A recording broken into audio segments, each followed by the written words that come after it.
The legendary ninjas from the Naruto series have collectively traversed time and space. What a divine spectacle this is. Naruto opened his eyes, not in the familiar confines of his office, but in an endless void. Father? How did you get here? A voice emerged from behind Boruto, now grown and bearing scars. Boruto, how on earth? Recognizing his son, Naruto was embraced by Boruto, who then, blushing, pushed away. How did you arrive here? Boruto inquired. That a blue light flickered, and one by one, figures materialized from thin air. Sasuke? Tsunade? Everyone. Naruto was astonished. Some he recognized, others he did not. Even the deceased, like Hashirama Senju and Madara Uchiha, had returned. Where are we? Inoki had yet to acclimate to the situation. Old man? How have you grown so young? Kuratsuchi emerged. Kuratsuchi? Inoki was taken aback. She had matured significantly. Is this the cycle of rebirth? Something feels amiss. Madara Uchiha expressed his confusion. Madara? It's been too long. I've missed you. Hashirama laughed heartily as he lunged forward, only to be disdainfully rebuffed by Madara. A defeated foe, Tobirama Senju scoffed. Damn, that white-haired Senju. Izuna Uchiha fumed. Ding. Welcome to the strongest ranking system. A luminous screen appeared in the sky, accompanied by an electronic voice. This system ranks iconic moments of ninjas, offering rewards. Resurrection. Ninjutsu correct answers will yield rewards, while incorrect ones will incur penalties. Interesting. A bunch of weaklings. Madara surveyed the surroundings, dismissing everyone but Hashirama. Madara, mind your words. Hashirama interjected with a chuckle. Apologies. He tended to speak without thinking. Who doesn't think? Madara retorted, turning his head away. Grandfather. Tsunade approached Hashirama. Little Tsunade, what are you up to now? Hashirama beamed. I'm the 5th Hokage. Dada. Is Konoha doing well? Hashirama's expression dimmed as he recalled her misfortunes at the gambling tables. I asked that how you view me in your heart. Grandfather? Tsunade scolded. Fear not. First Hokage Tsunade has done exceptionally well. Naruto interjected as he approached. Who are you? Hashirama turned to Naruto. I am the 7th Hokage, Naruto Uzumaki. He pointed to the inscription on his cloak. Konoha has reached the 7th Hokage. Hashirama marveled. Naruto, didn't you just return to the village? Tsunade questioned, puzzled. In her memory, Naruto had just returned 2 years, shouldn't have matured him this much. That it seems that everyone has arrived from different timelines. Tobirama deduced as he processed the information. Ding. You all come from different timelines. There is no need for discord. Brother, it's been a long time. Who will be the highlight of the first event? What extraordinary rewards await us? Will Danzo and Hashirama clash once again?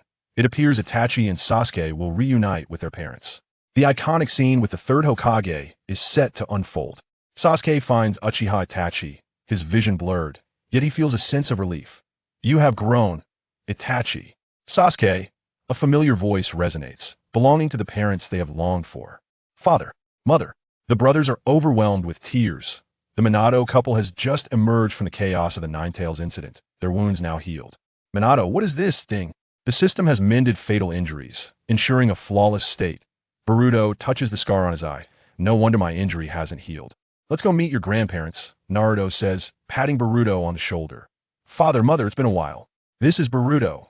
Greetings, grandfather and grandmother. Is it truly you, Naruto? Kushina is in disbelief. Just a moment ago, he was an infant, and now he has a child. Absolutely, you have certainly grown. Indeed, grandfather is much more handsome than father. Boruto exclaims.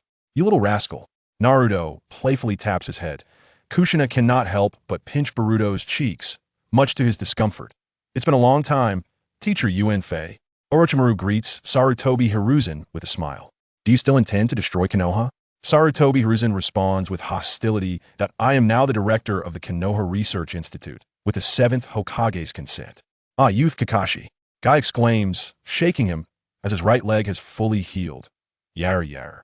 Kakashi, though speechless, is visibly pleased that I apologize, teacher Jiraiya. Nagato rushes in. I have come to realize how perilous my previous thoughts were at Naruto, that boy. Jiraiya chuckles, ding.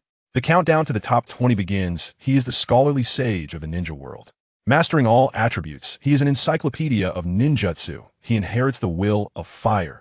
Dedicating himself to Konoha, he is the 3rd Hokage, Sarutobi Hiruzen. Next, a confrontation between the 3rd Hokage and Orochimaru will be displayed, raising questions. The screen highlights his visage, transitioning to the skies above Konoha. The sound 4 unleashed the 4 purple flames formation as Sarutobi Hiruzen faces off against Orochimaru. Raza angrily exclaims, "Damn you! Orochimaru!" Orochimaru smirks. "Who taught you to be so intolerant?" The fourth Raikage remarks, "Konoha truly is a factory for rogue ninjas." Inoki inquires, "Whose rogue ninjas are the Kin and Jin brothers?" The fourth Raikage remains silent. "Where is Danzo? Why hasn't he appeared in this situation?" Tobirama questions. "I am evacuating the civilians," Shimura Danzo responds. "Ding. A warning for Danzo. Lying is prohibited. Punishment. All Sharingan will be confiscated." Danzo exclaims, "I painstakingly collected those. Uchiha Madara. We must converse when time permits." "I always knew this day would come." Sarutobi Hiruzen replied in a frigid tone. "Taking my head is not as simple as you think." Orochimaru chuckled ominously. "It is time to decide the fifth Hokage. You shall perish here today." He licked his kunai, a solitary tear escaping from the corner of his eye. "Are you so overjoyed that you might weep? Or does my demise sadden you?" Sarutobi Hiruzen inquired. "Not at all. How intense would the battle between the third Hokage and Orochimaru be? What questions would the system propose? Would Danzo relent upon losing his Sharingan? The third Hokage, single-handedly challenging two former Hokages? Such a feat would be legendary." Angered, Orochimaru plunged the kunai into his palm. The pain jolted him awake. "Finally, I'm alert now." He distanced himself, standing in opposition to Sarutobi Hiruzen. "You are not a man of action driven by hatred. You lack purpose and motive. Seeing things in motion is fascinating. Stillness is tedious." Orochimaru exclaimed with excitement. "I yearn to wield the winds of destruction against Konoha, setting the pinwheel into motion." "You truly have not changed." Sarutobi Hiruzen's gaze shifted. "Once again, I can battle you." Orochimaru prepared himself. "If I had been Hokage back then, Orochimaru would not have defected." Danzo asserted, "That we truly do get along, do we not?" Orochimaru smiled. "Naruto, I have researched the roots data. You intend to sell information to Orochimaru and conspire with outsiders to slay the innocent. You speak nonsense." Danzo retorted. "Lord Tobirama, I am a witness." Orochimaru grinned. Tobirama's eyes brimmed with murderous intent. "Danzo, you are quite something in the video." The two unleashed a terrifying aura. The tiles beneath them shattered, and a single leaf fell. The battle officially commenced. Ninjutsu, tile shuriken. The tiles beneath Sarutobi Hiruzen transformed into shuriken, hurtling toward Orochimaru. Orochimaru smirked, leaping to evade, his tongue morphing into a venomous serpent that ensnared Sarutobi Hiruzen, aiming for his neck, but he transformed into mud. Earth style, earth flow river. From his position, he performed the technique, converting the ground into a river of mud. Orochimaru was swept off balance, sinking into the earthen river. Earth style, earth dragon bullet. The muddy river revealed a dragon's head, spewing forth a torrent of mud and stones. Fire style, fire dragon bullet. He unleashed a searing stream of fire. The mud met the flames, igniting into a sea of fire, the Umbu commending. Truly the third Hokage. Typically, such combined ninjutsu would require two, yet he accomplished it alone. "Grandfather is formidable," Naruto exclaimed. "You have grown stronger." Hiruzen, Tobirama noted. Uchiha Madara remarked, "Let us set aside such rudimentary techniques. Enough with the trivial tricks." Sarutobi Hiruzen observed the figure disintegrating in the flames, remaining vigilant. Truly, the esteemed Sarutobi Sensei. Orochimaru emerged unscathed from the muddy ground. Now, the true battle begins. He cast aside the wind shadow robe. Sarutobi Hiruzen also discarded his Hokage cloak, revealing his combat attire. Their gazes locked as he hurled a shuriken, forming hand seals. Ninjutsu, shuriken shadow clone technique. A solitary shuriken transformed into a torrential rain of blades, prompting Orochimaru to hastily form hand seals. He struck the ground with both hands. Summoning technique, impure world reincarnation. Two coffins, labeled 1 and 2, rose to shield against the shuriken storm. But it's not over yet. A third coffin ascended, marked with the number 4. We cannot allow the third one to emerge. Sarutobi Hiruzen formed seals to suppress the third coffin. It seems the third one is out of the question, but it matters not. Orochimaru displayed no sign of regret as two heavy thuds resonated. Figures emerged from the coffins, causing Sarutobi Hiruzen's eyes to widen in astonishment. It was the first and second Hokage, clad in Warring States armor. Senju Tobirama remarked, "Orochimaru, having learned the impure world reincarnation, you dare to resurrect me? Very well. Could the third Hokage prevail against the two former Hokages who resided within the third coffin? How would Danzo be dealt with by Tobirama?" The three Hokages were about to engage in battle. This spectacle was utterly riveting. Thank you for the compliment, second Hokage, Orochimaru replied with a grin. Hashirama, look at your foolish demeanor. Uchiha Madara laughed heartily. Why does it appear differently from what I witnessed? Senju Hashirama pondered. I did not fully grasp the impure world reincarnation at that time. Orochimaru elucidated. I can summon them and grant them immortality, yet their power is significantly diminished. As Senju Hashirama regained his senses, he spotted Sarutobi Hiruzen. Long time no see. Senju Tobirama exclaimed, it's the impure world reincarnation. It seems a considerable amount of time has passed. And you have aged. I never expected to meet in such a manner. Sarutobi Hiruzen chuckled ruefully.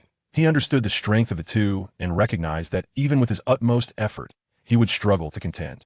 It appears we must engage you in battle. Tobirama expressed apologetically. Let the elderly reminisce come to an end, shall we? Orochimaru interjected. He embedded kunai, equipped with control seals, into the heads of the two, and smoke billowed forth. Their complexions normalized, nearing that of the living. You created this jutsu. Yet how benevolent are you? Uchiha Madara inquired, but I did not promote it, nor did I publicize it. Senju Tobirama replied. Who knows if it was your brother's request or your own decision to seal it? Izuna remarked. Actually, it was Senju Hashirama began. Silence, brother. Tobirama interrupted, exasperated. The self-proclaimed righteous Konoha, how ironic is its origin, the fourth Raikage scoffed. You are all merely simple-minded brutes. Tobirama retorted. What did you say? You're asking for a beating.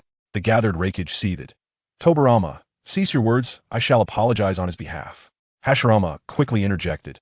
You should become Hokage, leave these fellows to me, Madara declared. I stand with Madara this time, Tobirama responded. Peace is paramount. Hashirama's words trailed off. Tobirama and Madara interjected. Silence.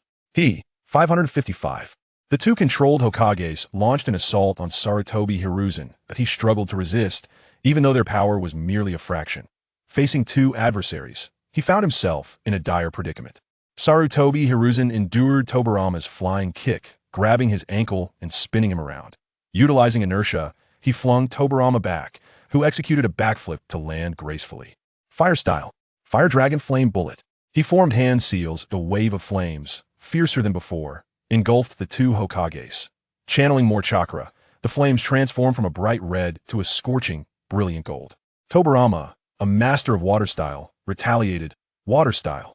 Water barrier. A torrent of water surged forth amidst the flames, pushing back the inferno and creating a small lake.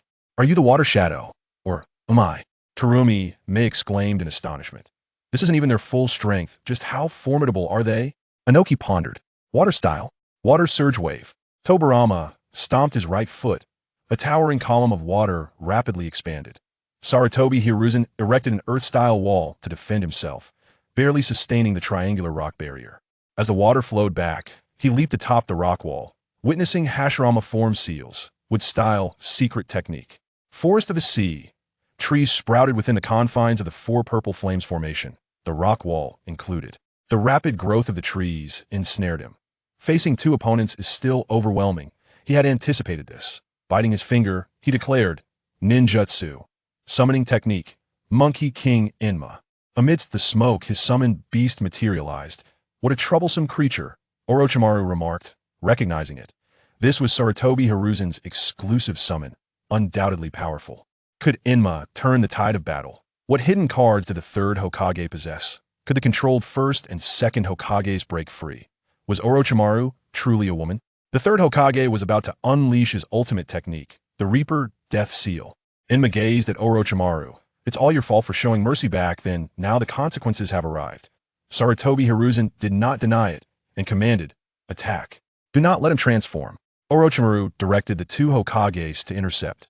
Enma landed a punch into Senju Tobirama's ground, then turned to deliver a straight punch at Hashirama. Hashirama sidestepped to evade, wishing to pursue, but Enma's tail swept across. Forced to leap back, Uchiha Izuna laughed heartily, white-haired one. Who would have thought you'd end up like this? Am not even a fraction of my peak within, Tobirama retorted. That does not hinder my amusement. I use this every day, Izuna replied. You are a defeated foe. Mocking me is akin to mocking yourself, Tobirama countered. Uchiha Izuna. Enma swiftly transformed after a puff of white smoke. A black golden staff appeared. He shattered the trees, liberating the ensnared Sarutobi Hiruzen. Orochimaru brandished the Kusanagi sword, resolutely deciding to take matters into his own hands.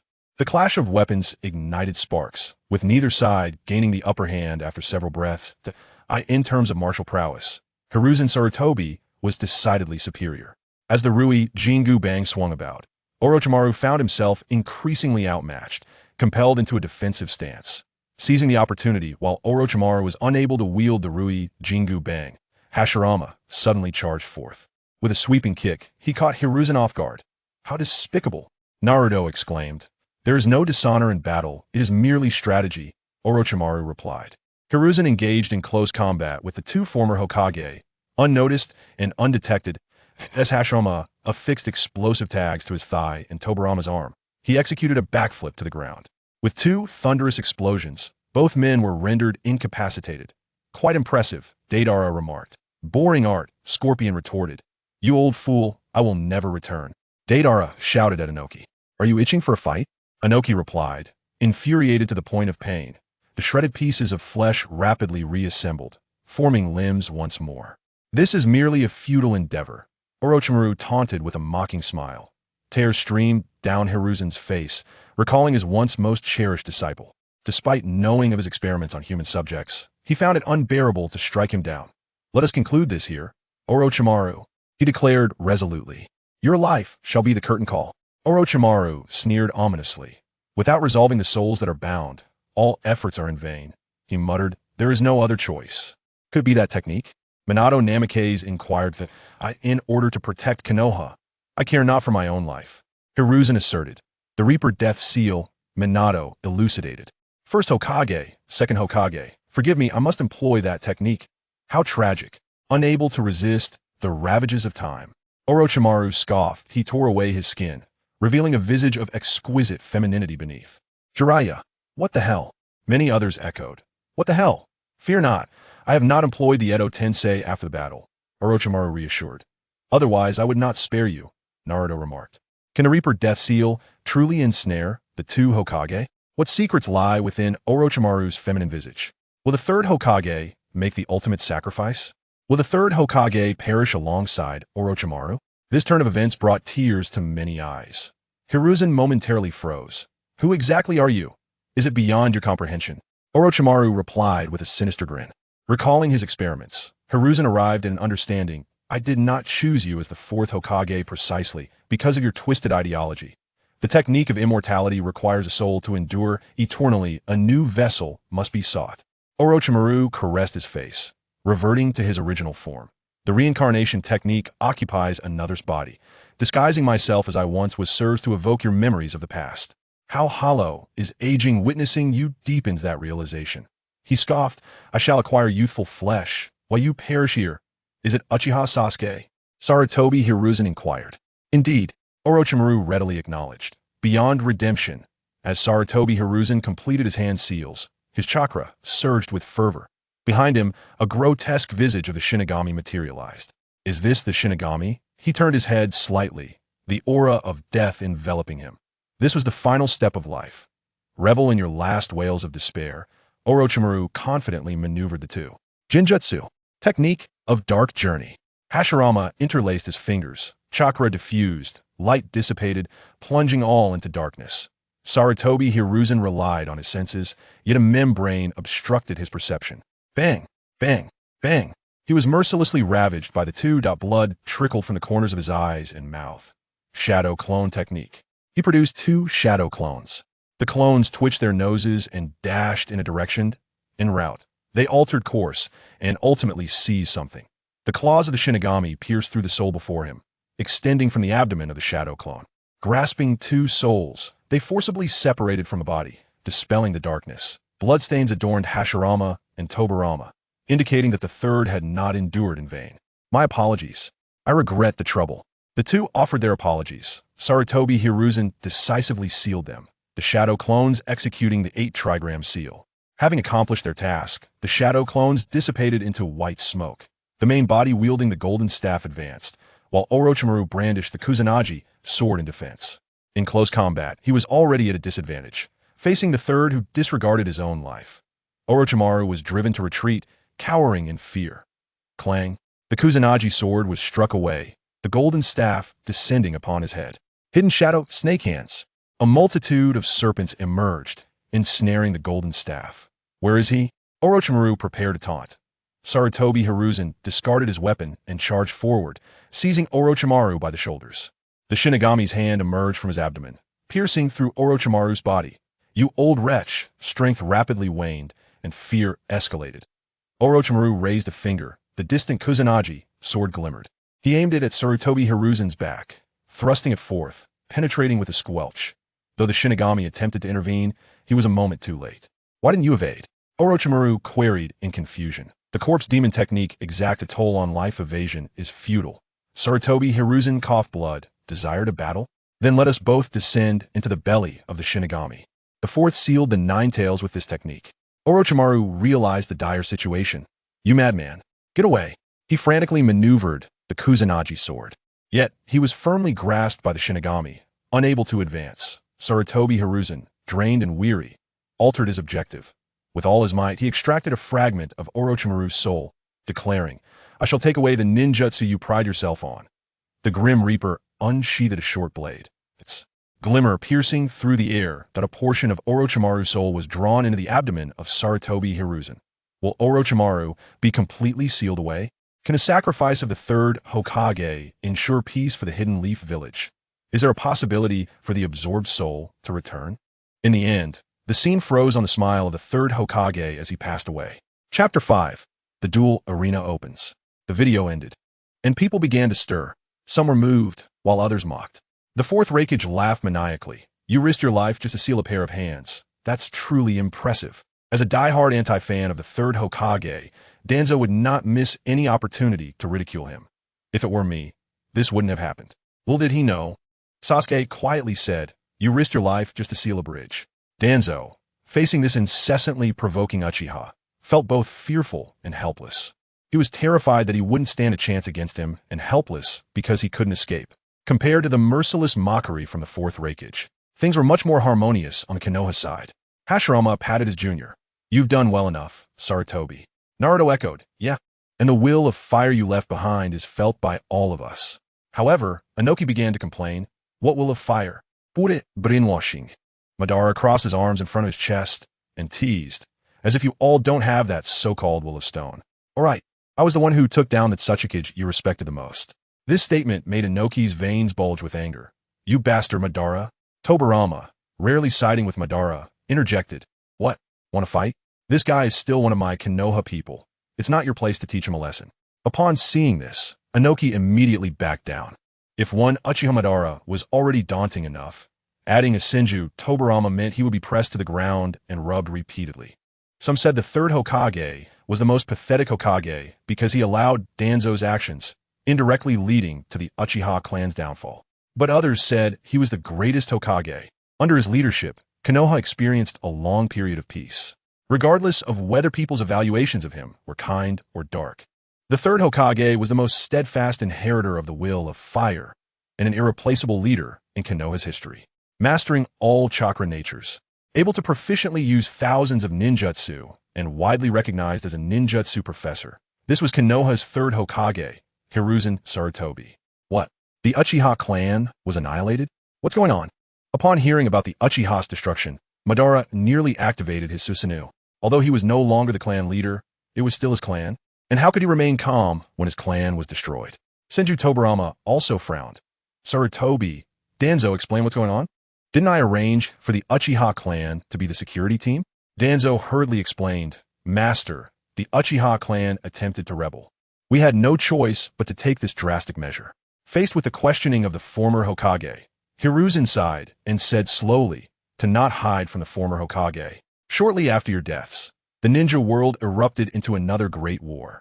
Both the Senju and Sarutobi clans, along with many aspiring youths in Konoha, lost their lives on the battlefield. Although we eventually achieved victory after a fierce battle, the village's combat strength suffered greatly. I spent a long time recuperating, but over 10 years ago, the Nine Tails that had been sealed suddenly appeared, and Konoha was once again severely impacted. While the true identity of the person behind the Nine Tails incident is unknown, it can be confirmed that it was someone from the Uchiha clan. As a result, the Uchiha clan faced hostility and vigilance from other clans, and over the years, Their dissatisfaction gradually reached a peak until I received news of the Uchiha clan's rebellion. I originally intended to appoint Uchiha Shisui to quell the rebellion, as a Sharingan could alter people's thoughts, but the day after I issued the order, I received news of Shisui's disappearance. Ultimately, I had no choice but to act this way. After speaking, Hiruzen couldn't help but sigh again, if possible. He didn't want the Uchiha clan to be annihilated. After all, the Uchiha were still a part of Konoha, but if he didn't eliminate the Uchiha, Konoha would suffer an even greater blow. Shisui's disappearance was the most painful for Hiruzen. Not only was Shisui loyal to Konoha, but his ocular techniques could have perfectly resolved this incident. But why did he have to disappear at such a critical moment? Danzo snorted coldly. Humph. The evil Uchiha clan's annihilation is only natural.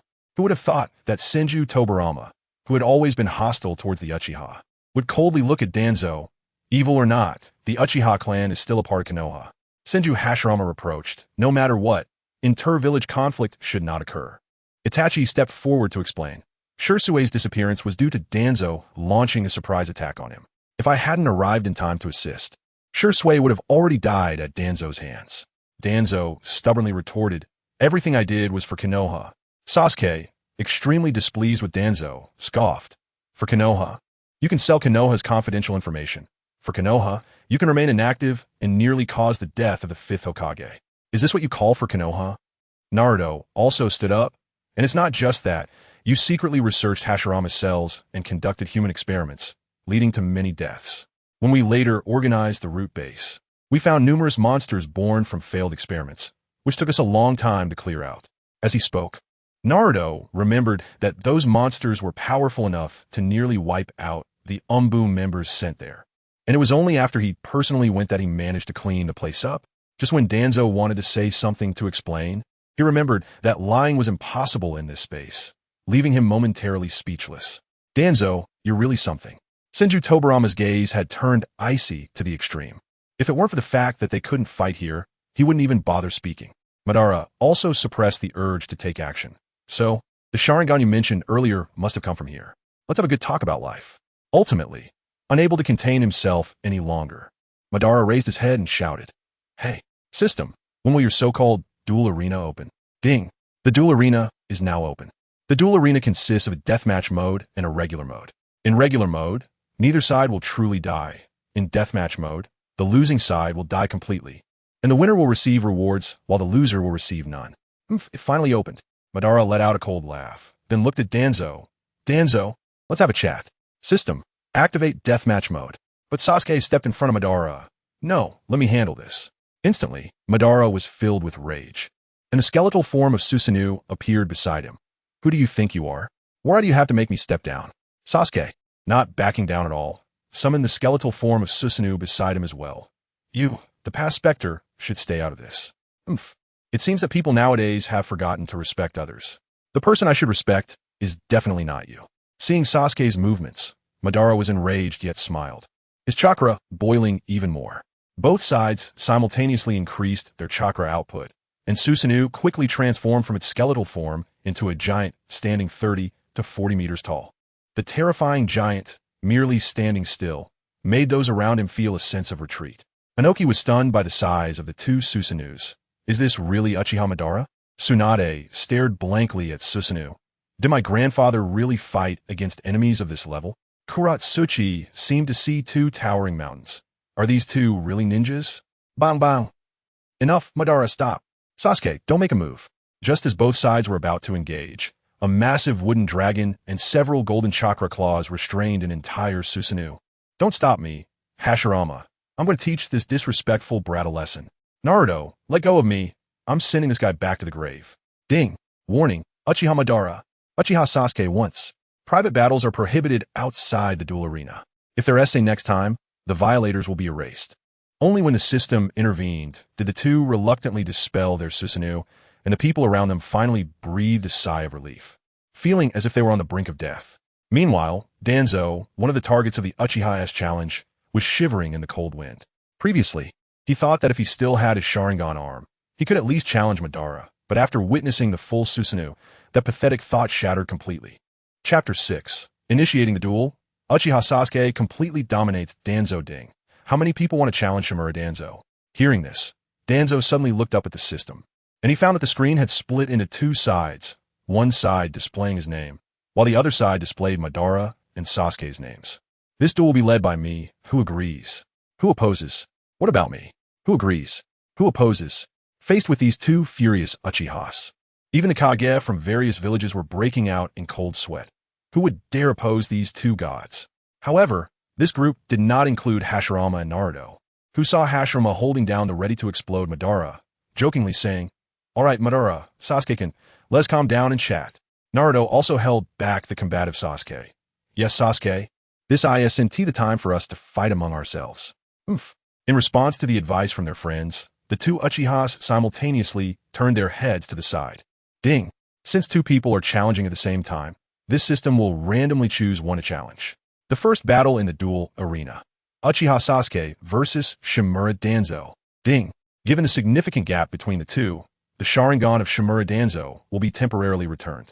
TSK. Oomph. Madara couldn't help but click his tongue in dissatisfaction at the system's result, while Sasuke's mouth curled slightly upwards, giving a cold snort in agreement. As for Danzo, fearing for his life, he was about to shout that his Sharingan had been confiscated as an excuse not to fight when the system returned all his Sharingan to him. This left Danzo utterly speechless. Damn it, this isn't how you play. Ding! Both sides begin teleportation mode, deathmatch. Please pay attention, the two.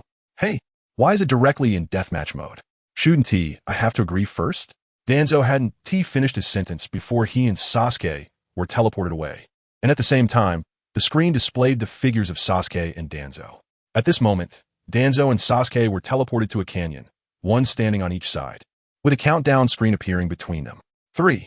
Sasuke removed his cloak. Come on, free your hand. However, although the shirt he wore was handsome, the left sleeve was empty, indicating that Sasuke had lost an arm. 2.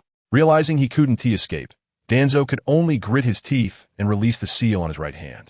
As the bandages were removed, a hand filled with implanted Sharingan, enough to make anyone who saw it lose their sanity, was revealed. 1. Danzo warned in a hollow voice, "You will regret this, Uchiha." Sasuke calmly drew the Kusanagi sword, pointing it at Danzo. "I've long regretted it. Regretted that I let you die so easily back then." The battle begins. As the system's electronic voice fell, Sasuke had already teleported in front of Danzo. And without any reaction time, Sasuke was already behind Danzo, holding a bloody eye in his hand. Ah! After a second, Danzo felt a sharp pain in his right eye and screamed in agony. So fast. In the face of Sasuke's movements, everyone except Naruto was stunned. They hadn't noticed how Sasuke got there. Is it space-time ninjutsu? But where's the mark? When was it? The forbidden technique master Tobirama immediately recognized that Sasuke had used a space-time ninjutsu similar to Flying Thunder God. But what intrigued him was that Sasuke seemed to have made the teleportation without any mark. Naruto proudly introduced, "Second Hokage, this is Sasuke's unique eye technique, called Tenchi-Rik, which allows him to swap places with any object within his field of vision, even air." Tobirama raised an eyebrow upon hearing this. Being able to swap without a mark was a significant advancement over Flying Thunder God, which required marking first. If it weren't for Tenchi-Rik being an eye technique, Tobirama would have wanted to learn it. After all, it would increase the odds against Madara and Izuna. Sasuke has really become stronger. Sasuke's parents felt a sense of relief seeing him like this. Meanwhile, Danzo had already regained his composure, touching his empty eye socket, and anger surged from his heart, turning into malice. Accompanied by one of the Sharingan on his arm, closing its eye, both Danzo's body and the Sharingan in Sasuke's hand began to become illusory, ultimately disappearing into thin air. Sasuke was unconcerned, turning his gaze to a distance where Danzo's figure had appeared without him noticing. Izanagi? How could that guy use our Uchiha's secret technique? As a genuine Uchiha, Izuna recognized at a glance that this was their Izanagi. Stop babbling over there. It's just Izanagi. However many times you can use it, I can kill you that many times. Sasuke didn't want to hear Danzo's words and used Tenchi-Rik to teleport in front of Danzo again, cleanly and efficiently severing his arm. This time, Danzo gritted his teeth and endured the pain of losing his hand, and after forming a one-handed seal, the Sharingan on his severed hand closed its eye, allowing Danzo to fully revive and teleport behind Sasuke.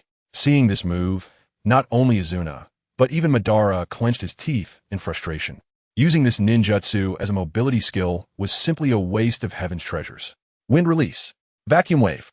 A large number of wind blades rushed towards Sasuke from his blind spot, but Sasuke didn't even bother to turn his head. The skeletal structure of Susanoo enveloped him, directly negating the sneak attack of the vacuum wave with its super strong defensive power. Immediately, Sasuke turned and burst forward in a sprint, leaving a trail of sparks and lightning. In a panic, Danzo grasped the kunai in resistance.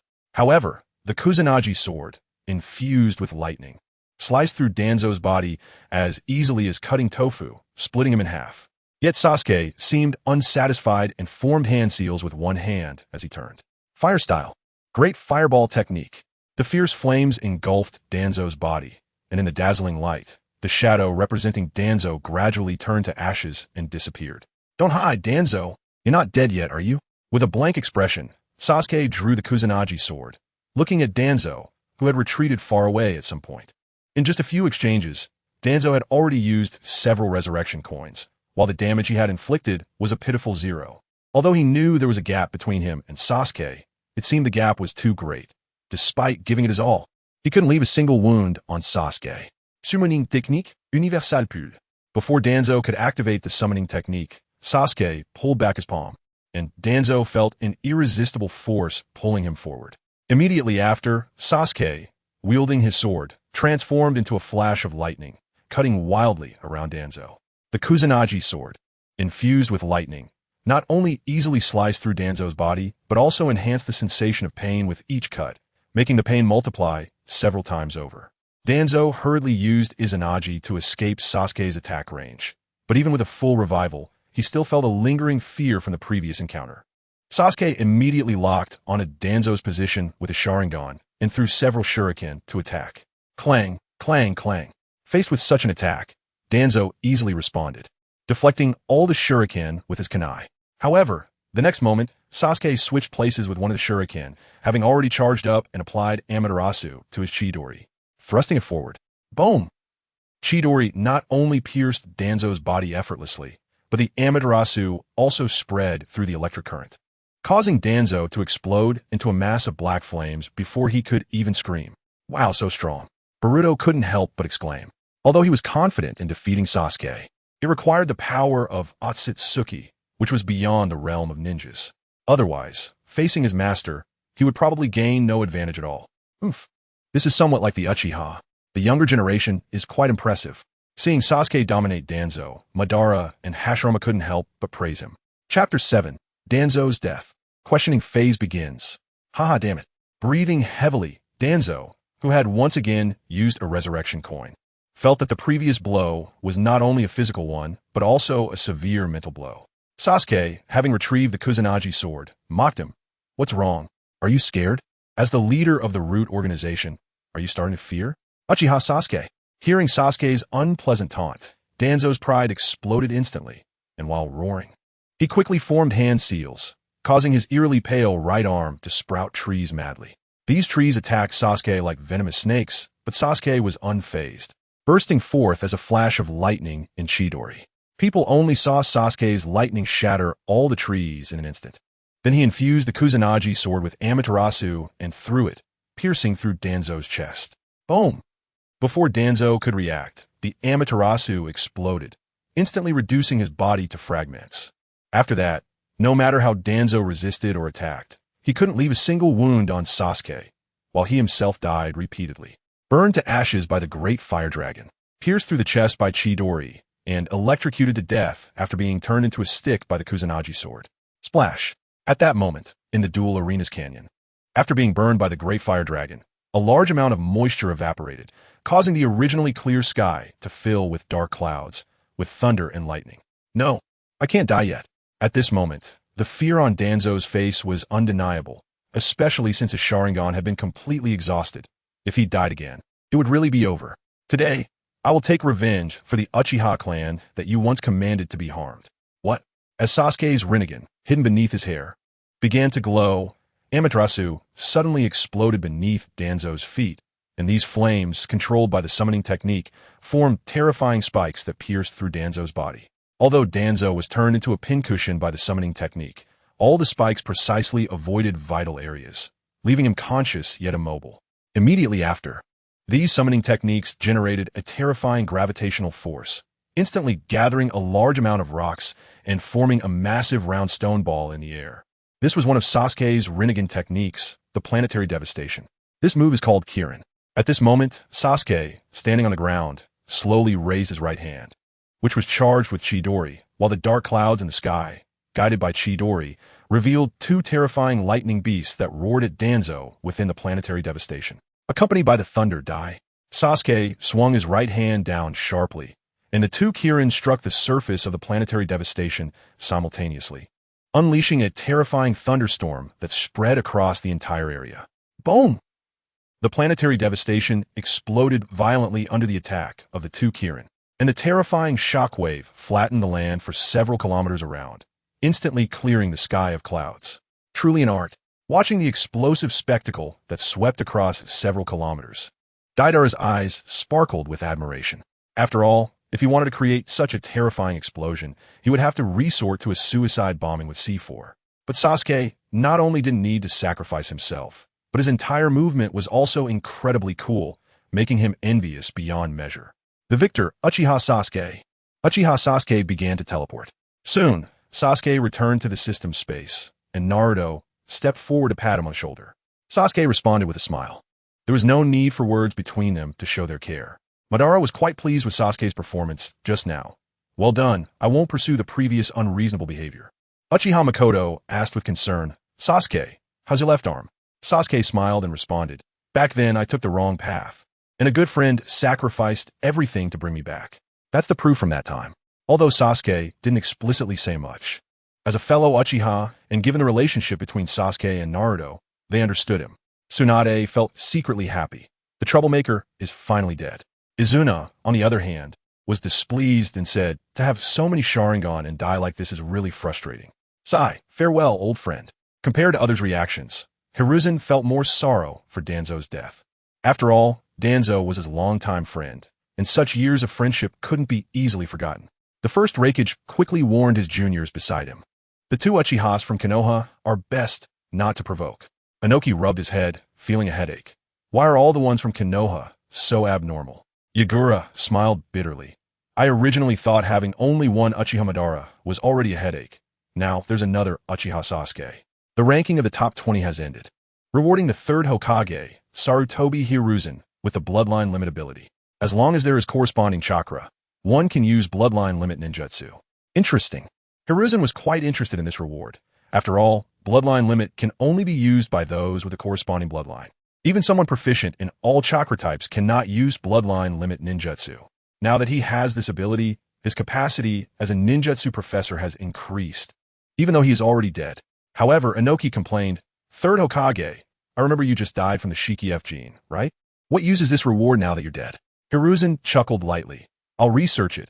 If there are any breakthroughs, I can inform Naruto to bring it back to his time, which could enhance Konoha's combat power.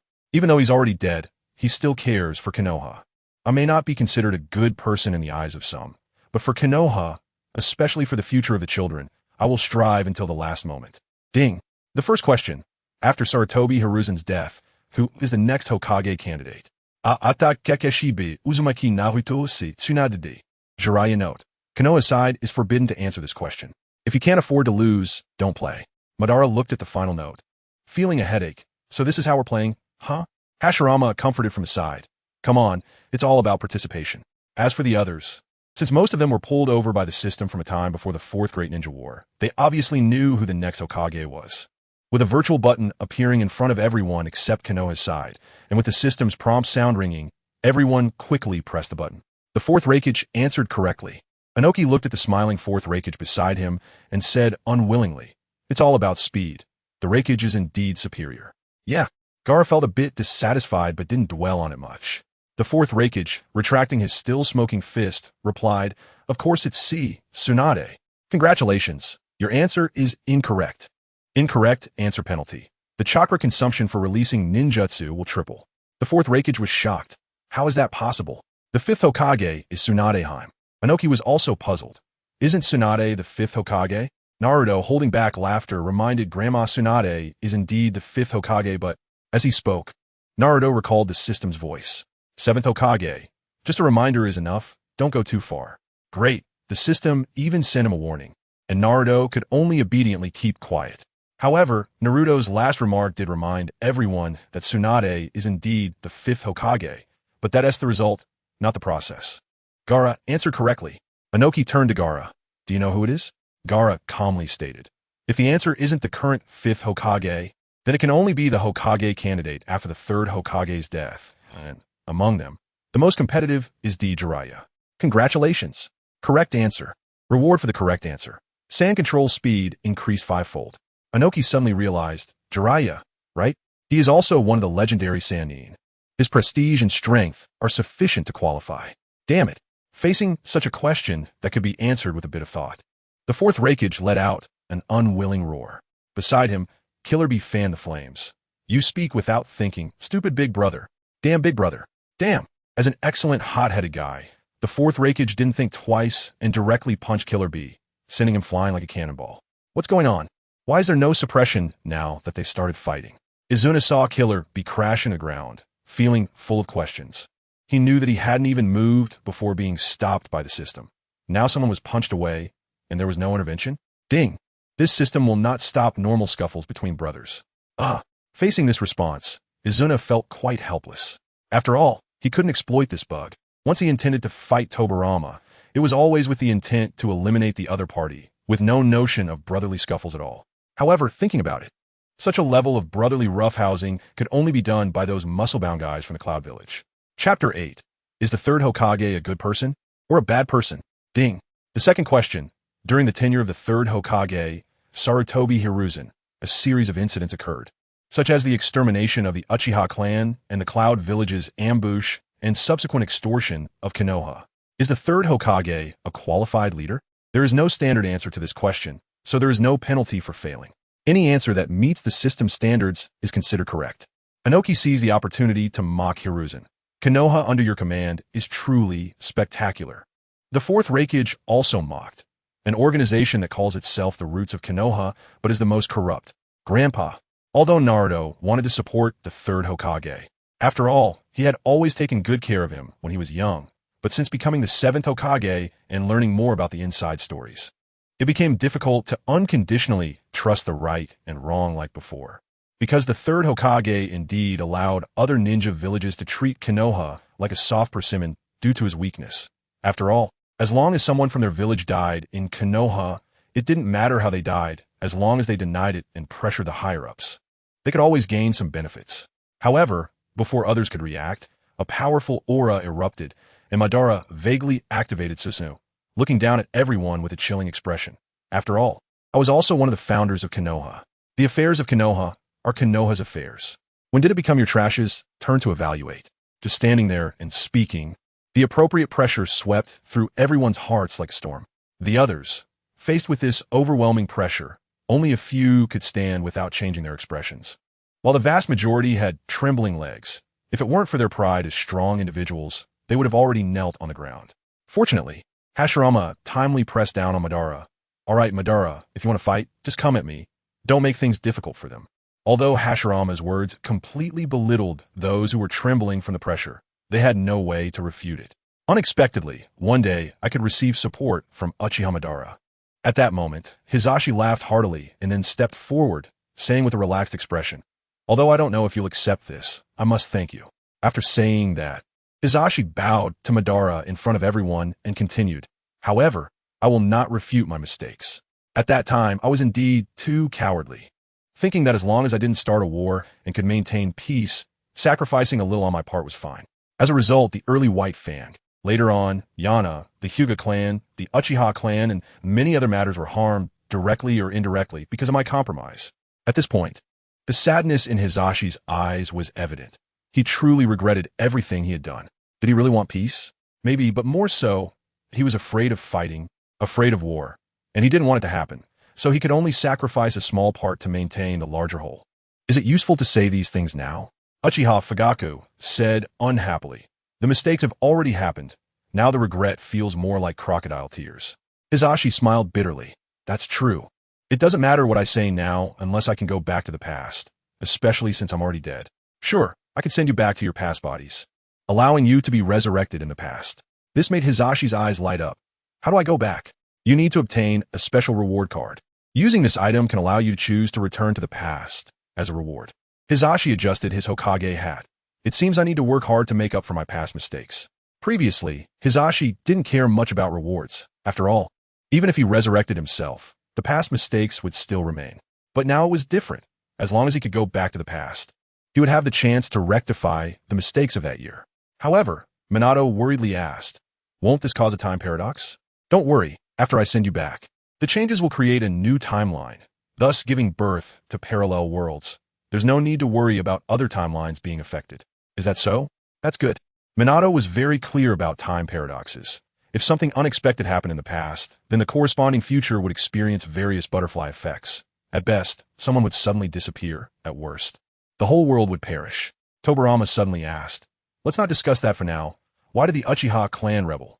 The Konoha Guard I established back then was supposed to let the Uchiha clan handle village affairs to alleviate the gap between the village and the Uchiha clan.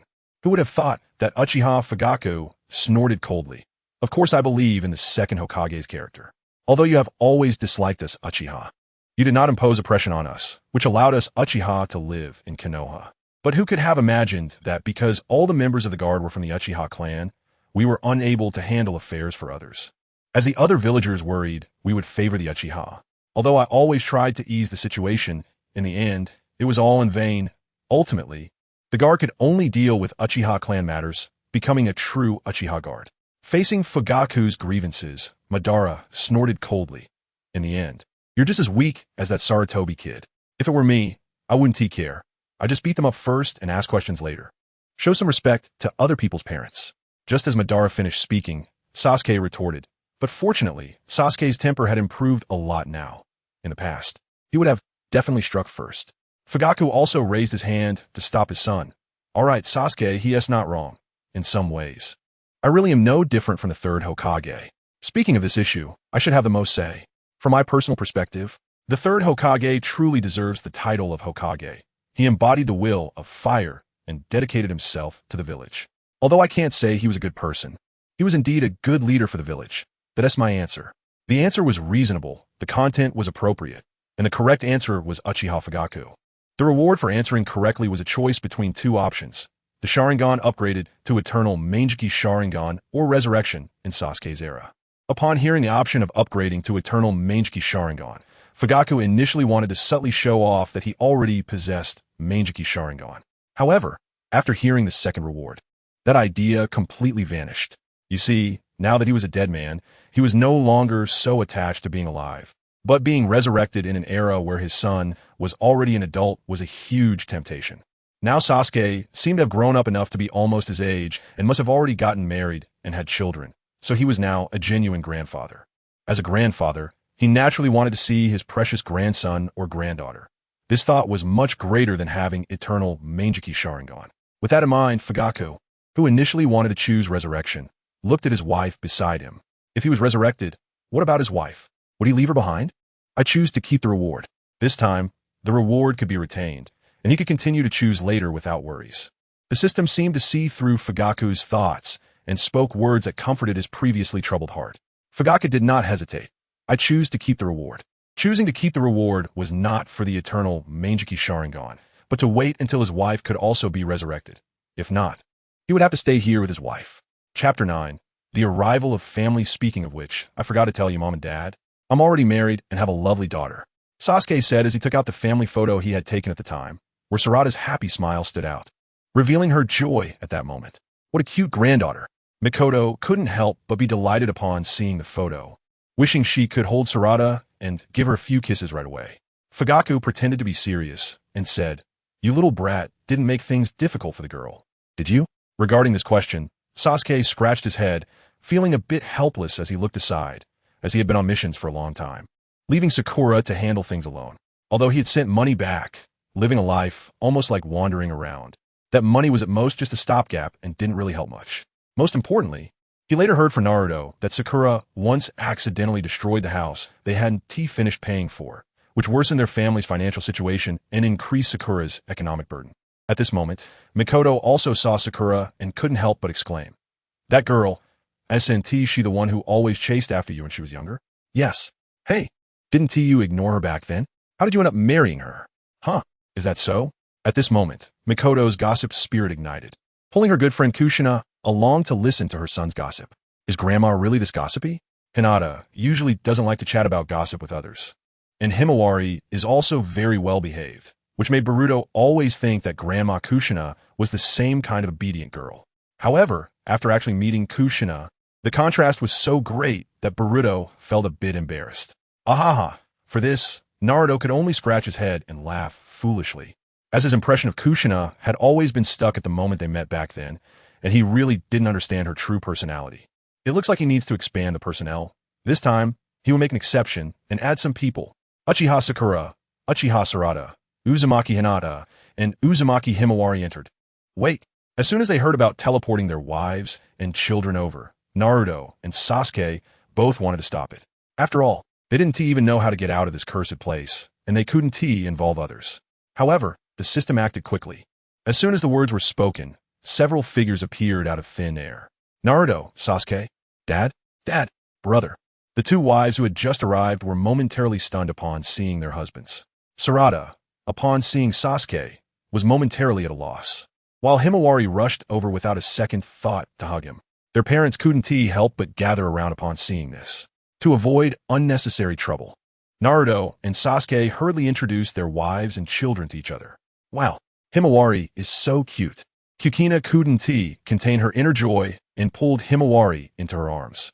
Hello, Grandpa and Grandma. The slightly older Sarada politely greeted Fugaku and Mikoto. Good granddaughter.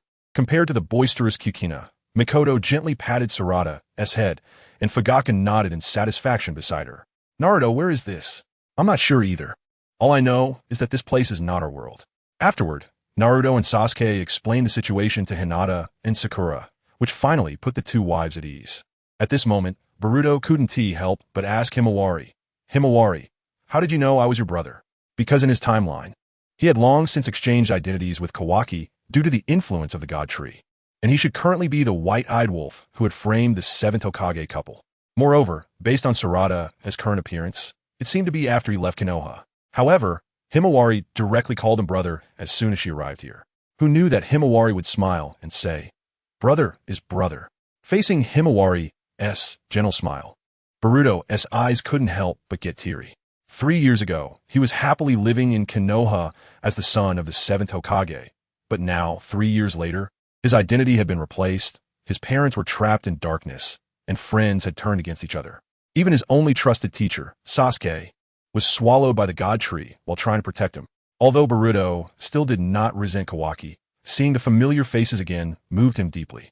As soon as Hinata saw the scar on Boruto's eye, she couldn't help but feel heartache. Boruto, what happened to your eye? Boruto's voice was choked, but he tried to smile as he responded, It's nothing, Mom. It was just an accident during training. You can tell me anything. I'm always here to listen. Although Hinata felt a bit unaccustomed to seeing her suddenly grown-up son, she still patted his head just like before. Mom. This made Boruto unable to hold back any longer, and he rushed into Hinata's embrace, quietly crying. Now, Boruto's mature demeanor made it easy to forget that he was still just a 15-year-old boy, yet the heavy burden of saving the world rested on his shoulders. After a long time, Boruto finally came to his senses, feeling a bit embarrassed sitting there surrounded by familiar faces. It's rare to see Boruto crying. I couldn't help it. It's none of your business. The playful banter between childhood friends made the atmosphere a bit less awkward. Although everyone was concerned about Boruto's current experiences, he was unwilling to share, so they didn't press further. Sakura sat next to Sasuke, looked around, and sighed. I never expected to see so many famous figures. At this moment, after some time, the characters from various ninja villages had already gathered at their respective villages. Except for the Akatsuki organization. Their leader, Nagato, was currently sitting with Konan in the Konoha village group, sitting neatly beside Jiraiya. Aside from a few who had nowhere to go and stayed together, everyone else had already returned to their respective villages, some voluntarily like Itachi, and some forcibly like Deidara.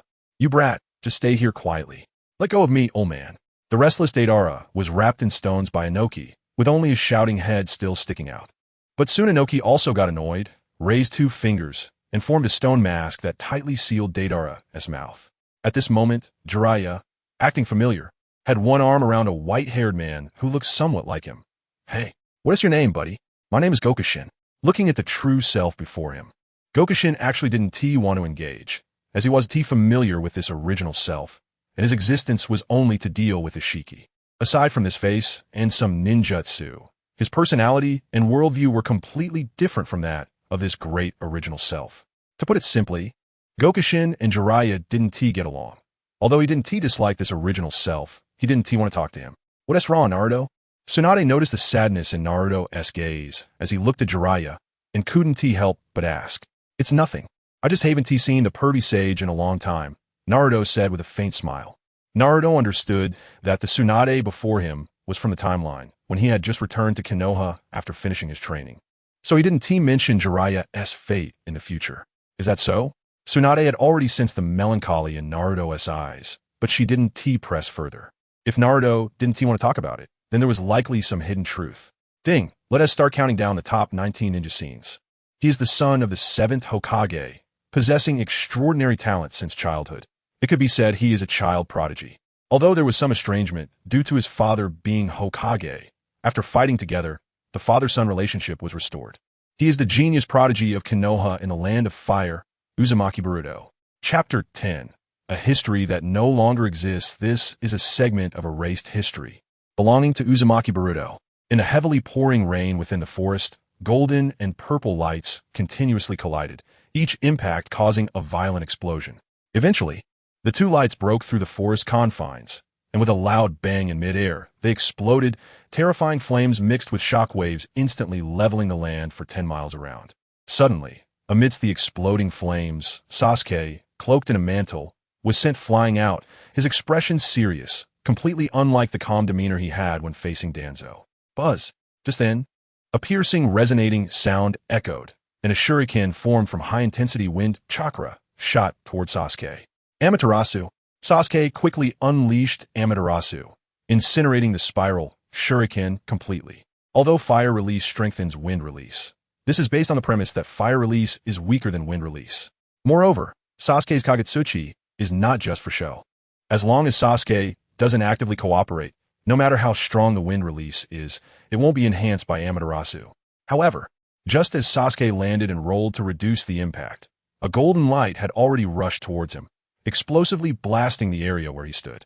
Fortunately, Sasuke reacted quickly, performing several backflips to evade it, and then tightly grasping the Kusanagi sword, he engaged in a clash with the shadow opposite him. Golden and purple lights flickered amidst the dust and smoke until bang. Sasuke and his opponent collided with a punch. The explosive shockwave dispersing all the dust and revealing who had been battling Sasuke all along. It was the current 7th Hokage of Konohagakure, Naruto Uzumaki. Naruto Uzumaki, what is going on? I don't remember having this memory. Uchiha Sasuke, me too. Although Naruto and I practice fighting against each other, it shouldn't be without mercy like this. Uzumaki Boruto. And why does it look like Dad's eyes are a bit strange? Namake's Minato. Naruto's gaze is filled with heavy, killing intent. Fourth Raikage. It seems there are no good people in the Land of Fire. Even the Hokage can have such killing intent. After a few moments of struggle, Naruto extended his chakra claws, clenched his fist, and swung it forcefully at Sasuke. In a hurry, Sasuke could only unfold his Susanu's skeletal form to resist, and with a muffled sound, Sasuke was sent flying as a purple flash, crashing into the mountainside with a bang. Just one punch had already cracked the extremely defensive Susanu, which speaks volumes about the power of Naruto's fist just now. Just as Sasuke regained his composure, he saw two Narutos on the opposite side, each holding two Rasengan, ready to finish him off. However, with a flash of the Rinnegan, one of the Narutos had already replaced Sasuke's position, taking the attack from the other shadow clone. Boom! As the mountainside exploded, Sasuke landed on the ground and faced off against Naruto. At this point, both sides had been in a prolonged, fierce battle, and neither could gain the upper hand. Don't get in my way. I won't let you go to the battlefield. Facing Naruto's roar, Sasuke calmly held his sword in confrontation. Meanwhile, not far away, ninjas from various ninja villages were engaged in a great battle, resembling the scale of the Fourth Great Ninja War. If at this moment, Naruto, as the 7th Hokage, were to descend on the battlefield, the casualties would definitely be greater than those caused by the current ninjas. So Sasuke had to stop Naruto here at all costs, and not let him head to the battlefield. Uzumaki Naruto, what's going on? The ninja world has already been peaceful. How could such a large-scale war break out? Senju Tobirama, it seems this is the reason you've become strange. You must be under Jinjutsu at this time. Uzumaki Naruto, second Hokage. That shouldn't be possible. Kurama would actively help me break free from Jinjutsu after I was affected, and I should be immune to Jinjutsu by now. Kurama, that's strange. Why didn't that version of me help you break the Jinjutsu? Normally, anyone can change, except for you. In that case, I won't hold back. After the previous battle, Naruto realized that he had to go all out to deal with the man obstructing him in front of him. As he spoke, an incredibly terrifying chakra erupted from Naruto, the intense killing intent even turning his originally golden and gentle chakra into a deep red, accompanied by the gathering of chakra. A massive fox head emerged from the deep red torrent, followed by its claws and tail. This was undoubtedly the tailed beast, Kurama, that had once been sealed with great effort by Konoha. Just as expected, Sasuke looked at the 9 tails in front of him, and with chakra fully unleashed, his complete Susanoo stood up in an instant, confronting the 9 tails. Uchiha Sasuke. Although I don't remember this, it feels like it's the opposite of what it used to be. Uzumaki Naruto. Yeah, back then I did everything I could to stop you, and now it's you doing everything you can stop me. Uzumaki Boruto. Huh. Did Dad and Master have something like this before? Uzumaki Naruto. Haha, indeed they did, but we should probably review that later. Let's focus on this for now. Senju Hashirama. Oh, the 7th Hokage is actually a perfect Jinchuriki of the 9 tails. That's really rare. If it weren't for the 9 tails being so aggressive, I wouldn't have sealed him away. Uchiha Madara. Just a beast that I can control at any time. Kurama. Uchiha Madara. Just a clown who was sold by others and is now counting their money. Uchiha Madara, what did you say? 9 tails. Just speaking the truth. Uzumaki Naruto. Alright. You too. Clash. Boom. A tailed beast ball was deflected by an arrow and flew off into the distance, followed by a mushroom cloud rising in the distance. At the same time, Susanoo engaged in battle with the 9 tails. The dual blades fiercely struck the shield formed by the 9 tails, and the resulting sword energy sliced through several kilometers of canyon. Before Susanoo could draw its long sword, the 9 tails, like 9 arms, firmly grasped it and then suddenly exerted force, executing a perfect shoulder throw that slammed Susanoo into the ground. Immediately, the 9 tails pressed down on Susanoo, and the tailed beast ball that had been charged up was unleashed almost at point-blank range onto Susanoo. Boom! The massive explosion ripped up the entire ground, with the temperature at the center sublimating the rocks. However, Susanoo had already teleported into the sky under the influence of Tenshiryoku, and the Chidori in its hand continued to flicker, ultimately summoning a dazzling lightning beast. The Kirin, radiating with electricity and guided by Chidori, bit down on the 9 tails' neck, which made Naruto inside the 9 tails very uncomfortable, causing him to struggle incessantly. However, all of this was just futile effort, as the Kirin transformed into a slowly rising white light, using itself as a beacon. Boom! Accompanied by a deep rumble. The shockwave from the explosion created a storm that swept across several kilometers of land, even affecting the distant battlefield, temporarily halting the fight. Kuratsuchi, is being Hokage this terrifying? The aftermath of the battle can cause such massive destruction. Uchiha Madara. This is just standard procedure. Uchiha Izuna. Brother is the strongest. Senju Tobirama. In the end, he was still defeated by Big Brother. Senju Hashirama. This reminds me of my battle with Madara, where I easily changed the terrain as well. Itachi Uchiha. Sasuke has completely surpassed me. Uchiha Sasuke. I'm still far from it, brother. Looking down at the deep pit created by the explosion, suddenly, several tailed beast balls broke through the smoke and flew out. Susanoo quickly swung its sword to slash through the few tailed beast balls that were closer to him, and then soared upwards. Just as the sequel dodged, the previously launched tailed beast balls transformed back into Naruto's form, and he had already charged a spiral shuriken formed from different tailed beast chakra in his hand. Ugh! As the 9 Narutos threw 9 tailed beast spiral shurikens towards Susanoo, the 9 tails below had already charged up and shot out a compressed tailed beast ball in the form of a beam of light. TCH. Everything happened too fast. By the time Sasuke set up his defense, the tailed beast balls had already exploded all the tailed beast spiral shurikens around him. The dark sky was instantly lit up like daytime, and the dazzling white light hung in the air like the sun, not dissipating for a long time. The spreading shockwave was like a rampaging flood, destroying everything around, and even blowing many ninjas on the battlefield into the sky. Chapter 11. The Konoha Friendship Offensive. Watching the destructive power displayed by Naruto in the video, the people from other ninja villages fell silent. Damn, I thought the Uchiha clan was perverse enough, But how can this seemingly nice 7th Hokage be so twisted too? Are those who come from Konoha really ninjas? After several seconds, the glowing sphere in the sky finally disappeared, and the originally overcast sky turned into a clear blue sky. Opposing me means. Unable to sense Sasuke's chakra, Naruto revealed a sinister smile. But before he could gloat for even a second, a sense of danger from behind made him quickly defend himself. Before Naruto could turn around, Chidori had already struck his hand, but thanks to the chakra cloak protecting him, Chidori did not pierce through his arm. It merely blasted him out of the Nine-Tails body. The flying Naruto crashed into the ground, and his chakra cloak involuntarily dissipated, revealing his original form. The re-standing Naruto gasped for breath, while Sasuke also returned to the ground, his heaving indicating that he was also quite exhausted. Both sides had been fighting for a long time, and Naruto was eager to rush to the battlefield, so he continued to unleash powerful moves, while Sasuke had no choice but to counter Naruto. At that moment, Sasuke noticed a change in Naruto's expression, and almost simultaneously, the shadow clones hidden around transformed back to their original forms and attacked Sasuke. Without a second thought, Sasuke released Amaterasu to wrap himself up, then used Kagutsuchi to control Amaterasu to form a thrust that instantly shattered Naruto's shadow clones. Just as he dispelled Amaterasu, Naruto's real body had already charged up a Rasengan and approached Sasuke from behind. Having sensed it long ago, Sasuke also charged up Chidori and turned to strike back at his friend. Rasengan, Chidori. The two attacks collided fiercely, the golden spiral and purple lightning easily shattering and tearing everything around them apart. Seeing that it was a stalemate to avoid being pushed back, both Sasuke and Naruto intensified their chakra output, and their attacks became even more powerful. As the center energy was compressed to its limit, this violent energy finally exploded. Before the explosive flames could dissipate, Sasuke was already blasted away.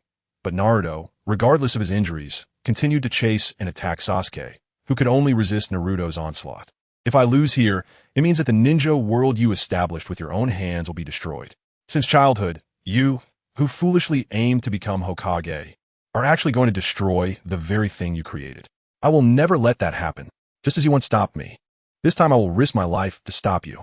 Uzumaki Burrito, Teacher Sasuke actually cares so much about Dad's ideals. Uchiha Sasuke, it's a bit embarrassing. Senju Tobirama, you're not like that guy Madara. Uchiha Madara, it sounds nice, but among this group, only you developed the reanimation jutsu. Senju Hashirama, haha, you two have such a good relationship. In the scene, Sasuke just dodged Naruto's punch, and immediately after, a golden fist charged with chakra slammed down in front of him, forcing him to quickly use his Susanu's skeletal form to defend. Then, Sasuke transformed into a purple light and smashed into the ground behind him, kicking up a large cloud of dust. In the next second, Sasuke used the body flicker technique to appear behind Naruto, landing a spinning kick to Naruto's head. Although Naruto raised his hand in time to block it, he was still sent flying to the side, rolling on the ground a few times before finally kneeling. Seriously, why are you stopping me? After a prolonged stalemate, Naruto's mentality began to crumble. Anger and frustration etched on his face. I'm really annoyed with you, why? In the end, all of Naruto's emotions were released through this one question. However, this roar, which was merely Naruto venting his emotions, made Sasuke pause slightly, as he saw in Naruto the past version of himself who was stubbornly set on his own path. That was a year after they had just become genin, when he, seeking revenge against Itachi, insisted on siding with Orochimaru. And on that journey, Naruto had stopped him. Then a few years later, at the Valley of the End, after going completely mad over Itachi, Naruto also came to stop his reckless actions. Finally, at the Valley of the End, Naruto fought hard to protect the Kage of each village and to pull back the self that had fallen into darkness. In the end, during these 3 battles, he kept questioning Naruto about why he cared so much for him, even though they had no blood relation. But Naruto's answer was always the same: we are friends. You are such a straggler. Thinking of this, Sasuke couldn't help but slightly curve his lips, but he didn't intend to voice Naruto's answer. Instead, he smiled faintly and said, "Then let me ask you in return, what exactly are you? Are you the Naruto controlled by that fish called Mukiji? Or..." Before Sasuke could finish, Naruto had already frozen in place, his mind, which was once filled with memories of war, now flooded with many strange yet familiar memories. It was the life of a blonde boy who went from having nothing and being alone to achieving his dreams and having everything. It turned out that this was not a strange memory at all, but belonged to him, Uzumaki Naruto. As the memories returned, Naruto's fierce eyes gradually calmed, and his pupils returned to their original gentle blue. I should have said it several times already. I've always been yours. Naruto dropped his fighting stance, stood up straight, and looked at Sasuke with a silly yet reassuring smile. Friends. As he spoke these words, many particles of light emitted from Naruto's body, rising into the sky and spreading out at a visible speed. These particles of light also stopped the attacks of the various parties engaged in battle in the distance, officially declaring the end of the Fourth Great Ninja War. Anoki, is this the friendship offensive of Konoha? Truly impressive. Terumi Mei, Lord 7th. I'm starting to want to marry you. Uzumaki Naruto, I'm already married. Uzumaki Boruto, exactly. Senju Hashirama, haha, Tobirama, I wasn't wrong, was I? Uchiha can coexist peacefully with the village. Senju Tobirama, I never said the Uchiha must be eradicated. Uchiha Madara, you better not have really said that. Nagato Makyu, ISNT, he one of my little brothers in the Rain Village? Conan, I remember he had a low presence and wasn't very strong. How could he cause such a thing? Hataki Kakashi. Speaking of which, didn't the system say this was going to be Boruto's iconic scene? Why are we still seeing Naruto and Sasuke? This matter needs to be explained. No need to rush. At this moment, in the footage, Naruto relaxed and sat down directly on the ground, looking up and exclaiming, "Ah, I've finally recovered. Good job, Boruto." Sasuke also praised Boruto in his heart, then walked up to Naruto and extended his hand. "Have you rested well? The matter isn't over yet." Naruto didn't hesitate, grabbing the other's hand and standing up. "Yeah, of course I know. Let us go." Chapter 12. Boruto's actions when Naruto recovered. In a cave deep within a forest tens of kilometers from Konohagakure, Boruto reached the innermost part. Uzumaki Boruto, this is what I looked like at 12. Why don't I have this memory? Kusaki, is this what Boruto looked like when he was a child? So cute. Uzumaki Boruto, all right, Grandma, stop pinching my face. Kusaki, no way, it's not easy to hold my grandson. Namikaze Minato, ahaha, you've really worked hard, Boruto. Who are you? Seeing someone who could break through the organization's defense system, a bespectacled man with a scholarly appearance, Han Kasei panically questioned. Although he could develop powerful scientific ninja tools, his combat ability was not commendable. Without using scientific ninja tools, winning a one-on-one battle against a lower ninja was already quite good. Before Boruto could respond, another voice answered. It's the ninja who bravely blocked the Otsutsuki invasion, and also the son of the 7th Hokage. As he spoke, a man with a bandaged head stepped forward. Seeing the other reveal his identity, Boruto said, "Oh, looks like you know quite a bit about me." Mukyu politely said, "I plan to eliminate all the Kages and their families after the plan succeeded, so I investigated you in advance. If I offended you, I apologize here." Boruto shrugged. "It doesn't matter. Anyway, all your plans will turn to nothing." Mukyu chuckled lightly and spread his arms. "Hee. Anyway, welcome to our Zero base. You're the one called Mukyu, right? That's right. I will lead Zero to dominate the entire ninja world. And then I will surpass pain and become the true god." Facing Boruto's questioning, Mukyu proudly recounted his grand dream. "Conan, so you actually fantasize about becoming a god? What a delusional thought." Nagato, Mukyu, what turned that child who wholeheartedly cared for the Rain Village into what you are today? In the footage, Boruto mocked. "What a great dream." Mukyu smiled indifferently. "The child just doesn't understand. So you're not here to listen to me talk, right?" Boruto firmly replied. "That's right, and besides saving my companions and destroying your organization, I also want to save the nameless people who have been exploited by your boring ambitions." Upon hearing Boruto's purpose, Mukyu revealed a meaningful smile, then casually said, "What do you think?" Just as Mukyu finished speaking, a black-haired female ninja jumped down and slowly approached Boruto. Seeing the appearance of Nameless, Boruto excitedly took a few steps forward. "Finally, I've met you, Nameless." Nameless coldly said, "What are you doing here? Didn't I say before? I have nothing to say to you." Boruto hurriedly said, "You don't, but I do. And it's not easy to meet you here. My voice can truly reach you." Facing Boruto's serious expression, Nameless was somewhat moved because she knew Boruto wasn't lying. He really wanted to help her. However, the memories of the persecution she faced from ninjas were still fresh in her mind, and she hated all ninjas. It was because of them that she suffered so much. Whether it was her own Uchiha clan or all other ninjas, she hated them.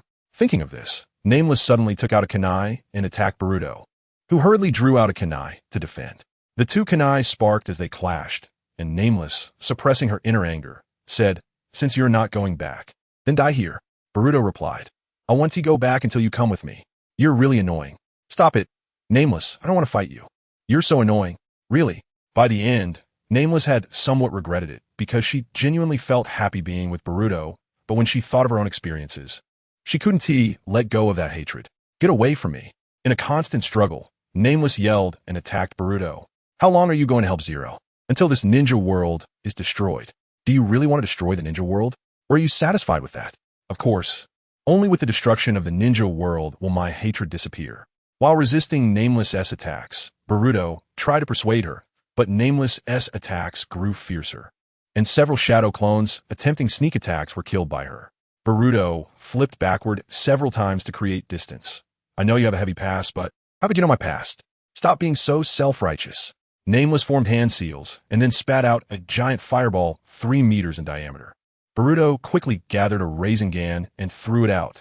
The special Rasengan with lightning nature exploded upon contact with the fireball, instantly blowing it away. With some safety, Boruto continued, "I'm not being self-righteous. I know you were once a weapon and were even sealed forcefully in the end. But even if you destroy the ninja world, you won't attain redemption." Nameless covered her forehead and roared, "You speak so well, but do you understand anything? Do you know what it feels like to be trapped in darkness for so long? We've only known each other for a few days. You can't possibly understand. The memories from that time cling to me like a vengeful spirit. The roars from that time will never leave my mind. No parents. And no one to help me in that despair. How could you possibly understand? But let me down this path. Wasn't it these ninjas? This ninja world? So I want to completely destroy these ninjas and the ninja world they have always lived in." Nameless's words left Boruto momentarily speechless. And not just Boruto. Even the audience outside the screen was stunned. Senju Hashirama. What kind of experience could drive a teenage girl to such madness? Uchiha Madara. Nameless. I seem to have seen it in ancient documents. The Uchiha clan once had a weapon called Nameless. Senju Tobirama. As expected, the Uchiha are an evil clan, actually using a little girl as a weapon. Uchiha Izuna. White hair, don't slander my brother. When we led the Uchiha, we never did such things. Senju Tobirama. Anyway, that's what you say, but who really knows the truth? Fourth Raikage. For the first time, I feel like the second Hokage is absolutely right. The Uchiha are indeed evil. All the Raikage. Agreed. The Wagakure people. Agreed. Kirigakure people. Agreed and seconded. Senju Tobirama. Haha. It seems your Uchiha reputation isn't very good. Uchiha Obito. Really? Do you want to train with me later? Those who agreed just now. Chapter 13 Boruto's Persuasion. Boruto put down the kunai in his hand and said seriously, "To be honest, I originally thought that just talking to you would change your mind. It seems my thinking was too naive." At this point, Boruto's tone was filled with self-mockery. "Moreover, thinking carefully, just as you said, we have only known each other for a few days. Claiming to understand you is indeed being self-righteous. Our living environments are different. I was born in modern times, able to grow up carefree, while you were born in the Warring States period, used in battles. The turmoil in your heart is heavier and darker than I imagined. Our positions are completely different. It seems you finally understand that I am completely different from you." Seeing that Boruto had realized they could not reconcile, Nameless felt relieved. All he had to do next was to drive Boruto away. Who would have thought that Boruto would change his attitude and firmly say, "But even so, I won't give up on you. If our positions are different, can't we just work hard to reach each other?" At this point, Boruto approached Nameless and looked at the gentle boy, leaving Nameless momentarily unsure of how to respond. Boruto continued, "I don't have enough time to understand your thoughts, and I can't comprehend the pain you feel, but that's only for now. We can take it slow. Tell me about your matters. Vent the dissatisfaction you've accumulated in your heart, and then we can think about the future. Just share a little at a time, and it's okay to take it slow. Let happy memories cover those unpleasant ones." Listening to Boruto's words, Nameless' heart was actually filled with more happiness than hatred. Boruto was so sunny, so gentle, illuminating his dark life of over 10 years like the sun. If only he had been born in this era, how wonderful that would be. Sasuke Uchiha, you're really good at flirting, Naruto Uzumaki. I don't even remember that happening. Stop teasing me. Hinata Uzumaki. Boruto's personality is really similar to Naruto's. He treats others like sunshine. Kushina. Speaking of sunshine, my husband Minato is even more like the sun. Naruto Minato. Boruto didn't know the thoughts in Nameless' mind at that moment and continued to persuade her. At least I got to know you through the ninja hero, and I'm really happy. We're no longer strangers. We're friends now. So can we do this? Faced with Boruto's outstretched hand, Nameless instinctively reached out. Even though she hated ninjas and the ninja world, she didn't hate Boruto. You are just a weapon. Weapons don't need names. Nameless, from now on. Nameless will be your name. However, as memories of the Uchiha clan's persecution flooded Nameless' mind, hatred took over her thoughts. Then, with a loud slap, her right hand, which was about to grasp his hand, swung away. Did you really hear what I said? What do you mean replacing happy memories with hated ones? Those are irrelevant to me. I just want to destroy the entire ninja world. No matter what you say, my wish won't waver. In the end, Nameless almost shouted it out. She didn't want to admit that she no longer wanted revenge. She wanted revenge. She wanted to destroy the ninja world. However, Boruto looked at the hysterical Nameless and said, "Don't lie." Nameless vehemently denied it. "I'm not lying." "No, you're lying. You're so annoying. If you weren't lying, then why are you crying now?" Hearing Boruto's words, Nameless finally realized that she had been in tears for a while now, without realizing it. Why? Why am I crying? I didn't want to cry. Yet, she couldn't help but shed tears. Suddenly, the voice of M0, who had been silent, spoke. "Nameless, kill him. Kill this guy who's bothering you. Calm your chaos, and you can achieve your dream of a destroyed ninja world." Especially the last sentence, which was emphasized, made Nameless' already wavering heart gradually lean towards revenge. "Nameless, don't listen to him. You're so annoying. Stop making me suffer. It's all because of you, so don't disturb my thoughts anymore." The moment Nameless raised her head, Boruto clearly saw her eyes shift from the Sharingan to the Mangekyou Sharingan, indicating that she was ready to strike. Naruto Uzumaki. Not good. Boruto, hurry up and get out of there. Naruto Uzumaki. Dad, I'm still here, and you shouting here. I can't hear it. Naruto Uzumaki. Huh? Oh, sorry, got a bit too excited. Hiruzen Sarutobi. Naruto is still the same as before, no matter how old he gets. He's always so careless. Naruto Uzumaki, right? Plus, Dad, you still. Naruto Uzumaki. Don't say such things in public. Uchiha Madara. Mangekyou. I didn't expect such a young girl to awaken the Mangekyou. With such talent, it's no wonder she is used as a weapon. Uchiha Izuna. I'm a bit curious about her eye abilities. You, who know nothing, shouldn't casually enter others' hearts. The crazed Nameless kept attacking Boruto, but the seemingly mad attacks were merely slashing with kunai, which Boruto could still handle. Clang! Once again blocking the opponent's kunai, Boruto said, "Yes, that's right. I know nothing. I only just learned about your past." Nameless suddenly kicked the opponent away, her eyes concentrating their power, and a ball of black flame surged towards Boruto. During the backward flight, Boruto hurriedly formed hand seals, creating a shadow clone as a shield to block the Amaterasu completely, followed by another shadow clone that linked hands to throw him forward. As Boruto saw his flying kick being blocked by Nameless crossed arms, he quickly said, "But you've endured a lot of pressure, so you're in pain, and I understand that very well. So, please tell me all your painful feelings." However, the more Boruto spoke, the more conflicted Nameless became. She envisioned a future of revenge, yet Boruto showed her another kind of future that she didn't want to lose. But these two futures couldn't coexist. She couldn't let go of the pain the ninja world caused her, nor could she forget the light Boruto brought her. "Shut up." Ultimately, Nameless grabbed his ankle and violently slammed him to the ground, then mounted Boruto, gripping the kunai tightly and stabbing down fiercely. Oh no! Boruto realized he was about to die and instinctively closed his eyes, but after several seconds without feeling the kunai pierce his body, he felt a few drops of tears fall on his face. When Boruto opened his eyes, what met his gaze was the kunai, just inches away, and Nameless' sorrowful expression. With tearful eyes, Nameless lamented, "Were you really? Why do you always appear in my mind? Clearly, my past memories were only painful. So why does your smile now surface? Why, even when I find you bothersome, does your face still appear?" Boruto replied earnestly, "As I said earlier, I cannot understand your pain now, and though I feel very unwilling, I truly have no way out. However, I can turn those annoying and painful memories into happy ones. We can play as ninja heroes together, or go out with everyone. In short, we can do everything you couldn't do before. I can still do those things now. So, can you give me a chance? One last chance, and I will make you fall in love with the current ninjas and the ninja world." By the end, Boruto's tone grew increasingly gentle, causing Nameless' inner resistance to completely fade. The kunai in her hand was thrown to the ground as she broke down in tears. Chapter 14. Boruto is in danger. Reinforcements arrive. Looking at Nameless, who had completely lost her fighting spirit, Mukyuji couldn't help but sigh. I'm really disappointed, Nameless. Weren't you supposed to destroy the ninja world to take revenge on past hatred? Is your hatred only this deep? In the end, you're just a kid. Although Mukyuji never expected Nameless to carry out the plan to the end, recalling her previous resolute expression felt both ridiculous and boring.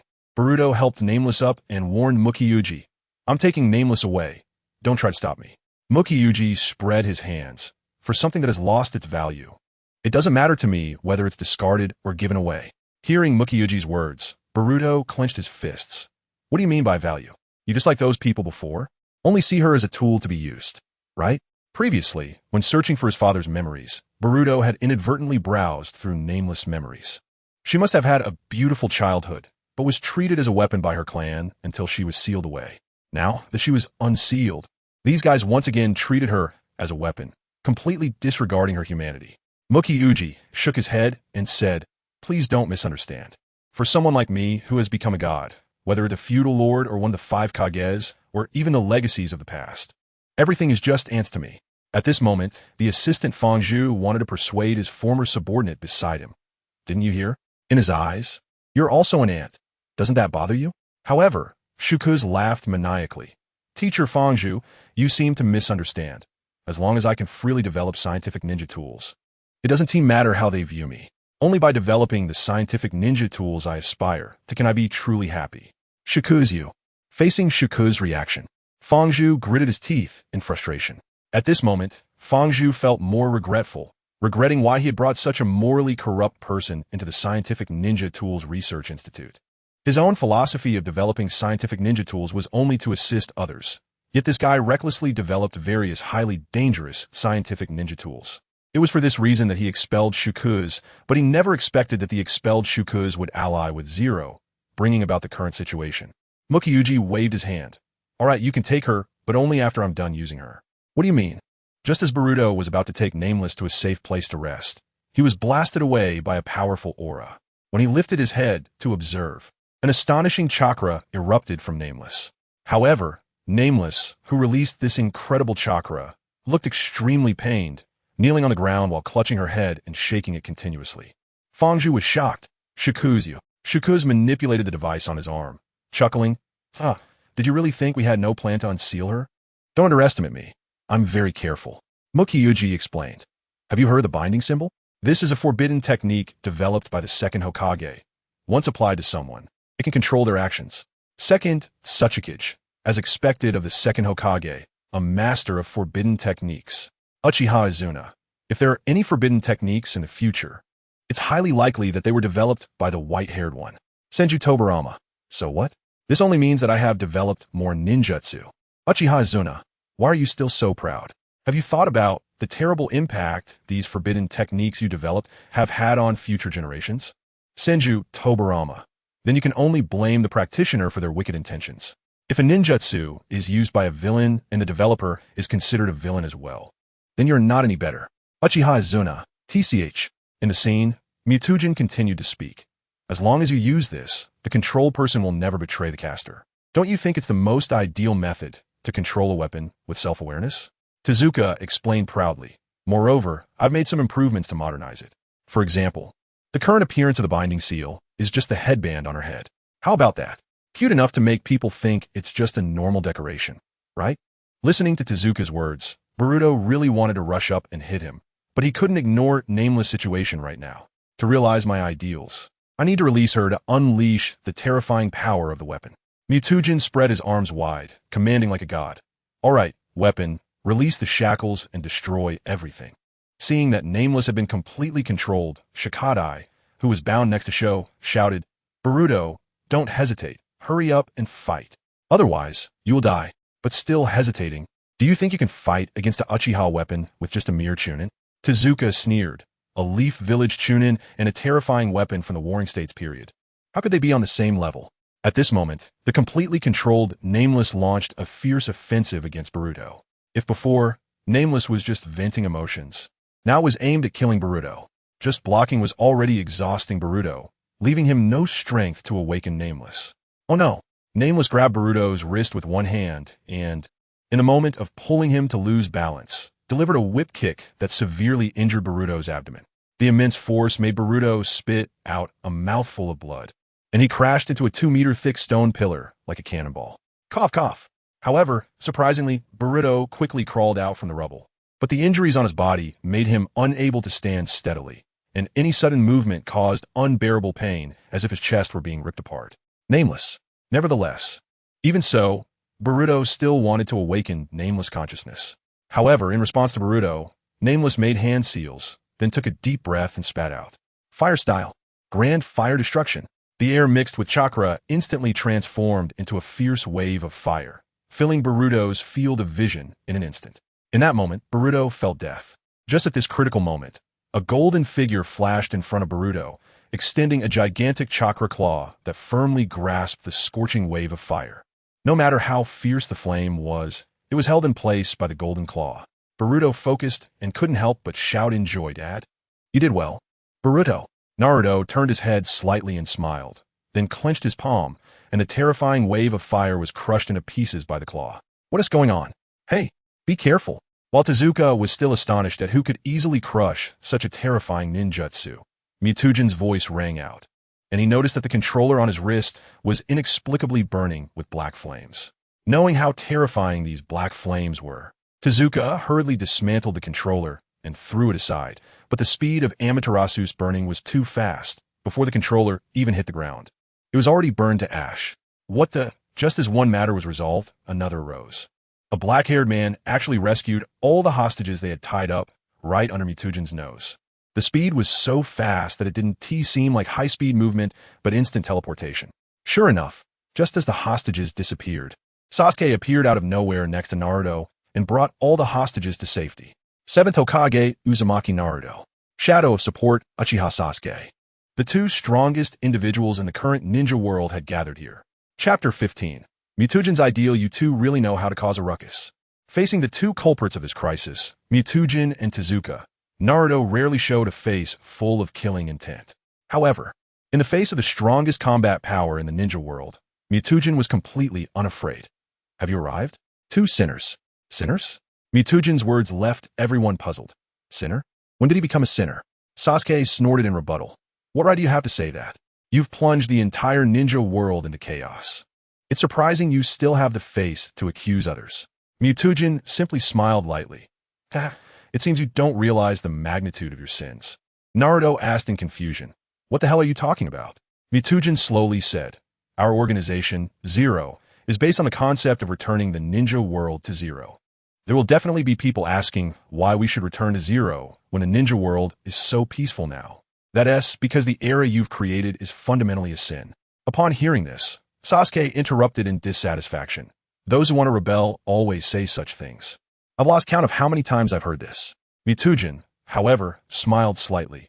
"It seems that you, familiar with darkness, are also very acquainted with the lurking monsters of the lower classes. But Zero is different. Everyone who follows me hopes that I can change this era. And thus the people who formed the organization are those who voluntarily joined and actively assisted me, agreeing with my ideas." Naruto scolded. "What nonsense?" Mutujin asked. "Haha, then let me ask you, does this world crave battle? For you, the era of peace and tranquility is already quite satisfying. However, peace will lose its conflicts, and the disappearance of conflict will erase the existence of ninjas. In this era where battle is unnecessary, where should the people who are twisted and suffering go? Therefore, they seek a place to settle in Zero. For some, the meaning of life is battle. For others, it's to test their skills. Some live as mercenaries. Even those who lost their families in past wars are searching for an object to vent their anger. Craving battle and venting emotions align perfectly with Pain's ideology of ruling everything with power. In the end, a sinister smile appeared on Mutujin's face, a pathological grin. "Nagato, I remember it was I who turned this guy into this state. Conan, what you said him back then should have been fine." "Nagato, indeed. There was nothing wrong, but his understanding was flawed. I just wanted to act cool at the time. Who would have thought he would interpret it so crookedly?" Uzumaki Naruto. "I seem to remember there was indeed an organization called Zero in the past, but why don't I have a clear impression of it?" Uchiha Sasuke. "I remember now. Isn't this the trash organization that I wiped out with my team not long ago?" The report I received at that time said it was a very strong cult, but once we entered, I took them all out in less than half an hour. Jiraiya, how come what you guys are saying is completely different from what was said in the video? Sarutobi Hiruzen, you should understand if you keep watching. Upon hearing Pain's name, Naruto waved his hand to refute. You're wrong, Pain, no, Nagato. What he desires is not war, but the peace that comes after it. What you're doing is just rationalizing those meaningless battles. As the one trying to persuade Nagato, Naruto clearly understands Nagato's longing for peace. Even if it means he himself falls into darkness, he will not hesitate. Mukujin, however, retorted, what's wrong with that? Times are constantly in a cycle. After conflicts end, we move towards peace, and then we will inevitably move towards conflict again. That's the law of the era. Saying this, Mukujin shook his head and sneered. Moreover, you seem to misunderstand. Just because I agree with Pain's thoughts doesn't mean I'll do the same things. I am myself. I will use his ideas as a foundation to create my ideal era, which is to eliminate the current ninja world and return to the era of chaos. When I achieve my ideals, I will become a god beyond Pain. While saying this, Mukujin wore a content expression, seeing himself as a god. Deidara, why does everyone want to become a god? How can someone who doesn't even understand art have such great appeal? Noki, who told you, you little brat, to keep messing with those bombs? Now your head is simple, and your limbs are numb. Deidara, you old man, who are you calling simple-minded and muscle-bound? Noki, whoever answers. That's who. Nagato, a god, how ironic. As a god, only concerned with his own preferences, yet indifferent to the will of all beings. Fourth Raikage, how do I remember you charging into Konoha and killing everyone, eventually blowing Konoha into a big pit? Nagato, is it your wish? How shallow. I've seen many dreamers like you. When I was just acting as a supporting shadow outside the village, I encountered such oddities every few days. And each one thought they could rule the world and achieve their dreams, only for me to use my fist to make them face reality, ultimately throwing them into Konoha's prison. Naruto wanted to rebut. What you're doing now, the sacrifices you're making both internally and externally, are too great. You're just spreading misfortune in the ninja world. Mukujin, however, was unconcerned. Achieving great accomplishments will inevitably require sacrifices. My subordinates are all aware of this, which is why they joined Zero, including Nameless, who joined the organization to eliminate the ninja world and longs to use power freely. Having witnessed Nameless memories, Boruto weakly countered. Nameless wouldn't expect that kind of thing. Mukujin shrugged, looking at Nameless, who had lost control and could only kneel on the ground with vacant eyes. Yes, because of someone's boring instigation, she lost her fighting will and couldn't even control herself, to the point where now she is just a burden. Uzumaki Boruto, you just said you want to take her away, right? Let me help you. Saying this, Mukujin grabbed Nameless' arm and lifted her up. Bang! No one expected Mukujin to raise his foot and kick Nameless hard in the chest. The sound of breaking bones rang out, and Nameless flew straight out. Nameless! Seeing Nameless about to crash to the ground, Boruto completely ignored the intense pain in his body, jumped up, and hugged Nameless, using himself as a cushion to protect her. You bastard! Naruto, be careful! Just as Naruto was about to explode in anger seeing his son injured again, Mukujin had already taken the opportunity to approach Naruto, throwing a kunai towards his neck. Chapter 16. Mukujin's Backup Plan. Chapter 16. Mukujin's backup plan facing such a nearly certain deadly sneak attack. A normal person would hardly have time to react before getting their throat slit, but Naruto was different. It's worth noting that he could previously dodge even a lightning-fast gale release, Light Fong, at close range. Even though his sensing ability is not as good as when he was in Sage of Six Paths mode, such an attack was still impossible to evade. Just as the kunai was about to touch Naruto's neck, Mukujin's wrist was already caught by Naruto, and then two golden chakra arms extended from behind him, intertwining their fingers and smashing down fiercely. Boom! The flat ground was instantly smashed into a large pit by Naruto, while Mukujin had already broken free from the restraint and jumped back to avoid being turned into mush. Immediately after, he formed hand seals with both hands, gathering chakra in his mouth. Fire release. Great fireball technique. A fireball comparable to the one Nameless had unleashed earlier shot towards Naruto, with the high temperature of the flames felt even from a distance. However, Naruto did not move an inch. Instead, he raised his fist, gathering a much larger chakra fist around his body, and then swung it out forcefully. This seemingly simple punch was incredibly fast and swept through everything, easily shattering the fierce great fireball and, with undiminished power, smashing into Mukujin. Although Mukujin defended in time, The force that came made him feel as if he had been hit by a truck in the chest. A warm spray of blood shot from his throat. And then he was smashed into the wall behind him. In just one exchange, Naruto showcased the vast gap between him and Mukyujin, a gap that could not be bridged by a sneak attack. After a moment, Mukyujin emerged from the wall, wiping the blood from the corner of his mouth, excitedly saying, as expected of the hero of the ninja world, the 7th Hokage, even after such a huge drain earlier, you still have such strong combat power. It's worth noting that before coming here, Naruto had fought fiercely with Sasuke for a long time, and their earlier battle was catastrophic. Yet now, despite both of them having significantly weaker chakra, their combat power was still terrifying. Naruto retracted his chakra fist, coldly saying, "Behave and come with me to Konoha prison." If he hadn't held back just now, that blow would have been enough to kill Mukyujin on the spot. After all, preserving the lives of these behind-the-scenes masterminds is necessary for the interrogation team to extract information. Mukyujin eased the intense pain in his body. Indeed. Even now with you guys, I cannot win against just one of you. It seems that returning with you is my correct choice. Senju Hashirama, to dare challenge a perfect Jinchuriki. This Mukyujin is quite brave. Uchiha Madara, generally, I like to call people who have courage but no strength idiots. Nagato, I used to think that Nagato had some ideas, but now it just feels so cringy and foolish. Conan, you can know a person's face, but not their heart. Nagato, Uzumaki Naruto, if this guy can really stand up to us, why don't I have a strong impression of the Organization Zero? Sasuke Uchiha, I don't know anyway. If it weren't for today, I wouldn't even remember this organization. Miryuji grinned and said, if I were facing you at full strength, I might choose to go with you. But the fact that I'm still standing here means I still have a chance of victory. Sasuke was already a bit tired of arguing with this fool and suggested to Naruto, next time, just beat him up badly. As long as he's alive, we could take him back.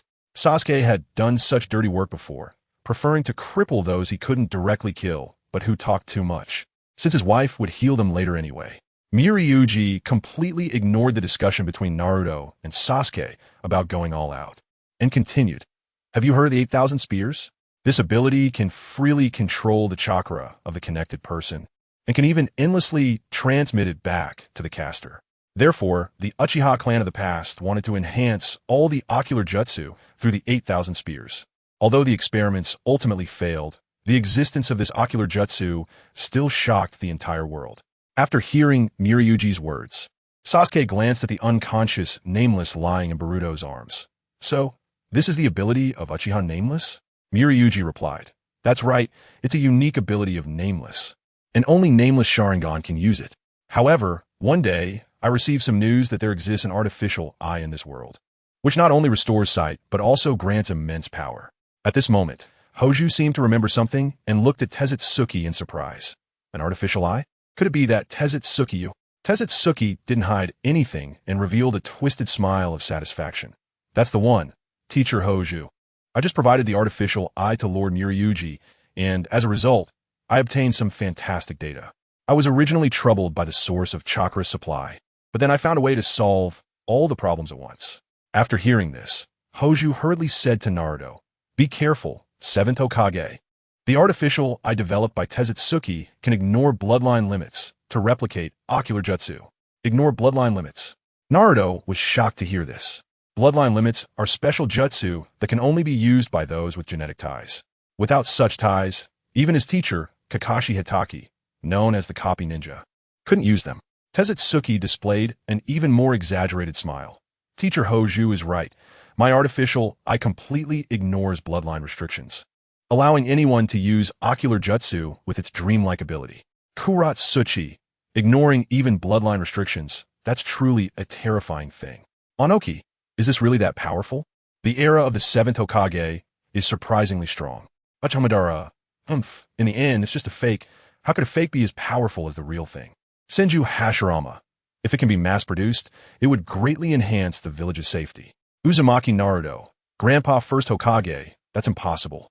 This scientific ninja tool, the Eye of the Mind, is something I have forbidden from being developed because it requires an enormous amount of chakra to use. According to the data given to me by Shikamaru, using it for 30 seconds could completely drain AJ Nin's chakra. If it were given to an ordinary person, they would die from chakra exhaustion within a few seconds. Senju Tobirama, something so dangerous, the 7th Hokage has done well. In the video, Sasuke and Naruto are unaware of these issues. They see Sasuke looking warily at Mirai. If it really has that function. That's right, I currently possess 8,000 spears. Having guessed Sasuke's thoughts, Mirai grinned wickedly and tore off the bandages on his head, revealing a pair of crimson, hot Sharingan with patterns identical to an unknown Manjiki. Chapter 17. Naruto and Sasuke's Crisis. Uchiha Madara. TCH, a non-Uchiha, is actually using the Sharingan. Damn it. Hataki Kakashi, ahem. Uchiha Zuna. Hey, 7th Hokage. How did you deal with this guy? Uzumaki Naruto. In my timeline, I prohibited the development of the Sharingan, and Sasuke also expelled Hijikata from the Research Institute. As for Zero, after Sasuke took them all out, Mirai was already imprisoned in Hozuki Castle. Naruto. Just a call from Sasuke. And Naruto already knew what to do next. The two ran forward simultaneously, attempting to nip the crisis in the bud. It seems you can sense the danger of these eyes, but it's too late. However, before Naruto could take a few steps, a kaleidoscope pattern quickly emerged on the back of his right hand, and then the chakra within him completely ignored Naruto's commands and flew away from his body into Mirai's embrace. At the same time, not just Naruto, but countless people in the entire ninja world who had a kaleidoscope pattern on the back of their hands, regardless of gender or age, had almost all their chakra leave their bodies, crossing mountains and seas to enter Mirai's body. In an instant, Mirai gained an immense amount of chakra, erupting with an astonishing aura. Under this pressure, even Sasuke had to stop in his tracks to resist. At this moment, Mirai resembled a Super Saiyan bursting with energy, enveloped in blue chakra flames, and mockingly said, "Now everyone in the ninja world has a connection to the moon seal. Do you understand what that represents?" As the chakra continued to increase, the aura surrounding Mirai became even more solid. Their chakra is all in my hands, and I can collect their chakra at will. Moreover, I can use the vast chakra I collect to unleash the tremendous power of the kaleidoscope Sharingan. Even that power can be achieved.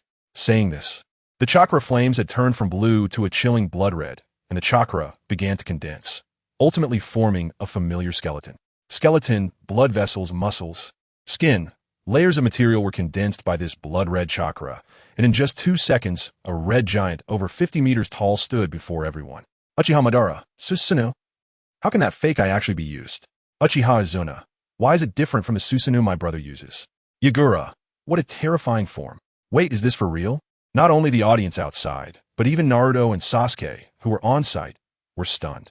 After all, this is a unique ability of the Uchiha clan.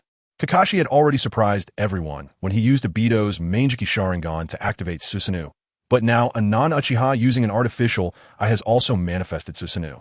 However, compared to the complete Susanoo of others, Mirai's Susanoo was severely damaged, with ribs visible through its chest. Mirai teased, "After all, it's not the original eye, so it's a bit distorted, but it's enough to bury you all here. Are you that sure?" In response to Naruto's question, Mirai controlled Susanoo to draw a weapon. Of course, because you are no longer the strongest of this generation. The moment the long sword was drawn, a violent blade aura spread out. Facing this storm that seemed to tear everything apart, Sasuke quickly activated his Susanoo to protect everyone. However, after withstanding the storm, Sasuke realized that this storm contained a high concentration of chakra. As soon as Susanoo made contact, part of its surface was instantly torn apart. This made the purple Susanoo unable to withstand the storm and was soon completely overturned, while the storm also destroyed the entire base. When everything settled, what was once the base of the Zero organization in the mountain was now just a huge pit, with a red giant resembling a demon standing in the center.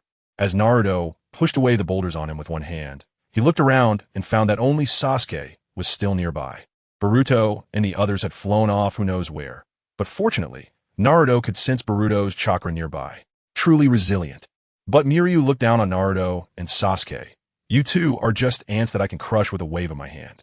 The red Susanoo raised its long sword and swung down, casting a crimson glow over Naruto and Sasuke, making them feel as if they were in hell. Knowing the terror of this strike, Naruto and Sasuke didn't hesitate and quickly unleashed all their chakra.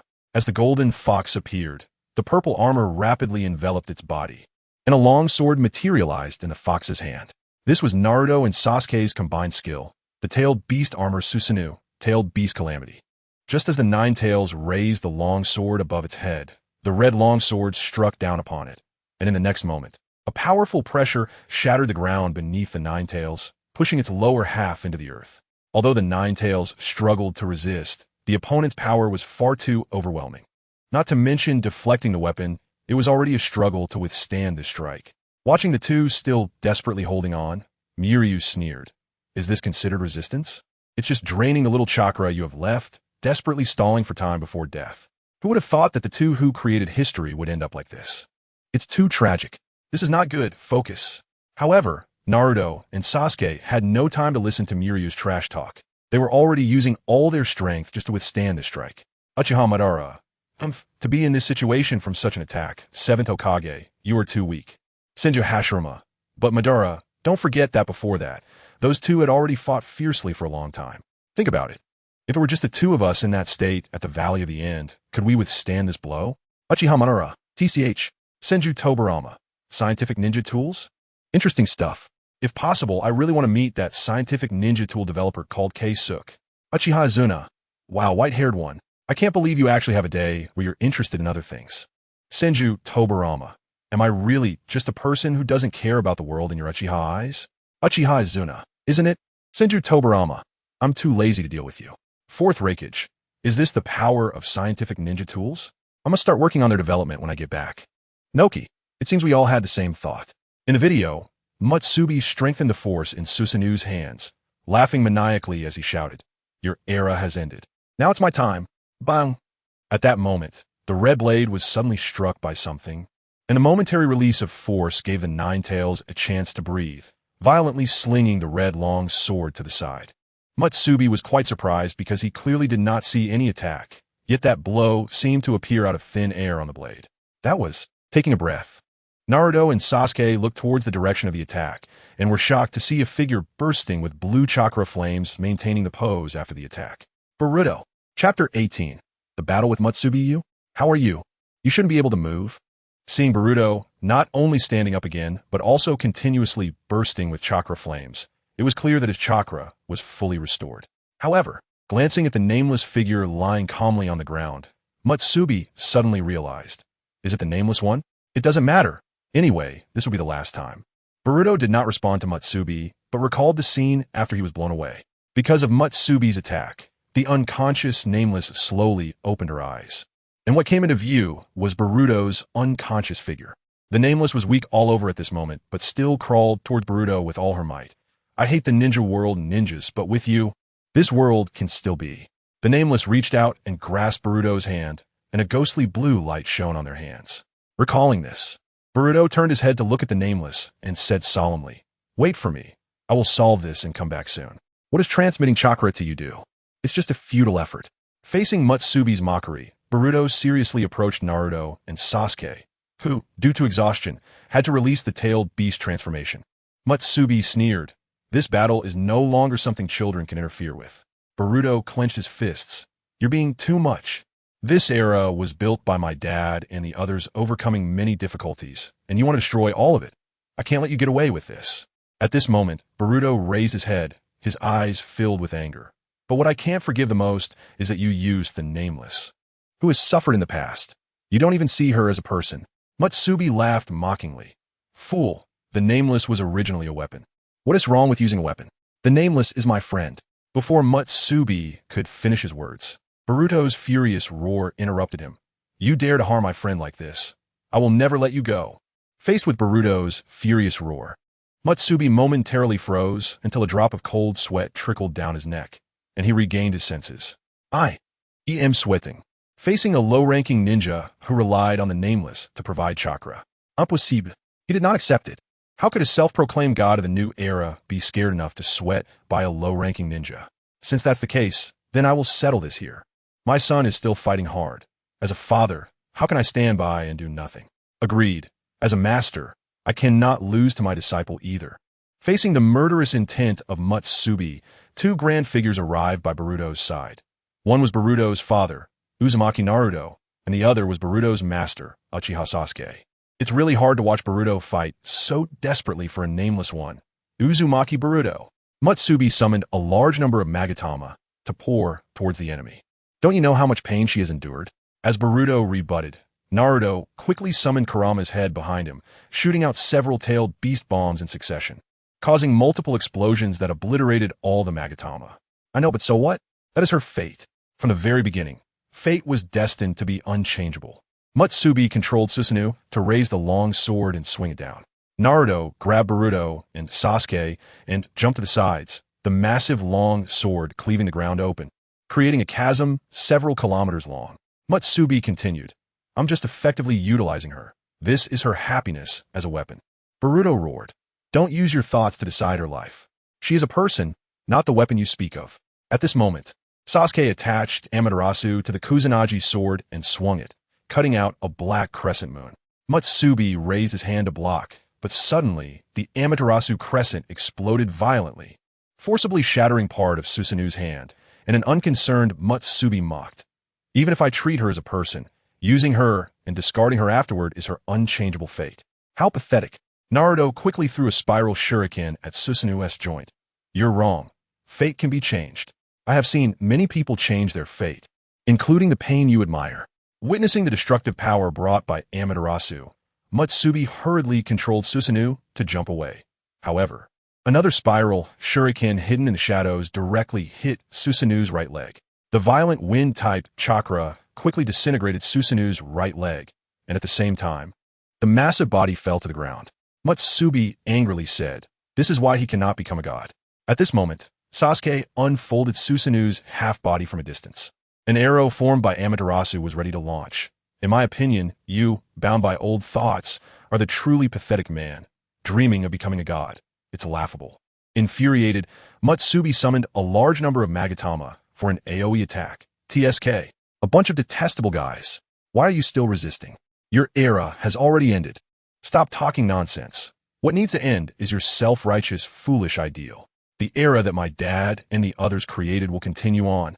As Boruto rebutted, Sasuke also shot the Amaterasu arrow, and through the control of the Kagaya, the arrow instantly decomposed into a rain of arrows. In an instant, the battlefield was filled with explosions from the Magatama and Amaterasu. However, these Magatama were no match for Sasuke's Kagaya, and after a few seconds, the Magatama were completely depleted, while the remaining Amaterasu arrows rained down on the red Susanoo.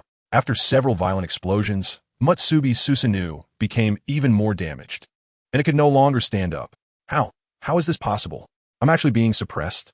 At this moment, Mutsubi's eyes widened in disbelief at the reality before him. One was the 7th Hokage who had been drained of chakra. One was an Uchiha who was almost out of chakra, and the last one was just a low-ranking ninja relying on the nameless chakra to act. Yet, these three seemingly insignificant characters managed to beat his Susanoo to a pulp. Uchiha Madara, his size is enormous, yet his mobility is so poor. It's a waste of all that chakra. Uzumaki Naruto, it's also thanks to his lack of mobility. Otherwise, the outcome in that situation would have been hard to determine. Uchiha Sasuke, to put it simply, Maki Ryu is just a big fish in a small pond. Hatake Kakashi, but thanks to Naruto and the others' own strength otherwise, even against such enemies, they wouldn't be able to counter effectively. Uchiha Obito, that just means you're weak. Hatake Kakashi, Obito, what are you doing? Uchiha Obito, I'm not here. Get lost. Hatake Kakashi, Obito, where are you? Obito. Chapter 19.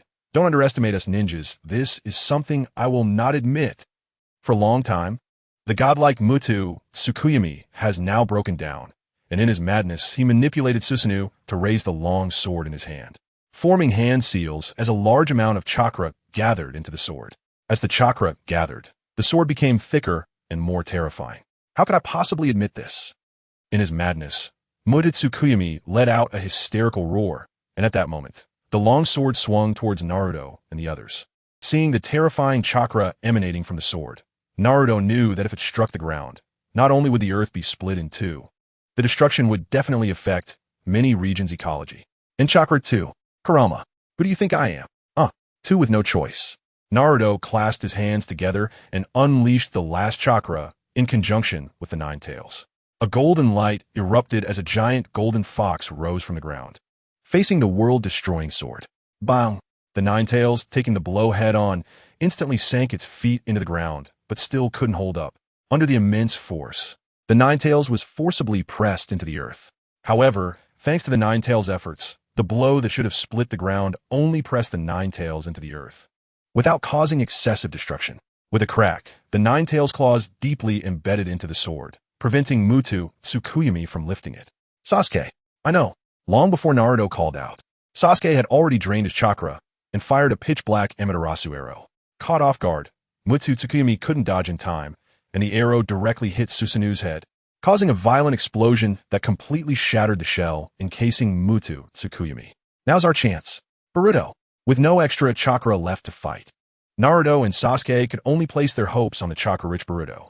At this moment, Boruto had already gathered all the chakra in his hand, forming a dazzling Rasengan, and said to Muto Tsukuyomi, "The era is built by humans." Boruto was thrown by Naruto's shadow clone and quickly arrived in front of Muto Tsukuyomi, shouting, "We don't need a self-proclaimed god." Rasengan. The bright blue Rasengan accurately hit Muto Tsukuyomi's chest, and the continuous rotation tore apart his body. However, Muto Tsukuyomi's unwillingness made him shout, "Why? Why would I lose to a kid like you? You shouldn't underestimate us. Ninjas." Boruto roared as he intensified his output, and the increasingly terrifying Rasengan completely engulfed Muto Tsukuyomi's figure. In the end, the entire Susanoo, this violent vortex, was thoroughly torn apart, disappearing into the air, and Muto Tsukuyomi himself, under the impact of the Rasengan, crashed onto the emblem of the Zero organization, completely losing his life. Senju Hashirama. Well said. Boruto, that line about not underestimating us ninjas is really inspiring. Senju Tobirama. Uzumaki Boruto, you have truly inherited our will of fire well. Uzumaki Boruto. Thank you for the praise, former Hokage. Sasuke Uchiha. Not bad. Boruto, you actually received praise from the previous Hokage, huh? What's wrong? You look troubled. Boruto Uzumaki. I was thinking, the me in the video has already acknowledged Nameless as a friend, but why don't I have any memories of Nameless? Minato Namikaze. Perhaps this timeline is a parallel world different from ours. Boruto Uzumaki. Grandpa, I'm not sure either. Whenever I see Nameless, I always feel a sense of familiarity and sadness, as if I understand her past. Sasuke Uchiha. You must have a crush on her. Boruto Uzumaki. How is that possible? I've only met Nameless once. I might feel sorry for her, but that doesn't mean I like her. I'm not the kind of scumbag who falls in love with every girl I see. Koyuki. That's right, Boruto. Don't be like Jiraiya-sensei. Jiraiya. I'm very loyal. Don't slander me. Koyuki. Koyuki. Really? Every time you return to the village, you can be found in various outdoor hot springs. Jiraiya. Well, research is also very important. Tsunade. Jiraiya, you idiot. Pay attention. Hinata is still here. If you dare to corrupt her, I'll make you know how to get to hell. Jiraiya. I'm sorry. Naruto Uzumaki. Speaking of the scumbag image of falling in love with every girl, Sasuke, you seem to fit that the most. Uchiha Sasuke. Don't slander me, you loser. Uzumaki Naruto. Although I can't remember clearly, I always feel like I've seen you falling in love with everyone there. Uchiha Sasuke. You must have seen it wrong. Sakura Haruno. Hearing Naruto say that, I also have that impression. Uchiha Sasuke. How is that possible? Sakura. Don't you know my character yet? Sakura Uchiha. Of course I know. That's why I feel a sense of unease. In that vague memory, you were flirting with a group of girls late at night, getting involved with everyone. Uchiha Fugaku. Sasuke, you've changed. Uchiha Mikoto. How could such a good child be like this? Uchiha Sasuke. Mom and Dad. I won't turn out like that. Uzumaki Naruto. Right. And in those impressions, Shikamaru became an idiot, Choji got really handsome, and Hinata got really irritable. Uzumaki Hinata. Huh? How did I become like that? Uzumaki Boruto. An irritable mom? I can't quite imagine that. Uzumaki Himawari. Mom has always been very gentle. Uzumaki Boruto. Although when she really gets angry, it's pretty terrifying. Young Master. Suddenly, a shout from Fongzu came from the video. The group who had just resolved the situation turned their heads towards the sound and saw Fongzu looking somewhat sad. Boruto, feeling that something was wrong, hurried over and quickly reached Nameless' side. At this moment, Nameless looked extremely weak and pale. If it weren't for the slight rise and fall of their chest, they would be indistinguishable from a corpse. Nameless, Boruto gently called out to them, but Nameless showed no reaction to Boruto's call. Boruto, Nameless? That's great. I'll take you to get treatment right away. Hearing Nameless' voice, Boruto was overjoyed and prepared to support them towards the Konoha hospital for help. However, Nameless shook their head. No, it's okay. I know my body best. There's no saving it. Chapter 20. Options to save Nameless used their last bit of strength to show a somewhat decent smile. I'm very happy to become friends with Boruto. As they spoke, tears involuntarily streamed down Nameless' face. But I'm still in so much pain, I can't forget the past. I'm very hurt, but Boruto lowered his head and slowly said, "You don't have to say it. I already know." However, at this moment, Nameless' condition was worsening. Their eyes had completely lost their light. "Huh? Boruto? Where did you go?" Seeing Nameless unable to see and raising their hand as if to grab something, Boruto hurriedly held their hand. "Don't worry. I'm right here with you." At that moment, Nameless' palm was very cold. Although they wanted to grip Boruto's hand tightly, they no longer had the strength this. Boruto focused his gaze and noticed a beautiful crystal in his hand that he didn't know when he had obtained. Nameless smiled weakly. "It's the shining stone of me and Boruto. Although it's small, I cherish it very much. Can you take it?" Seeing this, Boruto's tears blurred his vision. But he quickly put on a smile. "Of course. And also I say this shining stone needs to keep getting bigger. Let's go play together in the future, okay?" Unfortunately, Nameless was already completely unable to perceive the existence of the outside world, sinking into darkness, and could only watch the light that was moving further away from them. Whispering unwillingly, "It's really annoying. Why does it have to end like this? I still want to go together with Boruto." So unwilling. Before the last bit of unwillingness could be expressed, Nameless' life force completely vanished, their powerless hands slipping to the ground, with only the tears on their face telling of their unwillingness. Watching Nameless die before his eyes, Boruto was heartbroken. The others were also powerless. Naruto and Sasuke's chakra had already been exhausted, and they couldn't help at all. The others weren't even medical ninjas, so they were even less able to assist. Meanwhile, hiding not far away, Tezuka witnessed all of this and retreated with a smile. "Although this time I failed, what about next time?" Just as Tezuka had taken 2 steps back, Shikamaru's voice came from behind him. Tezuka turned around in fright to see not only Shikamaru standing behind him, but also ninjas from the 5 great villages. Without giving Tezuka time to react, Shikamaru waved his hand, signaling 2 Konoha ninjas to step forward and apprehend him. "Uchiha Sarada. Miss Nameless just died like that. Uzumaki Boruto. Nameless. Senju Hashirama. This girl's life is truly tragic. She spent her childhood as a weapon of the Uchiha, and after being unsealed, she was used by others. Sigh. Uchiha Madara. The Uchiha in the past really makes me furious. Senju Tobirama. Oh, I didn't expect you to think that way. Uchiha Zuna. What's so strange about it? After my brother became the leader of the Uchiha, he has always advocated for the harmonious development of the village, which has made the Uchiha clan even stronger. Senju Tobirama. I do not deny that." The video quickly played the events that followed. After Boruto personally ended Kinshiki and dismantled the Organization Zero, the major ninja villages began a thorough internal investigation. As a result, it was discovered that each major ninja village had spies planted by Zero, and the number was quite substantial, especially in Konoha, which had the most spies. However, fortunately, after this investigation, all the spies from the Zero organization were captured, and following the information provided by these individuals, members scattered in various locations were also apprehended. It can be said that the Organization Zero, which had previously caused chaos in the ninja world, was completely relegated to history. On the other side, after the death of Nameless, Naruto couldn't bear to take this girl for research, so he buried her in the Uchiha clan's cemetery with Sasuke, which could be considered a return to her roots. As for Boruto, due to Nameless' death, he had been in a low mood, returning home right after completing missions for several days. Even when Shikadai and the others invited him to play games, he was lackluster. The crystal that Nameless entrusted to Boruto was made into a necklace and given to his sister Himawari, as he believed that the cheerful Himawari could make the crystal feel warmth more easily than his current despondent self. Until one day, after Team 7 completed a mission for the day, Sarada, wanting to help Boruto recover, suggested they go play Ninja Heroes, a game based on Nameless Tsukuyami created by Tukase using a summoning technique. Logically, after Nameless' death, the game should not be playable anymore, since it lost the eye technique that served as its foundation, but after so long, the game was still functioning normally, just without the previous tasks. Although Boruto did not want to play the game, under Sarada's insistence, he had no choice but to log in with Mitsuki. However, after successfully logging in, Boruto found himself not in the familiar ninja village, but in a pure white space, with a tall stone door standing in the center. Here, is this the space where time converges? How'd I end up here?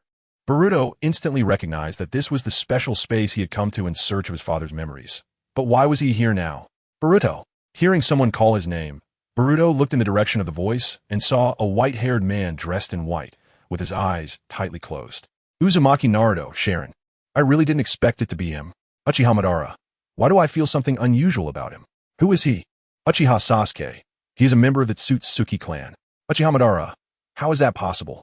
The Tsutsuki clan should have been gone long ago. Uzumaki Naruto. There are indeed no Tsutsuki left on Earth, but they still exist on the moon. The outer path golem you summoned is located inside the moon. Uchiha Sasuke. Moreover, the Tsutsuki clan has not been extinguished. There are still Tsutsuki existing in the world. Uzumaki Naruto. Also, your infinite Tsukuyomi plan ultimately only served as someone else's wedding dress. Uchiha Obito, what are you saying? Uzumaki Boruto. I can't say that. It's already a spoiler. Mr. Sharon. Boruto immediately recognized the identity of the person in front of him. Tsutsuki Sharon isn't Tsutsuki who suddenly appeared before him. Unlike the Tsutsuki Momoshiki he encountered before, Sharon had no intention of attacking him. Instead, he was trying his best to help him. Sharon said, I understand what you're struggling with right now, which is why I've been maintaining this space. Oh, thank you then. Boruto was taken aback for a moment, and then realized that no wonder the game still existed even though the unknown had been dead for so long. It was said outside that Writing Company had taken over the operation of the game. Sharon continued, I maintain this space to trigger a miracle. Boruto frowned in confusion and asked, a miracle? Sharon nodded, that's right. It can only be done in this space, and you could say it's a forbidden method. Boruto smiled. Sounds quite impressive. What exactly do we have to do? Sharon paused for a moment and then looked up, speaking each word clearly. Interfere with history. Chapter 21. Means to go back to the past, interfere with history? Boruto was stunned. He had been warned when he and Sasuke went back to the past that they must never interfere with past events, or it could lead to irreversible consequences. Sharon nodded. That's right. Previously, we only went to search for Naruto's memories and couldn't interfere with past history. But this time it's different. If successful, you will be able to change someone else's past.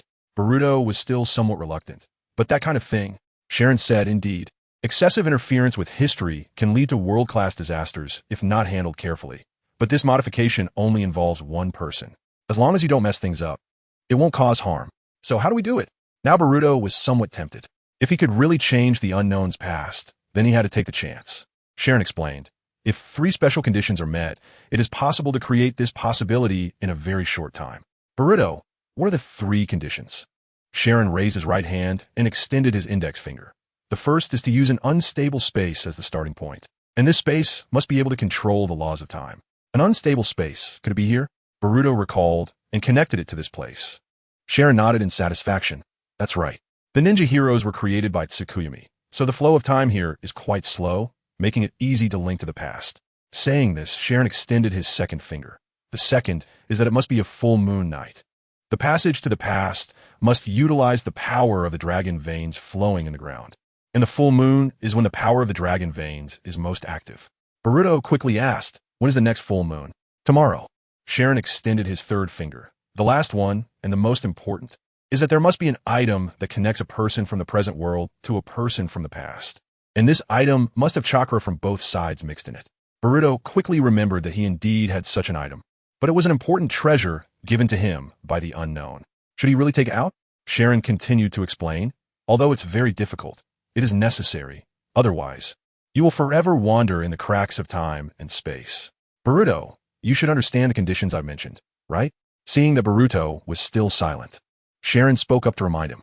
Sharon wouldn't force Boruto to change history, as doing so could erase this world if not handled properly. However, he was very curious to see the choice of the son of the child of destiny from the past. That's also fine. After a long silence, Boruto made up his mind. The unwilling expression and words of the unknown were piercing his heart. The unknown was his friend, and he couldn't help her in the Warring States era before. Now, if he could, he wanted to give it a try. Boruto said, helping the unknown from the Warring States era would be the best choice, right? Mr. Sharon. Sharon nodded in agreement with Boruto's viewpoint. That's right. The Warring States era is the moment that shaped the unknown's character. It's the time point of her destiny. As long as you can save the unknown from that time. Boruto secretly clenched his fists. Sharon said, tomorrow night, I will wait for you here. If you're sure you want to change the unknown's fate, bring the item that can connect you to her. Okay. After logging out of Ninja Heroes, Boruto's expression became exceptionally determined, no longer showing the dejected look he had these past few days. Soon, Boruto was questioned by Sarada and Mitsuki about where he had gone. They clearly saw his D-login, yet he was nowhere to be found the entire time. To avoid worrying Sarada and Mitsuki, Boruto could only make up a reason, saying that the game had a bug. For this reason, Mitsuki didn't mind as long as Boruto was safe, but Sarada found it somewhat speechless, as she had finally taken the initiative to play the game, only to encounter such a situation. After settling Sarada and Mitsuki, Boruto prayed to Himawari to get back the necklace he had previously given her, because this necklace was the item that would establish a connection between him and the unknown. Although he felt somewhat guilty towards Himawari, he needed it. He had prepared himself to make Himawari cry, but to his surprise, Himawari was very understanding.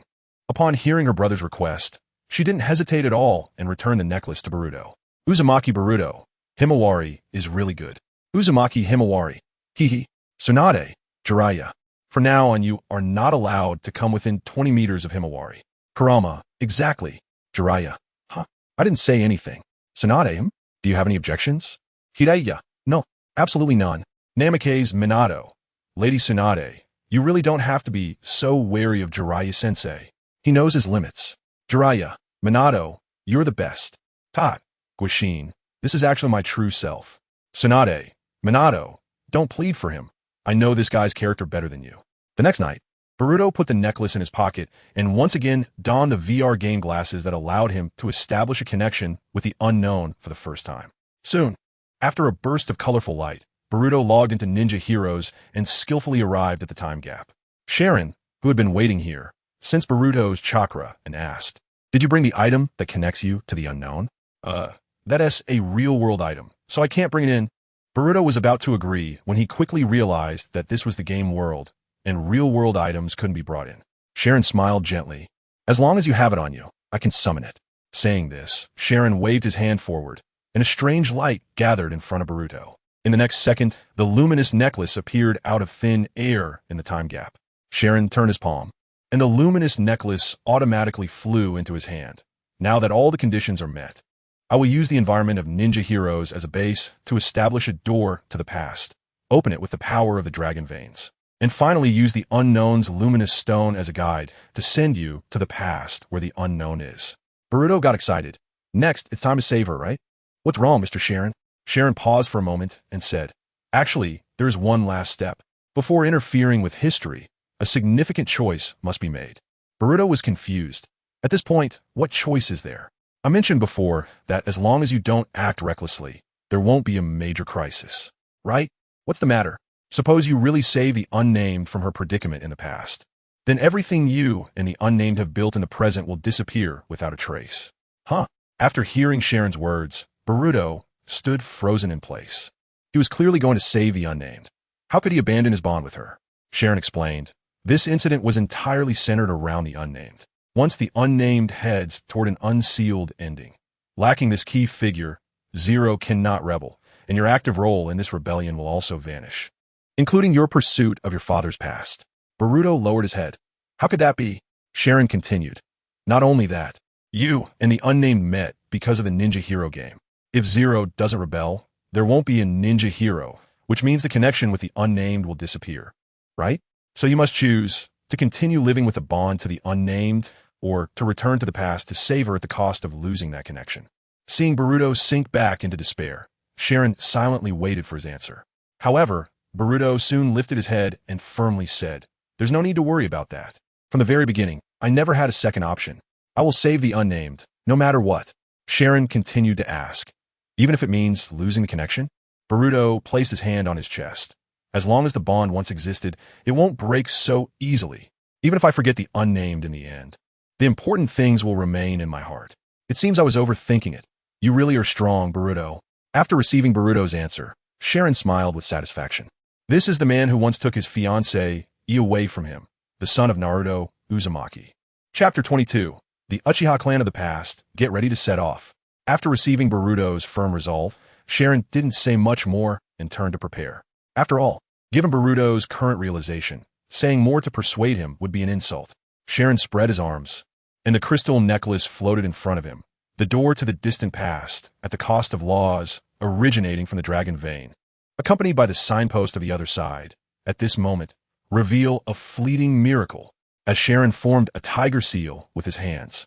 The crystal necklace flew into the stone door, which then slowly opened, revealing the flowing current of time inside.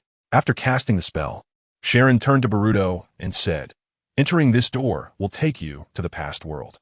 The crystal will bring you to the unnamed, and the rest depends on you." Boruto nodded. "Yes, I know." Sharon reminded, "Just to let you know in advance, your existence in the past is limited to before the morning of the next day. When the sun rises, regardless of success or failure, you'll be forcibly sent back." At this moment, Boruto placed his hands on his hips and chuckled. "Thank you so much, Mr. Sharon. I will definitely succeed." Sharon responded with a smile. "Save your thanks for after you succeed." "Okay." Boruto nodded seriously, then walked slowly towards the door. "The unnamed is waiting for me. And this time, I will definitely tell you the things I didn't have time to say before. I'm going." After saying that, Boruto jumped into the torrent of time without hesitation. "Uchiha Madara. Kid, I admire your courage to dare to venture alone into the Warring States period. Uzumaki Boruto. I will go without hesitation for my friends. Uchiha Izuna. The Warring States period is not like your peaceful era. It's surprising that you can still survive. Senju Hashirama. That's right. Before Madara and I established the first ninja village, various clans were engaged in fierce battles, and the average age of ninjas did not exceed 20. Uzumaki Boruto. Yeah, I know. I've read about it in books. But whether it's the me in the videos or the me now, as long as I can help my friends, I will try, no matter how dangerous it is. Senju Hashirama. You are truly fortunate to have a friend like Nameless." In the Warring States period, Boruto quickly appeared out of thin air and, unsurprisingly, fell flat on his back. Ouch! When Boruto sat up, holding his head, he found himself surrounded by serene forest, the pleasant sounds of insects temporarily making him forget the pain. This is the Warring States period. While Boruto was amazed that he had truly come to this era, he also marveled at the unique peace of this time. In his own era, everywhere he went was filled with the bright lights of nightlife and bustling streets, making it hard to feel the tranquility brought by the forest and the star-filled night sky. I remember Mr. Shiran said that the meteorite would guide me near Nameless. Boruto looked around and spotted a place lit by firelight. If that's the case, that place looked suspicious. Soon, Boruto quietly approached the village, and to his shock, he found out that it was actually the Uchiha clan's stronghold. However, Boruto didn't notice that as he approached the Uchiha base, an Uchiha had seen him and quietly came up behind him. Not long after, in the Uchiha prison, Nameless was curled up in the corner, hugging her legs and trying to minimize her presence. This wasn't because Nameless wanted to kill. On the contrary, she didn't want to kill anyone. Only by making her clan forget her existence could she avoid being sent to the front lines and being forced to harm others. However, she was a weapon of the Uchiha clan, and weapons are meant to be used in battle. No matter how unwilling she was, she would still stand on the battlefield and hurt those from other clans. Bang! Suddenly, the sound of the iron door opening startled Nameless. It wasn't yet time for the next day's action. Why would the door open early? Fortunately, the person who opened the door showed no intention of coming in. After casually tossing someone inside, they closed and locked the iron door and left. Huh, that hurts. Soon, the blonde boy who had been thrown in woke up, but he didn't notice Nameless hiding in the corner. He just looked around the cell. Where is this? A prison? Oh, right, I was captured by them. Although the blonde boy sounded a bit frustrated, he showed no signs of despair, which puzzled Nameless. After all, this was the Uchiha prison. What awaited him was the Uchiha's torture, yet he didn't seem the least bit hopeless. Time was short. He shouldn't waste it here. Muttering to himself, the blonde boy prepared to bend the iron bars. Just as his hand was about to touch the bars, Nameless spoke up to remind him. Do you want to die? Boruto was stopped by this familiar voice. Before he could reflect on the owner of the voice, the fingers that had just touched the bars suddenly ignited in flames. Ouch! Why is this iron bar burning? Boruto, grimacing in pain, took a few steps back, shaking off the flames from his hand before sitting down on the ground. Although he was curious about how the iron bars could catch fire upon contact, he was even more curious about the person who had just warned him. Boruto turned around and saw a black-haired girl dressed in a blue cloth, her limbs wrapped in bandages and secured with forelocks. Boruto got up, brushed off the dust on his clothes, and thanked her. Thank you. If you hadn't reminded me, I would have been turned to charcoal just now. Looking at the pitiful girl, Boruto crouched down to ease the atmosphere. I didn't expect there to be someone else here. Were you also captured by them? However, In response to Boruto's words, the girl remained curled up, hugging her knees. Boruto didn't mind and continued. It might be strange to ask someone I've just met, but I'm currently looking for someone. You should know her. She's also from the Uchiha clan. The girl slightly raised her head at this moment and explained in a flat tone, You don't need to ask me. Anything has nothing to do with me. I say you still won't. As Boruto's gaze met the girl's, his eyes lit up, and he excitedly grabbed her shoulders. Is it Nameless? Yes, so what? Nameless' response was still emotionless. Compared to Nameless' indifference, Boruto was beaming with joy, almost wanting to hug her. Of course. So you're in a place like this. I finally found you. Boruto released Nameless and stood up, grinning. All right, the first goal of finding Nameless is complete. Now we just need to escape together. After saying a lot, Boruto noticed that Nameless was still in the same posture and shrugged. You thought I couldn't escape? Don't worry. This mere prison, I can easily destroy with ninjutsu. However, in the face of Boruto's enthusiasm, Nameless merely shrank her frail body a bit. You can just go out alone. Huh? This time, Boruto was stunned because the Nameless he knew was too different from the current Nameless. Nameless continued to speak flatly. I am a weapon, born solely for the battle of the clan, to use ninjutsu as instructed to eliminate enemies. I won't cry, I won't escape, I won't waver. I can only endure the pain until I die. Until there are orders, I can only remain on standby in the prison. Even in emergencies, I cannot leave. This is my mission, and I must obey. Listening to Nameless recite the mission passed down to her by the Uchiha clan, Boruto's fists trembled even more. Chapter 23. The Sincerity of Uzumaki Boruto. Hashirama. At this moment, I actually find myself somewhat agreeing with that guy Tobirama's ideology. Senju Tobirama, oh? The famous Uchiha Madara actually acknowledges me? What an honor. Uchiha Madara, stop it. I'm just annoyed by these Uchiha. Uchiha Izuna, it's an honor for you that my brother approves of you. Ugly white-haired one. At this moment in the video, Boruto squatted down and said to Nameless, That's not true.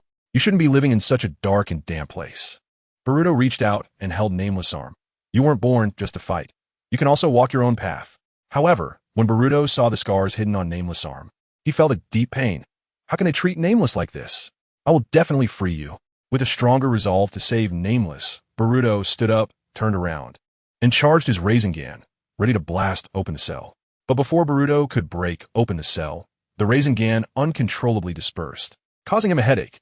I can't even use ninjutsu. She has been in this terrible place all along. At this moment, Boruto looked at Nameless, feeling even more heartbroken. He knew that the Uchiha clan treated Nameless poorly, but he never imagined they would completely disregard her as a human, even worse than treating a dog. Thinking of this, Boruto took one step at a time towards the iron door, then without hesitation, he grasped the bars with both hands. The next second, fierce flames engulfed Boruto's hands. Since he couldn't use ninjutsu, he would break through forcefully, gritting his teeth and enduring the intense pain in his hands. Boruto exerted more effort to break the bars. In an instant, the entire cell was filled with the flames generated by Boruto's burning hands. The flames not only dispelled the darkness within the cell, but also brought a glimmer of light to Nameless' already dim heart. Nameless looked up in surprise at Boruto, who was being consumed by flames. She knew that the seal on the iron door was specifically set to prevent her from escaping, and its strength was definitely not something an ordinary person could bear. But why? Why would this person, whom she had just met, go to such lengths? It's best not to do anything reckless. Worried about Boruto's safety, Nameless reminded him. But Boruto, while enduring the pain, said, What reckless thing? Moreover, no matter what happens, as long as you don't give up, you can carve out a new path. Recalling the experiences of retracing Naruto's memories along the way, Boruto's voice became more proud. My dad carved out his own path like this. At this moment, the bars have been bent slightly by Boruto. I want to do the same. I will never give up, which is why I came here. As the flames had already burned Boruto's entire arm, Nameless hurriedly urged, Stop, stop. I've already given up. I'm just like this. Don't let someone else's decision determine your fate. However, before Nameless could finish, Boruto's roar interrupted her. Decide for yourself. Create for yourself. That's your fate. ISNT it. The roar seemed to empower Boruto, and with a furious shout, he managed to break 2 bars despite the flames burning him. He successfully opened an exit, and Boruto staggered back a few steps. At this point, his arms were severely burned. Just staying in the air was painful, let alone moving them. However, Boruto still ignored the injuries on his hands and turned to Nameless, saying, This isn't your place to be. Why? Why would someone like me? What was that sound just now? It sounded like it came from a cell. They had indeed noticed. Suddenly, the voices of Uchiha clan members came through, and Boruto sensed something was wrong. He hurriedly went to Nameless and extended his hand. We have to go. Has the seal on the cell been undone? Who did it? Could it be the Senju clan? Then their target must be Nameless. We can't let her escape. We have to catch her back. Looking at Boruto's outstretched hand and hearing the Uchiha clan members' conversations around her, Nameless' gaze became uncertain. She was a weapon and should follow the clan's orders, but she longed for the outside world. Boruto noticed that Nameless was still hesitating and quickly said, "As long as you leave here, you won't be used by others anymore." Nameless was still afraid. But, Boruto firmly said, "Don't worry. Even if I die, I will get you to a safe place. Nameless, trust me." Faced with Boruto's sincere eyes and his previous reckless actions, Nameless' heart finally wavered, and she ultimately chose to grasp Boruto's hand. "Let's go." Gripping Nameless' small, frail hand, Boruto quickly pulled her along as they ran backward. Soon, the Uchiha clan members realized that the cell had not been damaged from the outside, but rather from within, and quickly started searching the area upon realizing they had gone the wrong way. They quickly found the direction Boruto and Nameless had escaped through by tracking footprints and scents. Although the two ran without resting, the speed of the Uchiha clan's pursuit was too fast. Just as they reached the edge of the forest, Boruto sensed the Uchiha clan members chasing after them from behind. In a panic, Boruto pushed Nameless into a nearby bush and jumped to the other side, trying to lure the pursuers away. "You're the one from that time. How dare you look down on us, you little brat." When the Uchiha clan members chasing after them saw that it was the blonde kid who had taken Nameless, whom they had just captured thinking he was a spy, they were shocked. Uchiha Ja questioned, "Where's Nameless?" Boruto chuckled and replied, "Who knows? We ran off in different directions. I have no idea where she went." Uchiha Ja said, "Someone saw you two running together. It won't help that you are protecting her."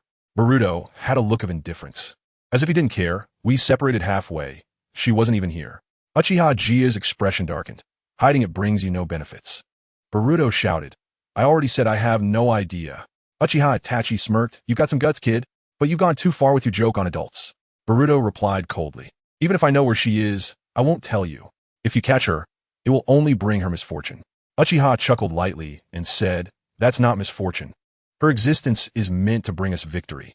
Uchiha Otsutsuki echoed, "To fight for the clan. This is what it means to be a ninja."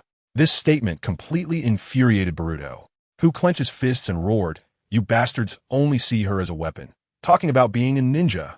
Uchiha Ja snorted coldly, "Oh, you know quite well. But this is the fate of being born in this era. Those who fight as ninjas, those who are used as weapons. This kind of symbiotic relationship will make a clan stronger." Uchiha Madara, "You're talking nonsense." Uchiha Izuna, "Brother, calm down. Even if you shout at the screen, they can't hear you." Anoki, I didn't expect Uchiha Madara to get angry. Senju Hashirama, as the one who has interacted the most with Madara, I know very well that he actually cares about the development of our clan. Otherwise, he wouldn't have helped me establish the village in the end. Haiden, even though he is from the Warring States period, he still gets angry because of people from the Warring States period. It seems that believing in my lord is the way out. Nagato, the survival strategy of the Warring States period is really barbaric. Senju Tobirama, there's no choice for survival. Everyone put in their utmost effort. Whether it's barbaric or kind, as long as they can live, the means no longer matter. Boruto was already furious. Just for this. You want to ruin her life? This is the Warring States period, kid. Seeing Boruto ready for battle, the three did not underestimate him just because he was a child. After all, in this era, they had killed quite a few 11 or 12-year-old soldiers. Chapter 24. Nameless choice, I will never let you do that. I won't let her go through such a painful experience again. Facing the three Uchiha who were ready to fight at any moment, Boruto showed no fear. His only prayer was for Nameless to get out of there quickly. Losing patience with the dialogue with Boruto, Uchiha spoke to the two clansmen beside him, show him some color, and make him reveal Nameless' hiding place and the lineage of his ancestors. Soon, both sides engaged in battle, but whether it was the gap in experience or strength, Boruto was completely at a disadvantage. If it weren't for the fact that these three Uchiha wanted to interrogate Boruto and didn't use their killing moves, Boruto, with his severely burned hands, wouldn't even have had a chance to fight back. However, the Uchiha also noticed Boruto's uniqueness. Even though he was just a child, his combat awareness was surprisingly high, and he could use some unfamiliar ninjutsu, showing combat prowess even stronger than the soldiers they were used to. It can be said that if Boruto weren't injured, Capturing him alive would be completely impossible for them. But there are no ifs in this world. Soon, Boruto didn't notice the enemy closing in and was kicked aside. But he managed to stabilize himself and land safely. Wow, how powerful. Every strike is extremely fierce. Is this what ninja from the Warring States period are like? At this moment, Boruto was extremely exhausted. Just managing to hold on until now was already his limit. If nothing unexpected happened, he would soon be captured by these Uchiha. But it didn't matter. As long as Nameless could escape, he would be forcibly transported back after dawn, which would count as saving his life. On the other side, Nameless had indeed escaped because she was very afraid of the Uchiha clan's pursuers, feeling genuine fear. After being brainwashed by the Uchiha clan for a long time, Nameless had long believed that no one in this world would be kind to her, and even if there were, it was only for her ocular technique. The 8,000 spears. In Nameless' heart, there was no one who would come to save her. Boom! Staggering, Nameless suddenly heard the sounds of battle behind her. Afraid of the Uchiha pursuers, she hurriedly continued to move forward. That person must have come to save me on a whim. It must be like this. There's no more goodwill and no more malice, so I just need to escape. Comforting herself, Nameless quickened her pace to flee from this painful place. Because, in her consciousness, there has never been any goodwill without purpose in this world. Meanwhile, Boruto was running in the opposite direction of Nameless' escape, maximizing her chances of getting away. However, the three behind him were not kind-hearted. Explosive tags of fireballs were continuously bombarding Boruto. Soon, Boruto, already exhausted, reached an open area and, panting heavily, supported himself on his legs. Uchiha A, who had hardly exerted himself, approached Boruto. It's time to surrender, kid. Boruto wiped the sweat from his chin and propped himself up, taking up a fighting stance again. It's not over yet. Uchiha Jia looked at Boruto's stance and couldn't help but praise, "Humph. Although we haven't known each other for long, I can tell you're an excellent ninja. To show my respect, let's get serious." As soon as he finished speaking, the three of them jumped back simultaneously, quickly forming hand seals to cast the same ninjutsu. Fire style. Phoenix Fire Technique. The Phoenix Fire techniques released from 3 angles directly blocked all of Boruto's escape routes. Unless he could use Earth Style, but Boruto couldn't use Earth Style at all. Was he going to meet his end here? As long as Wuming could escape, it would be fine. Faced with the impending death, Boruto still worried whether Wuming had successfully left, then willingly closed his eyes. Just at that critical moment, a surge of pitch-black flames suddenly erupted beneath Boruto's feet, and the spread of the black flames was extremely fast, instantly enveloping Boruto and forming a black vortex. In the face of this suddenly erupting black flame, a large number of fireballs were directly devoured by the black flames. Enough to demonstrate that black flames and ordinary flames were not at the same level. Amaterasu. As soon as the Uchiha clan members saw the black flames, they immediately recognized it as Amaterasu, a technique that can only be used with the Mangeki Sharingan. At this moment, not only the Uchiha clan members, but Boruto himself was puzzled. He wasn't Sasuke, so how could Amaterasu appear? Haha! It wasn't until Boruto heard the panting sound from behind that he realized that among the people he knew, aside from Sasuke, the second person who could use Amaterasu was Nameless.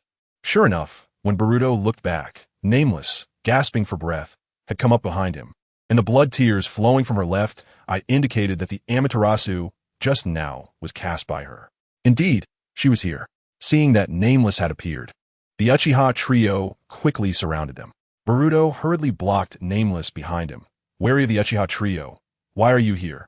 You could have just escaped while I was fighting them." Nameless shook her head. "I don't know, I'm not sure myself, but whether by coincidence or on a whim, no one has ever come to save me until now." Nameless. Just hearing Uchiha A's voice made her tremble like a frightened little cat. "You should know what will happen if you resist us." Uchiha E continued to finish off. "The punishment for betraying the clan is very severe. Have you thought it through?" Just 2 sentences completely destroyed the courage that Wuming had worked so hard to gather, making it difficult for her to speak. Fortunately, Boruto's voice brought Wuming back to her senses. "Huh? You're really long-winded. She is no longer the Uchiha Wuming you once knew. No one commands her. She returned voluntarily. Moreover, it is not to surrender to you, but to step out on her own path." Looking at Boruto, pointing towards the backs of the Uchiha trio, Wuming couldn't help but recall the scenes from the prison. Boruto's back, Boruto's words, each of them stirred the emotion called courage within Wuming's heart. She wanted to respond to Boruto's feelings, no longer compromising with the Uchiha. She wanted to walk her own path. Thinking of this, Wuming slowly opened her tightly shut eyes, and in her scarlet gaze, 3 Tomo quickly formed a new pattern. Immediately after, Wuming walked to Boruto's side. "If my fate is to be determined and created by myself," she said seriously while looking at Boruto, "then I decide to fight alongside you. Even though we just met, why do your words make me feel so warm? Even I don't understand it now." While speaking, Wuming's expression was somewhat helpless, but the smile on her face grew brighter. "However, among all the people I've met so far, you are the most special. Your words are unique. I don't know why I feel this way." Wuming extended her hand to Boruto. "So, I can now fight for my fate." Boruto noticed Wuming's determination. The corners of his mouth slightly lifted, and he immediately grasped Wuming's hand. In an instant, a large amount of chakra flowed directly into Boruto's body through their palms, and a visible chakra aura erupted from both of them. With such a massive amount of chakra rushing in, Boruto's injuries healed at a visible speed, and in just 2 seconds, he was almost completely healed. Is this the 8,000 spears? Although last time Wuming also used 8,000 spears to transmit chakra, this time the amount transmitted was even greater, far exceeding what his body could bear, yet it didn't impose any burden on him. No wonder the Uchiha clan valued 8,000 spears so much back then. The ability to increase chakra without conditions and without side effects is like a cheat for a ninja. I've collected all the chakra and given it to you. You can still fight, right? Of course. Chapter 25. After the victory. Chapter 25. After the victory, I didn't expect to have to be enemies with Wuming. Although it's tricky, they absolutely must not escape. The Uchiha trio never expected that the usually submissive Nameless would choose to stand on the opposing side, facing the terrifying 8,000 spears. Along with the transplanted Amaterasu and Tsukuyomi, the difficulty level escalated from ordinary to hellish.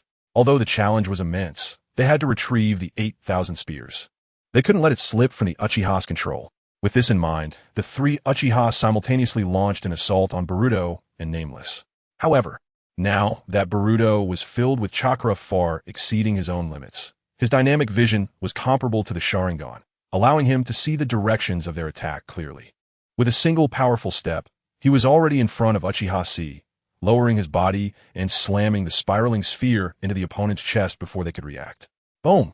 The terrifying rotational force instantly tore through Uchiha C's chest, sending him flying backward like a cannonball, crashing through several trees before disappearing from sight.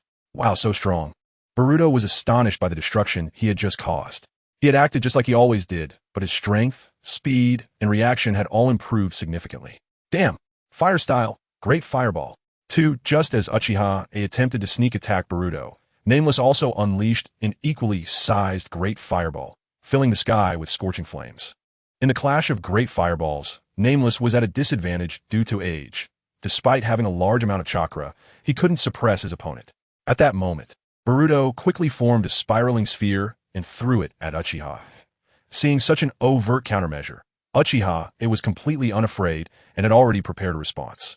However, the spiraling sphere vanished mid-air, causing Uchiha to scoff in disdain, unable to even hit the target.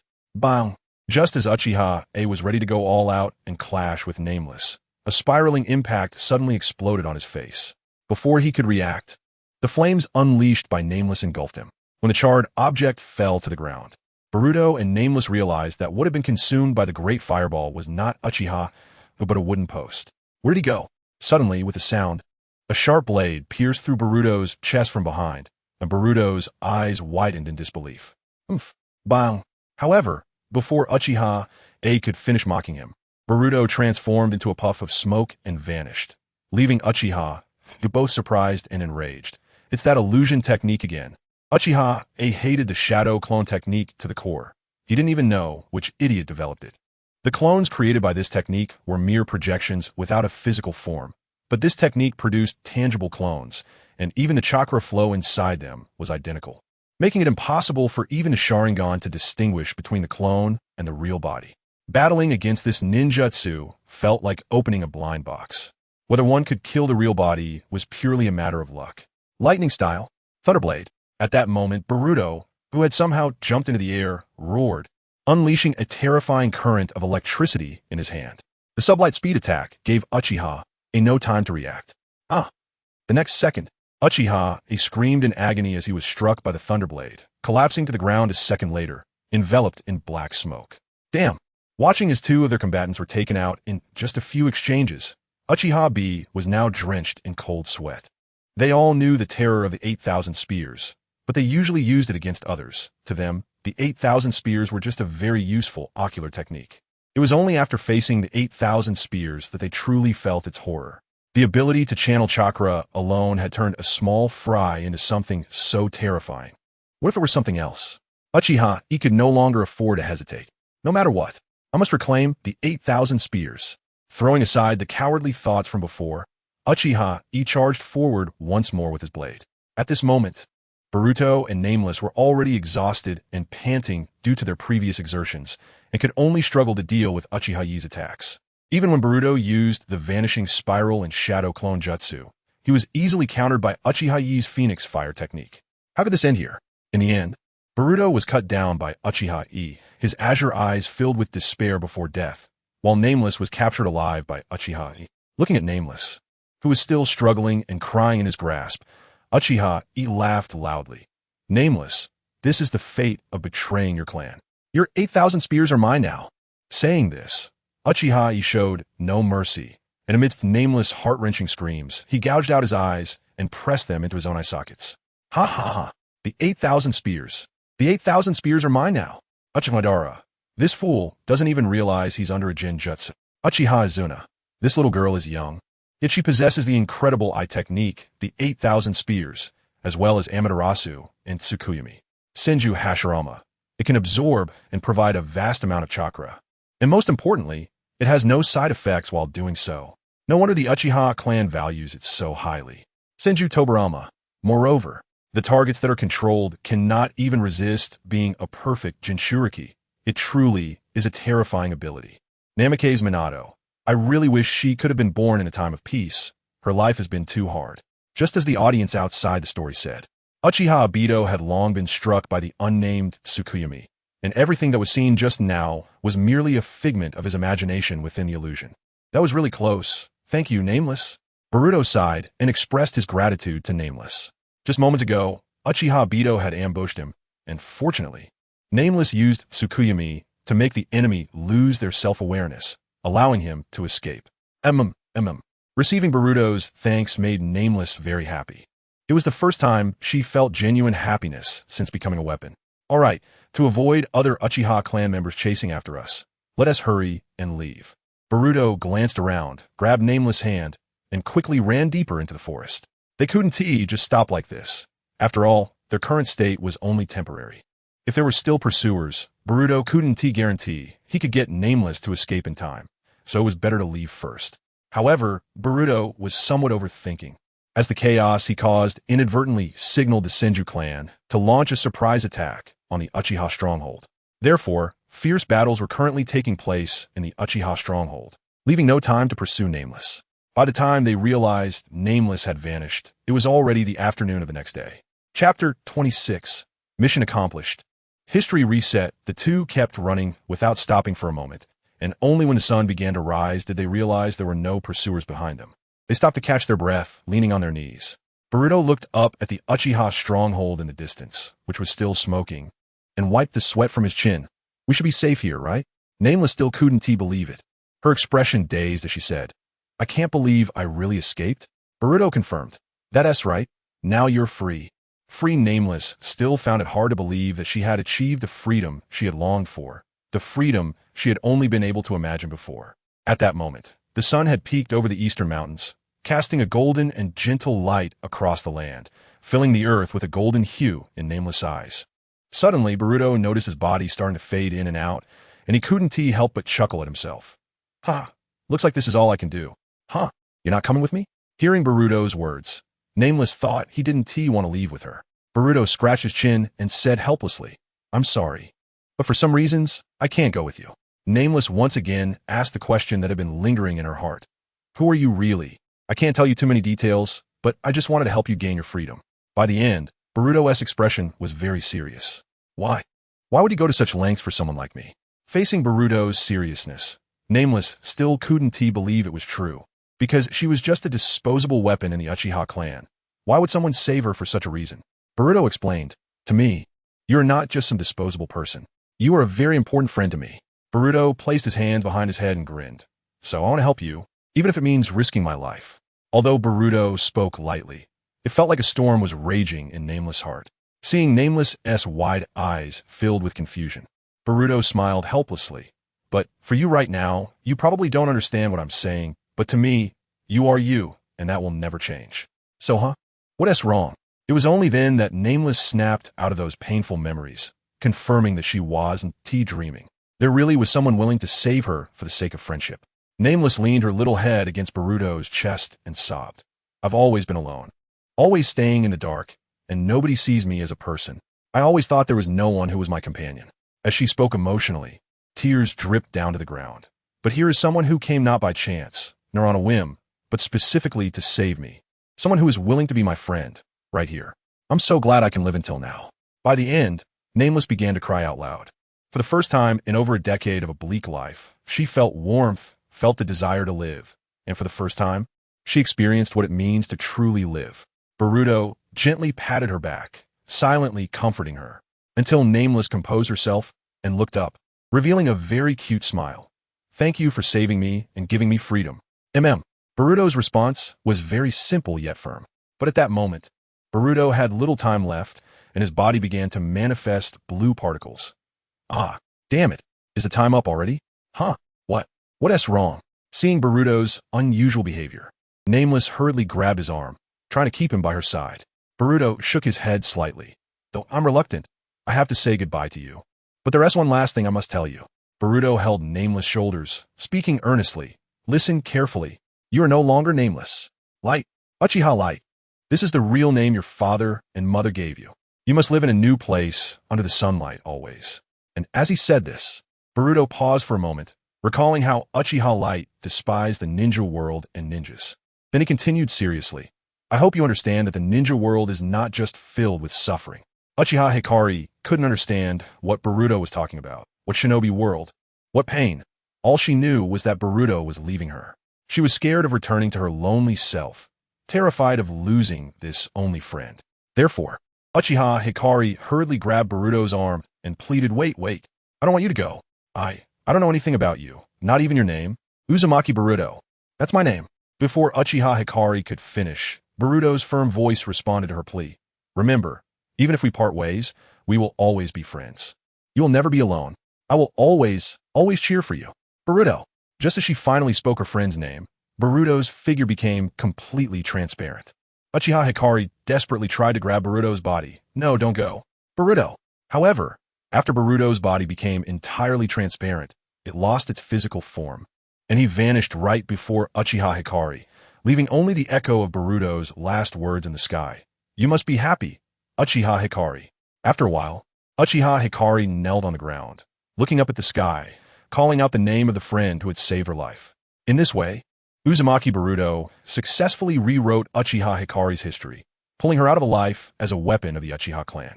However, Uzumaki Boruto paid the price of losing all his experiences with Uchiha Hikari and the hard-won history of his father.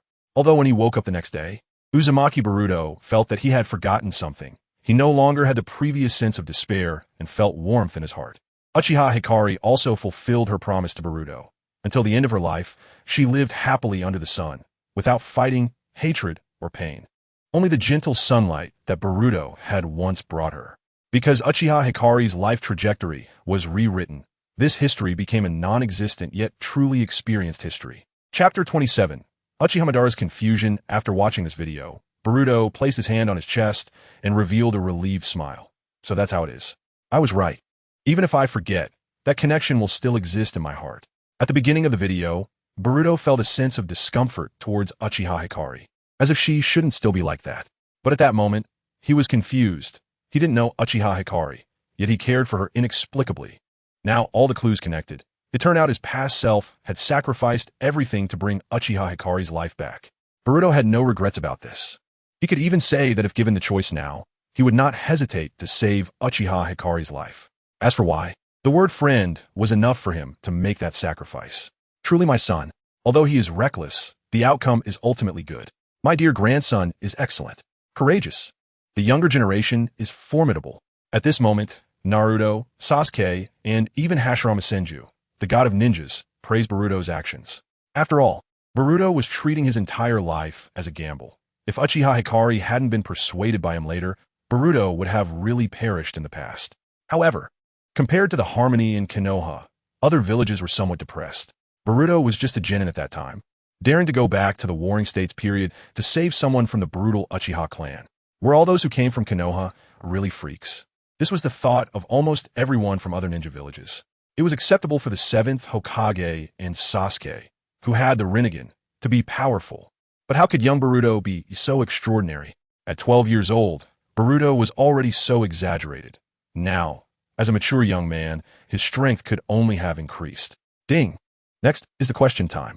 First question, what abilities does Uchiha Hikari's Manjiki Sharingan possess, and how did these abilities come about? Answer correctly, and the reward is 1 resurrection card, which can revive any deceased person. Answer incorrectly, and the penalty is the chakra of the wrong answer will be halved and will never increase again. Originally planning to buzz in, the Raikage and his group hesitated upon hearing the penalty. If it were just having chakra, they could practice again later, but never increasing again meant that from now on, chakra would only be half, significantly weakening their combat strength. After all, in the same state, different chakra levels could affect the most fundamental combat ability. When chakra was exhausted, one would become weak. In the previous video, Naruto and Sasuke fought with earth-shattering intensity when their chakra was abundant, but once it was drained, they had no combat strength left. Likewise, when Boruto received the massive chakra transmitted from the 8,000 spears, he could easily knock enemies away using the same fighting style as before. Boruto, as a genin in different chakra states, already showed such a vast difference, let alone all the strong individuals present here now. A bunch of cowards. Madara noticed the hesitation of others and, with pride, stepped forward, crossing his arms over his chest. Then let me answer. Uchiha Hikari's Manjiki Sharingan actually has only one ability, and that ability is the 8,000 spears. Madara, are you crazy? Didn't she display the abilities of Amaterasu and Tsukuyomi before? Upon hearing Madara's answer, before others could react, Tobirama could no longer hold back. Clearly, Uchiha Hikari had used Amaterasu and Tsukuyomi in the video. How could Madara be so foolish as to say there was only the 8,000 spears? Unexpectedly, Madara also had moments of blunder. Brother, you are truly wise but foolish at times. Facing Madara's clearly incorrect answer, some people mocked him, while others showed concern. Please explain your reasoning. Madara explained. Throughout the history of my Uchiha clan, the users of Amaterasu and Tsukuyomi are not exactly rare, and while the number is not small, the ocular techniques can be transplanted artificially. How is that possible? The ocular techniques can actually be transplanted? Many people showed shocked expressions at Madara's statement. Among them, Tobirama remained expressionless on the surface, but was listening intently. How is it not possible? But this is also a secret technique of my Uchiha clan. How can I tell you? When saying this, Madara was speaking to everyone, but was aiming his tone at Tobirama not far away. Ignoring Tobirama's reaction, Madara continued to explain. Look at how important Uchiha Hikari is to the Uchiha clan in the video.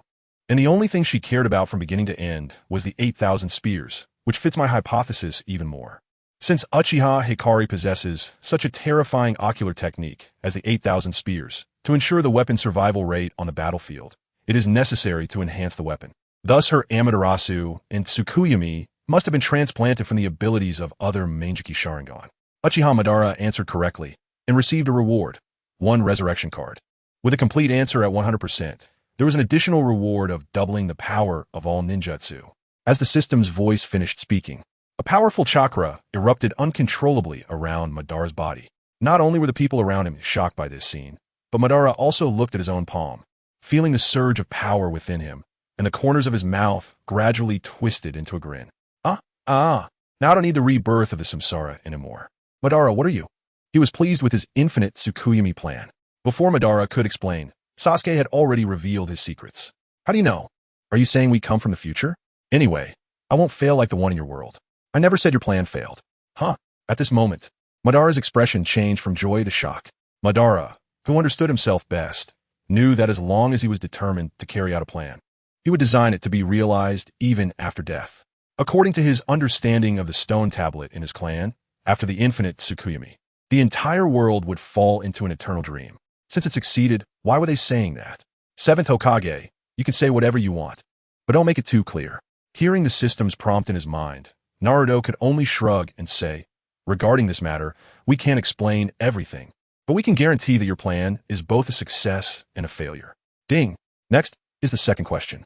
Chapter 28, it's pointless to say it directly. Just watch the video. Ding. Next is the second question. With the arrival of the system's voice, everyone had to temporarily end the previous topic. But Madara was still very concerned about what Naruto and the others said. Please answer, is Uchiha Kagami really saved? Or was he later taken back to the Uchiha clan to continue living as a weapon? Correct answers will receive random recovery rewards. An incorrect answer will result in the penalty of losing one ninjutsu. A. Yes, B. No, please buzz in. As soon as the button appeared, the fourth Raikage slammed it down, revealing a confident expression with his still smoking fist. The others had no choice. The faster fourth Hokage and Shursui chose to sit this one out, leaving the question essentially for the muscular brothers from the Cloud Village. The fourth Raikage confidently stated, "Of course it's A. You already said she lived a happy life, and besides, Boruto doesn't have the memories from back then. A life as a weapon means she wouldn't meet him again in the future." The fourth Raikage A answered correctly, with the reasoning completion rate at 50%, granting a reward to restore his left arm and an additional reward of 50% enhancement to his lightning armor. Damn, I dug my own grave. As the system's voice ended, the fourth Raikage's severed arm regrew at a visible speed, and soon a brand new, robust arm appeared on his shoulder. Feeling his restored left hand, the fourth Raikage clenched his fist, finding no discomfort. If it weren't for the lighter skin tone of the new arm, he would have thought he had never severed it. Huh. Following a loud shout, the fourth Raikage used the enhanced lightning armor for the first time. Oh. In the next moment, he could hardly believe it. Just a 50% enhancement had made him confident that even Susanoo couldn't break through his defenses. If it were 100%, he couldn't even imagine. Seeing this, Inoki couldn't help but say, "I never expected you to actually think." The fourth Raikage disdainfully replied, "Do you really think we're just a bunch of muscle-bound fools?" Killer Bee chimed in, "Don't judge us by our looks. We're smart too." "You idiot. It's just answering one question. Don't get too proud." For these muscular brothers, Inoki felt quite helpless. But what frustrated him more was that they hadn't answered a single question correctly yet. Ding. Next is the third question. Question. In the video, who is Otsutsuki Shurin's descendant? What is his relationship with Naruto Uzumaki? This time, there was no punishment for answering correctly, and several newcomers could not answer this question. The new generation, including Naruto and the others from the future, naturally knew the answer after experiencing the Moon Crisis. Since this was not a buzzer question, everyone else was thinking about how to answer except for those who already knew. Kagura May fell into deep thought. Speaking of Otsutsuki, why haven't I heard that surname before? Have any of you heard of it? Not only Kagura May among the younger ninjas, even Inoki, an elder, was confused, to the point that he couldn't even ask others without a head full of questions. Ultimately, Madara provided the answer. Otsutsuki, that is the surname of the Sage of Six Paths, the starting point of all ninjas. Then Madara turned to Naruto and asked, "Kid from the Uzumaki clan, you seemed surprised by Otsutsuki Shurin's appearance earlier, so what do you know?" Ding. Please do not directly inquire with the person involved. Hearing the system's warning, everyone understood why Naruto and the others weren't allowed to answer. After all, it was their personal matter. Naruto smiled wryly. "You see, I can't just tell you directly." Combining the current information, Tobirama answered, "Based on my guess, the seventh Hokage's relationship with Otsutsuki Shurin must be unusual." Hashirama pondered, if two men have a relationship, they're either friends or rivals. In response, Naruto smiled a bit shyly. After all, Hashirama wasn't wrong. He and Shurin were indeed rivals. However, thanks to Shurin's involvement, he realized that the person he liked was Hinata. Seeing Naruto smile shyly, both Madara and Tobirama reacted simultaneously and answered almost in unison. Madara, friends. Tobirama, rivals. Ding. Congratulations to Senju Tobirama for answering correctly. Reward for correct answer. 100% enhancement to water release power. Hearing the reward from the system, the expressions of the others instantly fell. Damn it, this guy's water release is comparable to the ocean. Enhancing it by another 100% means he can just take the position of Water Shadow. If he fights against him, he would definitely drown. Rivals? While many were surprised, some were shocked by the answer, as no one expected that Shurin, who was practically labeled as Naruto's godfather, was actually Naruto's rival. "Dad, what kind of entanglement do you have with Mr. Shurin?" little Hinata asked. At this moment, as the biggest bystander, Kurama quickly latched on her daughter-in-law. Eager to know how the story unfolded, Naruto shielded the shy Hinata behind him and began recounting that incident from years ago. This matter had to start from the era of the Sage of Six Paths. At that time, the sage had a brother named Otsutsuki Himura. After sealing Kaguya, the elder brother Himura, the Sage of Six Paths, stayed on Earth, while the younger brother Himura led some people to the moon to live while guarding Kaguya's remnants. The outer path, divine tree, Ban retorted. It's impossible. The moon's surface has no air, making it completely uninhabitable. The Tsutsuki clan at the same level is one thing, but others simply can't survive. Naruto said, it's indeed impossible, but they live inside the moon. Boruto asked, but Dad, how did you get involved with Sharon-sensei? Naruto said, that's what I was about to explain. Later, the Tsutsuki clan on the moon broke into internal conflict, suffering heavy casualties, and in the end, only Sharon was left. At that time, they needed to pass on their lineage and awaken their own eye, the reincarnation eye. Reincarnation eye? Now it was Madara who was surprised. Among the three great eye techniques, the Byakugan is undoubtedly the weakest. After all, the Sharingan surpasses the Byakugan in both copying and observation abilities. Not to mention it can evolve into the Mangekyou Sharingan to gain even more powerful abilities. While the Rinnegan is an existence that the Byakugan cannot compare to. However, someone is now saying that the Byakugan can evolve like the Sharingan. Hinata, no longer shy, added, well, before they went to the moon, Sharon sent a puppet to abduct Hanabi and transplanted her eyes to create a special form of Byakugan, the reincarnation eye. Ding! Iconic scene in the Ninja World Ton 18, Moon Crisis. It's pointless to just talk about it, so let's watch it directly. Chapter 29, Crisis from the Moon. In the scene, the moon began to gradually collapse, with many separated rocks flying towards the Earth under its gravity, transforming into fiery meteors. However, these massive stones, hundreds of meters in size, were disintegrated in the atmosphere, with only a few landing on the ground, creating numerous craters. Just then, the surface of the moon suddenly exploded, and golden energy transformed into fierce flames, creating a deep pit in the moon's surface. From within the pit, a blonde figure slowly floated out. Even though his eyes were vacant and his body weak, he still tightly clutched some red remnants in his hand, seemingly something very important. Is that Dad? Boruto asked, what happened? Why does Naruto look like this when he comes out? Kushina wondered. Naruto has no obvious wounds, nor signs of fight. Could it be that his chakra is completely exhausted? Minato speculated. But the 7th Hokage should still be a perfect Jinchuriki, right? He shouldn't be lacking in chakra. Tobirama pointed out. That's right, I was indeed in a coma because all my chakra was drained and the explosion was triggered by my chakra, Naruto explained. What is going on? Boruto asked. Just keep watching, Naruto replied. He watched the scene of Hinata bidding farewell to him, seeing her gradually moving away. Naruto's heart ached more and more. He wanted to reach out to grab Hinata, but she was nestled in Sharon's arms, drifting farther away. Hinata! Naruto shouted her name. Sitting up, his terrified gaze gradually softened as he took in the ruined surroundings. Finally awake, huh? Hearing Shikamaru's voice, Naruto finally reacted. Finally? It's been 3 days since then. At this moment, Shikamaru was sitting beside Naruto, adding firewood to the campfire while asking if anything happened between him and Hinata. Nothing, Naruto replied flatly, turning to lie down. At this time, Sai also came over and said, you've been talking in your sleep, calling out for Hinata, and even said a lot of embarrassing lines. But seeing this weaker side of you has broadened my horizons. Hey, Shikamaru said, feeling helpless. Although Sai had learned how to interact with people, it didn't include knowing how to communicate well. Communicating with Sai often meant facing his blunt remarks, which could easily trigger an awkward situation. However, Naruto remained unfazed by their comments, lost in thought about the events 3 days ago. At that time, he had been shy and somewhat at a loss after unconsciously expressing his feelings for Hinata. But when he finally mustered the courage to confess to Hinata, Sharon had suddenly attacked. Everything had seemed normal until Naruto attempted to protect Hinata and confront Sharon. But Hinata had handed him the scarf she had woven and willingly walked onto Sharon's spaceship.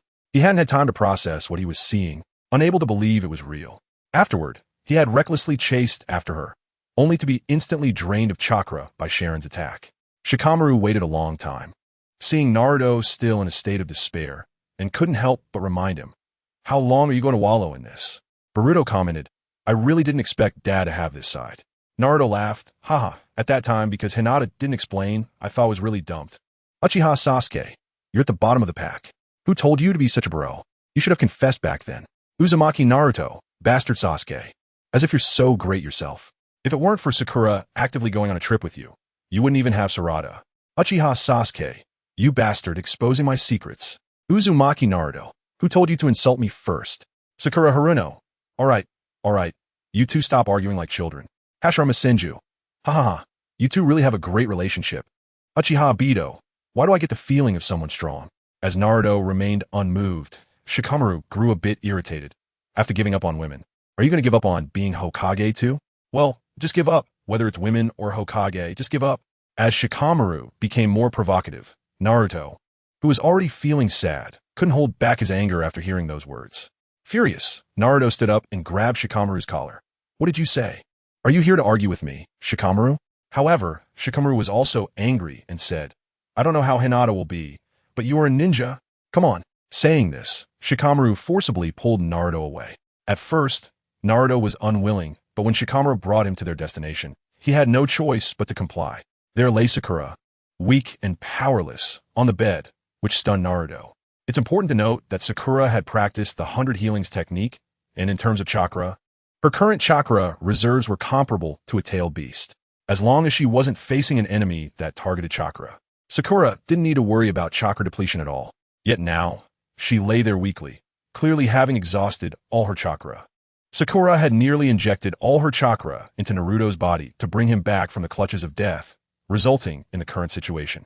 As Shikamaru recalled the events from 3 days ago when Sakura saved Naruto, he couldn't help but think. Naruto, being a descendant of the Uzumaki clan, naturally had several times the chakra of an ordinary person, not to mention the boost from the Nine Tails. If others' chakra was a lake, then Naruto's chakra was the ocean.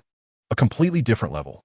Thus, to save Naruto, Sakura decisively activated the 100 healings technique, but the chakra stored in that technique, when faced with Naruto's seemingly bottomless body, could only barely fill the void. Sakura. Naruto? Hearing Naruto's call, Sakura regained some awareness, but at that moment, she still felt her body was very heavy, unable to even sit up. Sakura, I'm sorry. At the same time, Sai, who was guarding at the cave entrance, asked, Is all the recovery of both body and mind left to Sakura alone? Can she handle it? Shikamaru simply dropped the line and left. Sai thought for a moment and could only shrug. That's true. Chapter 30, Naruto's determination with Sakura's comfort. Naruto finally spoke about the situation before they arrived. After hearing Naruto finish, Sakura said with some relief, I see. I didn't expect it was you, Naruto, who confessed first. Previously, Sakura had often scolded Naruto for being too much of a straightforward guy, and yet the first to confess was not Hinata, but this big, straightforward guy, Naruto. Looking at the ceiling, Sakura softly said, Speaking of which, you said you liked me before, but that was because I liked Sasuke, right? You didn't want to lose to Sasuke. Regarding Sakura's words, Naruto felt a bit overwhelmed and didn't quite understand what she meant, but after a moment's thought, he realized she was indeed right. When they were young, he was the hated fox demon among the villagers, while Sasuke was the superstar of the school. The huge gap made him think that as long as a girl liked him, he would be more popular than Sasuke. However, as he grew older, his thinking matured, and he was no longer that boy from years ago. So when Sakura pretended to confess to him a few years ago, he could see through it at a glance. Sakura slowly said, This time it's real, right? Hinata is a good person, so good that it's a pity for her to be with you. But it's already over. Hinata chose to go to Shino's side. Facing Sakura's teasing, Naruto could only smile wryly and shake his head. His first heartfelt confession ended in failure, and most importantly, the person he confessed to went into someone else's arms right in front of him. Seeing Naruto's distressed face, Sakura scolded, You're such an idiot. There must be some unspoken reasons. But before Naruto could retort, Sakura interrupted him. If a woman truly falls in love with someone, her heart won't waver easily. I understand that very well. In the end, images of Sasuke appeared in Sakura's mind.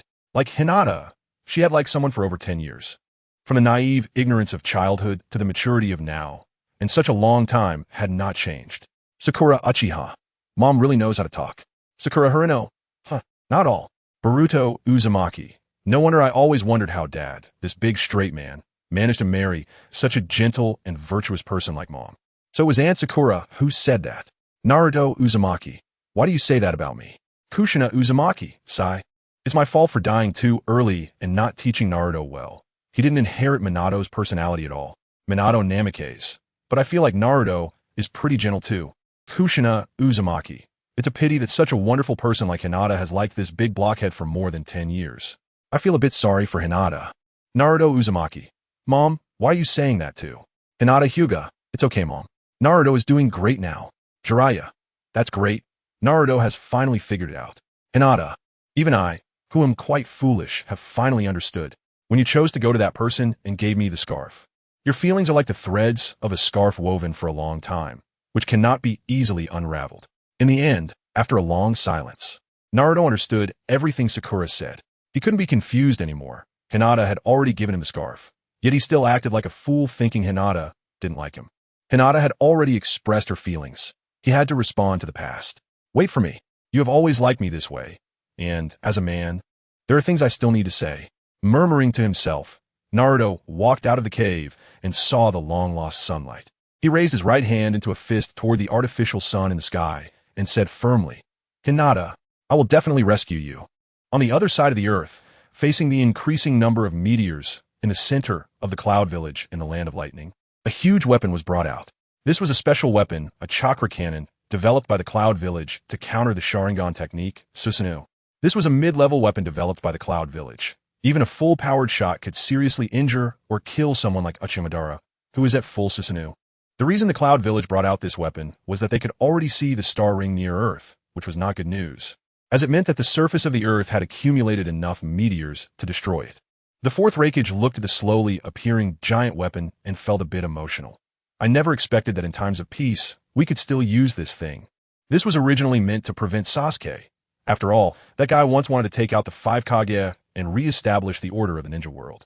However, while it was said to be preventive, the fourth Raikage knew very well that this weapon would be a huge live target for Susanoo. After all, it took 50 elite Jonin several hours to charge it, which would be enough time for Sasuke to fly around the earth and then come back to stab them. Raikage-sama. The chakra cannon is ready. Good. Everyone listen closely. Begin transferring chakra. With the subordinate's notification, the fourth Raikage also issued the command. After everyone responded in unison, they began to gather chakra into the chakra cannon. Although they couldn't defeat Sasuke, now facing those unmoving stones in the sky, the chakra cannon was sufficient, especially since their goal was to fire at full power to directly eliminate the moon and prevent future disasters. Watching the energy gauge of the chakra cannon gradually rise, the fourth Raikage ordered, first, use the diffusion chakra cannon to eliminate the excess meteors. Annihilate. Fierce. Go. Personally piloting the chakra cannon, Killer Bee Sang ran while aiming the cannon at the sky. Soon, on the electronic screen, the system instantly locked onto thousands of meteors located in the star ring, and Killer Bee pulled the trigger. Boom! A massive amount of chakra gathered at the cannon's mouth, and then a blue light shot into the sky, creating a powerful storm as the shockwave spread. The highly destructive chakra beam reached the height of the atmosphere and quickly dispersed, splitting into 2, then 4, then 8. After multiple splits, the chakra beam turned into a torrential storm. Boom! For a moment, the sky was filled with crimson flames, and successive explosions gradually covered the star ring leading from the moon to the earth. In just a few breaths, a quarter of the meteors had been destroyed, and this was still dispersed. If they had gathered, the power of a single shot was unimaginable. Fourth Raikage. Haha, as expected, we are still the strongest. Uchiha Madara. Just a huge live target. What's there to be proud of? Uchiha Sasuke. The power can definitely kill us. But I can wipe out all the Cloud Shinobi before this thing launches an attack. Third Raikage. Foolish son. This is something you can only possess in the future. What's the use of being proud now? Fourth Raikage. I'm sorry. The chakra cannon is cooling down. Prepare for the second charging. As the chakra cannon charges for the second time, the cannon's mouth emits smoke and many hot cooling devices are ejected, with a large amount of steam spewing out from inside. Chapter 31, Breakout, Save Hinata, Part 1. Inside the artificial sun on the moon, a dull bell tolls continuously in the castle of the Sharon, celebrating a very special wedding. In the central hall of the castle, Sharon is walking alongside Hinata, who has changed into a black wedding dress, slowly making their way to the wedding hall. However, compared to Sharon's somewhat proud expression, Hinata is expressionless, her eyes vacant, as if she were a mere doll. Meanwhile, a revitalized Naruto and his companions are flying towards the artificial sun on the bird drawn by Sai. However, before the group can approach the artificial sun, many puppet dolls fly out from inside, followed by a barrage of chakra energy bullets. Prepare to break out. Naruto, Oh. During the dodging process, Shikamaru gives the order, and Naruto throws the already prepared spiral shuriken. The golden spiral shuriken cuts through numerous puppets like a hot knife through butter, ultimately exploding into a massive vortex, turning all the puppets within the explosion radius into dust. At this moment, Shikamaru jumps behind one of the puppets.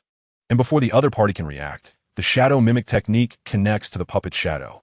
Shikamaru does this because this puppet is the control center of the artificial sun, so only by controlling it can they open the passage. Prepare to charge in, forcibly controlling the puppet to form seals. He summons the entrance and signals everyone to break through the encirclement of the puppets. However, the density of the attacks inside is increasing, and a large number of chakra bullets come rushing in, making it hard for them just to dodge. Suddenly, the bird that Sakura is riding on gets hit, instantly turning back into ink, and Sakura starts free-falling downwards. Just when Sakura is at a loss, Naruto leaps and catches her, landing on the back of the bird that Shikamaru was riding. "Thank you, Naruto. I should be the one thanking you." After a simple exchange of thanks, the two lower their bodies to allow the bird to accelerate, quickly breaking through the encirclement. Soon, they successfully break through the encirclement and land in the park at the center of the castle. "Naruto, can you sense Hanabi's location?" Just as Shikamaru finishes speaking, orange shadows appear at the corners of Naruto's eyes, and when he opens his eyes again, his pupils have transformed into rectangular pupils like a toad's. If an ordinary sensing ninja is like a sonar detector for a region, then Sage Mode is like a global spy satellite. The sensing ability of Sage Mode not only has a vast coverage area, but can also clearly perceive a person's physical characteristics.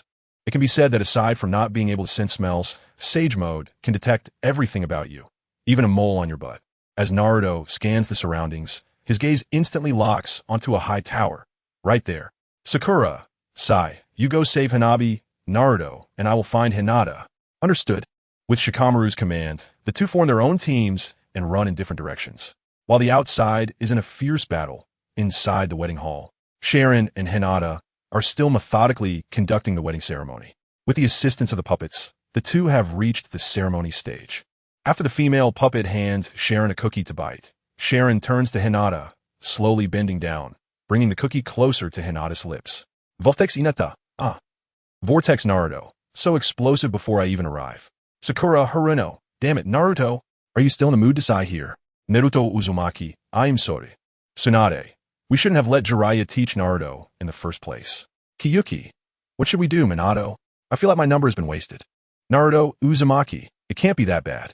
"Boruto Uzumaki, just like Dad." "Himawari Uzumaki, Daddy so shy." "Hinata," just as the two were about to kiss, a shout interrupted their actions. "You bastard." Seeing his crush about to be kissed, Naruto, filled with anger, threw a punch at Shuren. However, Shuren not only dodged Naruto's iron fist with agility, but also took Hinata to the escape entrance. "You can't hit me." At this moment, Shikamaru also caught up, and not seeing Hinata, he asked, "Naruto, where's Hinata?" "In there." Just as Naruto pointed to the entrance where Shuren escaped, a large number of puppets surrounded the two of them. Shikamaru formed hand seals and blocked the entrance, saying to Naruto behind him, "Leave this to me, please."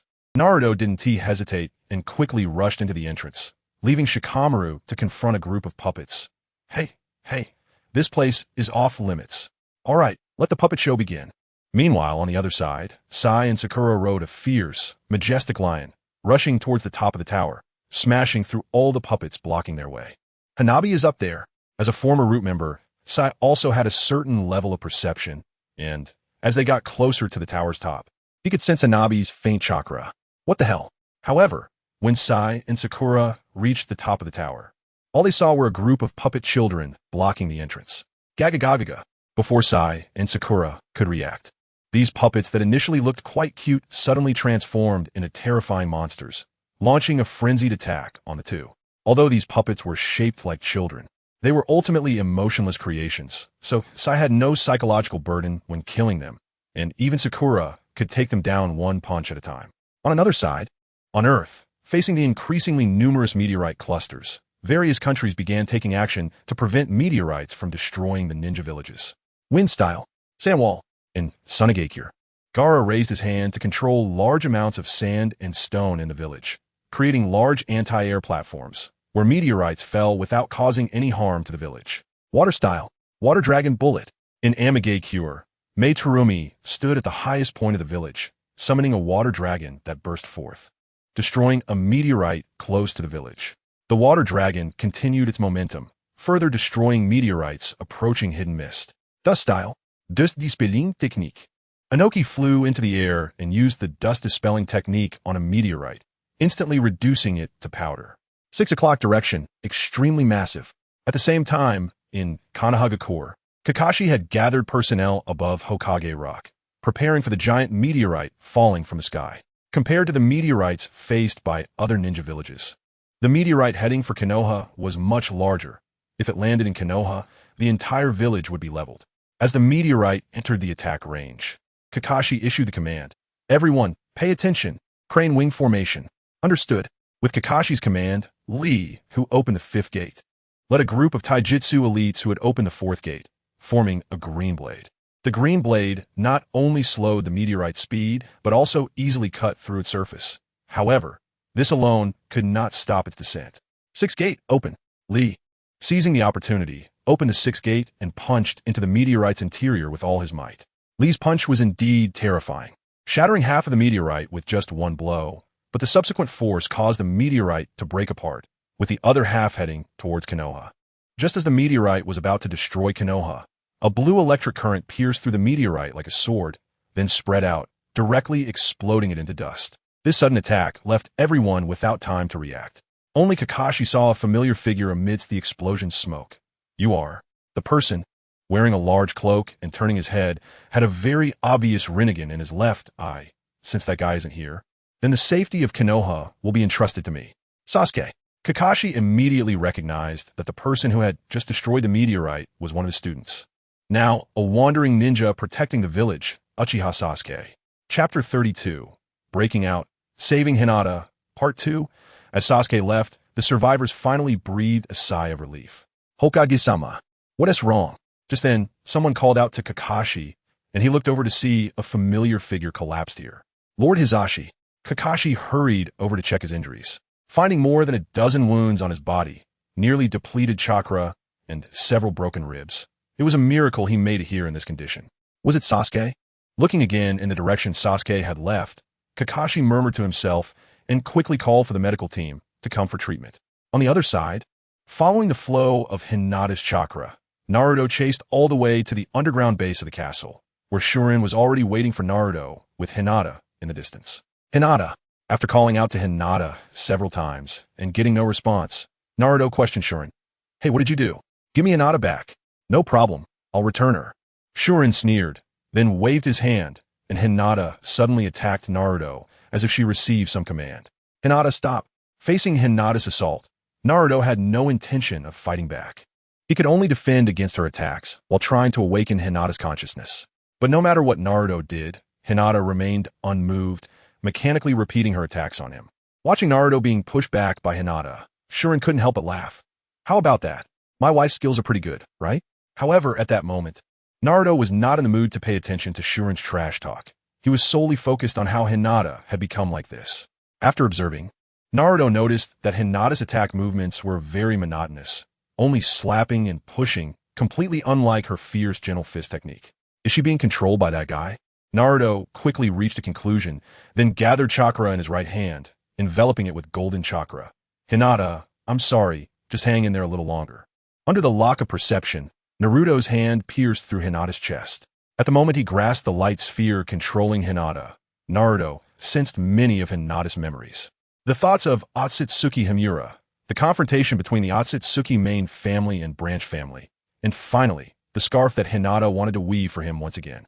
Reflecting on these memories that suddenly appeared in his mind, Naruto's expression grew increasingly angry as he crushed the light sphere controlling Hinata, shouting, You can't treat Hinata as a puppet to toy with.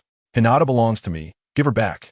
However, Sharon was completely unmoved, raising his hand towards Hinata, an invisible force pulling her entire being towards him. Hinata, step back. Just as Naruto was about to reach out and grab Hinata's hand, Sharon's palm unleashed a powerful storm, forcing Naruto to cross his arms and lower his body to resist. But in the end, Naruto couldn't withstand it, and he was blown against the wall, getting stuck tightly in it by the storm. Losing control of the light sphere, Hinata quickly came to her senses. But at that moment, she was in Sharon's embrace. Seeing this, Sharon summoned another light sphere, saying, "It's not time for you to wake up yet. Damn it, this final fetal movement." But before Sharon could control Hinata again, the fetal movement in his eyes made him collapse to the ground, unable to move, filled with mixed feelings of excitement and joy.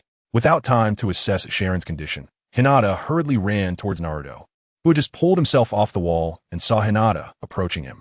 "Naruto, I'm sorry, But before Hinata could finish, Naruto embraced her tightly, saying, "I already know. No need to say it now. The one who should apologize is me." If this were a normal situation, Hinata would have undoubtedly turned red, smoked, and fainted. But now, she could feel the warmth radiating from Naruto's embrace. It was this warmth that made Hinata's face slightly blush, and then her whole head rested against Naruto's chest. "Uzumaki, Hinata, don't look. Kushina, nice job, Naruto. You got a bit of your dad's vibe." Sakura Uchiha. If it were the Hinata from before, she would have definitely fainted. Naruto Uzumaki. Huh? Mom used to faint when she saw dad? Sasuke Uchiha. I heard before that Hinata has liked that underachiever for many years. And when leaving the village, he actually said to Hinata, "You're quite a nice person." Naruto Uzumaki. Dad, you. Naruto Uzumaki. That's all in the past. Hashirama Senju. I didn't expect the 7th Hokage to be so oblivious to feelings. Tobirama Senju. As if Big Brother didn't take a long time to realize that it was his wife who was talking about getting married. Hashirama Senju. Hiruzen Sarutobi. Naruto has really grown up. Jiraiya. Sai. I also want to find someone to marry. Just as Hinata, lost in thoughts in Naruto's embrace, suddenly remembered something and unwillingly broke free. She hurriedly said, "There is something more important now. We need to hurry and destroy the Rinnegan." Rinnegan? Seeing Hinata run out while holding up her skirt, Naruto, though confused, unhesitatingly followed her. As Naruto and Hinata headed to the location of the Rinnegan, Sakura and Sai had also successfully broken through the encirclement of the puppets and reached the room where Hanabi was located. Hanabi. But when the two saw Hanabi's condition, a surge of anger rose within them. At this moment, Hanabi's eyes were wrapped in layers of gauze, and the obvious sunken eye sockets made it clear that Hanabi's eyes were gone. Sakura bent down to brush aside the hair on Hanabi's face. How cruel. She's just a child. They never expected that someone would gouge out a child's eyes. "Hanabi, let us go." Sakura gently picked up Hanabi, then picked up the pieces of the scarf at her feet and quickly left with Sai. Meanwhile, led by Hinata, Naruto arrived in front of a huge energy sphere, which emitted dazzling light continuously, providing ample sunlight for the artificial sun. Hinata looked at the energy sphere and explained, "This is the Rinnegan. If we destroy this, the moon shouldn't move anymore." After hearing this, Naruto prepared to charge up and smash it. "Got it. Watch me destroy it with a Rasengan." Hinata hurriedly stopped Naruto. "No. This Rinnegan has a curse seal on it. If someone without the Hyuga clan's bloodline touches it, their chakra will be instantly drained." "How can that be?" Listening to Hinata's words, Naruto also became alert. After all, the last attack that took him down instantly also drained his chakra. "I'll destroy this." At this moment, Hinata came in front of Naruto, her fists clenched at her waist, chakra continuously gathering in her fists, eventually forming two majestic lion heads. With her charge completed, Hinata leaped up and swung her fists at the Rinnegan. Gentle fist, twin lion fists. Chapter 33. The crisis not yet over. As Hinata's fists struck the surface of the Rinnegan, the chakra spread out, creating ripples on the surface. However, even Hinata's full force attack could only do this much. The Rinnegan remained intact. "How could this be? I can't destroy it." Hinata was stunned. Her full force attack couldn't even shake the defenses of the Rinnegan. Watching Hinata at a loss, Naruto thought for a moment and suggested, "Hinata, transfer your chakra to me." "Huh?" Seeing Hinata's surprised face, Naruto extended his hand. "If we do that, maybe we can destroy this thing." "Okay." Hinata happily grasped Naruto's large hand. This was the first time since the Fourth Great Ninja War that Hinata actively held Naruto's hand again, and it felt as warm as ever. As Hinata transferred her chakra, Naruto also began to strengthen the flow of chakra, and soon golden and purple chakra flames appeared around them. They leaped into the air, and in their hands formed not just a Rasengan, but the Rasengan was enveloped in a lion fist technique. Oh!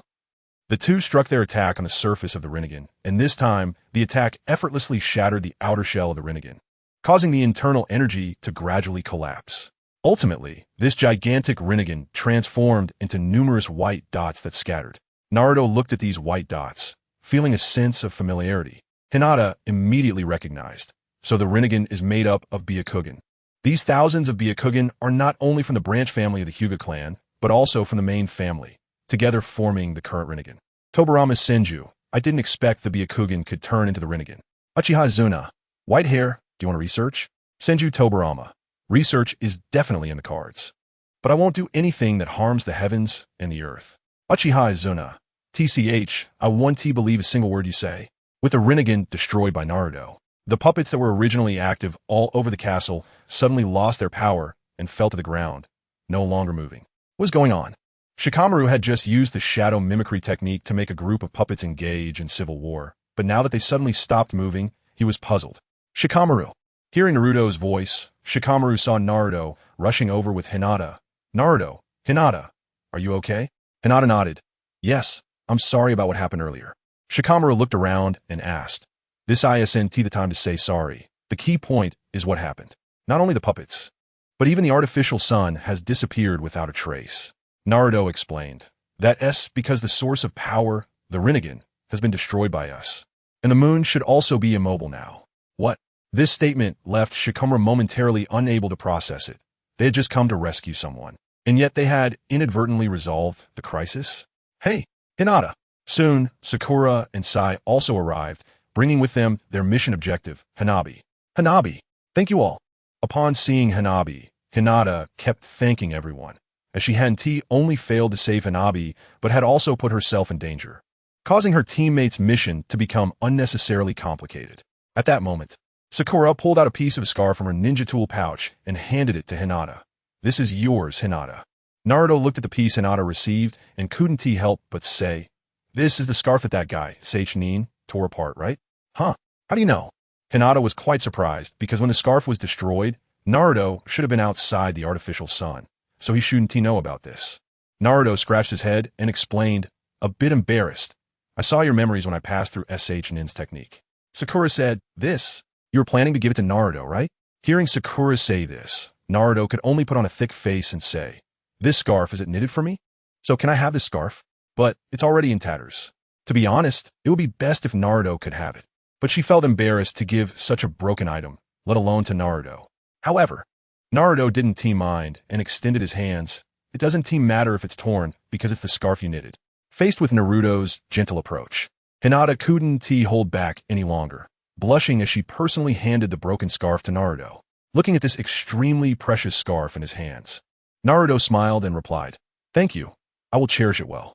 Janine, oh, Naruto, you really know how to flirt. I feel shy just listening to you. Uzumaki Baruto, Grandma, stop talking. Mom is about to faint. Jiraiya, where did this kid learn all this? Sarutobi Hiruzen, Jiraiya, you're not young anymore. You should find a wife, otherwise your disciple already has kids, and you're still single. Jiraiya, well, Sarutobi Hiruzen, didn't you used to like Tsunade? You should chase her now. Tsunade, I'm not planning to get married yet. Senju Hashirama, little Tsunade, you're still single. You should pay attention to your later life. Tsunade, Grandpa, you big straight man, don't say that. Senju Hashirama, ugh. Fourth Reikage. Why does it feel like the god of ninjas is so emotional? First Reikage, otherwise. How do you think we had the courage to confront him directly for the tailed beast back then? First Kazekage. Thanks to the first Hokage's weak personality, we were able to take advantage. By the time of the second Hokage, he had completely turned into a miser who wouldn't give anything. Senju Tobirama. Why does it feel like you all really like asking my brother for things? Uchiha Madara. So you're saying that all the tailed beasts I've painstakingly collected have been taken by you fools? The former Hokage. No, you didn't say anything? Unlike the laughter and joy from Naruto and the others, Sharon stood amidst the ruins of the reincarnation eye, his hands tightly clenched into fists, trembling. This was everything for their clan. They had devoted their Byakugan since childhood for this, which formed the reincarnation eye they had now. But, our clan, the treasure of Tsutsuki formed from all the donated eyeballs. How dare they? I will use this eye to completely end the earth, to end your world, Naruto. Saying this, Sharon opened his eyes, and the eerie blue light flickering in his eyeballs signified the terror of these eyes. Just as Naruto and the others reached the castle exit, Shikamaru noticed that the special clock in his hand had started ticking again. What's going on? This clock is still moving? Huh. The crisis that they thought had ended was now starting to operate again. and everyone couldn't help but be alert to what dangers awaited them. Chapter 34. Moon Surface Battle. Everything happening on the moon was still unknown to anyone on Earth. At this moment, the 5 Kages of the 5 great nations were holding an emergency summit via video communication. The 4th Reikage showcased the results of their attack. All the meteors along the attack route had been destroyed. Noki sarcastically said, "You actually hid that kind of weapon, Reikage. You are indeed not to be underestimated." However, Terumi May interrupted him. "Lord Suchikage, can we not stray from the topic?" The Reikage ignored Naki's sarcasm and continued. "Next, we will use the space-time chakra cannon to completely annihilate the moon." Annihilate the moon? Upon hearing that they were going to directly destroy the moon, the other 4 Kages were taken aback. This is not appropriate. Destroying the moon is far too dangerous, especially since Kakashi wanted to dissuade them.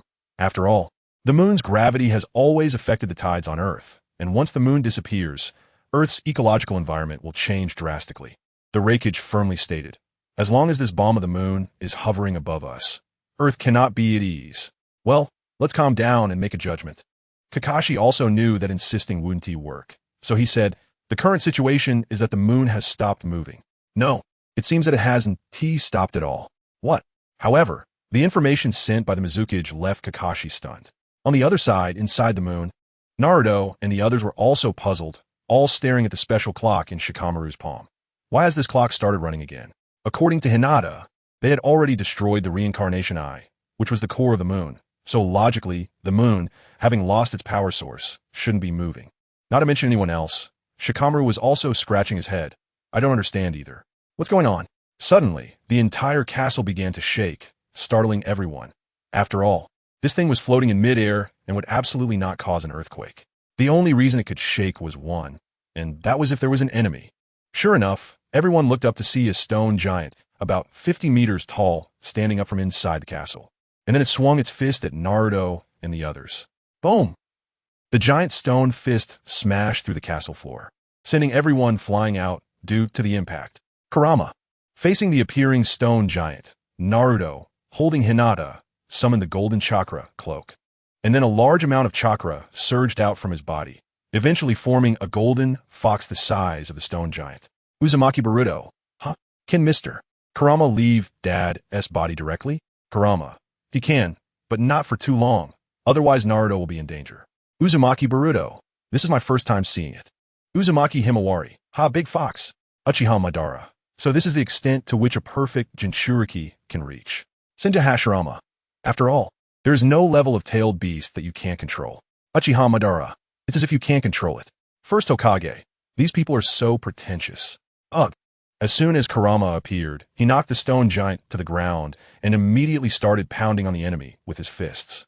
However, the stone giant's defense was not low. Despite Kurama's power to crush rocks as if they were dirt, he couldn't break the giant's head after several punches. At this moment, Sai drew 3 flying birds to catch everyone, hovering near the 2 giant beasts, ready to assist Kurama at the right opportunity.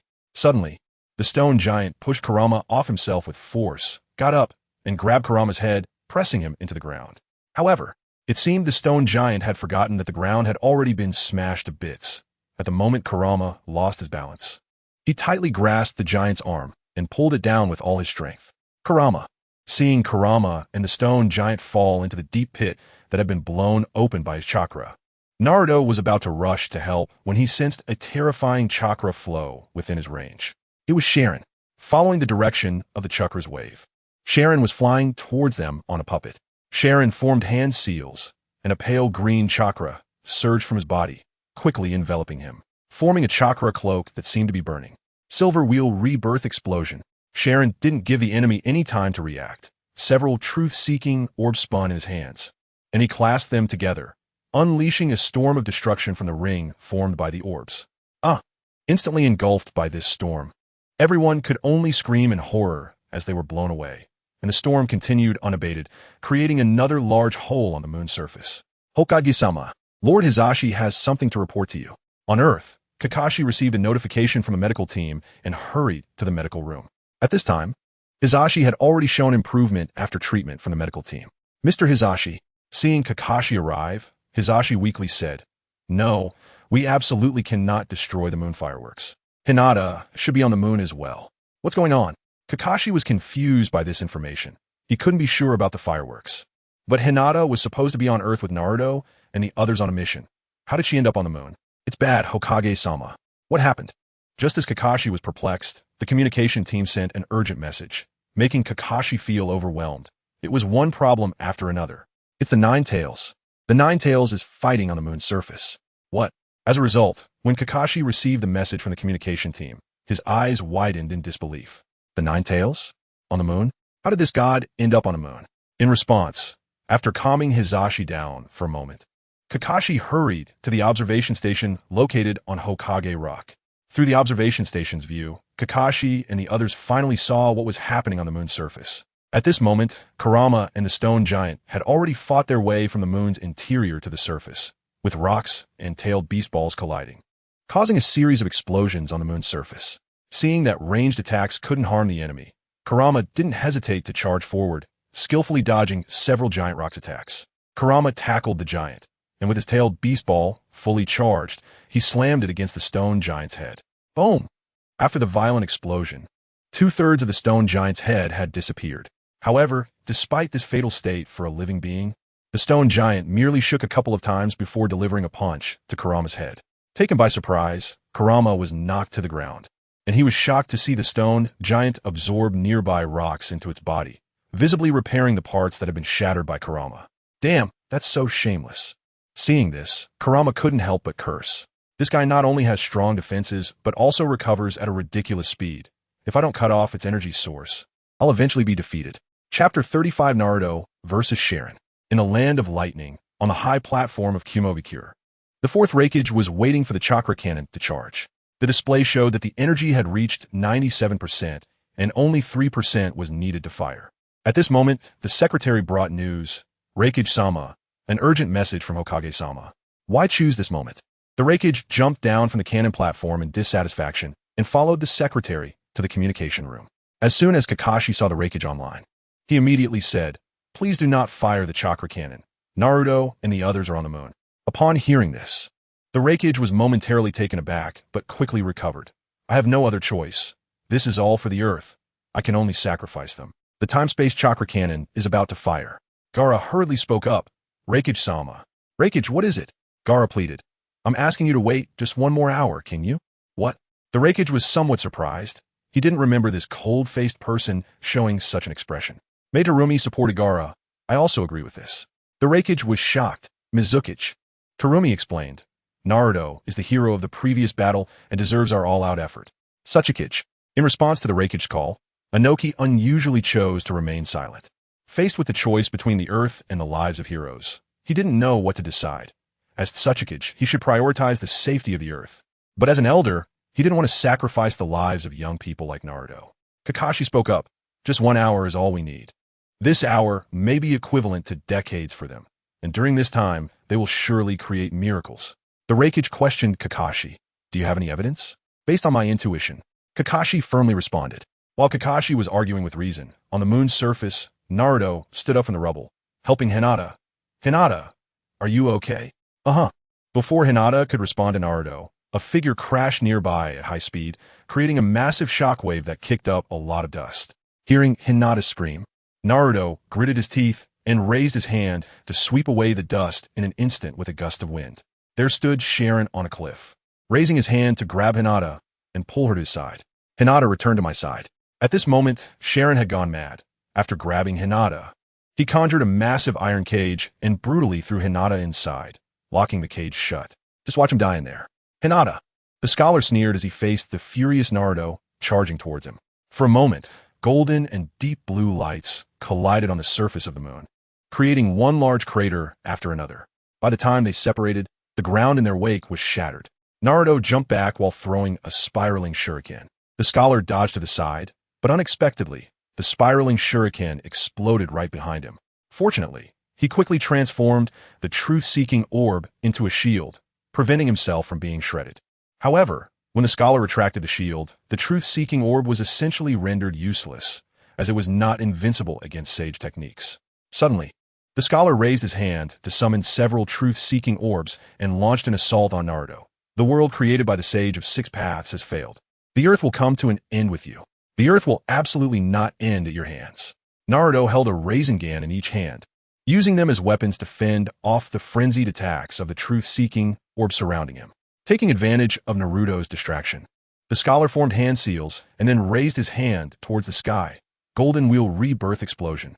With a surge of golden chakra, a giant sword made of energy appeared in the scholar's hand.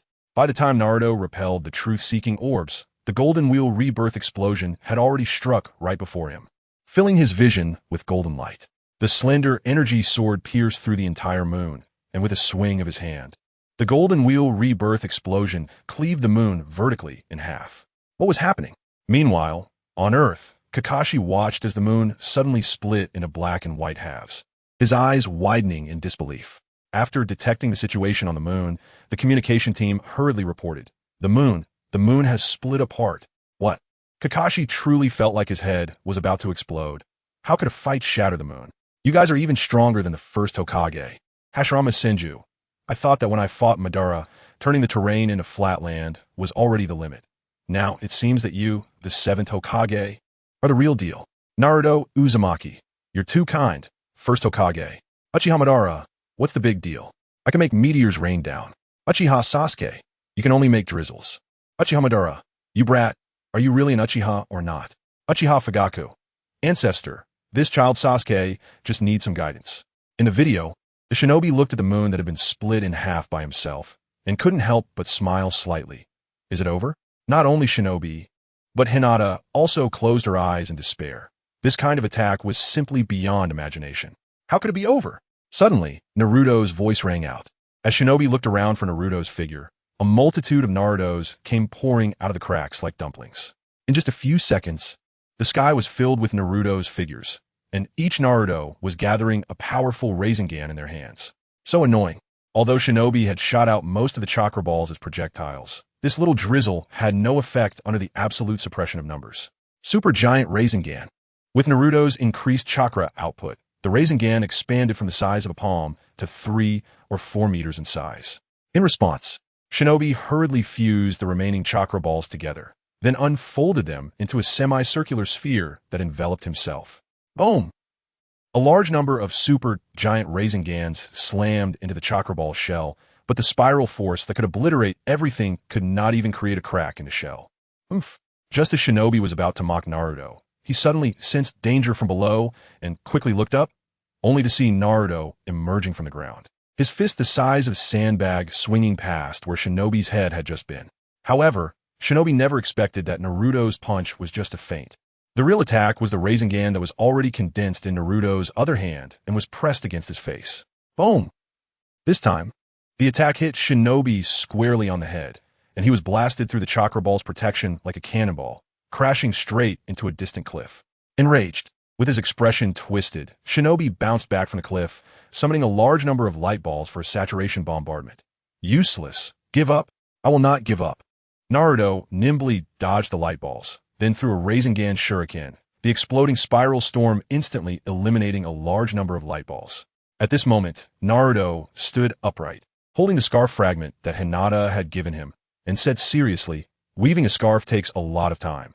If the sentiment cannot be conveyed, the scarf will only get longer and longer, with no end in sight." Chapter 36, The End of Everything. Let's use this move to end it all. Shinobi would not go easy on Naruto, summoning many light balls to gather in front, a terrifying energy coalescing at the center before shooting out. The fierce energy beam shattered everything in its path, the impact already shattering the ground, not to mention the high probability of being obliterated upon being hit. I won't let you succeed. Facing the energy beam shot out by shinobi, Naruto gathered all his chakra into his hands and managed to block the beam of light. Bearing the impact of the beam, Naruto ran forward. Conveying sentiment is not easy. It takes a long time to bravely say it out loud. So how could I let you easily end it? The beam of destructive energy from shinobi was forcibly pushed back by Naruto, and what followed was Naruto's golden fist. Bam! At the moment the fist made contact with shinobi's head, shinobi felt Naruto's thoughts, his persistence from childhood, and his love for Hinata. However, all of this feeling was overshadowed by the searing pain that followed, and by the time he felt the intense pain in his back, he had already been embedded back into the cliff. Shinobi had a look of disbelief. One punch, and it actually knocked me, My Rinnegan is gone? It seemed that upon sensing Shinobi's acknowledgement of defeat, the Rinnegan he had painstakingly formed began to degenerate back into Byakugan. With the disappearance of the Rinnegan, everything Shinobi had controlled lost its power source. At this moment, a stone giant fighting Kurama on a crater suddenly froze, and Kurama quickly stepped forward and punched the giant's head. The golden fist shattered the stone head into powder in one hit, and Kurama was momentarily stunned, wondering if it was really that easy to break. Just as Kurama was caught off guard, the headless stone giant slowly fell to the ground and never moved again. Facing this outcome, Kurama felt it was quite mysterious, having won inexplicably. On the other side, the iron cage imprisoning Hinata also vanished in a thin air, and Naruto quickly rushed over to hug Hinata. Hinata, great, you're okay. Yes. Hinata also reached out to hug Naruto tightly, her face filled with happiness that was impossible to hide. At this point, Shinobi had no strength left. All he could think about was that he must leave here, reawaken the Rinnegan, and come back for revenge.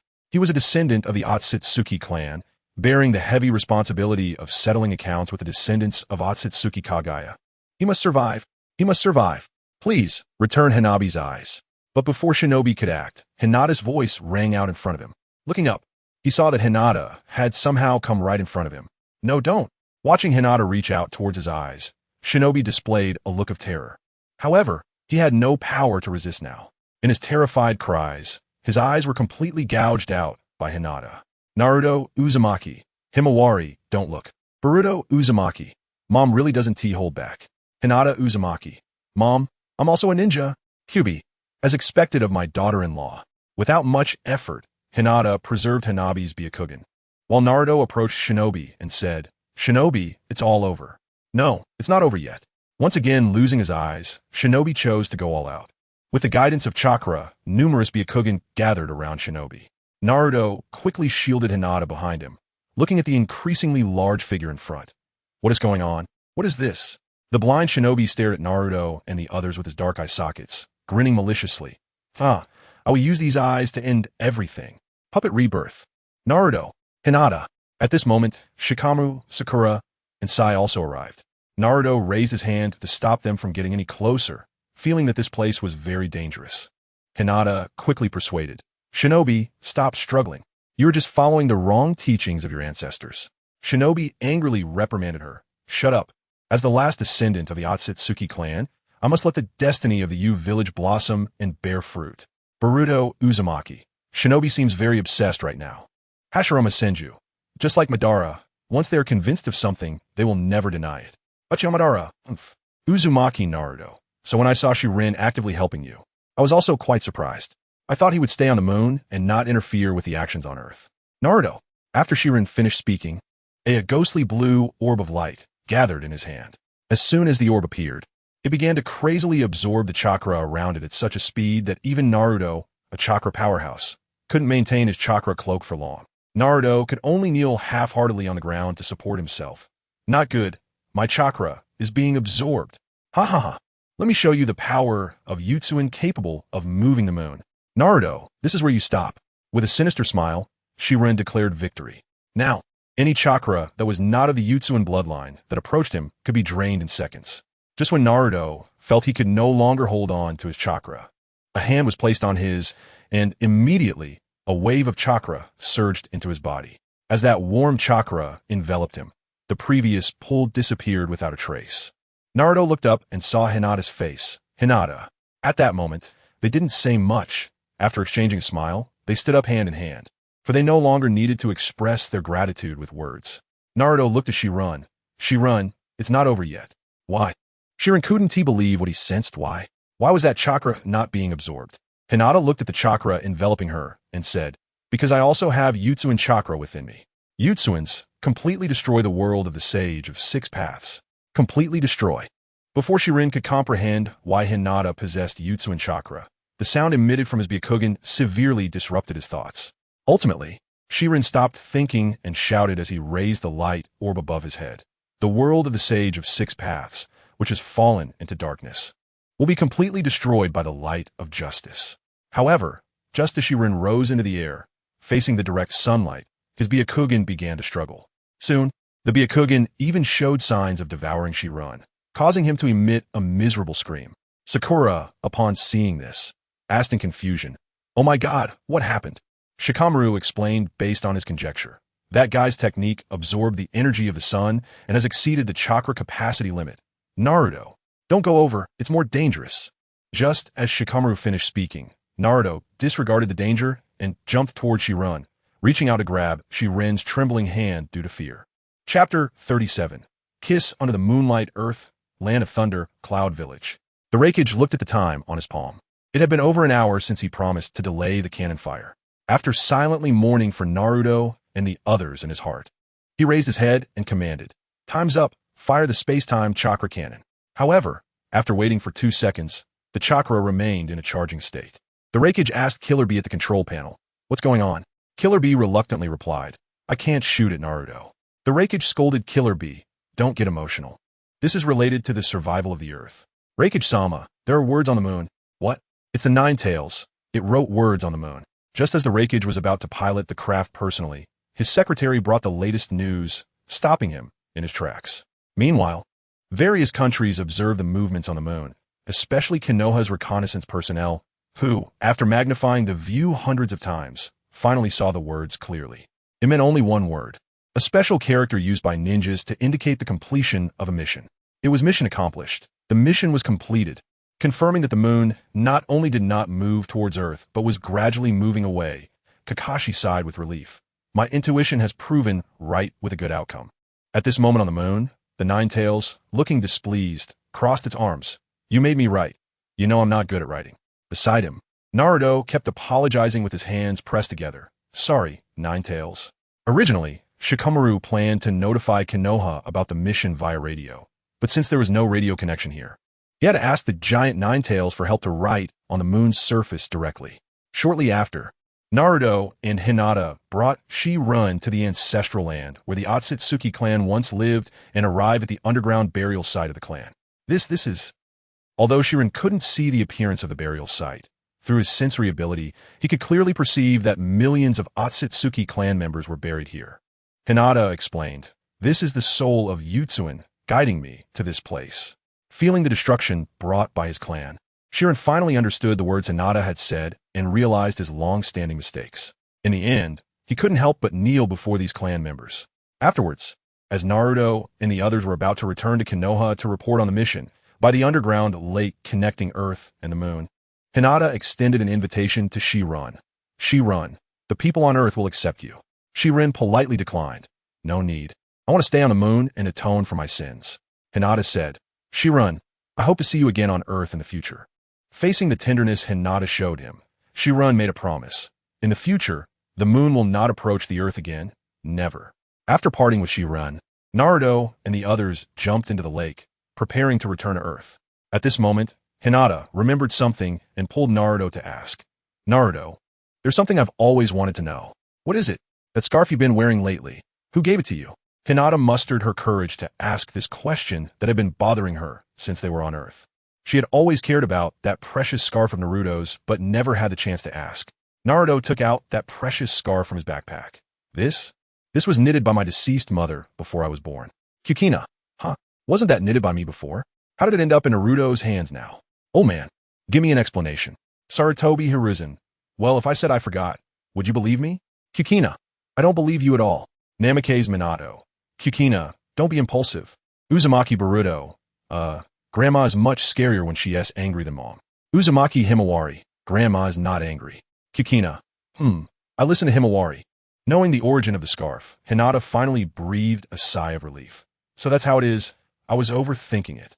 Not far away, Hanabi, whose eyes had been healed by Sakura, called out to her sister, "Really, sister, I can't stand you. How long are we going to talk? We're leaving first." After Hanabi left, Shikamaru didn't want to continue being a third wheel and advised, "Let's go quickly. The space here is about to collapse." After that, he left with Sakura and Sai. Seeing this, Naruto reached out and took Hinata's small hand. "Let's go. We will return to Earth together." The two held hands and walked towards Earth, while the floating spheres around reflected the memories of their past. "Hinata, what is it?" From a young age, when Hinata was bullied, clueless Naruto stepped in to save her, but ended up getting beaten up. In the past, Irika-sensei had asked us in class who we would want to be with at the end of the world. During ninja school, Naruto was always causing trouble, making Konoha a chaotic place while Hinata would hide in the back, worried about what lesson Naruto would have to face next. I didn't write anyone's name. I didn't know who my parents were, and I had no friends. Later, during the Chunin exams, Hinata was severely injured by Neji, and Naruto vowed with Hinata's blood to teach Neji a harsh lesson. However, things are different now. I want to be with you. When the time came for Pain's invasion, facing the suppressed Naruto, Hinata fearlessly stepped forward and confessed her feelings to him.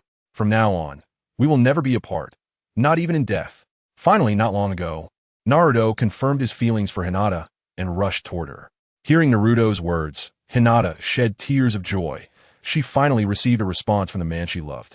At that moment, the linked space began to collapse, and the illusionary spheres were crumbling one by one, quickly catching up to Naruto and Hinata. Seeing this, Naruto scooped Hinata up in a princess carry and gently said, "Hinata, hold on tight." Without hesitation, Hinata wrapped her arms around Naruto's neck, pressing herself tightly against his chest. "I won't let go." Seeing Hinata like this, Naruto hugged her back tightly, then extended his hand downward, gathering a Rasengan. The Rasengan was compressed, eventually forming an energy beam that propelled Naruto forward, leaving behind a bright blue light. Along the way, Naruto continuously accelerated using the same method, bursting out of the lake located beneath the earth. "Don't overshoot, or you'll crash." "I won't crash." In response to Shikamaru's warning, Naruto had already condensed a large Rasengan in his hand and slammed it against the stalactite-filled ceiling. Boom! In the forest, the large Rasengan created a massive pit in the ground, and Naruto, holding Hinata, charged into the sky until they were beneath the moon. "Hinata! Naruto!" The two locked eyes, and Naruto gently held Hinata's face, slowly lowering his head. Bathed in moonlight, they kissed. Chapter 38. An unexpected responder thanks to the joint efforts of Naruto Uzumaki, Hinata Hyuga, Sakura Hirano, Shikamaru Nara, and Sai.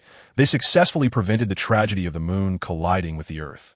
During this adventure, Naruto officially confirmed his feelings for Hinata, and shortly after this battle, the two smoothly became a couple and started a new family. After watching the video, Koyuki couldn't contain her girlish excitement and screamed, "Ah, it's so romantic." But Hinata shyly covered her face and hid behind Naruto, embarrassed that such an embarrassing moment was witnessed by so many.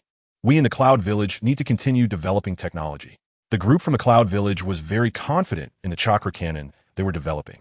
Although it lacks flexibility, its power is immense.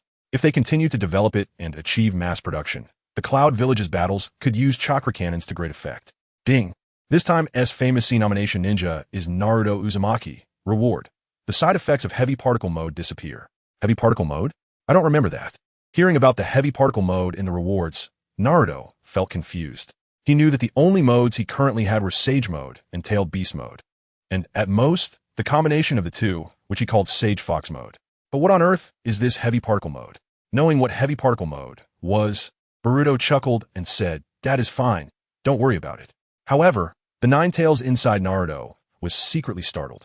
Heavy particle mode is the strongest cheat that tailed beasts can grant their Jinchuriki.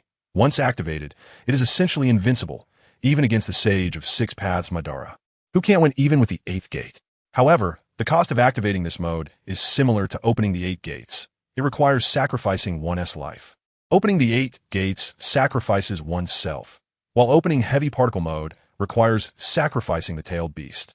Therefore, unless a tailed beast encounters a Jinchuriki who is truly willing to give, they will never activate this suicidal mode. I didn't expect this system to know that. It's a bit of a cheat. The 4th Raikage raised a question, but I'm a bit confused. Why do we seem so harmonious in the video? Madarumi agreed. Indeed, I even pleaded for people from other countries. Gaara pondered. It seems your timeline is after the 5 Kage Summit, before the 4th Great Ninja War. Anoki inquired. So how did the 4th Great Ninja War happen? Although our villages are not on good terms, we should know the consequences of waging such a large-scale war. Since the 3rd Great Ninja War, an unwritten rule has formed in the ninja world that such large-scale wars should not be waged again. On one hand, the consumption of resources is enormous. On the other hand, the new forces of each country would be seriously depleted during the fighting. Even if victorious, the aftermath of war would stagnate the village's development for a long time. Thus, the 3rd Hokage's continuous policy of moderation and compromise after the 3rd War. and Itachi's willingness to massacre his own clan to preserve Konoha's overall combat power stemmed from this reason. Regarding the Fourth Great Ninja War, Hashirama nudged Madara beside him. Madara, do you have any clues about the instigator of the Fourth Great Ninja War? Madara shot Hashirama a glance. How could I know? By that time, I was already dead. How could I instigate a war? However, Sasuke said, from a certain perspective, the war was indeed instigated by you. Huh? How so? Madara asked with interest. Although he didn't mind instigating a war to achieve the infinite Tsukuyami plan, his plan did not include instigating a war to advance the plan. Therefore, Madara was also very curious about whether this person who could single-handedly turn the ninja world upside down was really him. Ding! Next is the question time. Who instigated the Fourth Great Ninja War? A. Uchiha Madara. B. Uchiha Obito. C. Uchiha Sasuke. This time the question prohibits Naruto Uzumaki and others from participating. For the final prohibition option, Naruto revealed a knowing smile. Ah, I knew it. Sasuke sighed helplessly. Forget it. I don't care about those rewards anyway.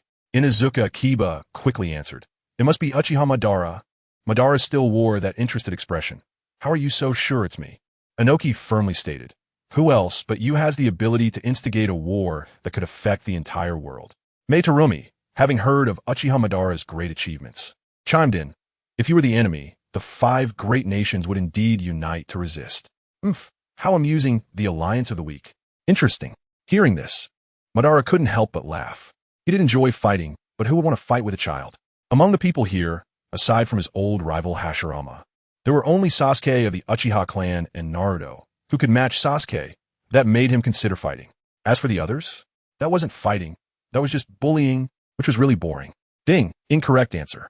The punishment for the wrong answer is the deprivation of 1 ninjutsu, specifically water release, wave surge.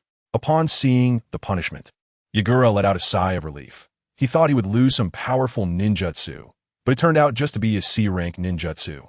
Now, it was the others' turn to worry. The first Kazekage muttered, if it's not Uchiha Madara, then who could it be? Could it be Uchiha Sasuke? Tobirama recalled that the only one who could stand up to Uchiha Madara before was Uchiha Sasuke, and couldn't help but speculate that Sasuke was the instigator of the war.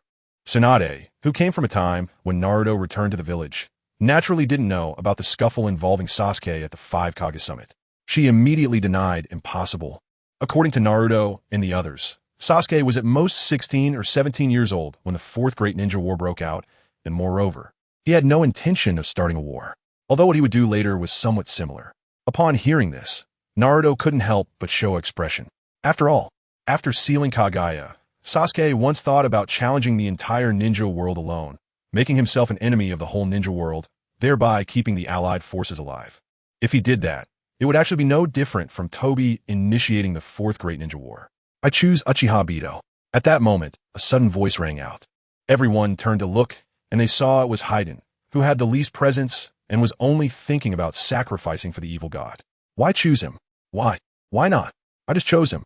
Faced with everyone's questions, Haiden picked at his earwax and responded with a bewildered expression. Ding, correct answer. Reward for answering correctly. Mastery of all chakra attributes. Chapter 39. The duel begins, the duel ends. Ding. Correct answer. Reward for answering correctly. Mastery of all chakra attributes. Upon seeing this reward, most people felt like they were about to spit out a mouthful of old blood. All attributes? Mastery of all chakra attributes? It should be known that the more chakra attributes one can master, the more ninjutsu one can release, and there might even be a chance to learn some special ninjutsu, like dust release. Although, as a Kaga-level powerhouse, one can master more than one chakra type. Those who can master all chakra attributes are extremely rare in the entire ninja world, including Sage of 6 Paths. The vast majority of people, including Naruto and Sasuke, do not possess mastery of all chakra attributes, with the most extreme cases still lacking one type, which shows how rare it is to be able to master all chakra attributes. Mastery of all chakra attributes? What is that? Haiden activated his chakra and found no change at all, feeling completely confused. Where's the promised reward? Why is there nothing? Haiden was puzzled, but the others felt their blood boiling. Damn it, getting a cheap advantage and acting innocent. At this moment, many people had already clenched their fists silently, even rehearsing in their minds how to beat this bastard, including his good partner Kakuzu. Ding! Since no one has participated since the duel arena opened, the system will forcefully select 2 people to fight every period of time, with a self-selected mode.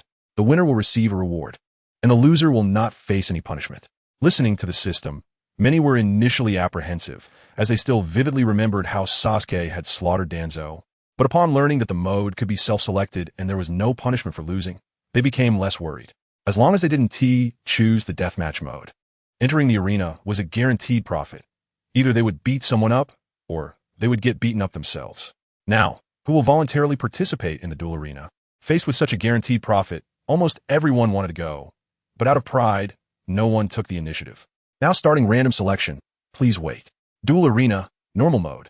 Uchiha Itachi versus Kakuzu. Itachi? Can I forfeit? Upon seeing his opponent, Kakuzu instantly deflated.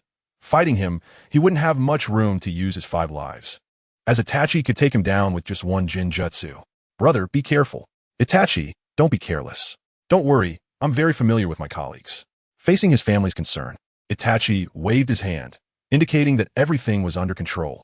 As for the rest, as an undercover agent of the Akatsuki, Itachi was just short of digging up their ancestors' 18 generations. For the sake of fairness, both sides will battle in their most perfect state, and the teleportation begins. Soon, Itachi and Kakuzu were teleported away, and when the view returned to normal, Itachi found himself in a familiar place, the Valley of the End. Battle countdown. 3. Itachi removed his Akatsuki cloak. Kakuzu, this is our first official battle, right? 2. Kakuzu also tore off his cloak, revealing the 4 masks on his back. I won't hold back, Itachi. 1. Itachi's eyes instantly transformed into Sharingan. Perfect, I think the same. The battle begins. As soon as the prompt for the battle started, Kakuzu split into another 4 heart monsters, launching a full-scale attack on Itachi, along with his main body. Earth release. Earth spear. Wind release. Wind scythe. Lightning release. False darkness. Fire release. Head hardening. Water release. Water barrier. 5 powerful ninjutsu instantly engulfed Itachi. But a faint red light exploded from within, revealing Itachi's figure within the Susanu's skeletal frame. This was Itachi's Susanoo, although it was just an external skeleton.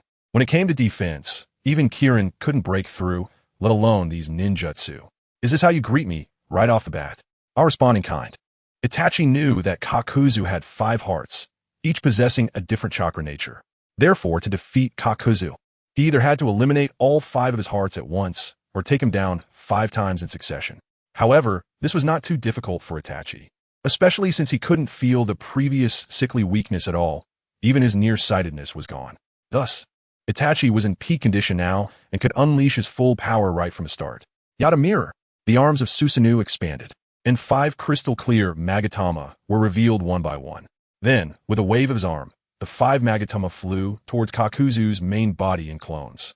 The Magatama flew extremely fast, and Kakuzu barely managed to dodge. While his wind clone was completely obliterated, the water clone was halved and basically lost its combat capability. Only the fire and lightning clones managed to dodge perfectly. Damn it, don't think I'll give up so easily. Kakuzu hurriedly crossed his fingers, and the clones immediately returned to his body, merging back into the main body. In the blink of an eye, Kakuzu transformed into a monster that appeared to be made up of numerous black tentacles, with Kakuzu's head along with 3 other mastheads. This was Kakuzu's strongest state, the Earth Grudge Fear mode. Take this. As Jiao Du changed the seal in his hand, the 3 mastheads opened their mouths, and the 3 types of ninjutsu, fire, wind, and lightning, had finished charging. The new ninjutsu, formed by the combination of these 3 elemental techniques, instantly created a tricolored storm, and the shockwave alone, as it spread outward, turned the ground to dust. However, facing Jiao Du's full-force strike, Itachi also wanted to try the full power he had previously refrained from using due to illness. Boom! A violent explosion engulfed Itachi's figure, but in the next second, a more dazzling red light erupted from within, and a giant red figure rose from the flames. Uchiha Sasuke, is this my brother's Susanoo? Uchiha Madara. You can actually activate the complete body Susanoo using just the Manjiki Sharingan. Senju Hashirama, but Madara. Didn't you also use the Manjiki to activate Susanoo before? Uchiha Madara. Hashirama, you don't know this, do you? To activate Susanoo, the user of the Manjiki Sharingan just needs to use their ocular power to the fullest, but to achieve its complete form requires an extremely high level of talent. Senju Hashirama. I see. No wonder you were surprised that he used the complete form. Faced with this giant of red light, Kakuzu suddenly deflated. as the attack he had been so proud of had barely scratched the surface of his opponent. What a waste. It's over. Standing on Susanu's forehead, Itachi looked down at Kakuzu and controlled Susanoo to draw its exclusive long sword. Is this really something a ninja can deal with? However, just the sword energy generated by the swing of the sword had already intimidated Kakuzu to the point of being unable to move, let alone the long sword that was about to slash down at him. Boom! The long sword swung down violently, and the sword energy cleaved a canyon several kilometers long. At the same time, Kakuzu had already been transported back into the space, and his heavy breathing indicated that the previous strike had indeed left him terrified. It was just too damn horrifying. The winner is Uchiha Itachi, and the victor's reward is the removal of all negative effects. The battle lasted only 1 minute, with Itachi winning in a crushing manner. Chapter 40, New Inventory. The 5 Kage versus Madara. Ton 17's iconic ninja scene. This was the highest combat power showdown in the Fourth Great Ninja War. But it was also a battle where the 5 Kage realized the gap between them and former strong figures. One could say the 5 Kage were arrogant, or one could say they were confident. But the moment they chose to fight despite the enormous gap, they became the bravest of all. Ton 17, iconic ninja scene. Uchiha Madara versus the 5 Kage. Senju Hashirama. Madara? How are you fighting the 5 Kage? Uchiha Madara. You ask me? Who should I ask? In the command center of the Ninja Alliance, Tsunade was facing off against a Cloud Ninja. The reason for this confrontation was that the real Uchiha Madara had appeared on the battlefield, causing massive casualties for the Ninja Alliance. Given the situation, the Kage must take action to confront the enemy. However, the user of the Heavenly Transfer Technique, Mabu-E, was well aware of how this ninjutsu worked and tried to stop Tsunade. This is too reckless. The Heavenly Transfer Technique is a ninjutsu used to transfer objects, different from summoning and reverse summoning techniques, and cannot be used on people. We can't worry about that now. How will we know if we don't try? Tsunade was already impatient. She had to rush to the battlefield. Mabu-E, fearing that Tsunade didn't understand the dangers, quickly explained, it really won't work. The speed of the human body can't keep up with the excessively fast transfer. A person would die from being torn apart. Historically, only the third Raikage succeeded. The Hokage really can't do it. Please think it over. The Heavenly Transfer Technique is a unique space ninjutsu of the Cloud Village, and as long as the coordinates are known, it can achieve transfer. However, the transfer principle of the Heavenly Transfer Technique is different from the Flying Thunder God Technique, which teleports directly. It disassembles the target for a short distance transfer. Therefore, the Cloud Village has always used this technique to transfer objects, and aside from the Raikage of past generations, anyone else would be saying goodbye to this world. Beside them, Kakuzu thought for a moment and suggested, I have an idea. Use the Flying Thunder God Technique. No need. Tsunade waved her hand to refuse, then pointed to the diamond mark on her forehead. I'll use this. Kakuzu certainly knew what Tsunade was referring to. The 100 Healings Technique is a medical ninjutsu created by Tsunade that releases a large amount of accumulated chakra all at once to enhance cells, allowing them to rapidly divide and heal injuries.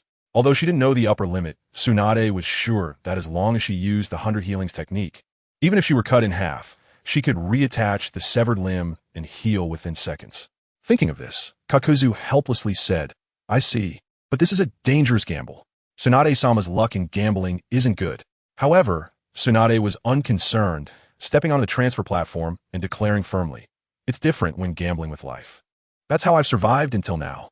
Seeing this, Mabu-E could only turn to his boss, Raikage-sama. Please persuade Hokage-sama to think it over. But the response from the fourth Raikage surprised Mabu-E. Mabu-E, prepare for the heavenly transfer. 2 people. Yes. With no other choice, since his boss had spoken. Mabu-E chose to trust his boss's decision and went to the transfer platform, preparing to send the 2 Kage to the battlefield. Meanwhile, in the safe zone where the daimyo was hiding, Noera Kakashi, Inazuka Kiba, and Yamanaka Ino surrounded the 5th Mizukage, Terumi Mei. Seeing the stance of the 3, Terumi Mei couldn't help but exclaim, amazing, space movement. Isn't this the technique of the 4th Hokage? To this, Noera Kakashi awkwardly smiled. We were originally the 4th Hokage's escort team, but now we are the 5th's, and the Flying Thunder God Technique was taught to us by Lord 4th. Beside him, Inazuka Kiba also smiled awkwardly. It's a bit embarrassing. We can't match the 4th Hokage. It takes all 3 of us to perform it. Sorry. It should be noted that the Flying Thunder God, as the signature technique of the 4th Hokage, Minato Namikaze, can be executed almost instantaneously, while the three of them needed to cooperate to achieve it, as the three sensed the coordinates on various battlefields. The technique of the Flying Thunder God continuously manifested between them until it covered the position where Terumi Mei was standing. Ready.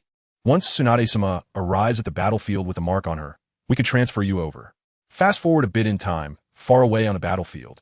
Uchiha Madara was causing the Ninja Alliance to cry out in despair, making them deeply realize the vast difference in strength between the ninjas of the Warring States period and the current ninjas. Not only was he wreaking havoc with taijutsu among the Ninja Alliance, but behind that a B-rank fire release technique, the Great Fire Annihilation, created flames that required several people to join forces to counteract. After feeling bored, Uchiha Madara directly unleashed the Heavenly Meteor, completely crushing the Ninja Alliance's will to resist. Faced with this meteor, Sasuke Inoki summoned his courage to use the super light-heavy rock technique in conjunction with Gaara's rising sea of sand to support and successfully stopped the first meteor.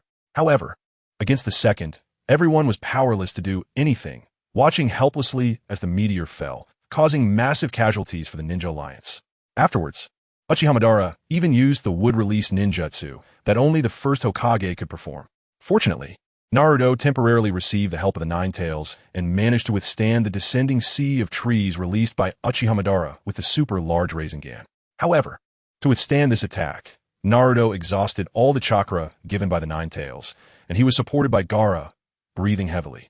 Uchiha Madara looked down at the defeated soldiers and lamented, "I originally wanted to give it a try, but you seem unable to move now." Inoki recalled the scene when he first met Uchiha Madara, shook his head to forget it, and then faced the man who had instilled fear in him for many years. Looking at these juniors, I finally understand that time has not been wasted. Although the deceased are gone, this world is gradually moving towards peace. Madara replied indifferently, "There is no longer any need for that. You should just sleep well in the infinite Tsukuyami. Once, you made me abandon myself. Now I want to reclaim myself." Inoki unsteadily stood up and said firmly, "The one who should sleep forever is you." Madara's gaze grew colder. "It seems you can still hold on. For ourselves, for the future, we must defeat you here." Oh really? Seeing the rebellious spirit in this child, Madara felt a surge of battle intent. He exerted force with his legs and charged towards Inoki and the others alongside the second Sasuke. Just at that critical moment, two figures appeared out of thin air in front of them, followed by two heavy punches striking their chests. Although Madara reacted in time and blocked, the opponent's strength was beyond imagination.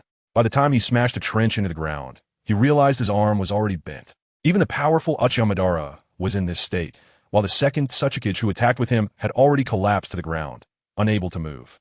Interesting. Madara stood up and dusted himself off, looking across. At this moment, besides Inoki, Gaara, and Naruto, two new figures appeared, a muscular man with dark skin and blonde hair, and a blonde woman wearing a green coat. Tsunade. When Naruto saw Tsunade appear, he was initially happy, but then noticed that she had already activated her Byakugo technique and had many torn wounds healing on her body. Suddenly, Terumi Mei also used the Flying Thunder God technique to teleport next to Tsunade. Looking at the surviving four Kage, Terumi Mei exclaimed, "Everyone is still alive? It seems we made it in time." The fourth Raikage said solemnly, "Finally, we can have a big fight. I was getting impatient waiting." Tsunade released her Byakugo technique. "We're finally ready." Gaara stood up. "Yeah." The Tsuchikage floated using the lightweight rock technique. "Indeed, it's better to be alive." At this moment, the five Kage stood in a line, confronting the former ninja world powerhouse, Uchiha Madara. I never expected the five Kage to gather here and fight together.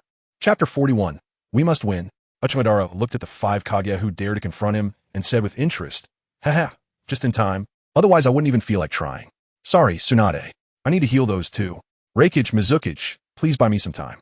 At this moment, Tsunade placed her hands on the backs of Inoki and Gaara, channeling her highly potent healing chakra into their bodies, and their injuries were visibly healing at a rapid speed. The Raikage unleashed his lightning armor. "Mizukage, let's go." Lava release. Lava monster technique. Terumi Mei formed hand seals and then spat out a large amount of corrosive solution. Just touching this liquid caused a big pit to be corroded into the stone. However, Madara completely disregarded such a level of ninjutsu, not even using the absorption ability of his Rinnegan, relying solely on his jumping ability to evade. Just as Uchiha Madara was dodging Terumi Mei's onslaught, a afterimage appeared in his vision, moving so fast that even the Rinnegan could capture the opponent's actions instantly. Boom! An attack infused with a large amount of lightning chakra struck Madara's chest, sending him flying like a cannonball through the tree behind him. This attack made Uchiha Madara exclaim, "Zulfust! Lightning release! Lightning Hound, level Chio dance!" It was only then that the attacker revealed himself. It was the fourth Raikage, from the hidden cloud village. At this moment, the Raikage had already arrived back in front of Uchiha Madara, swinging down a hand strike infused with highly destructive chakra. Boom! This time, Uchiha Madara did not dare to be careless and quickly activated his Susanu's skeletal form to resist. However, even so, the skeletal Susanoo was cracked severely by this strike and forced Madara into the ground. Not done yet? Almost there. Recalling the time when pain attacked and Tsunade turned into an old woman due to chakra exhaustion, Naruto hurriedly asked, "Tsunade Baba, are you okay? Won't you be tired after using that technique?" Tsunade replied, "Don't worry. This time it's just for healing. The consumption isn't as much as when dealing with pain." Naruto quickly requested, "Then please heal me too. I can't let the shadow clone disappear. There's no need for that." "Why?" However, the answer left Naruto stunned. That Sasuke explained, "Because this war is no longer just about protecting you. At first, they only wanted to prevent the tailed beast from falling into the masked man's hands. Which is why they strongly opposed Naruto and Killer Bee, who were Jinchuriki, joining the battlefield. But now it's different. This is no longer simply a war to protect the tailed beasts, but a war for the entire world." Although he was being beaten up a bit, Uchiha Madara casually said, "Lightning releases Body Flicker plus Lava releases Kekkei Genkai. The offense is quite fierce." Terumi May couldn't help but say, "Although I like men who won't melt, you should just give up." The Raikage then said, "If even my speed can't break through, I need to increase my power to penetrate his defense." "Oh, is that so? Then what about your defense?" Uchiha Madara let out a cold laugh, then expanded the form of his Susanoo. In an instant, the half-body of Susanoo was formed, with several 8-span jewels floating in his outstretched hands. Whoosh, whoosh, whoosh. The large-scale AoE attack scared many of the ninja coalition, causing them to cover their eyes and wait for death, but all they heard was the sound of stones shattering. Upon closer inspection, they saw a special shield made of a stone figure and sand appear before them. Uchiha Madara is becoming more and more interested. A dual shield of sand and rock. Not bad. Here they come. Let's take turns attacking. Mizukage, Raikage, I have a plan. Noki briefly spoke to Meiterumi and Raikage. Water release. Eden mist technique. Immediately, Meiterumi unleashed a large-scale hidden mist technique, causing fog to envelop the battlefield, interfering with the observation abilities of the Sharingan and even the Rinnegan. At this moment, the field of vision was filled with the colors of Chakra and Madara. Unable to see anything, chuckled lightly. "So, you want to seal the Rinnegan? Let's go." Raikage. It wasn't until a terrifying aura broke through the fog that Uchiha Madara saw the Raikage and Noki charging at him. Originally, the Raikage speed had already exceeded the reaction limit of the Rinnegan, and with Naka's Light and Heavy Rock Technique enhancing his speed, it increased even further. Super. Heavy Rock Technique. The moment it made contact with Susa, Noki changed the technique he had applied to the Raikage, instantly multiplying the attack power several times. Crack. The surface of Susanoo was instantly shattered, and the explosive impact caused Uchiha Madara, hiding inside, to instinctively raise his hand to shield his face. Accompanied by this strike, Susanoo was directly blasted back several hundred meters. Naruto quickly said, "Granny Tsunade, now's your chance." However, Noki floated in front of Naruto. "Listen, Naruto, the reason I joined the battle was entirely due to the need to fight against Akatsuki, and I had no choice but to form a ninja alliance with you." Noki glanced at Uchiha Madara, who had already gotten back up in the distance. "However, after fighting alongside you, my mindset has changed. Now I just want to fight as the Tsuchikage of the Ninja Alliance." As Noki spoke, he moved to face Uchiha Madara. Also, the various ninja villages that were once like scattered sand in a chess game are gradually unifying. If this continues, we might truly change this chaotic and hateful ninja world. The Raikage also stood beside Noki. "We will handle Madara here, and we will definitely win. This is the first step to ending the curse of accumulated grievances." Uchiha Madara. "Anoki, I never expected you to say something like that." "Anoki, don't mention it. I didn't expect myself to say it either." Senju Hashirama. "To eliminate barriers and fight together, I never thought I would see the scene I have always imagined here." Senju Tobirama. "It seems that only with a common enemy can we do this." Gaara patted Naruto's shoulder. "You can rest assured to leave this to us. But the other Madara can only be dealt with by you." This is the first step to opening the hope for future generations. Tsunade stepped forward. No matter which Madara in this war, it signifies the end of the war. We will protect you on this battlefield. And please protect us on another battlefield. Naruto, we the 5 Kage want to entrust you with one message. You must win.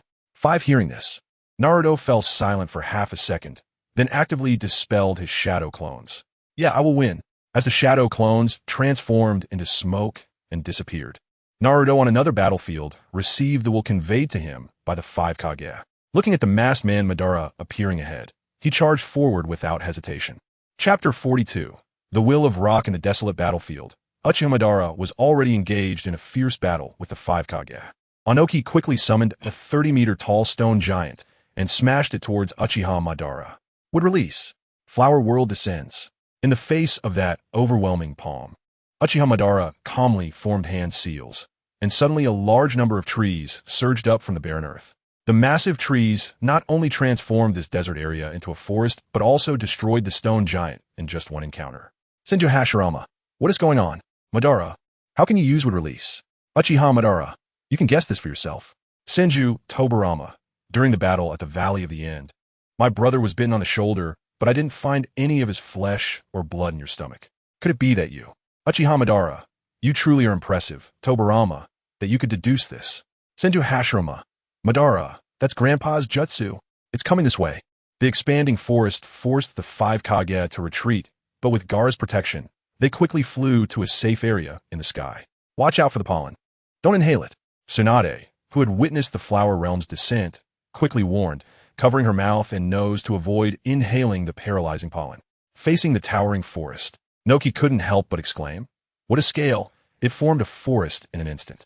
The other 3 Kage were also somewhat shocked by this secret technique.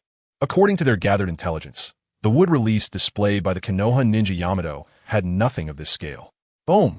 Suddenly, the massive figure of Susanoo emerged from below, slapping the unsuspecting 5 Kage away. At a time like this, focusing on the pollen. As the 5 Kage fell to the ground, Susanoo landed atop a rock. And at the same time, Uchiha Madara completed his hand seals. Fire style, great fire destruction. A fierce pillar of flame instantly ignited a large area of the forest, engulfing the location of the 5 Kage in fire. Moreover, as the flames burned, the gathered flowers exploded, and by the time the 5 Kage looked up, the pollen had already covered the entire area. Water style, Konan still wanted to use the great waterfall technique to extinguish the fire, but the pollen that had already entered her body paralyzed her, and despite her best efforts, she couldn't prevent herself from falling forward. I really am getting old. In his final moments, Noki reminisced about the past. Back then, he was just a small ninja working under the first Suchikage, spending his days polishing the stone that symbolized Iwagakure. Although he complained every day, he diligently polished the stone. Until one day, the first Suchikage saw through his thoughts and threw the stone into the water in front of him.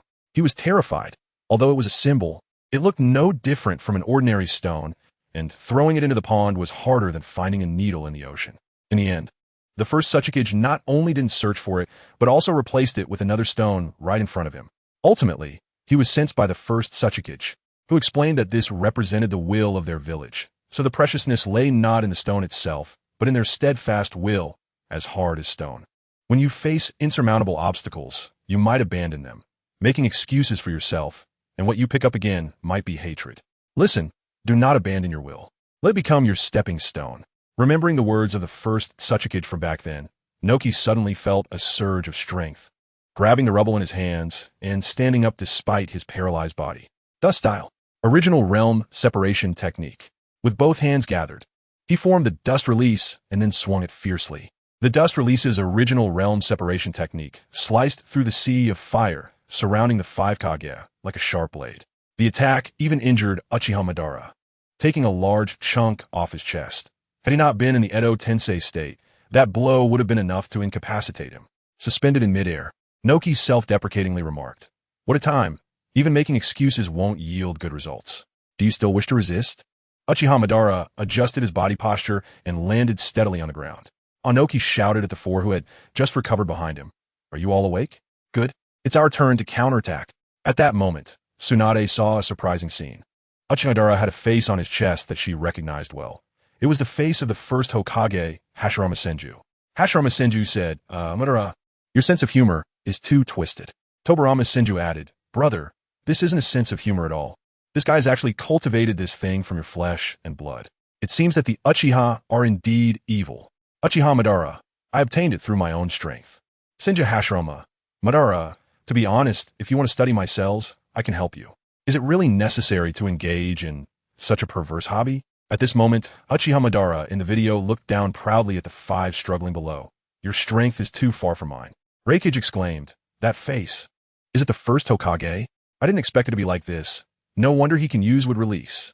Tsunade, seeing this, finally understood her earlier confusion about why Uchiha Madara could use the Senju clan's Kekkei Genkai. It turns out he fused the cells of the Senju clan. Hearing Tsunade refer to Hashirama as Grandpa, Uchiha Madara pointed to the woman using medical ninjutsu. That woman over there, did you inherit this guy's bloodline? Tsunade admitted. So what if I did? Uchiha Obito said. Then I'll take you out first. Terumi Mei countered. It's common sense to prioritize taking out the medical ninja in the squad. Do you think we would let you succeed so easily knowing that? Uchiha waved his hand, looking at the face of Hashirama, which was gradually recovering and covered by his clothes. No. The reason I did this is simply because she is a descendant of Senju Hashirama. Uchiha Madara looked ahead at the 5 people again and said, with your level of medical ninjutsu, you're just barely hanging on. Compared to Hashirama's techniques, there's simply a world of difference. That guy can heal wounds without hand signs. And no ninjutsu can compete with him. People call him the strongest ninja. I fought him in a life or death battle. I don't want to play house like this. Compared to him, as a descendant of Hashirama, what do you have to offer? Listening to Uchiha Madara's evaluation of her grandfather, Tsunade found it completely impossible to refute him, because her grandfather was indeed that unreasonably strong. When compared to her grandfather, anyone in front of him was basically a child, and no matter how hard they tried, they were just there to make him happy. Chapter 43. The Principles of Medical Ninjas. After a moment of silence, Tsunade admitted, I don't know would release. My medical ninjutsu is far from my grandfather's, and I'm still a weak woman. Uchiha Madara said indifferently, the weak are ugly, and the weak Senju clan members are even more so. The hot-tempered Reikage immediately got angry and retorted, don't act all proud while spouting nonsense. Be careful, or I'll take you down. Tsunade stopped the about-to-erupt Reikage and said, although I am a descendant of the first Hokage, Senju Hashirama, I indeed cannot use would release. Compared to the first Hokage who can use medical ninjutsu without hand signs, my medical ninjutsu is not worth mentioning. And I'm still a woman. Tsunade firmly stated, however, I am not a weak woman. What I possess is not just pure strength, but the legacy passed down from the first Hokage, and that is my true power. Do not underestimate our will of fire. Uchiha Izuna, your ability to brainwash in Konoha is really impressive. Senju Tobirama, you will never understand the so-called will of inheritance. Your descendants are far better than you. Anoki, don't underestimate the power of us 5 Kage.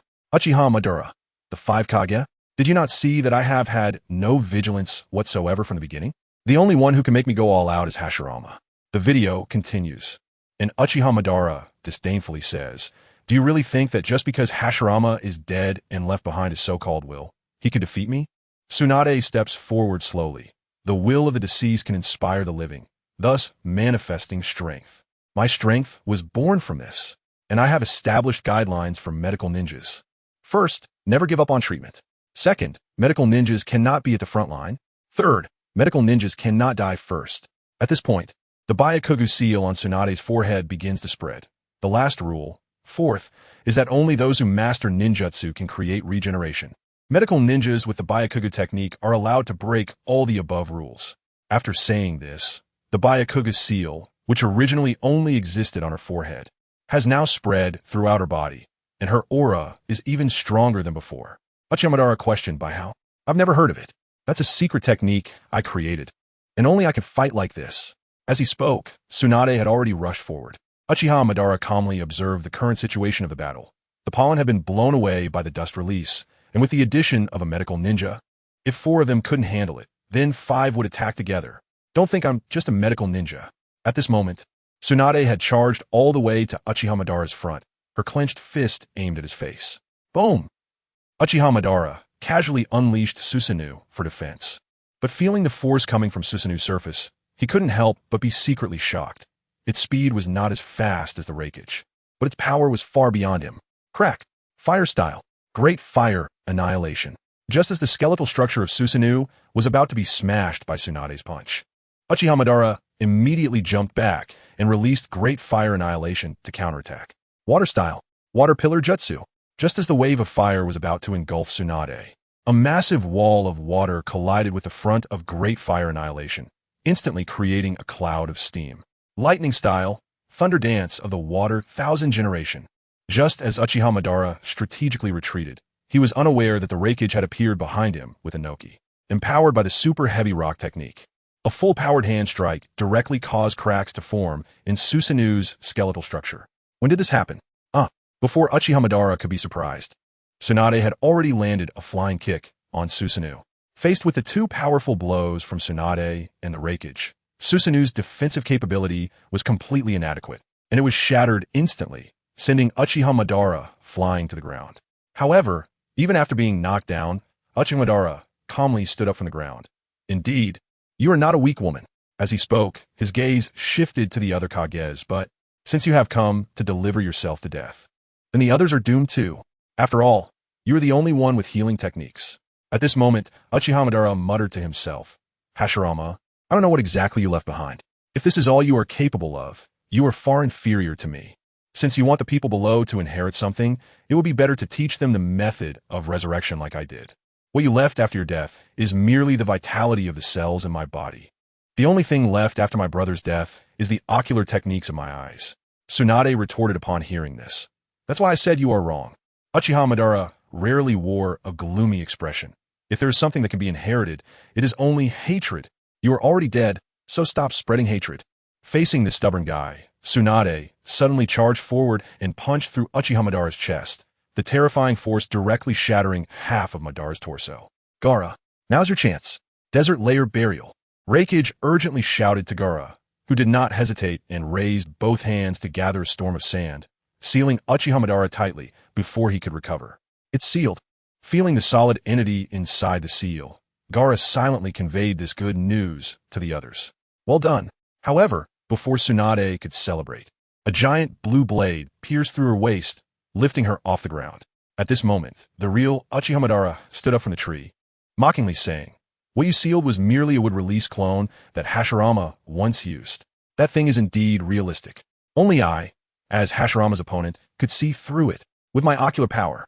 Back in the day, Hashirama's would-release clones were truly indistinguishable from the real thing, and even he had fallen for it several times before realizing the truth. So who'll be next? Just as Uchiha Madara was preparing to choose his next target, Tsunade, who was thought to be dead, suddenly moved and broke the long sword that pierced through her with a heavy punch. This scene not only stunned the Four Shadows, but even Uchiha Madara was slightly taken aback. She didn't die from such an injury? Surely she won't say something as trivial as a fatal wound? Worried about any unexpected changes, Uchiha Madara controlled Susanoo to strike Tsunade away, keeping his eyes fixed on her in the pit. At this moment, Tsunade had stood up again, casually discarding the long sword that had just been in her abdomen and the wound on her stomach, which was visible from behind, was healing at a speed visible to the naked eye. Uchiha Madara rarely showed a surprised expression, the ability to regenerate wounds without hand signs. Is this the true power of the technique you mentioned in the fourth point? It's just like Hashirama. Uchiha Madara, Hashirama, explain to me, with such regenerative ability, why did you ever think of committing suicide with a kunai? Say to Hashirama, Madara, you misunderstood. I can actively deactivate this ability, so I could have used a kunai to commit suicide back then. Tsunade, it's a good thing you didn't do that. Otherwise, you would definitely be infamous for dying by a kunai. Send to Hashirama. I don't think it would have been that bad. Chapter 44, Complete Body Susanoo. Tsunade wiped the blood from the corner of her mouth. I thought I could find a good opportunity with this move. Uchiha Madara let out a cold snort. But this is merely delaying your inevitable demise. Dust release. Original world separation technique. Suddenly, Inoki unleashed the original world separation technique from Madara's blind spot, instantly engulfing Madara's figure. With my technique, I can kill you. However, contrary to what everyone expected, Uchiha Madara was not reduced to ashes by the original world separation technique. Instead, he effortlessly absorbed it. Uchiha Madara looked at Inoki with a dumbfounded expression. Have you lost your mind? Inoki, the Rinnegan, can absorb all ninjutsu. This technique won't work against me. You can only defeat me by physically attacking and sealing me. Do you understand? I clearly pierced your right shoulder before. Inoki recalled the previous strike that had him escape from the Sea of Fire. Although there were elements of surprise, it did indeed inflict real damage on Uchiha Madara. Remembering that moment, Uchiha Madara smirked and said something that shocked everyone. "Oh, that was just to lower your morale, a show specifically for you." At this moment, Tsunade, in order to prevent others from losing their fighting spirit, said, "Then let me ask you a question. Since you used a wood-release clone to evade our attack, it means we forced you into a corner, and you had to resort to a clone to deal with us." Uchiha Madara looked around. "After all, it's 5 against 1. Koyomi May also said, even if it's 5 against 1, we must win. After all, you're Uchiha Madara. Don't say we are despicable." Uchiha Madara sneered. "I won't say you're despicable. 5 against 1. Just the right number for some fun." After saying that, he formed hand seals, and the trunks behind him began to stir.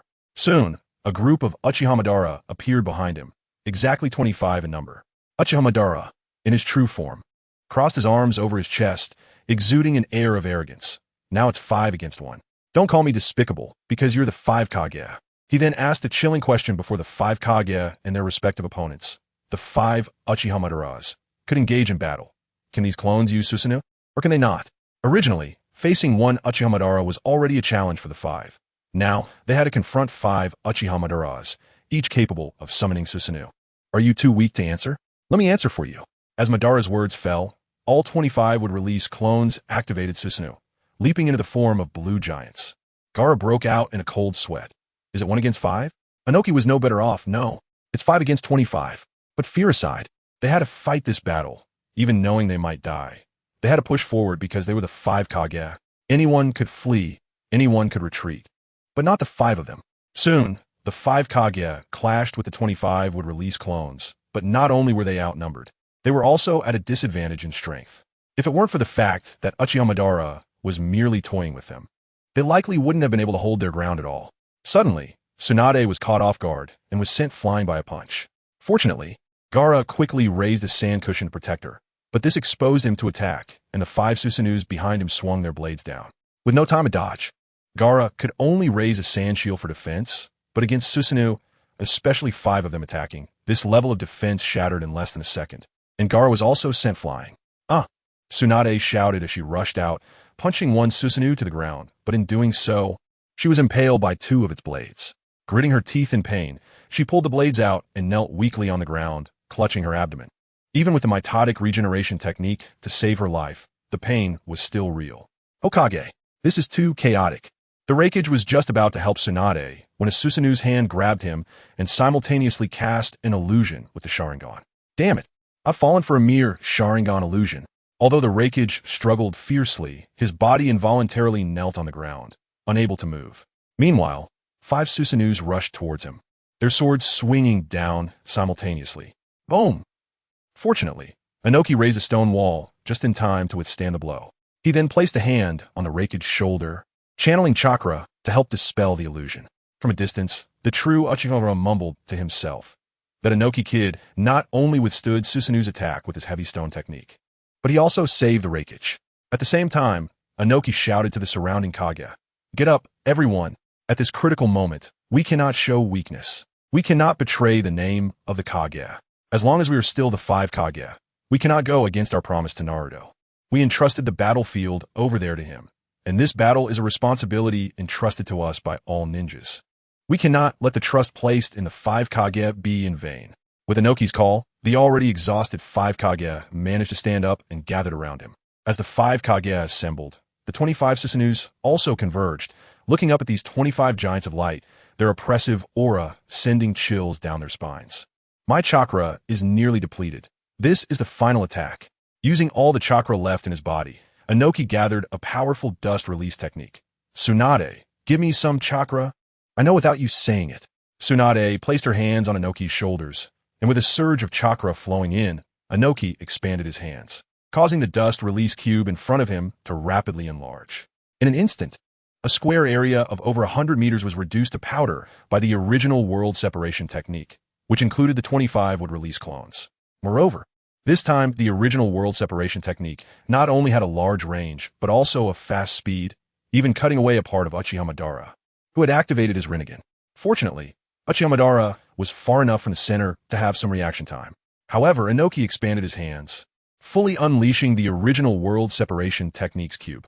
Following that, a massive water dragon burst forth from within. Seeing this, Uchiha Madara sneered and raised his hand to absorb it. I've already said that only physical attacks are effective against me. However, halfway through absorption, Uchiha Madara realized that the water dragon contained not only water, but also a large amount of fine sand, which could not be absorbed. Not only that, but Uchiha Madara also sensed that the water dragon contained lightning, transforming it into a lightning water dragon bullet, with the spreading currents continuously numbing his sensory nerves. While he could absorb it with his Rinnegan, doing so would wrap him in the fine sand and accelerate his sealing. If he chose not to absorb it, he would be faced with the original world separation technique, which could even cut through Susanoo. Now you see the full power of the 5 Kage. Watching the 5 Kage fighting so fiercely, Uchiha Madara felt he had underestimated them. So, this is what it means to be a ninja bearing the name of the 5 Kage. Then Uchiha Madara, shall also go all out. Uchiha Madara fully unleashed the power of his Rinnegan, rapidly wrapping his skeletal form around his body. Then the skeleton expanded quickly, growing muscles followed by skin and clothing. In just a few seconds, a massive blue giant appeared before the 5 Kage, and Madara showed no signs of stopping, continuing to perfect his Susanoo. Eventually, a giant over 100 meters tall, clad in armor, wearing a Tengu mask and with a pair of blue wings on its back, towered before the 5 Kage. Chapter 45. Reanimation release. Looking up at this colossal figure, even the oldest Inoki was shocked enough to drop his hands, which had been releasing ninjutsu. Such immense chakra, and it can still be shaped. Inoki looked in disbelief at everything before him. Was such a massive amount of chakra truly something one person could release? Is this the opponent my grandfather once faced? Tsunade was also frozen in place. Even the previous 25 Susanoos had not brought such a terrifying sense of oppression, and now it was difficult to even move. Uchiha Madara, positioned on the forehead of Susanoo, said arrogantly, I had said before that only Hashirama could stop me. Too bad that guy's not here. But for you, this should be good news, right? At this moment, Susanoo drew its long sword and swung it violently, creating a terrifying storm that transformed into an enormous sword wave. The 5 Kage, near Susanoo, almost exerted all their strength to avoid being blown away. Yet the shattered stones on the ground proved that this sword-drawing wind was certainly not weak. The fact was evident, as distant mountain peaks were soon sliced off at their summits by the sword wave, becoming flat-topped mountains. This world is small. It barely suffices for me to wreak havoc alone. When Uchiha Madara said this, he was very arrogant. But none of the people present dared to refute him because he had the capital to be arrogant. Just the Susanoo in front of him was enough to flatten the entire ninja world. Inoki recalled the time he encountered Uchiha Madara and couldn't help but question him. This is Uchiha Madara. Why were we able to survive back then? Uchiha Madara said with a sense of entitlement. Have you ever seen an adult take a child seriously? Upon hearing this, Inoki immediately lost his will to fight. He thought that the former version of himself could survive under Uchiha Madara, and perhaps he was the hope of defeating him. But now he realized that the reason he survived back then was simply because Uchiha Madara didn't even consider him worth killing, not even qualifying as an opponent. Inoki unwillingly said, after being lost for so long, we finally found our own path. How could we just give up like this? Uchiha Madara said, Susanoo represents destruction. With this strike, its power can cut through anything comparable to tailed beasts. You all can cling to your beliefs and be shattered. 5 Kage. Ding. The quiz begins now. Correct answers will receive rewards. Wrong answers will incur penalties. And if no one answers, everyone will lose 1 ninjutsu. Question. How did the 5 Kage avoid this attack? A. Did not avoid it. Uchiha Madara did not attack. B. Avoided it. The 5 Kage beat Uchiha Madara up. C. Uchiha Madara gave up. Uchiha Madara. How could I possibly not fight? C is absolutely wrong. Senju Tobirama. With Madara's personality, he would never voluntarily refrain from attacking. So, it must be incorrect. Senju Hashirama. Although I want to believe in Tsunade and the others, there's no way they could achieve that. So B is also impossible. Tsunade, we definitely survived that battle. Otherwise, how could we still be alive in the future where Naruto is? Uzumaki Naruto. Speaking of which, I was fighting Obito on another battlefield at that time, and I wasn't really clear about what was happening. I only knew that Uchiha Madara soon arrived at my battlefield.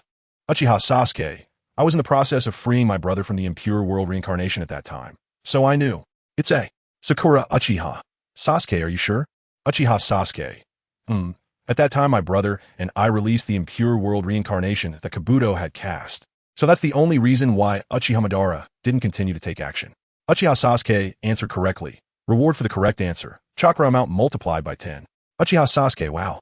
The chakra has become even larger. Naruto Uzumaki. As expected of Sasuke. Naruto Uzumaki. Master is amazing. Just as Sasuke said. When Uchiha Madara was about to strike down the 5 Kage, his body suddenly lost control and came into contact with Susanoo. He then fell to the ground, emitting a holy white light, and his body began to slowly disintegrate. Clearly, someone had released the Edo Tensei, causing all the reanimated ninjas to begin returning to the afterlife. Did something happen on the caster's side? Observing the abnormalities in his body, Uchiha Madara quickly concluded that it must be that guy who calls himself Orochimaru. What is that light, after all? The Raikage was startled, thinking that Uchiha Madara was up to something again. Uchiha Madara said calmly, "It seems that the Edo Tensei has been released." What? Everyone was taken aback. Edo Tensei has been released? Tsunade asked in confusion. Who could be so efficient? Not only did they find the caster, but they also stopped it. Who is it? Although the Ninja Alliance had sent a team to search for Orochimaru's whereabouts from the very beginning, there had been no news until now. Therefore, the entire Ninja Alliance was prepared to seal all the Edo Tensei ninjas, but now someone has released the Edo Tensei. Inoki was overjoyed. Whoever it is, they are a hero who has protected the ninja world. Uchiha Madara couldn't help but praise. It seems there are formidable figures on your side as well. However, upon seeing Uchiha Madara suddenly attack them, Inoki hurriedly shouted, "Not good. He wants to give us a final blow before disappearing." Fire style, dragon flame song, water style. Facing the multiple fire dragons spewed by Uchiha Madara, Mei quickly formed hand seals, preparing to use a large-scale water style to counter. But the speed of the dragon flame song was too fast. She couldn't complete the hand seals in time.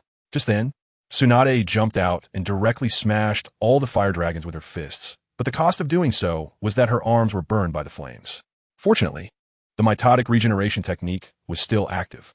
Before Tsunade could rejoice that the mitotic regeneration was still working, the black markings representing it gradually disappeared, and the sudden weakness caused Tsunade to faint. With her last bit of consciousness, she saw Madara's soul had left his body, and she smiled contentedly. At least we won. However, Uchiha Madara's soul suddenly returned to his body, and he summoned Susanoo to strike down at the unconscious Tsunade. Just when everyone felt powerless, the unconscious Tsunade suddenly flipped and jumped, dodging Susanoo's strike. What just happened? She should have been unconscious. Everyone was taken aback by this sudden scene, as they had never seen anyone make such a move and evade an attack while being unconscious. However, Tsunade knew what was going on, because she was now in her inner world, seeing someone she was most familiar with, Kato Dan. Jiraiya, TCH Pretty Boy. Chapter 46. The 5 Kages defeat soon. As Kato Dan's soul completely bid farewell to Tsunade, her consciousness returned to her body, and the mitotic regeneration mark on her forehead was restored. Looking at Tsunade regaining the mitotic regeneration mark, Uchiha Madara couldn't help but say, "You've come back to life. Did someone send chakra to you?" Tsunade replied, "I just encountered an old friend." At this point, Mei wondered, why did Madara's chakra return just as he was about to shed his physical form? Raikage also had the same question. Why didn't you disappear? Wasn't the Edo Tensei already released? The Edo Tensei had already been undone. And just now, Uchiha Madara was on the verge of dissipating. But why? Why did he return? Uchiha Madara said leisurely, "This technique actually has a risk.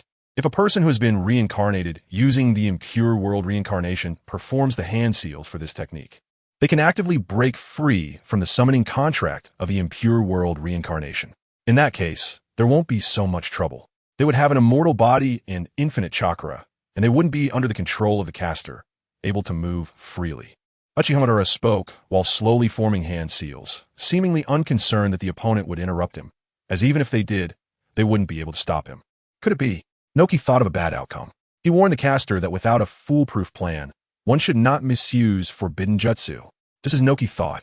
After Uchiha Madara completed the last hand seal, the light surrounding him began to diminish rapidly until it completely disappeared. How could this happen? Kuratsuchi, witnessing this, began to feel fear.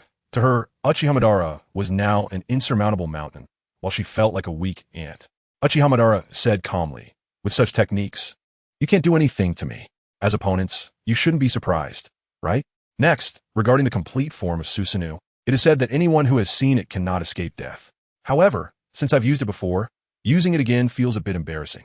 In the end, Uchiha Madara felt a bit troubled. After all, using the same move to defeat an opponent is rather boring. Unless the opponent is truly someone who can only be dealt with using Susanoo. It's really disappointing to be interrupted. After thinking for a while, Uchiha Madara decided to ignore the 5 Kage present. It's time to seize the 9 tails. Just as Noki was about to take action, Meitorumi hurriedly stopped him. Lord Sasuke, even as the 5 Kage, we find it difficult to contend with him. Noki recalled their agreement with Naruto. Madara over there was already tough enough to deal with. And they couldn't let this Madara get away. Even so, we have to go for it. If we give up here, it's truly unbearable. However, facing Noki was Uchiha Madara's Rinnegan, which had lost its interest. After playing this game for so long, Uchiha Madara was tired of it. It was time to let these people see just how big the gap between them really was. Ding. Answer time. What was the final outcome for the 5 Kage? A. All members are dead, but are brought back by Edo Tensei. B. All members survive, but are all heavily injured starting the answer. The 4th Reikage successfully buzzed in. Noki, truly worthy of the Reikage. Your speed is impressive. Konoha's Kushina. It's not that our Minato is unwilling. 4th Reikage. Haha, when it comes to speed, I won't lose to anyone. Vortex Boruto, but I've heard that you were outpaced by my dad. 4th Reikage. How is that possible? Except for the 4th Hokage. I've never lost in speed to anyone else. Vortex Naruto. Haha, don't mind it. 3rd Reikage. Hurry up and answer, you silly son. 4th Reikage. They definitely survived. I choose B. Uchiha Madara. Oh, how are you so sure I didn't slaughter all of you on the spot? 4th Reikage. Based on my intuition. Uchiha Madara. If indeed, I'm not interested in killing you. Whether you can survive depends on yourselves. The 4th Reikage answered correctly. Reward for the correct answer. Lightning release power doubled. Just as Uchiha Madara said, he has no interest in killing the 5 Kage, but he will not show mercy. Soon after, Uchiha Madara stood unharmed on a tree branch, looking down at the devastated environment he had created, then turned and left. In the environment destroyed by Uchiha Madara, the Reikage suffered severe injuries, barely able to breathe. Tsunade was already lying on the ground, covered in numerous wounds, with blood pooling around her. Inoki had his head smashed, and although he wasn't dead yet, he was close to death without medical attention. Gaara's gourd was completely shattered, with multiple fractures in his limbs, lying on the ground barely alive. The worst off was Tsunade, whose body was split into 2 halves, with the lower half at least 10 meters away from the upper half, blood splattered everywhere. At this moment, only Tsunade could maintain a shred of consciousness using her mitotic regeneration technique, quickly dipping her hand into the blood around her to slowly form the summoning seals. Tsunade never expected that Uchiha Madara, in full force, would be so terrifying. The 5 of them together couldn't last a single round against him. Almost all of them were killed in one encounter, and Tsunade was certain that Uchiha Madara had held back. Otherwise, they would all be corpses by now. The summoning technique, which used to be completed in less than half a second, took Tsunade a full 5 seconds to finish now. She then opened her right hand, and a burst of smoke suddenly erupted. Tsunade-sama. Upon seeing Tsunade's current state, the summoned slug hurried over to provide medical treatment. However, Tsunade stopped the slug, saying, Slug, I need to ask you for something. The slug thought Tsunade wanted to recover and quickly said, Yes, I'll fix your body right away. But Tsunade continued, No, we can discuss my lower half later. First, bring the Kage to me. I can still save them. But Tsunade-sama, your injuries are more severe. Hurry. Tsunade exerted too much force, coughing up blood, and the slug, fearing that Tsunade would continue to act recklessly, had no choice but to split into numerous smaller slugs, most of which went to carry the other 4 Kage, while a few maintained Tsunade's upper and lower body's vitality and hygiene. After Tsunade's treatment, the other 4 Kage were out of immediate danger, but that only meant they were no longer in life-threatening situations. Whether they could wake up depended on themselves. However, it wasn't that Tsunade didn't want to save them. It was that she was already in a precarious state, having exhausted all her chakra and fallen unconscious, unable to maintain even the summoning technique. At that moment, the slug was still there solely relying on its own chakra for support. Otherwise, once it returned to the wet-bone forest, Tsunade would truly be beyond saving. The battle between the 5 Kage and Uchiha Madara ended in a disastrous defeat for the 5 Kage. Although the 5 Kage performed brilliantly in this battle and cooperated well, they ultimately failed against Uchiha Madara's overwhelming strength. Chapter 47, Team Duel. After watching the video, Aside from Naruto, Sasuke, and a few others who had never experienced the Otsutsuki or the Fourth Great Ninja War, everyone else had their perception of Uchiha Madara refreshed. The only ones who could defeat the five Kage so easily were him, Naruto, and Sasuke, in their understanding. Hashirama and Naruto were fine. One was the first Hokage and the other the seventh Hokage, and as long as they didn't act recklessly, they wouldn't attack you. Sasuke had to be a bit more careful. If he angered Madara, he might use Amaterasu to scrub him down. As for Uchiha Madara, it's best to pray that he doesn't have the intent to kill you. Why do these freaks from Konoha always produce such monsters? Watching Konoha thrive, the other villages couldn't feel happy at all. After all, they didn't share that genuine sense of unity shown in the video, and more often than not, they were just looking for ways to take advantage of each other. Therefore, seeing Konoha's happiness was more painful for them than losing money. At that moment, the first Raikage punched his junior. Keep your mouth shut. Didn't you see that in the video, 5 people together couldn't even defeat one Uchiha Madara? And think about how the 7th Hokage and the others could shake the world just by fighting. Do you want to die? I'm sorry. The beaten junior could only apologize softly. Meanwhile, on the other side, Haiden said, speaking of which, the boss has already taken the initiative to go to Konoha. Should we go too? Kakuzu disdainfully replied, you can go if you want. We're rogue ninjas. Have you ever seen a traitor who knowingly goes over like this? True. Anyway, Haiden had always been alone. Only by following Kakuzu did he find a bit of fun, so he didn't care much about sacrificing others. At this moment, Deidara, who was bound within the Wagakure area, saw Hashigaki Kisame had somehow ended up in Konoha and shouted, what the hell? Kisame, did you betray us? Kisame just chuckled and said to the already legless guy, I just want to chat with Konoha's treasured beast. You are. Guy carefully confirmed the familiar figure before him and finally remembered who he was. Isn't this Kisame? Nearby, Kakashi sighed because he felt that if Guy couldn't remember, he might have to face this guy in a one-on-one fight. Kisame smiled eerily. Treasured beast. You actually recognize me. Guy also felt a bit emotional. I never expected to see you again. Back then, on Turtle Island, he would rather die than leak information. Perfectly embodying the cold-blooded nature of a ninja, Guy could say he was deeply impressed. What's wrong? Look at my appearance. Noticing that Guy was looking at him like an old friend, Kisame couldn't help but wonder. Although he enjoyed chatting with the iron-headed guy, they weren't even friends. So why would he show such eyes? Guy shook his head and said, it's nothing. So do you still want to duel with me now? Kisame didn't directly answer, but looked at Guy's leg, which was in a cast. It seems that treasured beast, you have gone through a particularly special battle in the future. Yes, after that. I burned my youth, but my youth hasn't ended yet. As he finished speaking, Guy revealed his iconic big white teeth. Kisame chuckled a few times and sat cross-legged. Well, since we have no reason to fight, why don't we have a good chat? I also want to see what Konoha was like when Mr. Itachi was there. At this moment, Boruto couldn't help but recall the scene he saw when he entered the Ninja Hero segment in the previous video, exclaiming, it's truly amazing. Those who used to fight and argue can now have such calm conversations. Sasuke calmly said, with the emergence of something beyond understanding like the system, this situation can be accepted calmly instead. This time's memorable scene features the ninja Uchiha Madara. Reward: 10 Tails Jinchuriki Experience Card, which allows you to become a 10 Tails Jinchuriki for 10 minutes. Looking at the card hovering in front of him, which had a pattern of the 10 tails, Madara casually put it away. Although it only had a 10-minute effect, it was better than nothing and could help him adapt to the Jinchuriki's state in advance. 10 tails? Aren't tailed beasts only up to 9 tails? Hashirama was quite puzzled, as he had personally captured all 9-tailed beasts and was well aware of their numbers. Madara let out a cold laugh. Hashirama, you don't know this, do you? There's not just the 9 tails. There's also a 10 tails that surpasses all tailed beasts. Naruto chimed in. This is also the reason why the 4th Great Ninja War broke out, to revive the 10 tails and become the 10 tails Jinchuriki to initiate the infinite Tsukuyomi. Madara looked at Naruto and the others, who had come from the future, with interest, as expected of those who have experienced everything. You know it so well. However, Sasuke said, but as we mentioned before, your infinite Tsukuyomi plan is just making a wedding dress for others. Impossible. That matter is because the stone tablet you saw has already been modified by someone, and the modification happened long before you were born, which is why you're so convinced of the infinite Tsukuyomi. Before Madara could finish his words, Sasuke had already said what he wanted to say and explained it. Madara was unconcerned. Do you think I will believe you just because you say so? Naruto knew Madara was the type who wouldn't turn back until he hit a wall.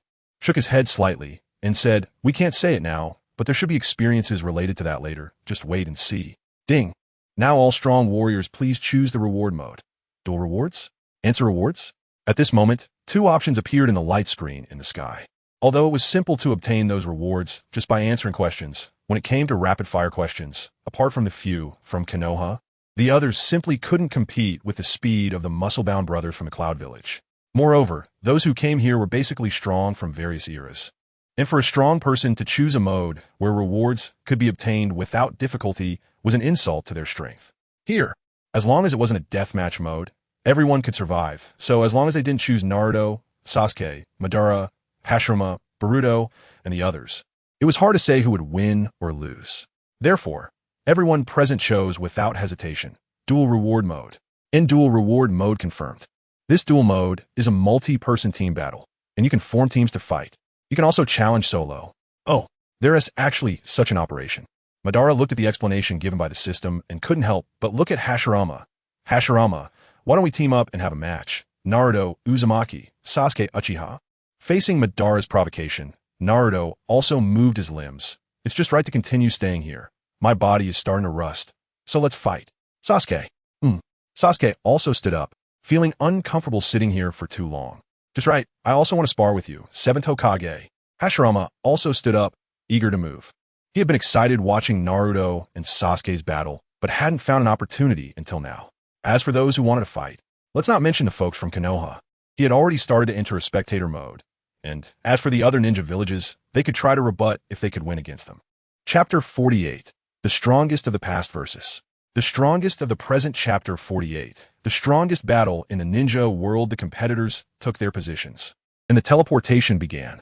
With the system's teleportation function activated, the four of them almost instantly arrived in the familiar valley, surrounded by desolation. This environment, devoid of any living beings, was just perfect for these four gods to wreak havoc. The battle rules stated that to avoid a team ganging up on one person, only one team member could battle at a time, while the other could only watch, but they could switch in at any time. The spectator could support the battling member, but support actions had a cooldown time. Naruto looked at those rules and couldn't help but exclaim, "These rules seem like a fighting game that Boruto plays."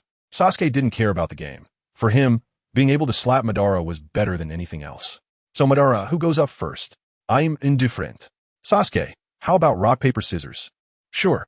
After discussion, they finally selected the combatants, Naruto and Hashirama.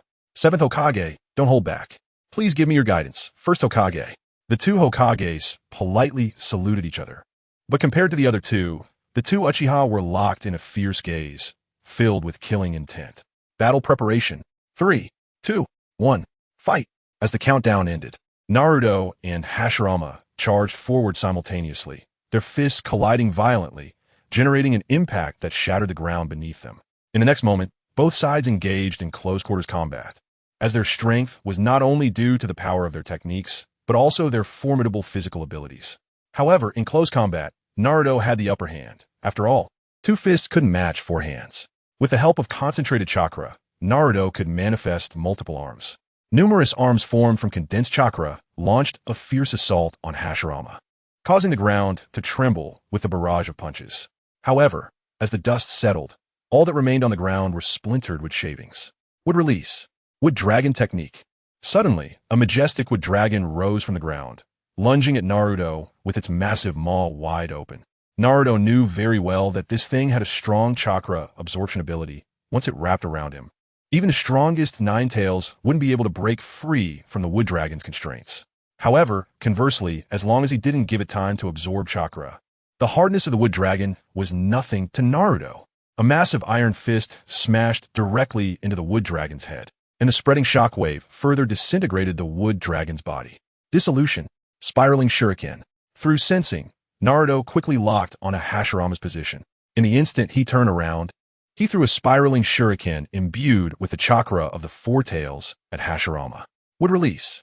Forest of the Pure Land. Sensing the destructive power of the dissolved spiraling shuriken, Hashirama didn't hesitate to use the immensely powerful Forest of the Pure Land.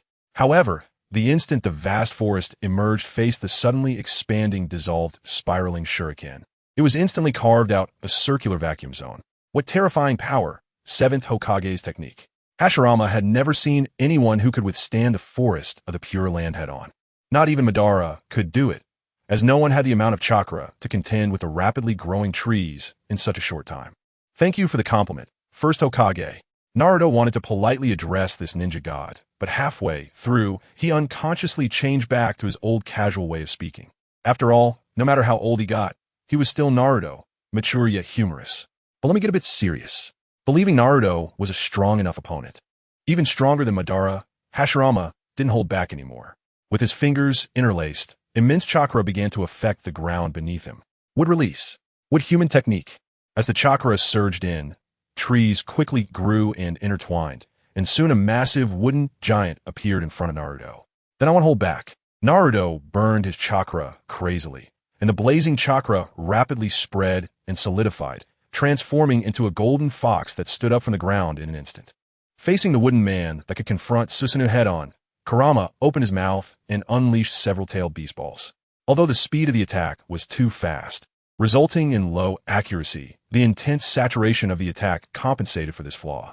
In no time, numerous explosions engulfed the wooden giant, but the next second, the wooden giant charged out of the flames of the explosion, enduring the bombardment of the tailed beast balls until it reached Kurama.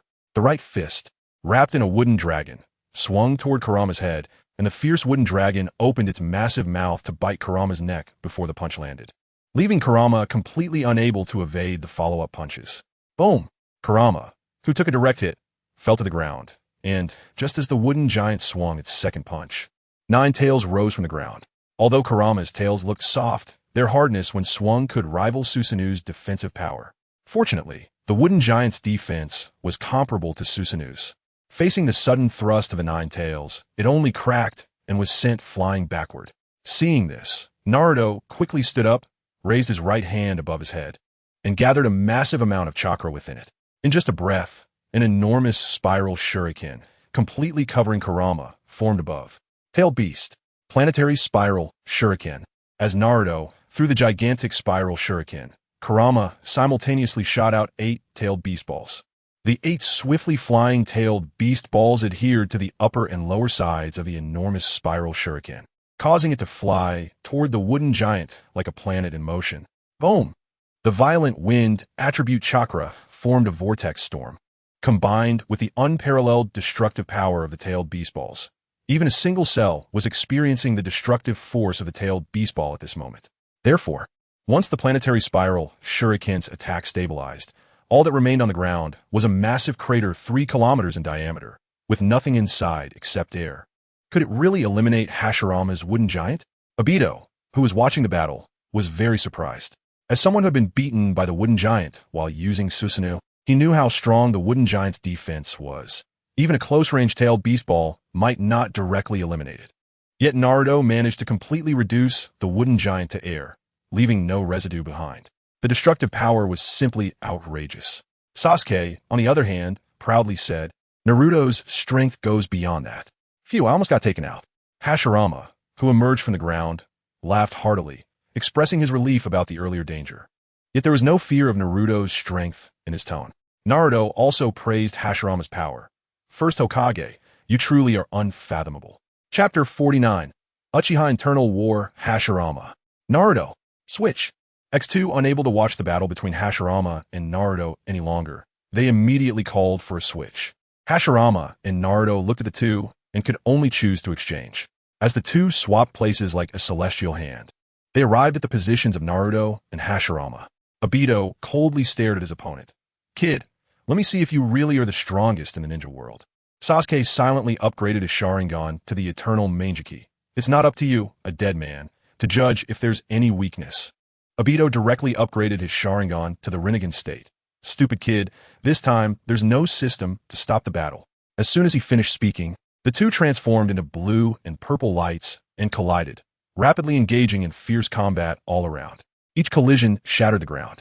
Soon, the blue light fell to the ground, and a large amount of rubble flew everywhere as Obito's figure was sent flying out, quickly adjusting his posture to land steadily. Whoosh! Suddenly, a Kusanagi sword aimed at Obito's head shot over, crackling with lightning, adding to the threat. Obito summoned the Susanoo's arm to swat it away. The next second, the Kusanagi sword was suddenly switched, and Sasuke's Chidori shot straight at Obito, leaving him no time to use the Hell Path ability due to the speed and surprise of the attack.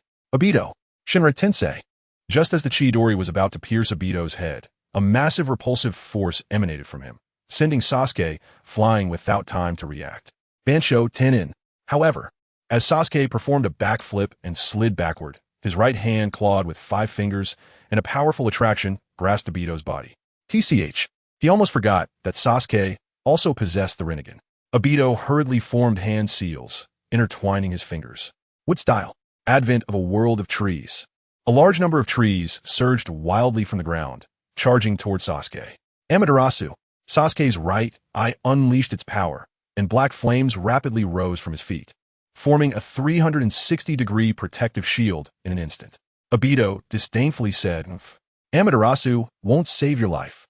Sasuke ignored him, unleashing the power of the eternal Mangeki in his left eye, and the flames of Amaterasu, which could originally burn everything, suddenly transformed into spikes capable of causing substantial damage.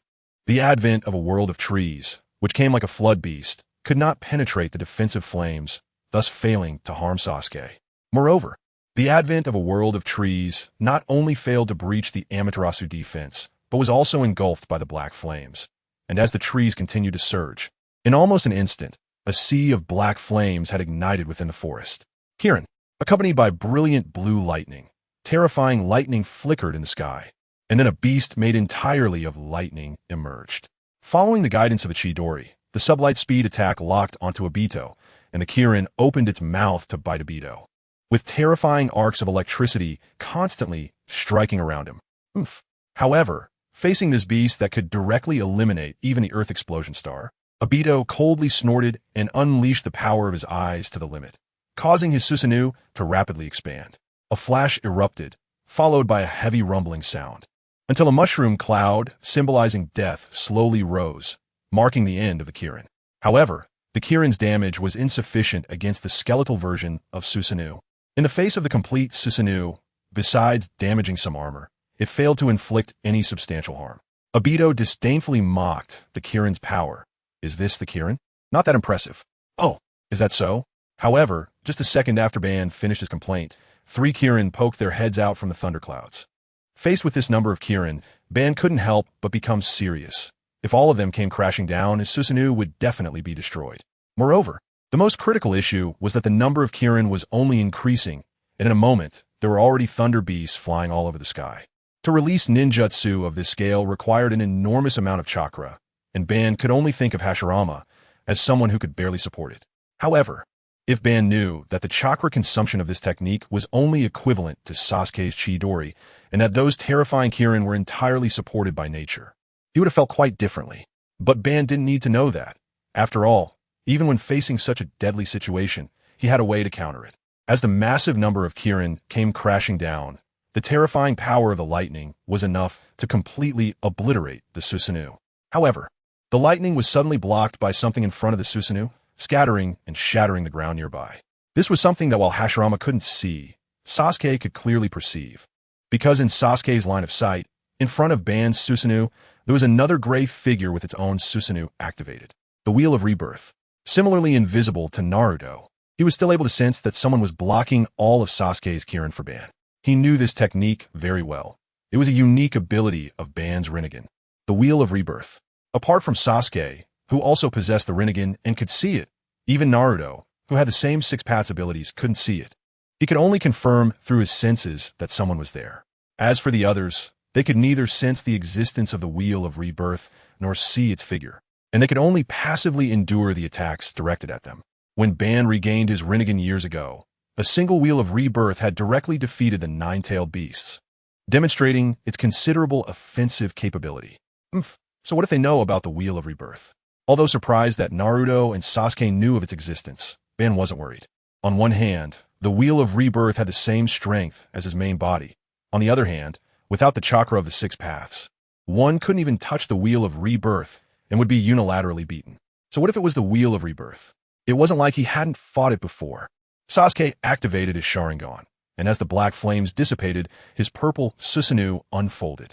The purple Susanoo swiftly approached Ban, and the concentrated black lightning in its hand pierced through the body defending the Wheel of Rebirth. It was even able to penetrate the Wheel of Rebirth. Ban didn't continue his sentence, but instead controlled his Susanoo to unfold its wings and flew into the air. He never expected that his greatest trump card, the Wheel of Rebirth, could be dealt with so easily. Don't think about running.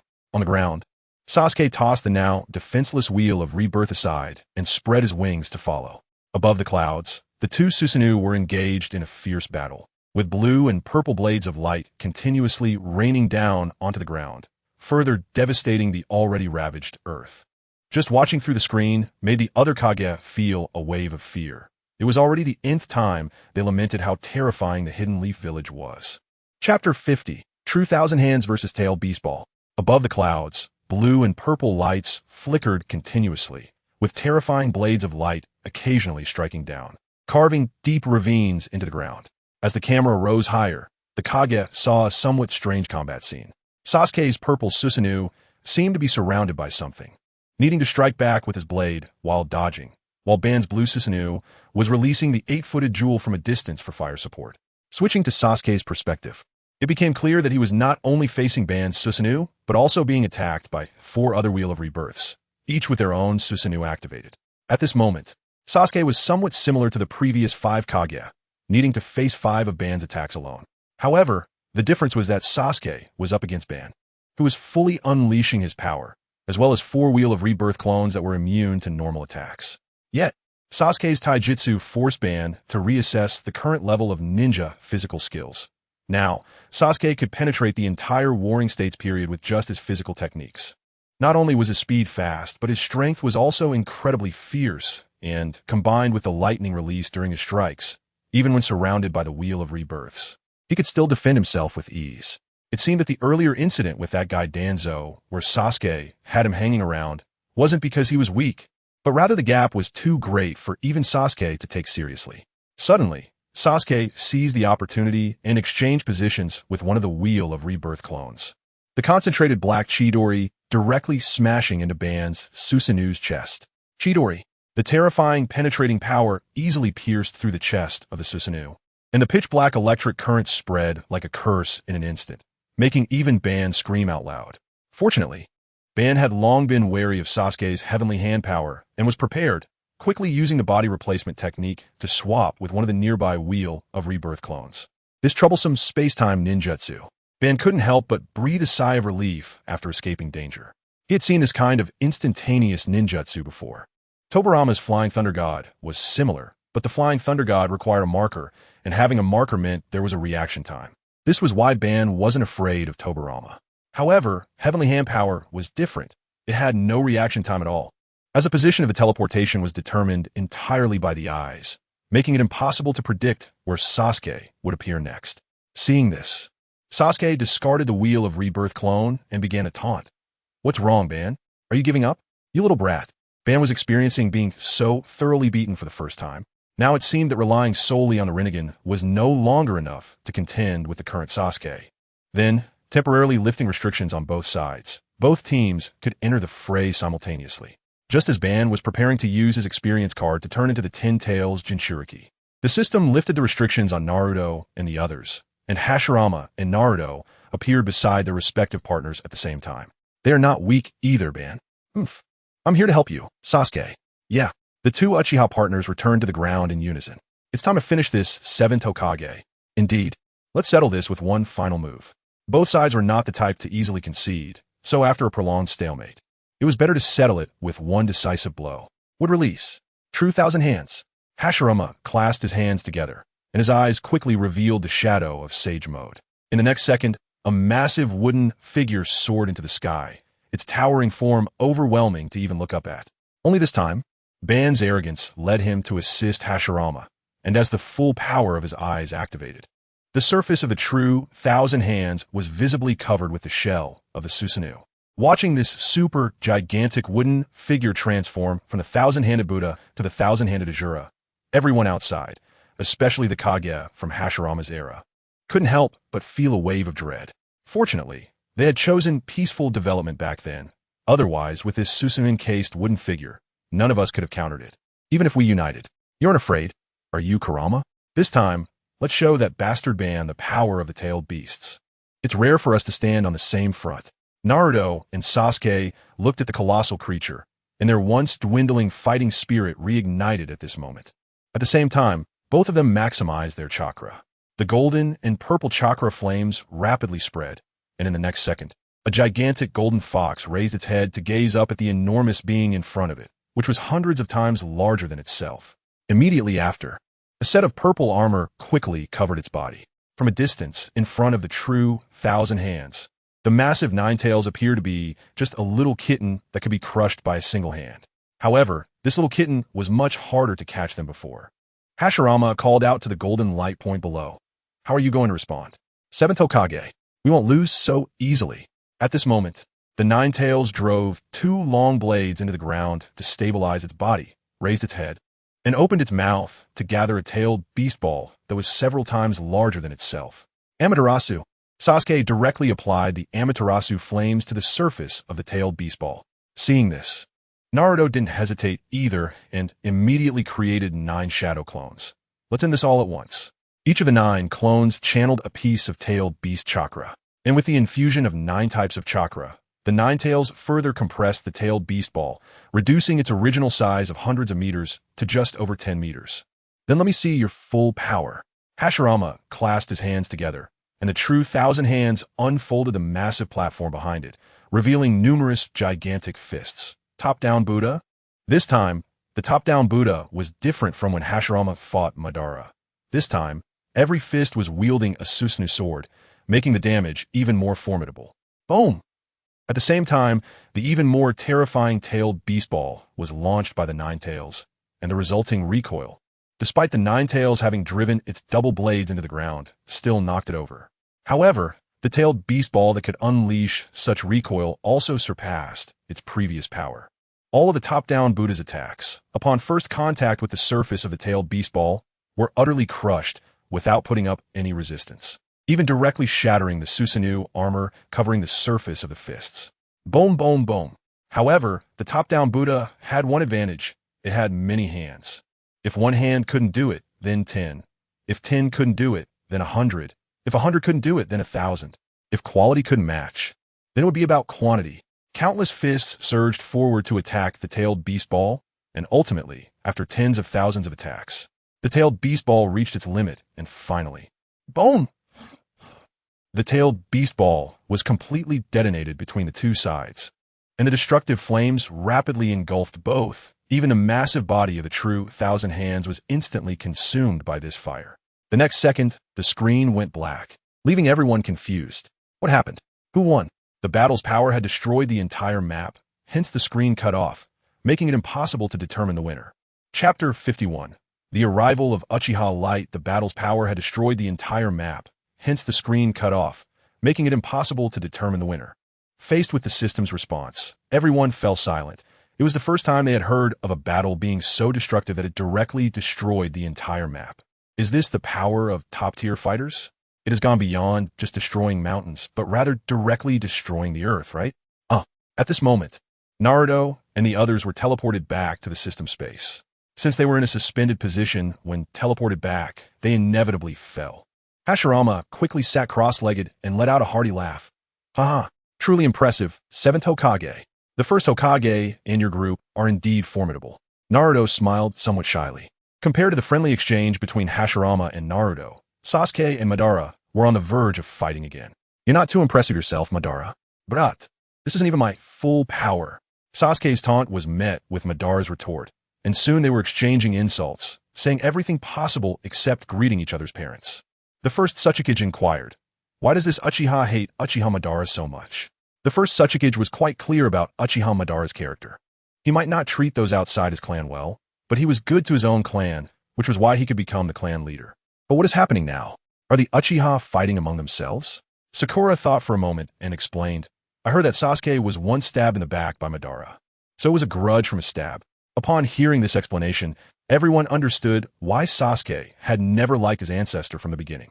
Given that this duel was interrupted due to the destruction of the entire map, it was deemed a draw, and there were no rewards for a draw. No one objected to this result. After all, unless you wanted to risk your life, who would dare disagree except for the two parties currently exchanging insults? A draw is fine. If there's a chance in the future, we can have another match. Naruto and Hashirama did not oppose this outcome. Instead, they were engaging in friendly conversation, sharing a sense of mutual respect. A few more times would be just as good, Madara. You're getting old. Brat. Come again if you have the ability. As for the two Uchiha, if it weren't for the ban on private battles here, the two Susanoo would probably have already appeared and started fighting. Is there anyone else who wants to apply for a duel? Excluding those who have already participated. As soon as it was announced that they could apply again, Madara and Sasuke quickly raised their hands. However, just as they were about to speak, the latter part of the announcement doused them with cold water. Phew, finally no longer worried about encountering those freaks. Seeing that the system prohibited these four who could directly destroy the map from participating, everyone from the other villages sighed in relief. After all, with them around, all duels would just be their personal showcases. Without them, it would be a competition among the various ninja villages. I want to give it a try. At this moment, Boruto raised his hand, expressing his desire to participate. Although Boruto wasn't overly combative, he felt the urge to fight after witnessing everything from the previous battle. So he wanted to experience combat personally. Team battle or individual battle, it doesn't matter. Facing the system's inquiry, Boruto replied that it didn't matter, as looking at Naruto's battle. Whether team or individual, it was primarily individual battles. Only when the system lifted restrictions would it turn into a multi-person team battle. Vortex Boruto is ready mode, randomly determining. Team battle mode. Does anyone detect a willingness to assist Vortex Boruto? Begin teleportation.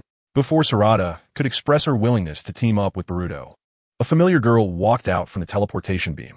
Huh? The girl had just heard a question about whether anyone was willing to assist Naruto Uzumaki. After subconsciously agreeing, she inexplicably found herself here. Moreover, there were many unfamiliar faces around her. From their characteristics, she could tell there were members of the Uzumaki clan, the Yuanfei clan, and even major clans like the Senju and Uchiha. Looking around, she felt a bit dizzy because she realized that not only were there familiar clans, but also many people she didn't recognize, like the group of muscular men with dark skin over there and the young man carrying a gourd. These people made the girl, who had always been used to living alone, feel a bit at a loss. What? You all think they're going to fight here? She stammered, her words jumbled due to her panic. In her flustered state, she spotted 3 flashes of gold in the crowd. She didn't recognize the 2 adult men, but she couldn't forget the young man. He was the son that saved her when she was deeply trapped in hell, the hero who gave her hope that morning. Boruto. Overjoyed, she rushed towards him, repeating the name she had always remembered. She had failed to grasp him in the past, but she wouldn't let go now. Light, Boruto exclaimed, quickly raising his hands to avoid taking advantage of her. However, he soon recognized her.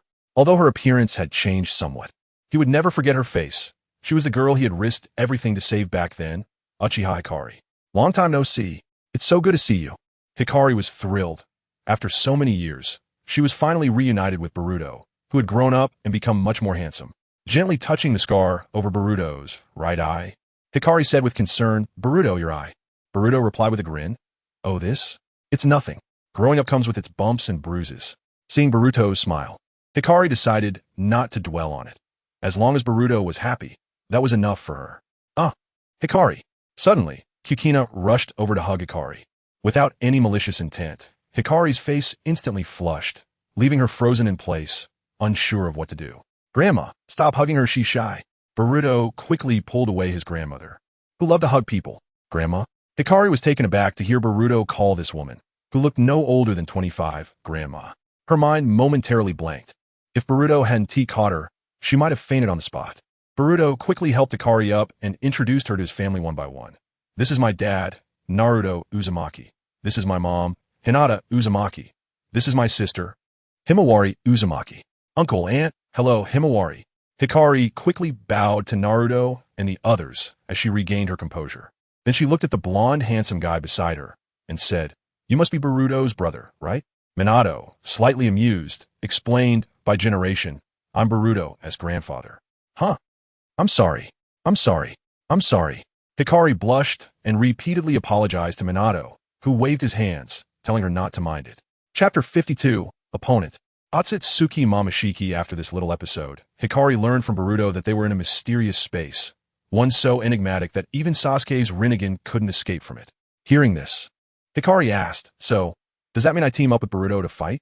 Boruto nodded, "Yes, and this kind of battle is not dangerous, so you can go all out." As long as I can be with Boruto, I'm fine, Hikari smiled, expressing her willingness to help. Uzumaki Boruto, Uchiha Hikari, ready to go? Who wants a challenge? If it were just Boruto, the others might feel somewhat confident, but now with the addition of Uchiha Hikari, everyone felt intimidated. No one responded, so the selection began. Facing the crowd's silence, the system started to choose on its own. Those outside of Konoha were a bit frightened about being selected. The selection concluded, Uzumaki Boruto, Uchiha Hikari versus Otsutsuki Momoshiki. Huh? Otsutsuki? Not Kagaya, a new Otsutsuki? Seeing the match list, many didn't know who it was. And only Madara had some understanding, while most thought he was from the same Otsutsuki clan as SH-10. However, Naruto and the others were shocked to see they were up against Momoshiki, which made Boruto quickly check the seal on his hand. To his disappointment, the seal was still in the center of his palm. It's Momoshiki. Naruto couldn't help but sigh. After all, in his timeline, it hadn't been long since Momoshiki's invasion, and he could still vividly recall that battle. Sasuke glanced at Boruto's palm. The seal is still there. It seems they pulled Momoshiki from another timeline. Noticing the concern in Sasuke's eyes, Boruto said, Master, it's okay. The guy inside me is very quiet now. It won't have any impact. Hinata cautioned, be careful. Beginning teleportation. When Boruto and Hikari arrived at a brand new map, a person with pure white skin, almost resembling a ghost, was floating there. Where's this? Momoshiki was well aware. He had just received intel that Earth was still in the unripe chakra fruit stage and had specifically brought Kinshiki to Earth to obtain chakra fruits. When he and Kinshiki descended into the space of Kagaya, Otsutsuki, they were attacked by a man. This man had strong martial arts skills, and even without using inferior divine techniques, he could hold his own against them, even gaining the upper hand, cutting off one of Kinshiki's horns with a single strike. Afterward, Momoshiki learned from the intel that the one blocking them in Kagaya's space was one of the strongest people on this planet, Uchiha Sasuke. However, Momoshiki and his companion were not concerned about Sasuke, but rather the other person who was on par with him, the Nine-Tails Jinchuriki known as the Seventh Hokage, Naruto Uzumaki. They then went to a place referred to as the Ninja World, successfully recovering some of the chakra fruits that had been split. Just as they were preparing to press their advantage and head to Konoha, Momoshiki inexplicably found himself here. That person is terrifying, although no longer a weapon. Hikari's years of combat experience allowed her to keenly sense that this seemingly harmless white-faced person had enough strength to annihilate the entire Uchiha clan from the Warring States period. It's okay, I'm here. Boruto raised his hand to shield Hikari behind him, then urgently contacted the Momoshiki inside him. Hey Momoshiki, are you there? Soon. Momoshiki's voice came from within. Kid, didn't we agree? I want to interfere with you, but you can't disturb me. Huh? At that moment, the Momoshiki inside Boruto sensed the presence of the Momoshiki outside and immediately looked over in response to that feeling. The outside Momoshiki coldly stared at Boruto. Kid, why do I feel my aura on you? If my perception is correct, 80% of this blonde boy's body is no different from mine, but it's the remaining 20% that prevents him from completely becoming me. The Momoshiki inside Boruto then asked with a slight smile, Boruto, how did you find him? Although he had to turn the remaining fragment of the wedge into a healing function to save Boruto's life, which meant he could no longer use Boruto's body to resurrect himself. He now had hope for resurrection because this person before him looked exactly like the real Momoshiki. As long as he could use his wedge fragment to compensate for the missing part, he could fully resurrect. As for how this version of himself came to be and what would happen after he took away part of the fragment, Momoshiki didn't care. After all, the Otsutsuki had no notion of familial bonds, especially when it came to himself. At this moment, the outside Momoshiki, seeing that the blonde boy ignored him, was immediately filled with rage. You lowly creature, I'm asking you. He had no intention of connecting to his wedge, so he should just give up. However, facing Momoshiki's anger, Boruto simply muttered something nonsensical and then opened his eyes. How do you know about the wedge? But Boruto ignored Momoshiki's question again and turned his head to warn Mitsuki. Mitsuki, stay close to me. This guy is not someone we can easily deal with. Okay. Although Mitsuki was unsure of the situation they were about to face, he felt safe as long as he was with Boruto. You lowly creature. The continuous disregard made Momoshiki feel immense humiliation. In a fit of rage, he immediately launched an attack on Boruto and the others. The battle began. Meanwhile, in the system space, everyone gained a new understanding of this Otsutsuki Momoshiki. Otsutsuki Momoshiki? Who are they? What is their relation to Kagaya? Madara was curious about the origins of Otsutsuki Momoshiki. The highest point he knew of was Kagaya, who was the progenitor of everything. But now another Momoshiki had appeared. Naruto replied, "According to the information we have, Otsutsuki Momoshiki is Kagaya's superior. Their purpose for coming to Earth is to cultivate the chakra fruit from the chakra tree." Sasuke added, "The infinite Tsukuyomi you released is actually a large-scale illusion cast by the Otsutsuki to drain the chakra from the entire planet." Although Madara was still reluctant to believe it, deep down, he was starting to feel a stir of realization. Chapter 53. The full power of Boruto and Mitsuki. At this moment, Boruto had already engaged in a fierce taijutsu duel with Momoshiki. Although Momoshiki was also an Otsutsuki. Unlike Ishiki, who was a master of taijutsu, Momoshiki's combat style in his normal state relied on absorbing chakra and then retaliating with multiplied force, making him weak in close combat. Therefore, Boruto specifically aimed for the Rinnegan in Momoshiki's hand during close combat. Momoshiki noticed that the opponent was aware of his weakness and thus did his best to protect the Rinnegan. After all, it was the entrance, and without it, he couldn't produce elixirs anymore. However, Boruto's taijutsu was taught by Sasuke, and his fighting style was based on speed, precision, and ruthlessness, rarely involving unnecessary movements. Produce. At this time, Momoshiki had not yet activated his second form, so he was continuously pushed back by Boruto, not to mention the support from Mitsuki in the distance. Following Boruto's orders, all ninjutsu against Momoshiki was ineffective until the Rinnegan was destroyed, so the support mainly relied on ninja tools. Various shurikens and ninja tools were manipulated to assist Boruto, leaving Momoshiki feeling overwhelmed. Momoshiki wanted to kill Mitsuki, but he had to break through Boruto's defense first. Trying to kill Boruto while Mitsuki was no less difficult than trying to thread a needle while driving a race car. "Come on, kid, finish him." Watching his outside self being beaten so badly by Boruto, the Momoshiki inside Boruto felt increasingly pleased. After all, only by defeating the outside version of himself could he implant the wedge, and once he had a new wedge, he could obtain a complete fragment to resurrect himself. Boruto swung his blade, forcing Momoshiki to dodge backward, then turned and delivered a spinning kick to the opponent's chest, muttering, "You really want to resurrect, huh? Kid, why do you have my wedge? Guess." Just as Boruto was about to answer Momoshiki's question, the Momoshiki inside him forcefully took control of his mouth, mocking the opponent instead. "You bastard." Two in the next second, both of them cursed simultaneously, but Boruto's was a surprised reprimand, while Momoshiki's was filled with explosive anger. In a fit of rage, Momoshiki took out some elixirs he had prepared earlier and downed them in one gulp. The next moment, his skin became even whiter, his hair grew longer, and he transformed from a weak little boy into a long-haired, ethereal god. This was Momoshiki's second form. "You will regret this." With a burst of power, Momoshiki turned into a streak of light and appeared before Boruto, his palm already pressed against Boruto's chest. Oh no! Realizing the danger, Boruto swung the Kusanagi sword, which was charged with lightning, downward, but Momoshiki sneered. Too slow. Immediately, he clenched his fist, delivering a powerful punch to Boruto's chest. Cough! Boruto felt a sharp pain in his chest, and the next moment, he was smashed into the ground far away. If he hadn't used chakra for protection in time, that punch could have pierced right through him. Boruto. Seeing Boruto being taken out in one hit, Mitsuki was about to rush over to support him when Momoshiki had already arrived behind her. Sensing danger, Mitsuki quickly swung a kunai backward. But before he could make a significant motion, a large hand caught him, and another hand grabbed Mitsuki's head. Boom! Momoshiki showed no mercy, lifting Mitsuki and slamming her heavily into the ground, sliding several meters before finally throwing her away. Fortunately, Boruto arrived just in time to catch Mitsuki in his arms, preventing her from taking further damage. Cough, cough, so strong, Mitsuki said, rubbing her aching head in amazement. Until just now, Momoshiki's taijutsu was not very strong. He could only match up to shadow-level shinobi. But in this new form, Momoshiki's speed and power had surpassed his previous self. "Let me see your strength, Boruto." Uchiha Madara. After becoming this way, my speed and power have been significantly enhanced, as expected of the Otsutsuki. Senju Hashirama. But it doesn't look that strong, does it? If we use ninjutsu, I could easily crush it. Uchiha Sasuke. No, among the Otsutsuki we have encountered so far, Kinshiki has an eye that can absorb ninjutsu and can reflect the absorbed techniques back at double the power, so we can't use ninjutsu against him. Senju Hashirama. Absorbing ninjutsu?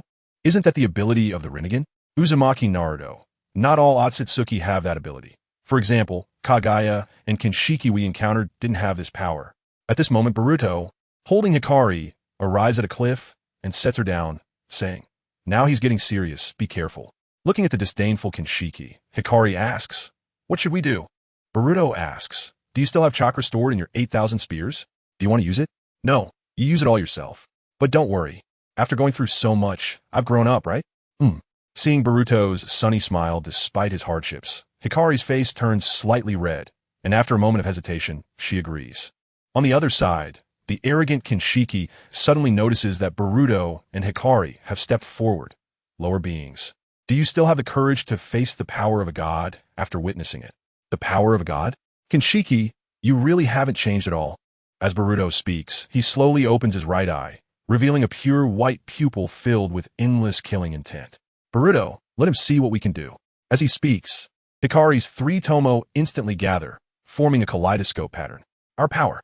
As the words fall, the wedge on Boruto's right hand begins to expand, creating a special pattern along his arm to the position of his right eye, while Hikari's entire body erupts with powerful chakra flames. Looking disdainfully at the two in front of him, Kinshiki suddenly lunges forward, while Boruto and Hikari also throw their punches. Boom! A deafening explosion is heard as their fists collide, creating shockwaves that ripple through the ground like water. Interesting. Feeling the power of their punches, Kinshiki can't help but smile. Boruto can use the wedge to this extent with a human body. Only Otsutsuki themselves can achieve such a level. As for Hikari, just through perception, he can sense a massive chakra within her body, enough to excite Kinshiki. The amount of chakra condensed into a pill could rival that of an Otsutsuki. The interesting part is yet to come. Chapter 54, A Battle Beyond the Shadow Level. The interesting part is yet to come. Boruto smiles slightly, and before Kinshiki can react, he wraps his arms around Kinshiki's arm and swiftly crosses his legs into a standard chokehold. Feeling the choking sensation, Kinshiki quickly raises his hand to smash Boruto into the ground. But at that moment, Hikari delivers a flying kick to Kinshiki's face. With the enhancement of the 8,000 spears, Hikari's kick is immense. Even Kinshiki can't withstand it. His face is severely deformed, and he is sent flying like a cannonball, crashing through several small hills. At this moment, Boruto and Hikari rush towards Kinshiki. Although Hikari is fast, even faster than many shadows, Boruto, enveloped in lightning, moves even quicker, transforming into a streak of lightning as he reaches Kinshiki. The glimmering Kusanagi sword swings towards Kinshiki's head, but Kinshiki summons a multitude of weapons to deflect Boruto's strike. Kinshiki grabs a nearby spear and swings it at Boruto. Boruto, using the dynamic vision of his clean eye, resists Kinshiki's attacks while looking for an opportunity to strike at Kinshiki's weakness. However, Kinshiki reacts quickly, and Boruto's movements can't keep up, getting knocked away by a sweeping strike. Fire style. Phoenix fire technique. At this moment, Hikari leaps up and unleashes a barrage of small fireballs from her mouth. Kinshiki, seeing this, reveals a mocking smile and raises his hand to absorb them. Just then, the fireballs explode, revealing shurikens flying at high speed. This surprises Kinshiki, who hurriedly spins his spear to block all the shurikens. Ridiculous. At that moment, Boruto throws the Kusanagi sword at Kinshiki. Kinshiki tilts his head to dodge effortlessly, but he completely overlooks the glowing mark on the hilt of the Kusanagi sword. Whoosh! Rasengan! Boruto instantly appears behind Kinshiki, the Rasengan in his hand smashing into Kinshiki's waist. The powerful tearing force instantly causes Kinshiki's waist to burst open, and moreover, Boruto leaves a flying Thunder God mark at the same spot. As Kinshiki, in pain, swings his hand back, Boruto escapes using the flying Thunder God technique. Dumbrat. I'm gonna make you. However, before Kinshiki can finish his sentence, Boruto instantly teleports back to Kinshiki's side, squatting down and delivering a powerful kick upward to Kinshiki's jaw. This heavy blow directly shatters Kinshiki's molars, sending him flying straight up into the air. At this point, Hikari has already jumped into the air, spinning her body and delivering several whip kicks to Kinshiki, the explosive force shattering nearby peaks like tofu. Immediately after, Boruto teleports to Hikari's side and delivers a crescent kick to Kinshiki's head, sending him crashing into a mountain, the terrifying impact shattering the entire mountain. At this moment, Boruto and Hikari want to press their advantage, but Kinshiki extends several chains from his body. Due to his high speed, Hikari fails to react in time and gets bound and thrown away, while Boruto slashes the chains, advancing towards Kinshiki. However, Kinshiki only scoffs at this, and, sensing danger, Boruto has no time to withdraw his hand as a net of small chains wraps around him. You will die. Kinshiki raises his axe, preparing to finish Boruto off. But Boruto's figure teleports back to Kinshiki's side again, only for Kinshiki, already prepared, to turn and swing his axe. Clang! Fortunately, Boruto reacts quickly, raising his sword to block, and a crisp sound rings out as Boruto is sent flying hundreds of meters away, crashing into a hill. At this moment, to prevent Boruto from interfering again, Kinshiki quickly clasps his hands together, raising two half-moon-shaped mountains, pinning Boruto tightly inside. Fourth Reikage. Is this still a battle primarily based on physical techniques? Senju Hashirama. To avoid having ninjutsu absorbed, the strategy is either to attack at close range or to use ninjutsu as cover. The battle thinking is quite good, isn't it? Uchiha Madara. Look at that move from Peach Style. It requires the palm's eyes to absorb ninjutsu at that moment.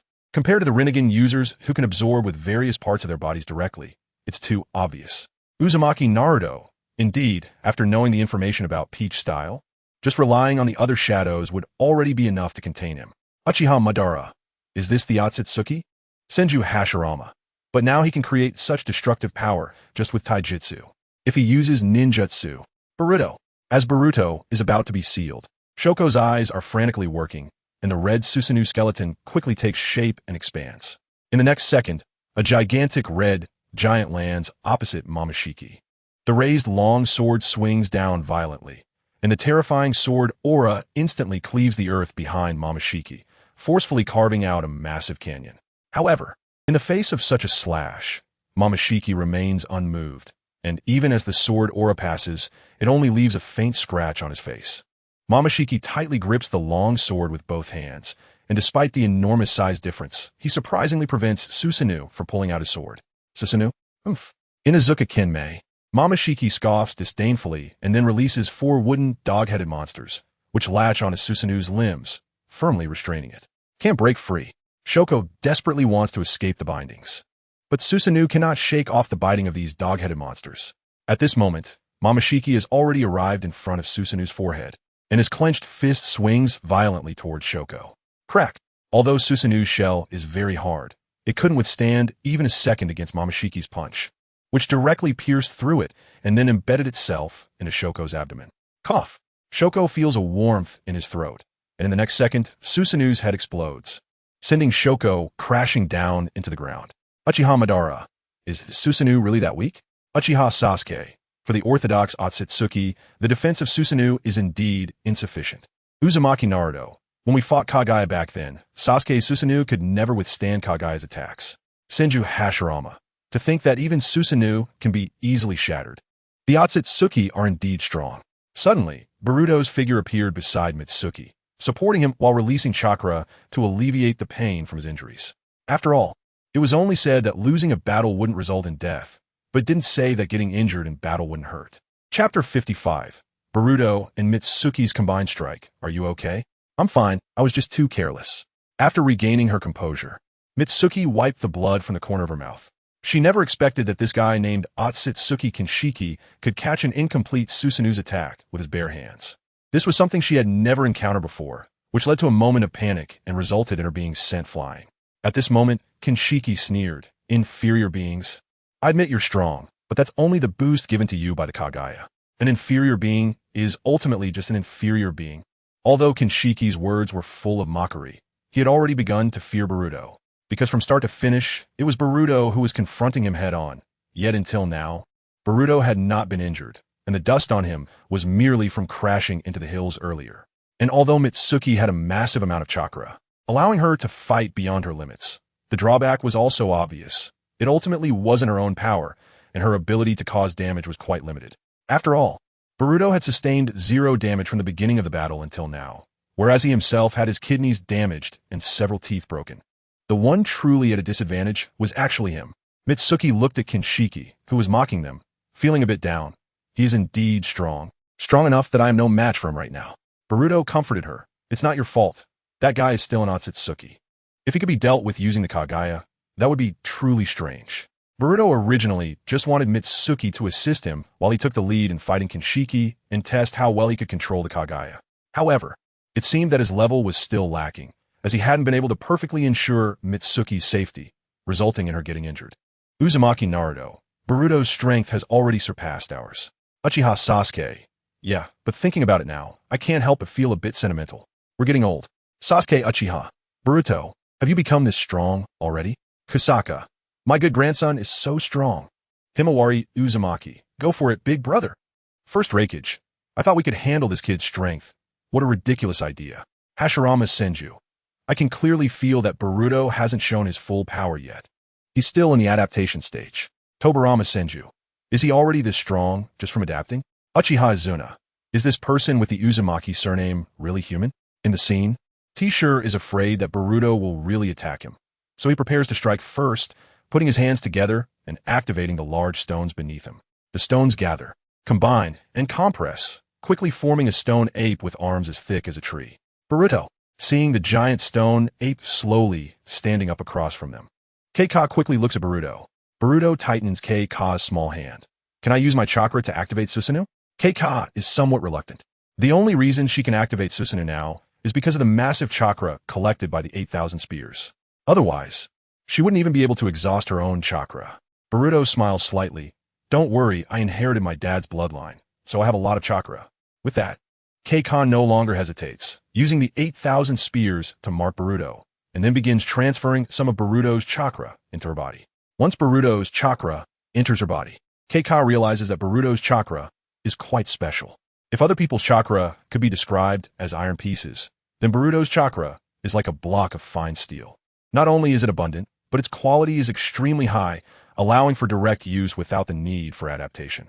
Moreover, this chakra contains an indescribable power.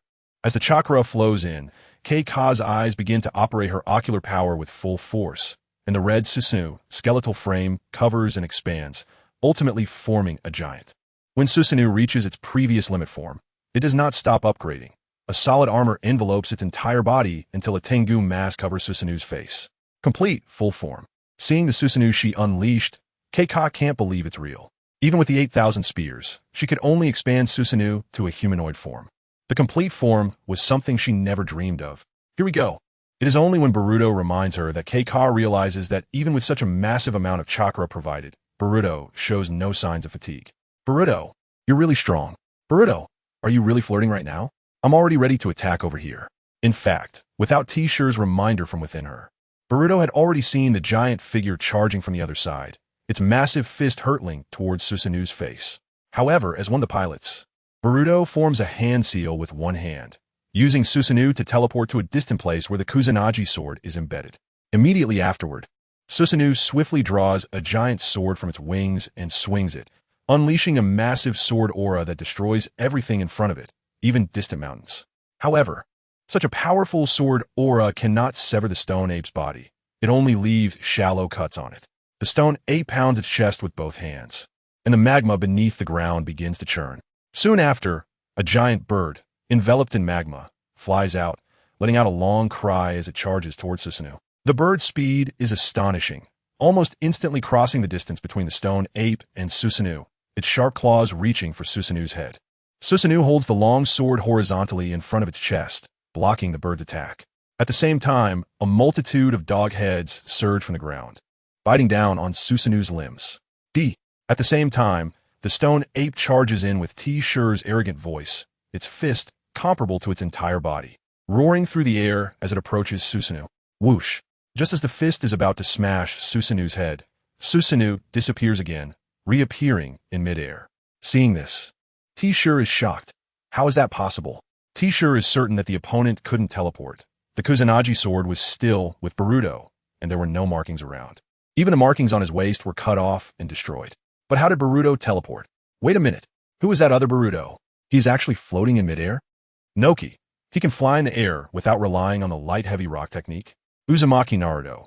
This should be a unique ability that the Otsutsuki possess. I can also fly in Sage mode.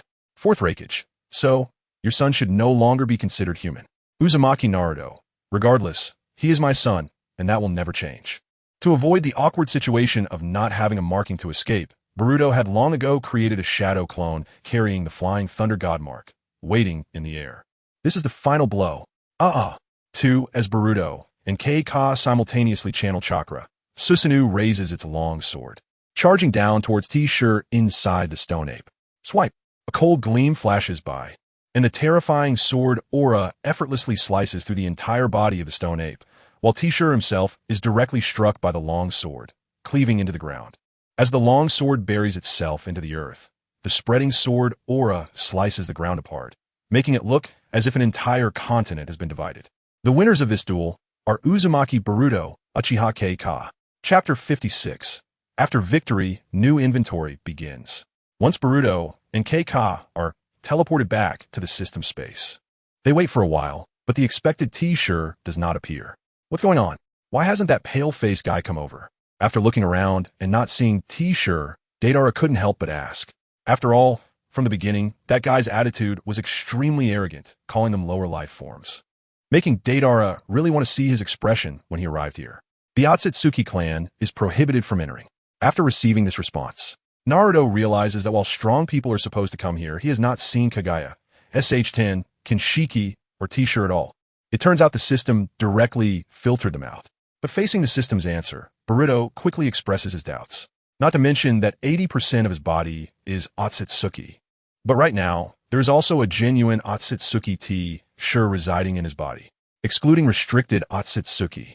TCH.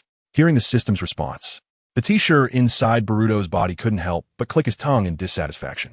On one hand, he is unhappy with the system's actions, as it makes it seem like he only entered because of Boruto. On the other hand, he is also dissatisfied with the fact that he was so easily defeated, wasting his efforts to repair the instance. However, no one pays attention to T-Shirt's reaction inside Boruto's body, as Boruto and K-Ka are currently being welcomed by everyone in Konoha Village. Naruto walks over, ruffling Boruto's hair, and smiles with relief. You've really grown up, Boruto. Sasuke also expresses his feelings. You have indeed surpassed us now. The younger versions of us would be very pleased. Yeah. However, Boruto feels a bit down, as his parents are still around during that time, and Sasuke is sealed by a tree because of him. Noticing something off, Naruto asks, what's wrong? You look a bit down. And no, it's nothing. Boruto quickly recovers his demeanor. Brother is so amazing. In a rush, the sunflower leaped into Boruto's arms, interrupting Naruto's questioning. Kukina hugged her future granddaughter-in-law. Xiaowang, you are amazing to have survived in such a high-level battle. Xiaowang instantly blushed and shyly said, and no, it was all Boruto fighting. Xiaowang wasn't wrong. Throughout the battle, her support role was already commendable, and even if she activated Susanoo, she wouldn't have been able to move the opponent without Boruto's assistance. Minato comforted her. Don't say that. Even the 5 Kage wouldn't dare claim they could survive in such a battle. You not only survived, but also fought back. Tobirama couldn't help but sigh. No wonder you were once the weapon of the Uchiha clan. Tobirama, Hashirama, not wanting Xiaowang to recall the past, immediately reprimanded Tobirama and turned to Xiaowang, saying, I'm sorry, young lady, my brother speaks too bluntly. Xiaowang waved her hand, indicating it was fine. It's okay. Boruto has already given me sunshine. I'm no longer afraid of that memory. Young lady? This raised a question mark in Tobirama's mind. Even Madara, from the same era, would refer to Xiaowang as the weapon of the Uchiha clan. Had she been in their time, she would at least be their elder, and at that point, who would be calling whom young was uncertain. The winner of this duel receives a reward that can fulfill one wish. A wish? Boruto didn't really care about the reward. If he had to say a wish, he just wanted to wake Kawaki up and defeat the God Tree to protect his world. If he used this reward to fulfill it, he wouldn't feel anything. So for Boruto, it was best to realize his wishes through his own hands. Not caring about the reward, Boruto said to Xiaowang, this reward is for you, Xiaowang. Xiaowang hurriedly refused. Huh? But this is something you deserve, Boruto. Boruto waved his hand dismissively, smiling. You just said it's what I deserve, so it's fine to give it to you, especially since I don't have any wishes. Okay, don't refuse anymore. In the end, Xiaowang agreed. The wish was fulfilled. Soon, Xiaowang crossed her hands in front of her, silently reciting her wish until the system's voice rang out, and everyone realized the wish had been granted. Boruto asked, what did you wish for? It's a secret. Xiaowang playfully smiled, and this smile left Boruto momentarily stunned. Seeing this, Sarada nudged Boruto in the side. What's wrong? Are you shy? I am not.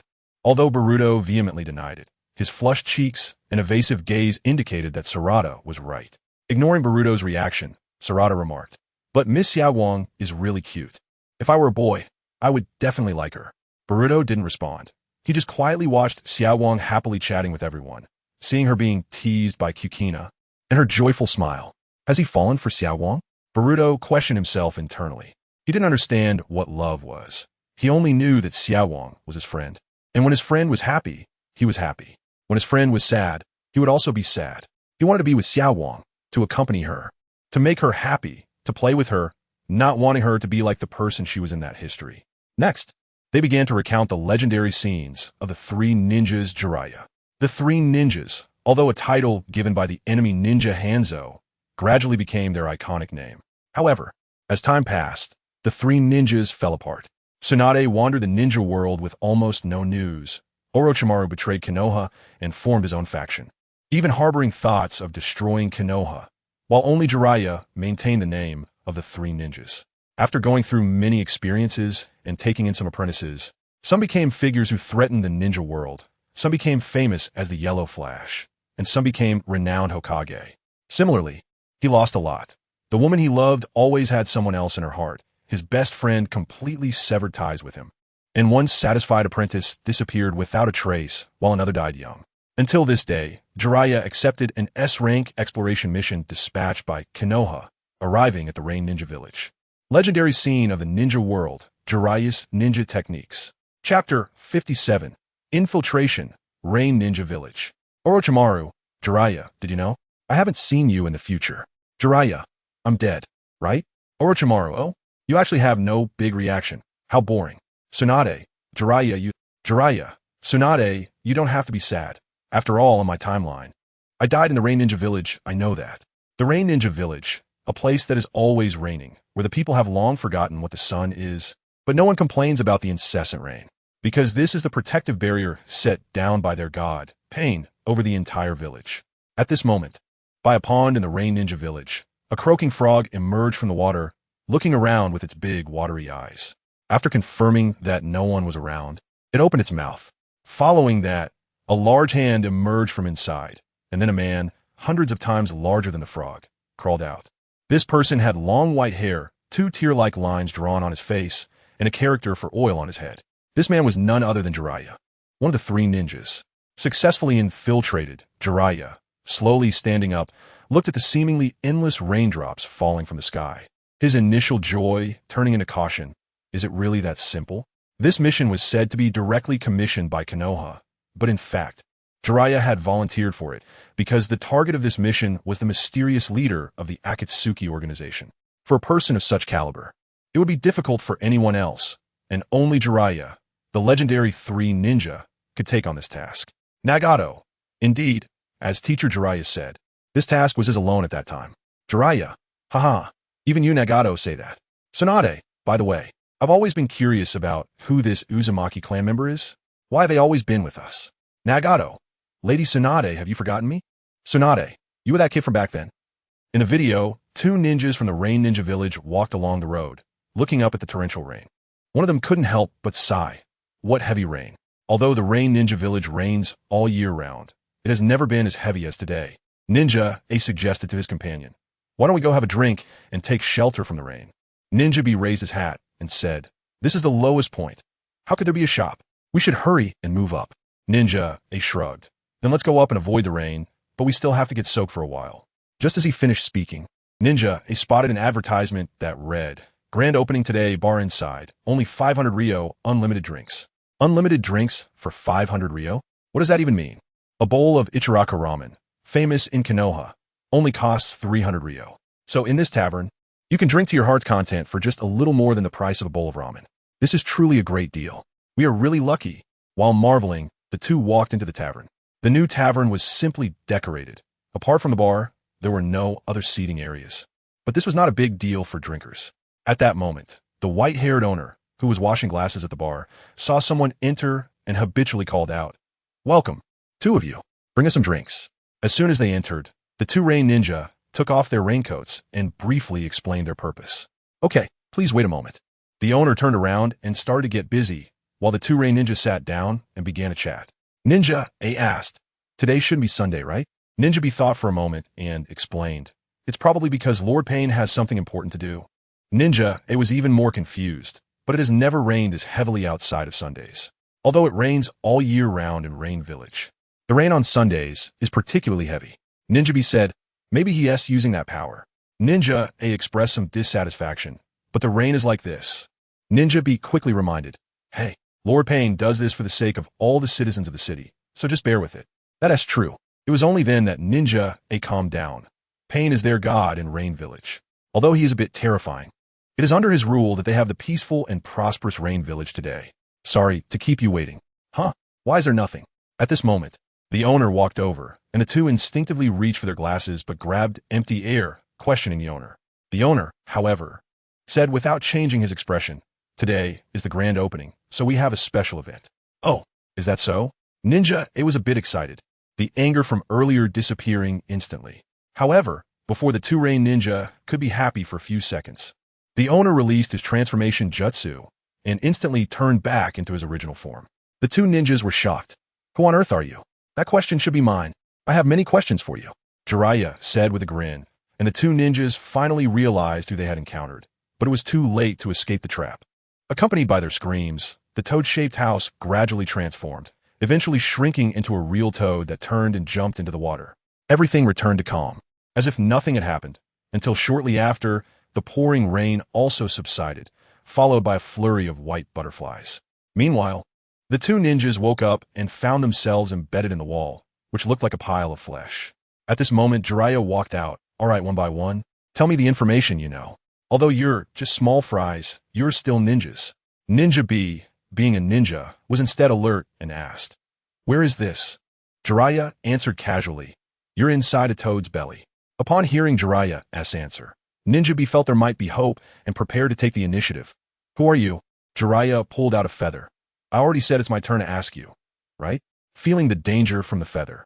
The two questioned, what do you want to do with that feather? If you don't want to be laughed to death, then answer my question about everything related to your leader, Pain. Jiraiya twirled the feather in his hand, coldly asking the two. Chapter 58, Pain Waha. Ninja A, being constantly tickled by Jiraiya, could no longer hold back his laughter, even to the point of tears, laughing so hard his stomach hurt. Whenever he felt the feather moving around his waist, he couldn't help but burst into laughter. Quick, tell me everything you know about Pain. Jiraiya was confident that this childish method, although immature, was a good choice for dealing with many people, as he really disliked using torture to force opponents to confess. Hang in there. Don't harbor delusions. Haha, I will never betray my comrades. However, even though Ninja A was laughing so hard he felt like his lungs were going to burst, he still provided his answer. This made Jiraiya somewhat admire the guy. What a tough guy. It looks like I need to use my trump card. Ninja B felt some fear. What do you want to do? Jiraiya said confidently. Since you don't want to talk, then I can only use a jutsu to turn you into a toad. However, halfway through his sentence, Jiraiya suddenly stumbled, realizing that when he said this, it sounded like he was going to turn into a toad. Note, in Japanese, the pronunciation of change and toad is the same, which sounds funny in Japanese, but quite nonsensical in Chinese. As a cold wind blew by, the awkward Jiraiya continued to tickle Ninja A, trying to cover up his embarrassment with the other's laughter. Orochimaru, Jiraiya, as expected of you, turning this bloody interrogation into something so funny. Jiraiya, come on. I'm doing what I like. What is it to you? Fukasaku, this is a bit embarrassing. Naruto, perverted sage is just a perverted sage. Sarutobi Hiruzen, Jiraiya, you're just too kind. Ninja B, not wanting his comrade to continue suffering, revealed their determination. We may be small fries, but we are still ninjas. So we will never betray our comrades. Is that so? Then it can only be like this. Facing these two tough guys, Jiraiya tossed aside the feather, quickly formed a hand sign, and placed one hand on Ninja A's head. Ninja art. Toad transformation jutsu. No, don't. Feeling his body beginning to lose control, Ninja A uttered his last words as a human, followed by a boom, and a half-meter-long toad appeared in place. Watching his comrade turn into a mindless giant toad, Ninja B began to feel fear. At this moment, Jiraiya showed him a kind smile, making Ninja B's scalp tingle until Jiraiya extended his palm towards him and said, your turn. Upholding the principle of better to let a friend die than myself, Ninja B immediately threw away his earlier determination. I heard that Lord Pain lives in the highest tower to the west. Oh, it seems selling out your comrades isn't so hard. Facing Jiraiya's annoying expression, Ninja B turned red and looked away. However, soon after, Ninja B said with a somewhat dejected expression, "To be honest, we don't know much about Lord Pain either." Jiraiya was somewhat curious. "What is going on?" Ninja B said, "It said that he has the bloodline of the Wind Demon clan, but no one knows what he looks like. In fact, some people doubt whether Lord Pain really exists in this world." Jiraiya countered, "Don't be ridiculous. I was just walking around the street for a while and found that the people here often mention Pain with great respect. However, Ninja B said here, Lord Pain is like a god. It doesn't matter whether he exists or not, because he will always protect us." Hearing this, Jiraiya felt as if he had entered a cult. Such words actually came from a lowly subordinate. Ninja B continued, "Whether it's rituals, speeches, or commands, they all involve his agents." Jiraiya questioned, "Since he is the leader, why is he being so secretive with his companions? Who is he protecting against?" As he spoke, Ninja B looked at Jiraiya, who responded with a puzzled expression. This time, it was Ninja B's turn to be surprised. "Huh? Didn't you accept a mission from the remnants of the Rain Village? Am I that kind of person?" Jiraiya retorted angrily, feeling frustrated that he would even consider becoming a mercenary. Taking a breath, Jiraiya continued to ask, "What do you mean by the remnants of the Rain Village?" Realizing he had misunderstood, Ninja B hurriedly explained, "Recently, some remnants of the Rain Village infiltrated here to take Lord Pain's life." At this point, Ninja B spoke lightly, "But you can rest assured, they've already been punished by Lord Pain." "Rest assured? Didn't you say this country is in a civil war?" Jiraiya was even more confused, as the intelligence he received in Konoha indicated that the Rain Village was still in a state of civil war. Ninja B was not surprised by Jiraiya's reaction and replied, "It's normal for you not to know these things, as this country is too closed off. The civil war has actually ended. We achieved final victory, and Lord Pain became a legend because he single-handedly destroyed the entire Rain Village." Jiraiya couldn't believe it. He felt deeply shocked by Ninja B's words. No matter how powerful Pain is, Hanzo the Salamander, as the leader of the Rain Village, is a well-known figure in the ninja world. Ninja B did not deny Jiraiya's statement and said, "You're right, Hanzo is very strong and quite cunning. It is extremely difficult to get close to him." Jiraiya knew this was true. Based on the intelligence he had collected, Hanzo was very cautious, even having guards that rotated every 24 hours at his residence. Anyone who came to see him, even if it was just a child, had to undergo a very strict search before being allowed in. Jiraiya asked, "So how did Hanzo die? What is Pain's ability?" Ninja B shook his head. "I've told you everything I know. I have no idea about the rest." Facing Ninja B's silence, Jiraiya understood that the other party truly didn't know. Just hearing about Hanzo, the ninja who once fought 3 against 1 and forced them to retreat, had died like this. Jiraiya couldn't help but feel disheartened. "I can't believe he managed to kill Hanzo alone." Ninja B snorted coldly. God is a god, and what is most terrifying about Lord Pain is his techniques and his unforgiving resolve. Any elements that threaten his ideals, he will completely eliminate. What? Lord Pain not only exterminated Hanzo, but also his wife, children, distant relatives, friends, and even the children related to him were not spared. Lord Pain destroyed everything about Hanzo. That is punishment. Jiraiya couldn't believe that someone could be so ruthless, eliminating even the slightest connection. Was this really just for punishment? Chapter 59, Jiraiya's Speculations. Uchiha Madara. He really is ruthless, directly killing the entire family of the opponent. Jiraiya, it was hard to imagine at the time. That weak child from back then could act so ruthlessly. Senju Hashirama. What kind of grudge is this? Nagato. He teamed up with Danzo to kill my best friend. So at that time I controlled Yahiko's body and personally ended this enemy with Yahiko's hands. Tsunade. But no matter how deserving Hanzo was, his family shouldn't have been harmed, let alone you targeting those with even a slight connection. Nagato. At that time, I had already declared myself a god, and my style of doing things had become extreme. Afterwards, Jiraiya still wanted to extract some useful information from Ninja B, but the latter clearly stated that he wouldn't reveal anything about Pain's abilities, even if he turned into a frog. Seeing this, Jiraiya had no choice, since Ninja B was bound by him. So he turned and left, letting Konoha's interrogation team handle it. After completely leaving the frog, Jiraiya found a relatively safe place, formed hand seals, and opened his mouth to summon the scroll frog. As soon as the scroll frog appeared, it looked at Jiraiya and asked, "Jiraiya, why did you call me out? Isn't Naruto's ki already?" Jiraiya explained, "No, I'm not doing this for training, but as a precaution, to let you leave me first. The scroll frog questioned. Leave you? Why? I want to meet a very powerful guy. To be honest, Jiraiya also felt uncertain about facing Pain next. After all, he had erased Hanzo the salamander from this world physically all by himself. Is that why you want me to leave you? This made the scroll frog even more confused, as it was an important key. How could Jiraiya bear to let it leave his jurisdiction? Jiraiya smiled faintly. Isn't this for precaution? Stop talking nonsense. I want to quickly seal the movement seal. How long do we have to wait? Unable to do anything, the scroll frog unfolded its body, revealing the sealing technique of the 8 trigram seal. After Jiraiya placed the movement seal, the scroll frog returned to its original form.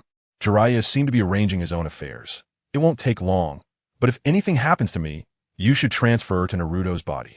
The scroll frog cursed. Stop talking nonsense. My belly is written with a key that can combine with Naruto's 8 trigram seal.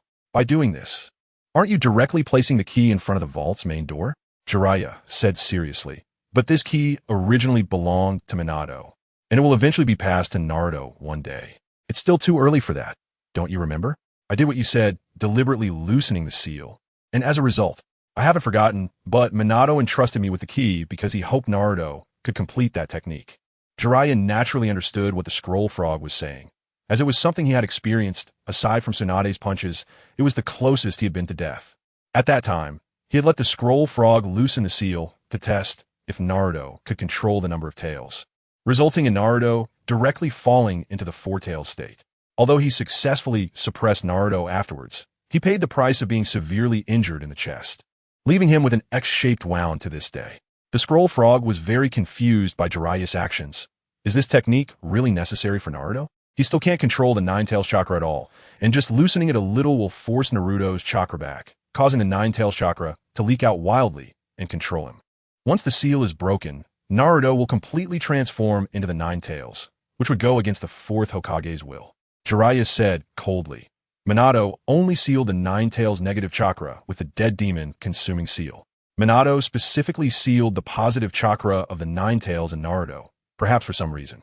Jiraiya had made many assumptions about Minato's actions, but he really couldn't understand what his proud disciple was thinking, so he could only choose to trust Minato. The scroll frog stuttered. Maybe there was no other way back then. Jiraiya shook his head. No, that's impossible. As Minato's teacher, I understand his character. That guy wouldn't act carelessly. Saying this, Jiraiya couldn't help but rest his chin on his hand, deep in thought. Maybe Minato discovered something, which is why he entrusted the 9 tails to Naruto. The scroll frog felt that its thoughts couldn't keep up with Jiraiya's. Are you overthinking it? Jiraiya, however, said, all along, people have said that the 9 tails attack on Konoha was a natural disaster, but recently I suspect there is something more to it. What do you mean? It could have been summoned intentionally. Hearing Jiraiya's hypothesis, the scroll frog felt like it was hearing the biggest joke.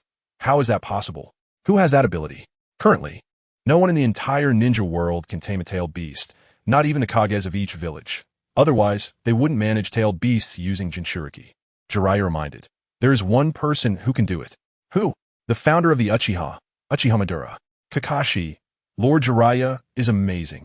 If it weren't for our experiences later, we would never have thought that the 9 tails turmoil back then was man-made. Jiraiya, I was just making a guess based on the situation, by the way. Do you know who initiated the 9 tails turmoil? Kakashi. It was my friend Uchiha Obito. Obito Uchiha. We're no longer friends. Kakashi. Obito, stop clinging to your delusions. You shouldn't be from my timeline. Your actions and thoughts are too extreme. Just give it up. Uchiha Obito, impossible. Uchiha Madara, Obito.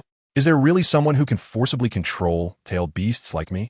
The descendants of the Uchiha clan have some interesting individuals. Obito Uchiha.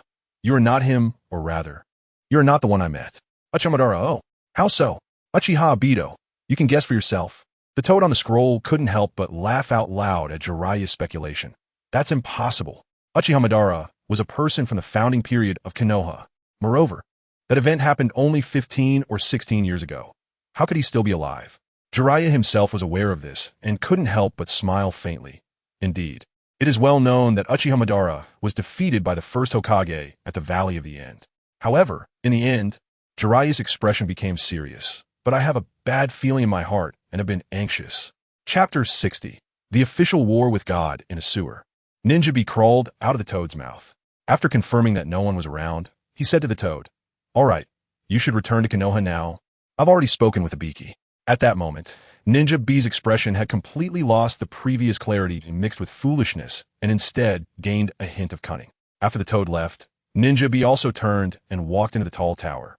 However, after walking for an unknown amount of time, the only sound echoing in his ears was his own footsteps, and this empty feeling made Ninja B become alert. It wasn't until he arrived at a spacious area that a large number of paper pieces flew toward him, and these papers, swirling like snowflakes, didn't just scatter randomly, but gathered together in an instant. Caught off guard, Ninja B wanted to retreat, but the paper had already wrapped around him. At the same time, a large number of paper pieces in the sky gathered quickly, forming a humanoid figure. This paper figure raised its hand, preparing to throw a long spear made of paper. Suddenly, Jiraiya's figure emerged from Ninja B's shadow and unleashed a torrent of blazing flames at the paper figure in front of him. Fire style. Fireball. The fierce flames instantly burned away a large number of paper pieces, forcing the paper figure to reveal its true form. It was a blue-haired woman dressed in a red, cloud-patterned robe. Upon seeing the blue-haired woman, Jiraiya's expression momentarily froze, as if he remembered something. Is it the toad shadow manipulation technique? Recalling how Jiraiya had just appeared, the blue-haired woman spoke the name of his jutsu, seemingly very familiar with it. I originally thought the one I caught was Pain, but I didn't expect it to be you. Jiraiya completely stood up from the shadow and smiled faintly at the blue-haired woman. Your technique has improved, and you've become beautiful too, Conan. The woman called Conan did not respond to Jiraiya, and he did not press her for answers, but continued speaking to himself. It's been so many years since we last met. I thought you were gone, but it turns out you've become paper. Ninja B, who had regained control, was panting heavily and then looked at Conan. Ah, you are the angel of the messenger. Jiraiya stroked his chin and said thoughtfully, an angel? So that means Conan, you are the messenger of that god. At this moment, Ninja B saw that Jiraiya's attention was not on him, hurriedly got up, and ran forward. He is an intruder. Quickly get rid of him. Conan's gaze remained locked on Jiraiya, her entire body on high alert, only urging Ninja B, hurry and leave here. Okay. Ninja B naturally knew that the upcoming battle was beyond his capability to intervene, so he quickly jumped away and vanished from the scene. Jiraiya paid no attention to Ninja B's escape, but instead questioned Conan. Who exactly is Pain? That has nothing to do with you, sensei. Conan directly unfolded her angel form, and gigantic paper wings blossomed behind her. Jiraiya looked at Conan, who was now floating in the air, with a hint of sarcasm. So you think you can become an angel just like this? It is the command of God. I will kill you. Without hesitation, Conan, facing Jiraiya, her former mentor, launched an attack, unleashing a torrential rain of paper shurikens accompanied by the flapping of her wings. Toad oil bullet. Jiraiya flipped backward to dodge, took a deep breath, and sprayed a large quantity of toad oil at Conan. Caught off guard, Conan was drenched in it, and the sticky toad oil effectively restricted her movements. Immediately after, a long strand of white hair wrapped around Conan. Looking at Conan, Jiraiya's expression turned somewhat sorrowful. You, who love origami, are clearly the most gentle one among them, aren't you? Seeing that Conan did not respond, Jiraiya continued. It seems that if you were dead, it should be a lie. So, which one of them is Pain? However, Conan's tone was slightly reproachful. What can you do by showing up now? Jiraiya felt somewhat helpless. I don't want it to be like this. If you're not related to Akatsuki, I heard that you all died, but I didn't expect it to turn out like this. Saying this, Jiraiya also felt a bit sad. When he heard that the three of them had made a name for themselves, he was very happy. However, not long after, he received the news of their deaths. But Conan ignored Jiraiya, instead coldly saying, if only we had listened to Orochimaru back then, right? But not only did you not, you even saved us. It's too late now. We have already begun to act according to his ideology. Pain must be that child. Seeing Conan's reaction, Jiraiya roughly guessed who this so-called Pain was. This made Jiraiya recall the past, the first time he met Yahiko, Nagato, and Conan. At that time, he had just finished a mission with Orochimaru and Tsunade and was resting. Yahiko, that child, immediately came up and asked him for food. Despite being a very small child, he had lost his parents due to the war. Out of pity, Jiraiya gave all the rations he had at the time to these three children. After that, disregarding Orochimaru's objections, he stayed behind to personally take care of these three pitiful children. Until one time when Yahiko and Nagato encountered danger. When he arrived, Nagato had already killed the person who wanted to harm Yahiko, and the eyes he had always covered with hair revealed their true form. The Rinnegan. The Rinnegan, a pair of eyes only possessed by the Sage of Six Paths, now appeared on child. Upon knowing that Nagato's character was not bad, Jiraiya didn't want that kind of thing to happen again. So he began to teach the three kids ninjutsu. 3 years later, the combined strength of the three could already defeat his shadow clone. It was also at that time that he chose to part ways with the three children, until today. Seeing that Jiraiya still wanted to appeal to emotions, Conan responded coldly. You have no idea what we went through, sensei. This struck a nerve with Jiraiya. I truly do not know, but what Akatsuki is doing is wrong. Saying this, Jiraiya raised his head again, wanting to persuade Conan to turn back. After all, these were children he had raised himself, and he still had feelings for them. However, a cold voice interrupted Jiraiya's thoughts. That is the conclusion we reached after careful consideration. Jiraiya-sensei. When Jiraiya turned to look in the direction of the voice, he saw a man with orange hair, adorned with many decorative nails, and wearing a black cloud-patterned robe landing on the head of the statue. And when the man raised his head, his dark pink circular eyes made Jiraiya's eyes widen in shock. The Rinnegan. Chapter 61. Pain's ideology, you've changed a lot. But those eyes, Pain, it really is you, Nagato. Although you look nothing like the memory I have. I'm certain this person is my disciple Nagato, because those Rinnegan eyes can only belong to him and the Sage of Six Paths. No one else can possess such eyes. However, seeing the cold, even ruthless expression in your eyes, Jiraiya's own expression turned icy. It seems your growth has gone awry. What happened? Nagato coldly replied, You don't need to know. After all, you are an outsider. You've changed. Summoning technique.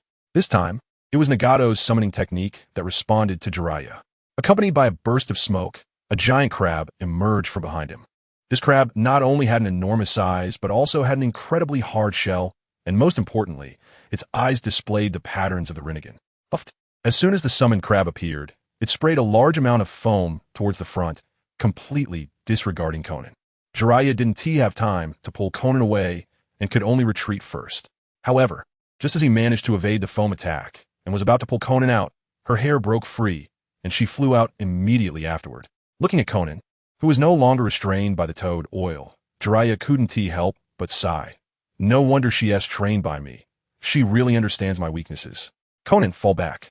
Upon hearing Nagato's command, Conan quickly retreated.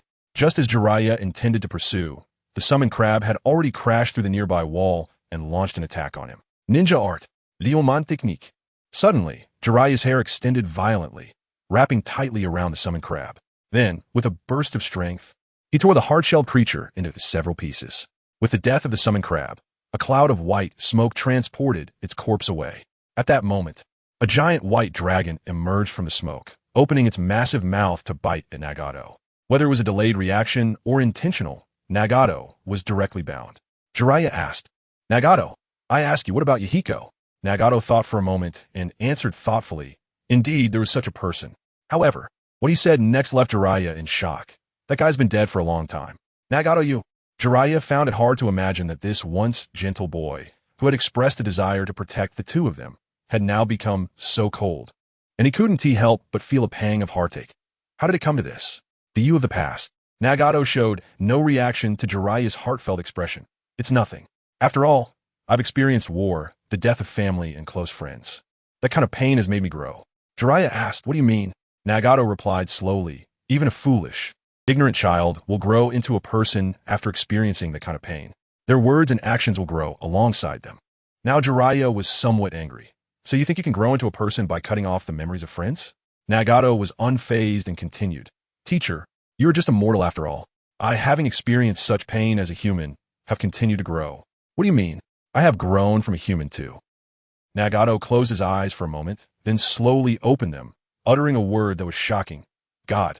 Jiraiya couldn't help but clench his fists. What on earth made your thoughts turn out like this? Nagato unconcernedly said, Teacher, you are only human, so it's normal for you not to understand. Now that I have become a god, I can see many things that I couldn't see as a human. For example, discovering things that are beyond human capability, yet possible for gods. In short, it is the evolution of humanity. Jiraiya found himself increasingly unable to understand this disciple he had once known so well. What exactly do you want to do? With a serious expression, Nagato said, I want to put an end to this world full of chaos. This is my duty as a god. Nagato. Looking back, I was really overly dramatic back then. Was there really no one to stop me? Naruto Uzumaki. That should be impossible now. Brother, Your previous actions were too intimidating. And with you being the faith of the entire Rain Village, the more dramatic you are, the more they trust you. Nagato, no wonder Mookie would be led astray by me. Hashirama Senju, sound just like Madara? Uchiha Madara, what does it look like? Uchiha Sasuke, I only know that a certain Chuyuni believed a lie for his entire life. Uchiha Madara, Uchiha Sarada, Dad, can you at least tone it down a bit? No matter what, he's still our Uchiha ancestor. Uchiha Obito, when was Uncle Madara? Uchiha Madara, so how is it? Tobirama Senju, what does it feel like to be called uncle by someone who is actually older than you? Uchiha Izuna, stinky white hair, don't tease big brother. Uchiha Madara, what's the big deal? I dare to call Inoki a kid, so what feelings could there be? In the scene, Jiraiya questions Nagato, since you have this goal, why are you still collecting tailed beasts? After thinking for a moment, Nagato slowly replies, anyway, you're already dead, so I'll tell you my true purpose. Then, Nagato explains the reason for his actions so far. Simply put, tailed beasts are strategic weapons of the 5 great nations, possessing destructive power that directly threatens other ninja villages. Therefore, Nagato wants to collect them and use them to unleash a forbidden technique powerful enough to annihilate a country in an instant. As the holder of this forbidden technique, the Rain Village will become a target for other nations, but they will have no way to counter it. Thus, as long as this forbidden technique exists, other nations will unite to confront the Rain Village, while the Rain Village will not attack, allowing the world to achieve true peace under this deterrence. How could creating such a forbidden technique lead to world peace? Doing so would only escalate conflicts. Jiraiya is well aware that Nagato wants to establish a common enemy to foster hostility. The original Hokage once possessed unrivaled strength. However, such peace was only maintained while the original Hokage was alive. After his death, the ninja world immediately erupted into war. Therefore, Jiraiya understands that if people's hearts do not unite, then no matter how hypocritical the peace is, it will ultimately shatter and evolve into an even greater war. Chapter 62.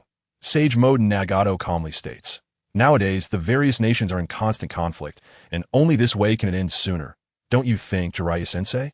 Jiraiya scolds, I'm the one asking you. Hurry up and say it. Nagato's expression remains unchanged.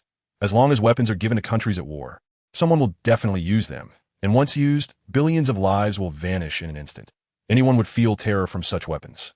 Whether it's people, nations, or the world, all will feel pain. This fear will give rise to a power of restraint, thus causing conflicts to disappear. Pain will make people grow, just like I once did. Only under the guidance of a god can this world grow, think, and move forward. Hearing such nonsense, Jiraiya points at Nagato.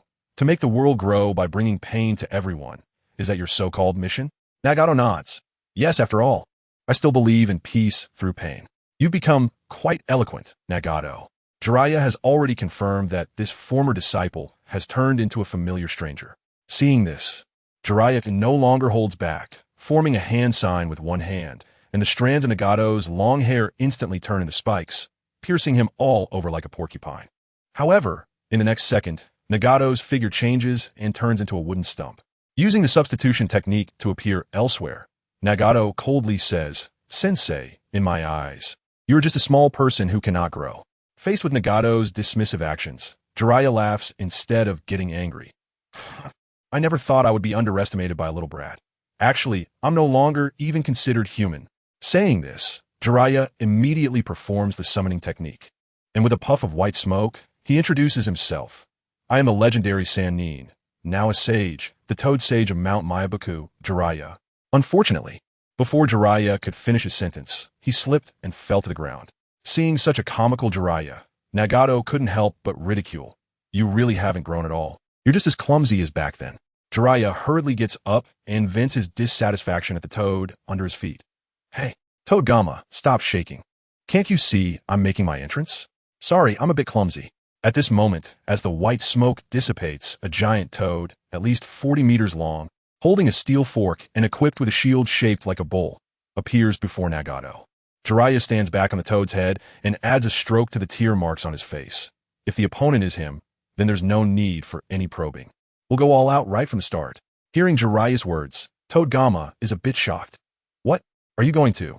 Jiraiya puts his hands together. That's right, I'm going to enter Sage Mode. Buy me some time. I need to summon those two to help. Toad Gamma raises the steel fork in his hand, pointing it at Nagato above. Don't worry, even though I'm clumsy, I'll do my best. Seeing Jiraiya's preparatory actions, Nagato also begins to be on guard. The environment around them changes, and a giant chameleon opens its mouth, swallowing Nagato inside, then blending into the surrounding scenery. With Nagato's figure lost, Jiraiya feels a bit troubled. Gone? Where did he find that thing? However, Jiraiya does not become discouraged. Instead, he quickly thinks of a countermeasure. Since I can't see him, I can only use a barrier strategy. Saying this, he jumps up from his spot and claps his hands together, sending out sound waves with high sensory ability that expand from Jiraiya as the center. The thing should be easy to detect once it crosses over. Although it's Nagato's first time seeing this technique, he can still guess what it is through the observation of the Rinnegan as a circular membrane spreads out. Seeing the barrier, he immediately switched to stronger attacks. Therefore, in the next second, a ferocious giant hellhound bursts out from the white smoke and launches a nearly frenzied attack on Tobirama. Boom, boom, boom. After several clashes, the entire tower collapses in an instant, while Tobirama leaps out of the tower, grabbing onto a metal pipe and hanging on the wall. Can you perform well for once? Sorry, I'm a bit clumsy. Faced with Jiraiya's dissatisfaction, Tobirama can only silently apologize. However, on the opposite side, a hellhound with several heads lets out an angry roar, which gives Jiraiya a headache. Once it starts fighting, it will break apart. And now I really can't figure out what it will do next. Just a moment ago, this guy came out with only 3 heads.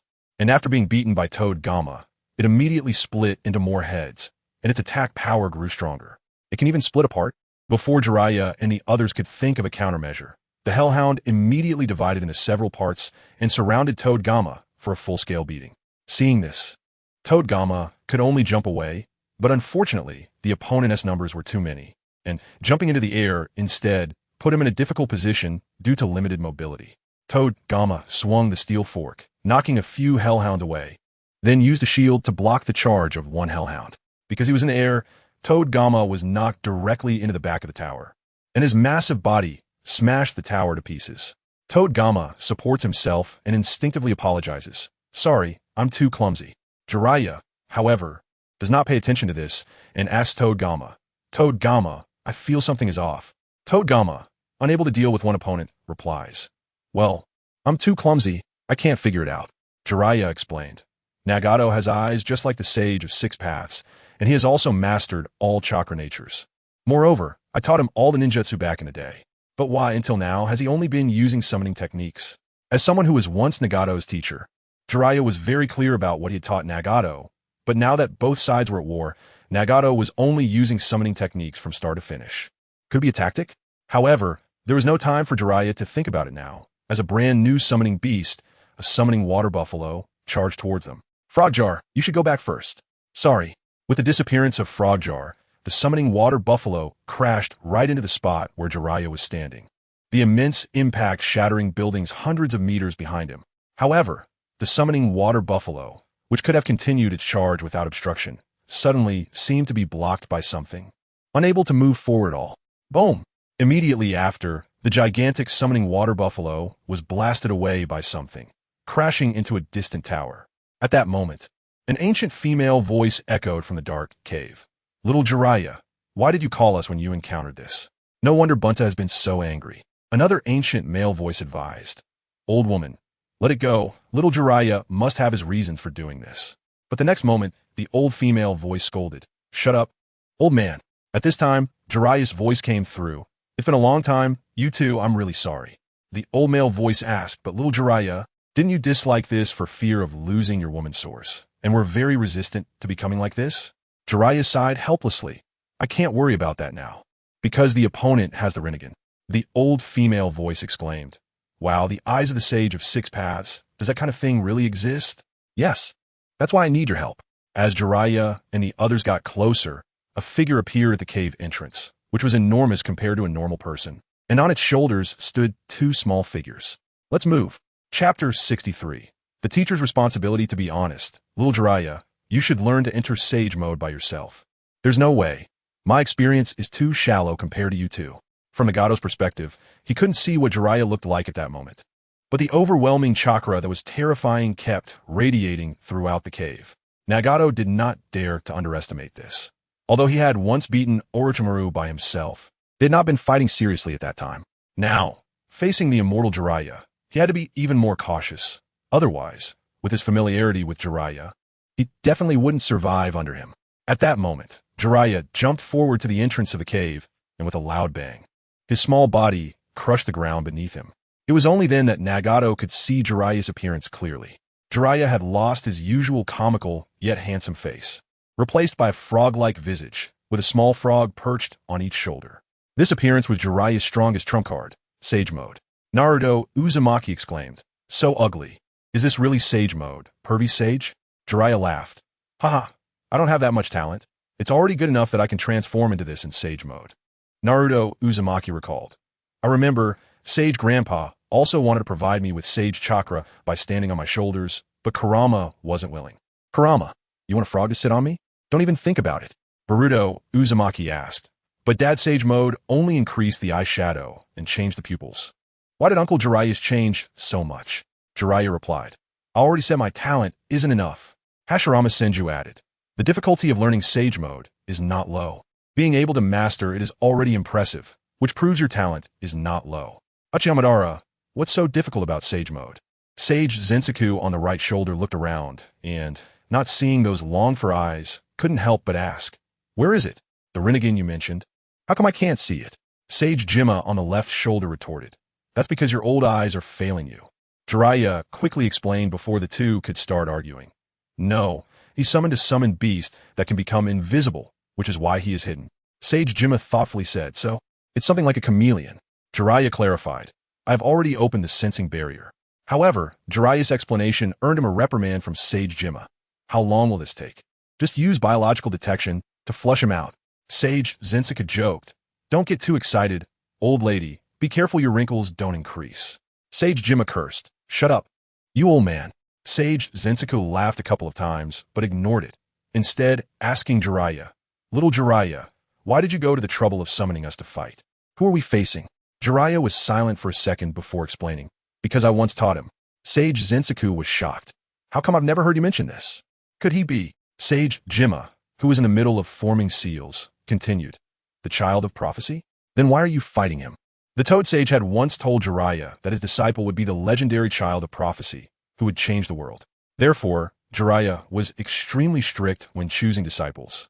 The first requirement being to value their character. Anyone with a tendency for great evil or violence could say goodbye immediately. Until today, the only people Sage Zensaku and the others knew over the legendary figure of the ninja world, Namake's Minato, and the current Jinchuriki of the Nine Tails, Uzumaki Naruto. Jiraiya explained, "That's because he grew up deviating from the path, and I had heard they were already dead, so I never thought of him as the child of prophecy." Sage Zensaku said decisively, "Since he has gone astray, then he should be dealt with." Sage Jima comforted Jiraiya, "Don't worry about it.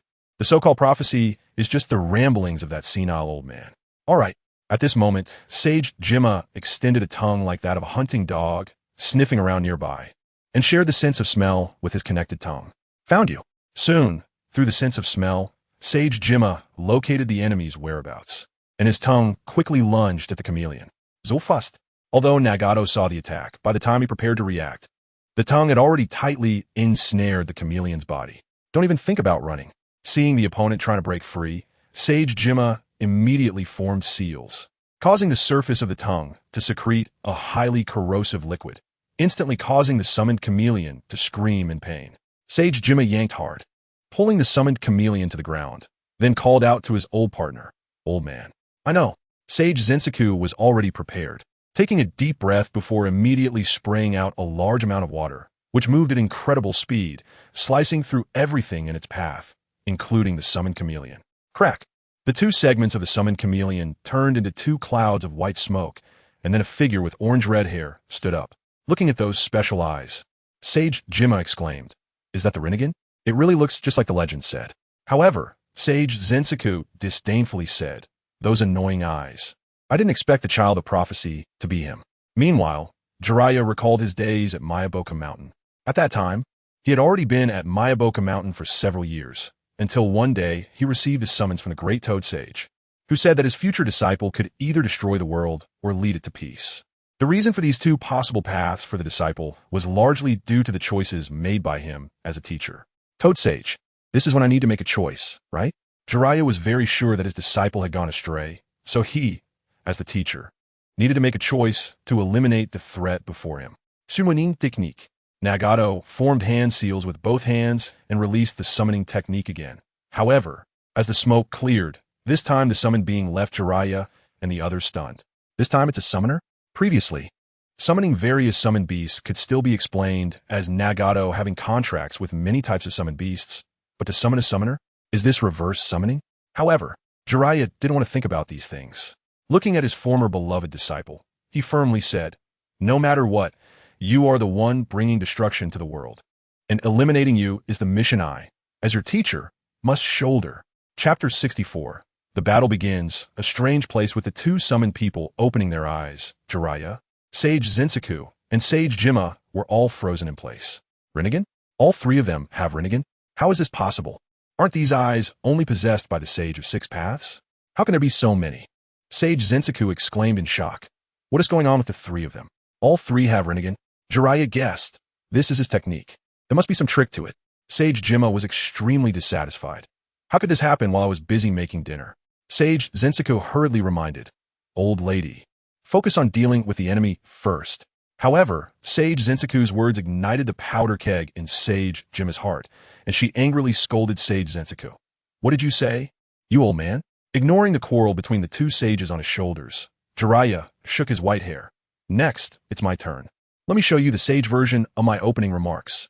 What is about to unfold is not ninjutsu, but sage arts. Behold, the great Jiraiya. It's so noisy. However, before Jiraiya could finish his opening remarks, both Sage Zensaku and Sage Jima simultaneously punched Jiraiya. Although the force was not great, it effectively stopped his upcoming opening remarks. Jiraiya felt exhausted. His normal opening remarks were interrupted by the Toad Sage, and the Sage version was interrupted by the two sages. Why was he so unlucky today? Orochimaru, Jiraiya, have you ever thought you might die here? Jiraiya, I have thought about it. That's why I deliberately went to gamble with Tsunade. And look what happened, haha. Tsunade, Jiraiya, Tsunade, don't think about stopping me from that timeline. Going to complete the mission is my choice. Tsunade, but I can't just sit and watch you. Jiraiya, as long as you can survive, that's better than anything. Hashirama, little Tsunade, Jiraiya is really a good kid. Have you considered it? Tsunade, Grandpa, hasn't anyone told you that you're really good at ruining the atmosphere? Hashirama, successfully stopping Jiraiya from finishing his opening remarks. Sage Jima began rambling about the dinner she hadn't finished. Hurry up and finish, so I can go back to make dinner. Sage Zensaku continued to remind. Old lady, forget about dinner for now. The enemy's eye technique is the real problem. This is the strongest eye technique. Sage Jima exploded again. What do you know? Thinking about what to make for dinner every day is not a trivial matter. This time, the Sage of Deep Work was also angry. What tone is that? I'm just worried about you. Who is making all that noise? Stuck in the middle, Jiraiya listened to the incessant chatter, feeling furious yet unable to speak out, as both of these figures were not ones he could provoke. However, just as the two sages were arguing, the long-haired Nagato accelerated and launched an attack at Jiraiya. Bang! But the seemingly unguarded Jiraiya delivered a flying kick that directly hit Nagato's head, and with a crack, the long-haired Nagato was kicked into the ground. The ponytailed Nagato looked at his long-haired counterpart who was temporarily incapacitated and couldn't help but exclaim, "Impressive."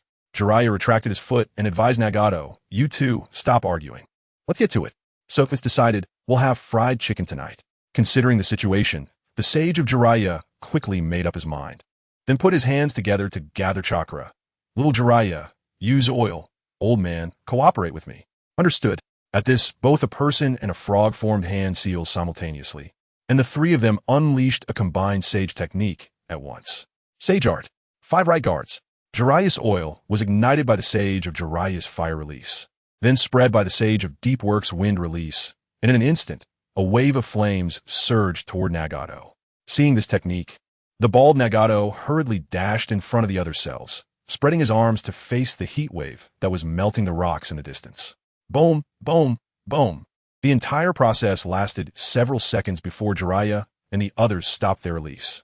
However, as the flames below dissipated, a shocking scene unfolded before the three. The area engulfed by the flames was nearly intact, except for some rocks melted by the high temperature, and even the bald Nagato, standing in the center, was unharmed. Was the oil ineffective? It should have hit. It seemed to be that guy's doing. Although still unsure of what was happening, Jiraiya took off his wooden sandals, positioned himself on all fours, and then suddenly pushed forward with force. Then let's test it out with close combat. This time, Jiraiya's speed was incredibly fast. As soon as his sandals hit the ground, he was already in front of the bald Nagato, his hand open, slamming a Rasengan that was hundreds of times larger than usual onto the opponent. Sage Art, super large Rasengan, Jiraiya shouted, and the vortex capable of tearing everything apart was firmly blocked by bald Nagato. The next second, that chakra was absorbed into bald Nagato's body, with even such a massive Rasengan being entirely consumed. Jiraiya quickly jumped back. You can absorb the entire technique? So that's why behind. However, at that moment, the long-haired Nagato, who had been kicked blind by Jiraiya, launched a surprise attack from the blind spot. Fortunately, the Sage of Jiraiya warned him, and the Sage of Deep Work threw a smoke bomb. The thick smoke, dense enough to interfere with the Byakugan's detection, instantly enveloped the group. Although the smoke could interfere with the Byakugan's perception, it wasn't too difficult for the two sages. Under their direction, Jiraiya took advantage of the smoke to launch an attack on the long-haired Nagato. But strangely, no matter if Jiraiya attacked from the front or launched a surprise attack from the blind spot, the long-haired Nagato was always able to evade or catch the attacks. How could this be? How could he dodge Sage Mode attacks without eyesight and without anyone's reminders? Jiraiya was extremely shocked at this moment. The speed and power of Sage Mode attacks were not something ordinary ninjas could match. But how could an attack from Sage Mode be dodged by a blind person? This was impossible. No, I have to find out. At this moment, outside the smoke, bald Nagato was still vigilant against the smoke, when suddenly a frog jumped out from within, capturing everyone's attention. Sage Art, hair, needle, 1,000 strands. Suddenly, a large number of hairs transformed into flying needles capable of piercing steel, pouring out from behind the ponytail Nagato. However, the ponytail Nagato didn't even turn around, immediately summoning a somewhat fierce-looking panda to block all the flying needles. Chapter 56. The Final Battle with Pain. Without any unnecessary movements, usually when evading an attack, one would at least glance in the direction of the attack, but he seemed to have sensed it beforehand, raising his hand to summon the panda directly. What on earth is going on? Once or twice could still be explained as a miracle, but this has been the case all along. They neither spoke nor exchanged glances. Even if they were all sensory-type ninjas, at the very least, they would have to look once to react to an attack. Faced with this completely unknown situation, even Jiraiya began to have a headache, unable to comprehend how to rationally explain everything happening now. The Sage of Jiraiya couldn't help but exclaim, "It seems they are not ordinary clones." What little Jiraiya said about having hidden depths is indeed true. The Sage of Deep Work then said, "Did you notice? When we launched a surprise attack from the blind spot just now, I saw someone watching us." Jiraiya nodded slightly. "I noticed that too, but they never communicated or signaled each other." The Sage of Deep Work made a bold hypothesis. Then, if these three people have the same pair of eyes, could it be that they are sharing vision? 3 pairs of eyes sharing sight. There's a high possibility. Although Jiraiya didn't believe such an outrageous thing could exist, it was the only hypothesis that could explain the current situation. Naruto Uzumaki, the perverted sage, is fighting pain without any information at all. Nagato, if Jiraiya-sensei had known all of Pain's secrets back then, he would have probably eliminated Pain completely. Deidara, the boss is really impressive. Without knowing the mechanism, the difficulty is quite high. Itachi Uchiha, indeed.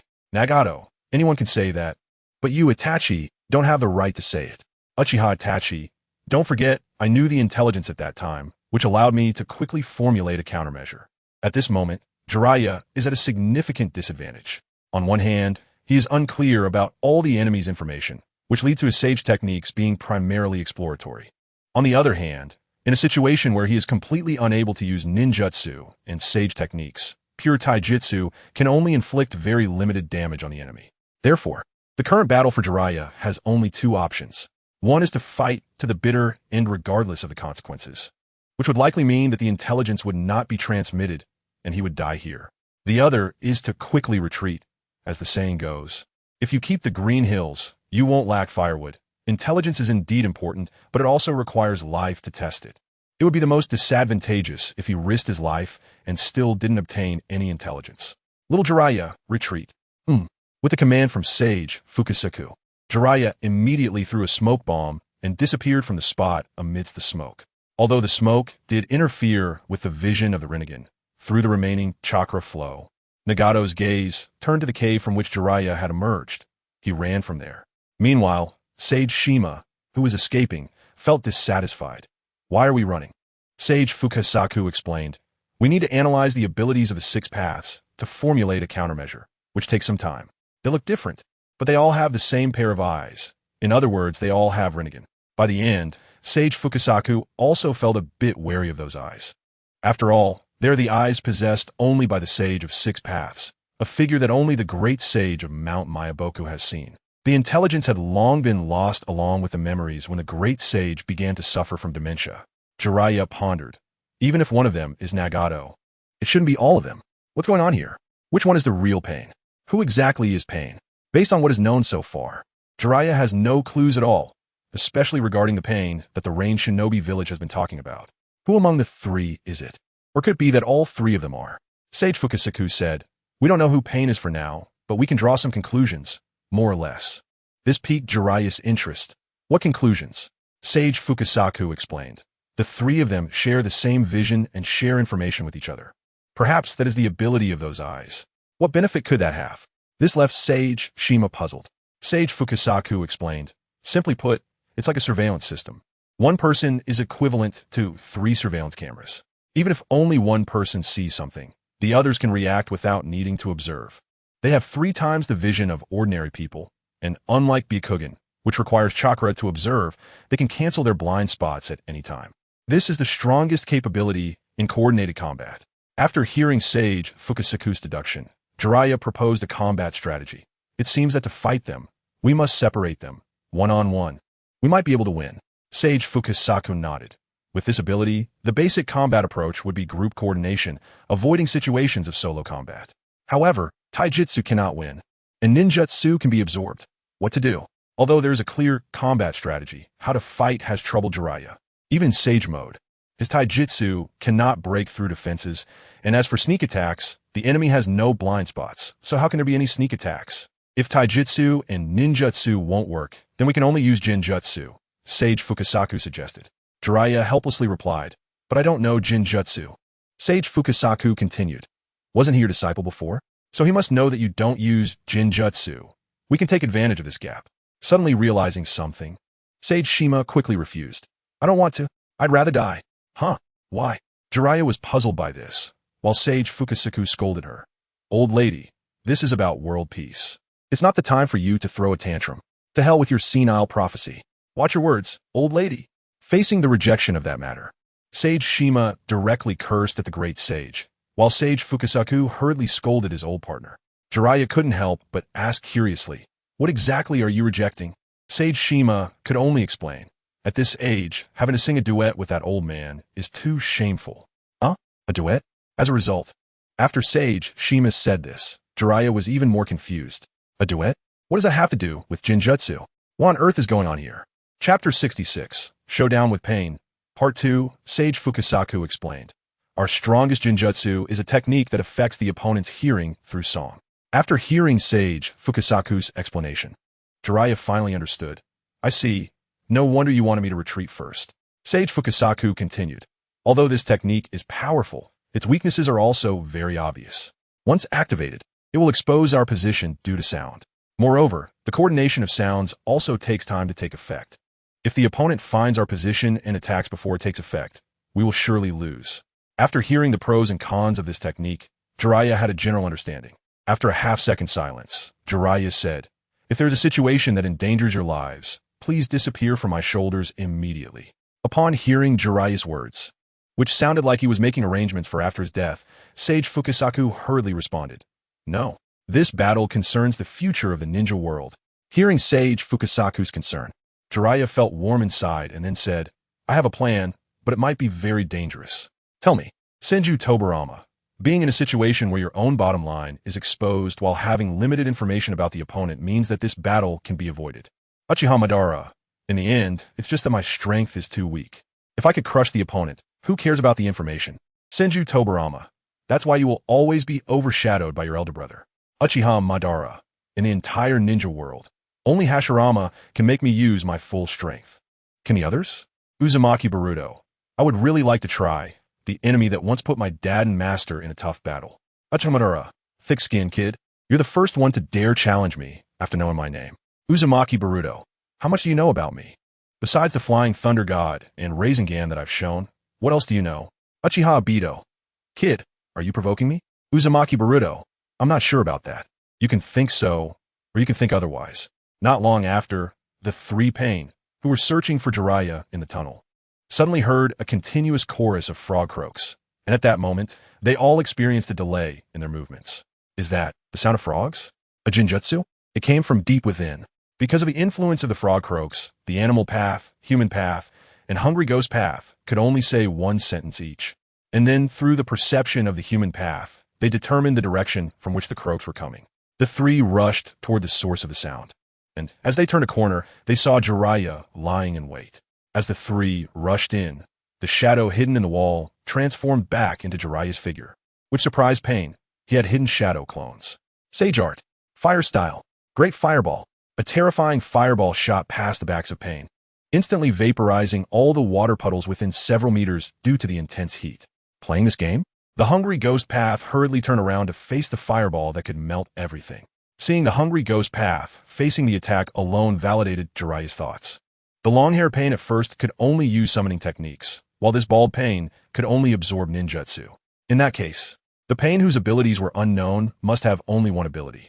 Then, based on their shared vision, the hungry ghost path could only see the great fireball, while the human path couldn't see anything due to his injured eyes, so only the animal path could see with his eyes.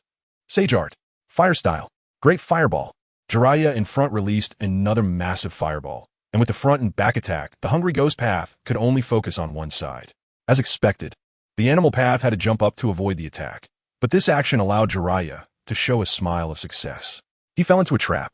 Just as the animal path's feet touched the ceiling, he stepped right into it, realizing he had fallen for Jiraiya's ninjutsu, the yellow spring swamp. Although the animal path reacted quickly and pulled his feet out of the ceiling, he was already too late to release the summoning technique, as Jiraiya was already close. And then, bang! A heavy blow to his chest turned him into a cannonball that crashed into the wall behind him. You won't be able to use summoning techniques. Jiraiya, who landed again, continued to let the two sages on his shoulders release the frog croaks, and with the release of the croaks, the delays of the three Pain grew larger, until the three Pain simultaneously realized they had unknowingly fallen into a large cube, completely unable to move within it. They had been countered, the human path said without changing his expression. Sage Fukasaku said, "This is a jinjutsu that can bind the mind. In this case, no matter who the original body is, you can't move anymore." The animal path said, "I never expected you, Jiraiya-sensei, would use such a jinjutsu." Jiraiya said, "No matter what opponent you encounter, you must not be careless. I should have taught you this, Nagato." As he spoke emotionally, Jiraiya couldn't help but close his eyes. Rather than guiding the world, I hope you can use the power that transcends pain to protect them. Back then, he really hoped that Nagato was the child of prophecy spoken of by the great sage frog, which is why he taught Nagato everything. Unfortunately, reality was too cruel. The once gentle and weak child had now become a threat to the entire ninja world. At this moment, Jiraiya opened his eyes, although the time was short. "I once believed that person was you. Farewell." As his words fell, three lifeless bodies lay on the ground, and three giant blades were firmly pierced through their chests. Nagato. To eliminate three Pain under completely unknown circumstances, Jiraiya-sensei's strength is truly formidable. Jiraiya. After all, I still have my guard down, otherwise. Senju Tobirama. Jiraiya, you have lived up to your title. Kisame. It seems that what Itachi said back then, that I would die at Jiraiya's hands, was not a lie. Confirming that the three Pain had stopped moving, Jiraiya finally sighed. It's over. Cough, cough. The sudden cough of the two sages made Jiraiya hurriedly ask, "Are you all right?" Sage Fukasaku explained in a somewhat hoarse voice, "This jinjutsu song is very hard on the throat." Jiraiya turned to leave, speaking lightly. "You two should rest up afterwards. Don't be careless. This is what you taught me, right, Jiraiya-sensei?" Just then, a sinister voice came from behind, startling Jiraiya and the two sages. Boom! With a loud bang, a building was blown apart, and Jiraiya was sent flying out, bouncing several times on the lake surface before barely stopping. As Jiraiya half-kneeled on the ground, a few drops of crimson blood fell to the ground, instantly staining the water beneath his feet. Chapter 67. The True Identity of Pain. Chapter 67. The True Identity of Pain. Little Jiraiya, your right arm. I know. It was only when the cry of Sage Shima rang out that Jiraiya felt the sharp pain coming from the severed part of his right arm. Although Jiraiya had reacted quickly just now, the opponent was already prepared, and the attack was too fast, causing his right arm to be directly broken. What happened? It clearly looked different from the three just now. Sage Fukasaku was shocked. They had been keeping an eye on those three guys. So how did new ones suddenly appear? Jiraiya thought for a moment and said, maybe it was summoned in advance. Sage Shima was stunned. Could it be summoned before we acted? Their conversation confirmed that no one was listening. How did the opponent know? If not, could it be the ability of the Rinnegan? That would be too exaggerated. Then at this moment a voice rang out and six figures quickly jumped out. Their movements different, but their positions the same, creating an indescribable sense of coordination. These six individuals all had orange hair, were adorned with many black iron rods. And most importantly, all had Rinnegan in their eyes. 6 pads of pain, here they come. Six of them? To think there are 6. Sage Fukasaku looked up at the 6 figures in surprise. He never expected that pain was actually 6 people and not 3. At this moment, Sage Shima reminded, hey, look, those 3 from earlier are also in there. Sure enough, the 3 pain they had fought against earlier were among the 6 figures, and their injuries had completely healed, as if nothing had happened. 4th Reikage, 6 pairs of Rinnegan, 6 guys who can share vision at any time. How do we fight this? Onokyo, you muscle-bound guys are faltering too? 4th Reikage, it's just hard to fight. I'm not afraid. Jiraiya pondered. It seems that the new guy used a technique or some other ability to revive them. What kind of technique can bring back someone who is completely dead? Are they really human? The worldview of Sage Fukasaku was somewhat shaken. After all, matters of life and death are irreversible. Even if it's a reincarnation through impure soil, one cannot completely resurrect a person. Jiraiya questioned, Pain, who exactly are you? Among them, a familiar face spoke up. Pain is the collective name for us 6. How is it possible that all 6 of them have Rinnegan? It is already extremely rare for one person to possess Rinnegan, but now 6 people simultaneously have it. Is this still the unique Rinnegan from before? You are not. At this moment, Jiraiya finally remembered why this Pain looked so familiar. This was the one who had been said to be dead by Pain before. Yahiko. How could this be? Yahiko should be dead, so why? Jiraiya remembered clearly that Nagato had confirmed that Yahiko was dead. But who was this Yahiko standing in front of him now? Yahiko said, Can you tell that I have Yahiko's appearance? It seems our teachings were not in vain. Yahiko's tone then turned cold, but Yahiko has long been dead. Standing here is Pain. Jiraiya reprimanded, Stop talking nonsense. How could you have Rinnegan? Sage Fukasaku was somewhat surprised that Jiraiya suddenly became so angry and couldn't he help but ask, What is wrong with you, Jiraiya? Jiraiya explained, There's a former student of mine among them, but I remember clearly that he didn't have Rinnegan. Could it be that the child of prophecy has too? At this moment, Jiraiya had no time to listen to Sage Fukasaku's words. Because at this time, Jiraiya remembered something, whether it was just now or now. None of those who claimed to be Pain had Nagato's signature red hair. One could say that aside from those Rinnegan, their appearances had nothing to do with Jiraiya's memories of Nagato. After thinking it over, Jiraiya questioned, Who exactly are you? Yahiko? Or Nagato? We are Pain. We are God. With Yahiko's declaration, all the Pains rushed towards Jiraiya. Seeing this, Jiraiya did not hesitate to meet them head-on. In this battle, he could no longer escape. So he had to use his life to obtain secondary information. He couldn't just die here for nothing. However, even though Jiraiya fought desperately, faced with these 6 Pains, at least 4 of whom had unknown abilities, and with one of his arms already broken, Jiraiya was pushed back step by step, his injuries growing more severe. After just a few exchanges, Jiraiya was pinned to the wall by a black rod, and his already damaged internal organs were continuously coughed out. However, Jiraiya was not without a kill.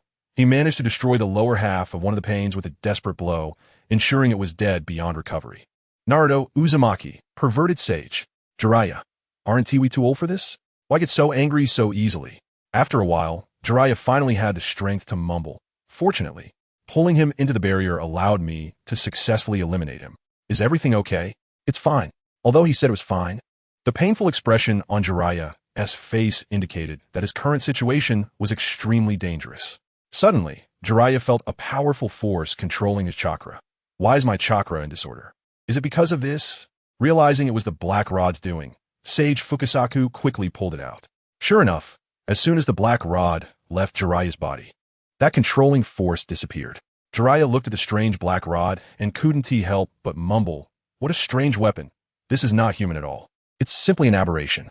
Reflecting on past experiences, Jiraiya couldn't help but sigh at how things had turned out. How could the once cheerful Yahiko become Pain? Did Yahiko steal Nagato's Rinnegan? But Pain's tone was clearly Nagato's. Just as Jiraiya was lost in thought, the forehead protector of the animal path fell off, revealing a long scar on his forehead. Combining this scar, Jiraiya suddenly recalled that during his travels in the ninja world, he had encountered a ninja from the Wind Demon clan. He had fought with that ninja once, and the scar on his forehead was from the wound he had inflicted. Jiraiya realized, I remember now. This person is definitely not Nagato. Sage Fukasaku asked in confusion, how so? Jiraiya explained, this guy, I have fought him before. Back then, I followed the instructions of the great sage frog and started my journey. This guy ambushed me on a mountain path, and the wound on his forehead is from me. Sage Jiraiya exclaimed in surprise. Then how is he here? Sage Fukasaku rubbed his forehead. This is making my head spin. Who exactly is Pain? There were some things he needed to confirm in person. You two should go back now. After thinking it over, Jiraiya prepared to end the summoning technique, allowing the two sages to return to Mount Mayaboku, as the next thing he had to do was too dangerous and not worth risking the two sages. Tsunade, Jiraiya, are you crazy? You just barely escaped from Pain. Why go back? Jiraiya, because I have a reason I must go. Tsunade, is it necessary to go at this time? Come back to heal, and I'll send someone with you. Jiraiya, this opportunity is rare. I must go, even if it means risking my life. As long as I can get useful information, that's enough. Chapter 68 Jiraiya's Heroic Tale. Hearing Jiraiya's tone, he still wanted to go back to face Pain. Sage Fukasaku immediately scolded with, that is not okay. If you go out, you will undoubtedly die. Sage Jiraiya also tried to dissuade Jiraiya. Not only do they have several pairs of eyes, but they definitely won't fall for that trick. Let us escape while we haven't been discovered. However, Jiraiya silently said, going out might lead to death, but could also reveal the enemy's true identity. If I give up, it will be very difficult to have such a close opportunity to Pain again in the future. If I want to uncover the truth, this opportunity is the only one. When it comes to death, everyone is afraid. Even Uchiha Madara, who was once at the peak, feared death, dreaded it, and wanted to escape from it. However, if there are things and people one wants to protect, then death is not so terrifying. Just as Sage Jiraiya said, if he encounters Pain again, over 90 of the time he will be killed. But conversely, as long as he validates his guess, the true identity of Pain might surface. If he gives up this opportunity today, he might sacrifice more people in the future to obtain this information. If his death can exchange for this information, it's not a bad deal. At this moment, Jiraiya continued. Moreover, now is the time the great sage frog spoke of making a choice. Boss sister, please take the information and body related to Pain back to Tsunade. Seeing Jiraiya's determination, Sage Fukasaku no longer refused, but looked at Sage Jiraiya. This is something the old lady can handle alone. Through the gaze of Master Shinozaki, Master Jamama, who understood without words, simply said to her husband before he left, make sure to come back for dinner. Master Shinozaki nodded. Yes, once I finish my business, I'll return with little Jiraiya. After that, Master Jamama transformed into smoke and disappeared from Jiraiya's shoulder. Uchiha Madara, in this regard, I truly am not as good as you. Senju Tobirama, oh, the great Uchiha Madara, actually acknowledges someone other than his brother? Uchiha Madara, I look down on life and death, but that is something I cannot achieve unless I know a way to resurrect. Shortly after, Jiraiya, who had released Sage Mode, quietly returned to the battlefield. Through the observation of a small frog, he peeked out from a blind spot of one of the Pain bodies. With the assistance of the sage of Mount Mayaboku, Jiraiya, who had suffered severe injuries and lost an arm, summoned a wind-release shuriken, charged it, and threw it. The wind shuriken transformed into a black afterimage and attacked from behind the Azura path. However, the attack was noticed by the other Pains, and the Azura path quickly jumped away, evading the sneak attack. It was only at this moment that Jiraiya clearly saw the faces of all the Pains. Apart from the animal path and the Deva path, the other Pains were familiar faces from his travels. These guys are all ninjas I've encountered. Recalling the previous clues, everything finally connected, allowing Jiraiya to realize who Pain truly was and whether these people were the original bodies. However, such intense thinking prevented Jiraiya from reacting to the underwater attack in time. The Azura path's fist smashed into Jiraiya's throat. Bang, bang, bang. At the same time, the four Pains above pierced through Jiraiya's back with their black rods, directly impaling him into the ground. I understand now the true identity of Pain. I must quickly inform the boss about this. Oh no, my throat is all ready. Although Jiraiya wanted to speak and convey this important information, His shattered throat only allowed him to emit muffled sounds. Moreover, due to his severe injuries, Jiraiya's hearing had completely failed. Even the sage's calls sounded distant in his ears. Is this how it ends? Oh no, my consciousness is starting to fade. Am I going to die? Did I fail? In his final moments, Jiraiya began to see a revolving lantern of his life. He reflected on his life. He had always been rejected by Tsunade, could not stop the departure of his closest friends, and had failed to protect his students and his master. Compared to those Hokage who achieved great feats, his own actions seemed too insignificant. I hope I can die gloriously like the previous Hokage. The final outcome will determine the story's brilliance. Failure is also interesting. It can help me walk firmly through my trials. And great achievements can erase past failures, allowing me to die gloriously like a great ninja. But now, I'm going to die like this. According to the prophecy of the great sage, I am the guide of the revolutionary, the one who must choose between bringing peace or destruction to the ninja world. I must defeat pain here and stop Akatsuki from destroying the ninja world. But I have failed. How embarrassing. The story of Jiraiya the hero is ending like this. One ugly story. I can't say that. Accompanied by a familiar voice. Memories deep within Jiraiya surfaced. It was a man with golden hair, smiling as he held his debut work, The Tale of Jiraiya the Gallant, and spoke to him.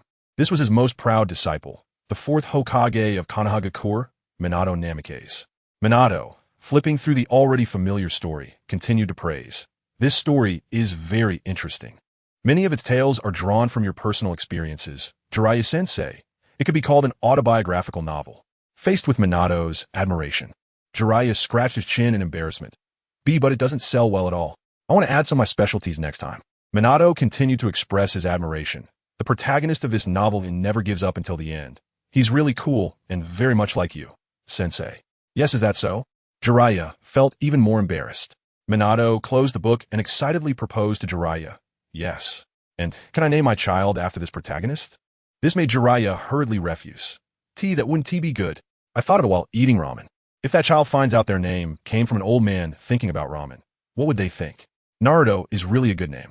However, a red-haired woman with a big belly came up behind Minato, praising the excellence of the name. Kushina. Faced with the couple's approval, Jiraiya could only laugh to ease his embarrassment. Haha, if that's the case, doesn't that make me the one naming this child? Is that really okay? Sensei, you absolutely have that qualification. You are a truly great ninja with ninja talent. Minato's serious expression brought Jiraiya's awareness back. Naruto's dreams, Naruto's persistence, Naruto's ninja way. Yes, that's right. I think of that child, Naruto. Now that I think about it, you are like the protagonist of this novel. And Minato and Kushina's expectations are slowly being realized in you. But Sensei, you absolutely have that qualification. Facing Jiraiya's discouragement, Minato's words encouraged him once again. Speak your mind, never give up. If this is your ninja way, then Naruto, as your teacher, I cannot give in either. Because after all, a disciple's ninja way should be inherited from their master, right? Naruto. With the remaining belief, the nearly dead Jiraiya struggled to rise from the ground. The sage of Mount Myaboku exclaimed in disbelief. Is he coming back to life through sheer will? How is that possible? His heart should have stopped beating. The distant pains preparing to retreat also noticed Jiraiya coming back to life and were momentarily stunned. They had confirmed that Jiraiya's heart had stopped beating just moments ago. How could he still be alive? All right. At the sight of Jiraiya's eyes, the sage understood and jumped in front of him after removing his outer robe. Jiraiya quickly activated his last chakra and swiftly wrote a series of mysterious numbers on the sage's back. After enduring the pain of receiving Jiraiya's final message, the sage did not dare to delay and quickly formed hand signs. I have indeed received your message. Then, the sage transformed into smoke and returned to Mount Myaboku, followed closely by the Azura Path's iron fist, which shattered the ground. Jiraiya lost his footing and sank into the water, slowly descending into the endless darkness below. Never giving up, for me, this is the true choice I must make. Naruto, I am certain that you are the child of prophecy. I entrust the rest to you. As Jiraiya sank, his tale also drew its final curtain. The story of Jiraiya the hero. This is already exciting enough, right? Final chapter. The frog at the bottom of the well meets its end in the sea. Absolutely brilliant. It's time to put down the pen. Oh, by the way, what should the sequel be called? Right, The Tale of Naruto Uzumaki. Here it is. Chapter 69, returning to their respective times. As the video came to an end, many were touched by Jiraiya's final words, especially Naruto, who was already in tears. Although men are taught not to cry, who can hold back their emotions when truly moved.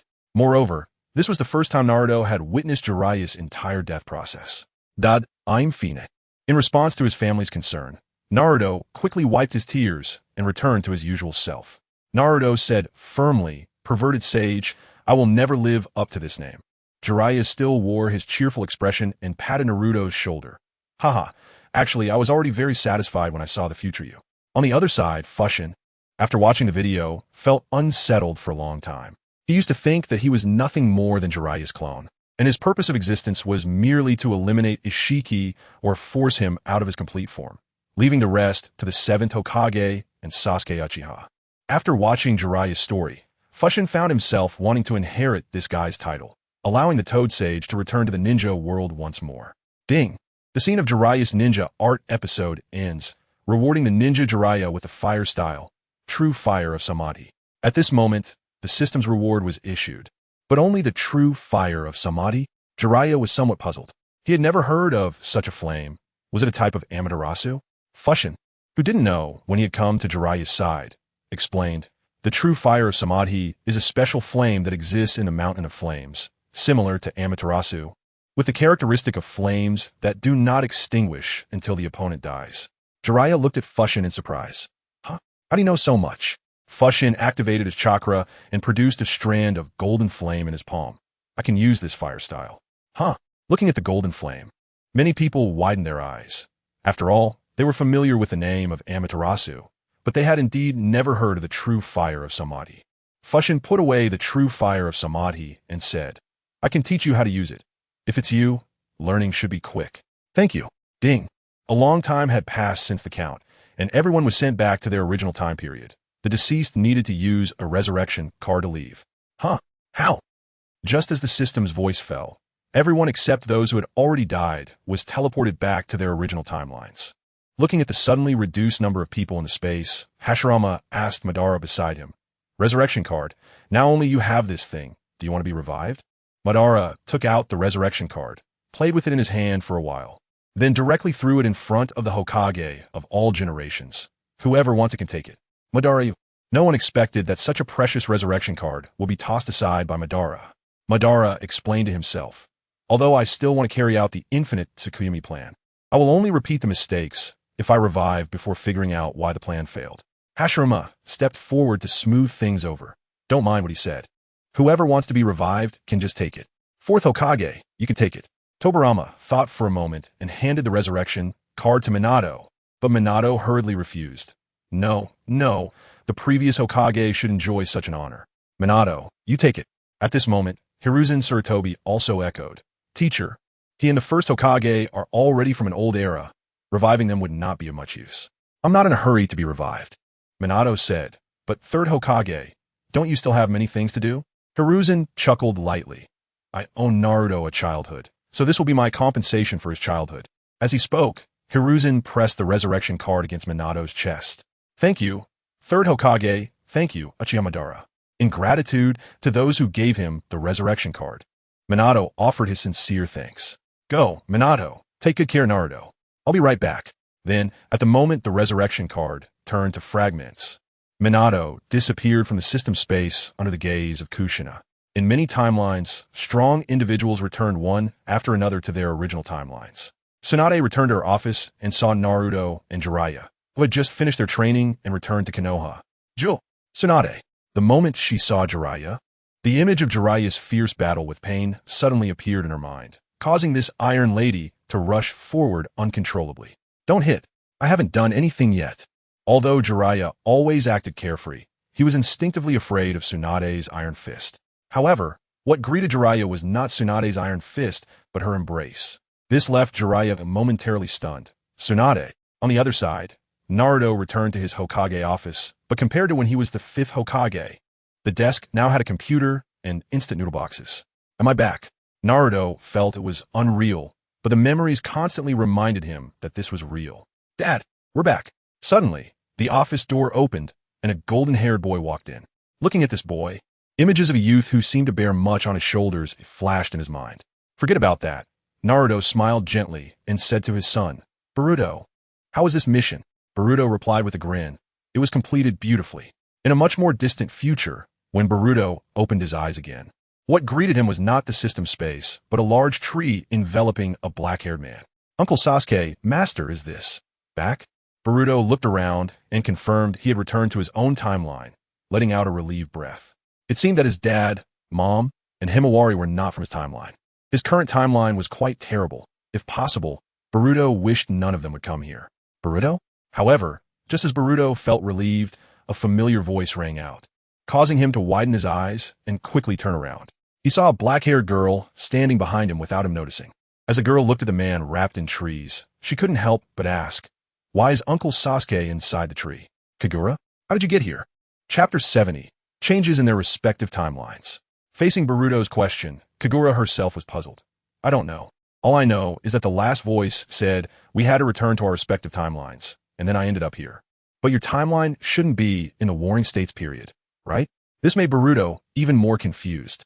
Kagura lived in the Warring States period, and she wasn't sealed now. So how could she appear in modern times? Could it be because of that? Kagura thought carefully and remembered the wish she had made before. Boruto asked, "Which one?" "That's a girl's secret." Xiaowang stuck out his tongue at this, leaving Boruto at a loss, as everyone has secrets they don't want to share. Meanwhile, after using the resurrection card, Minato opened his eyes and found himself at the top of a place, the gentle breeze fluttering the fourth Hokage's coat on him. Everything that entered his sight was so unfamiliar. The various skyscrapers dazzled him, and if it weren't for a building marked with a shadow in the town, he would have thought he had entered another world.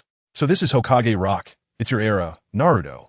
Looking down at the seventh Hokage's head on Hokage Rock, he couldn't help but smile. This must be the place. Soon, Minato took off his Hokage coat and arrived at the Hokage office's door.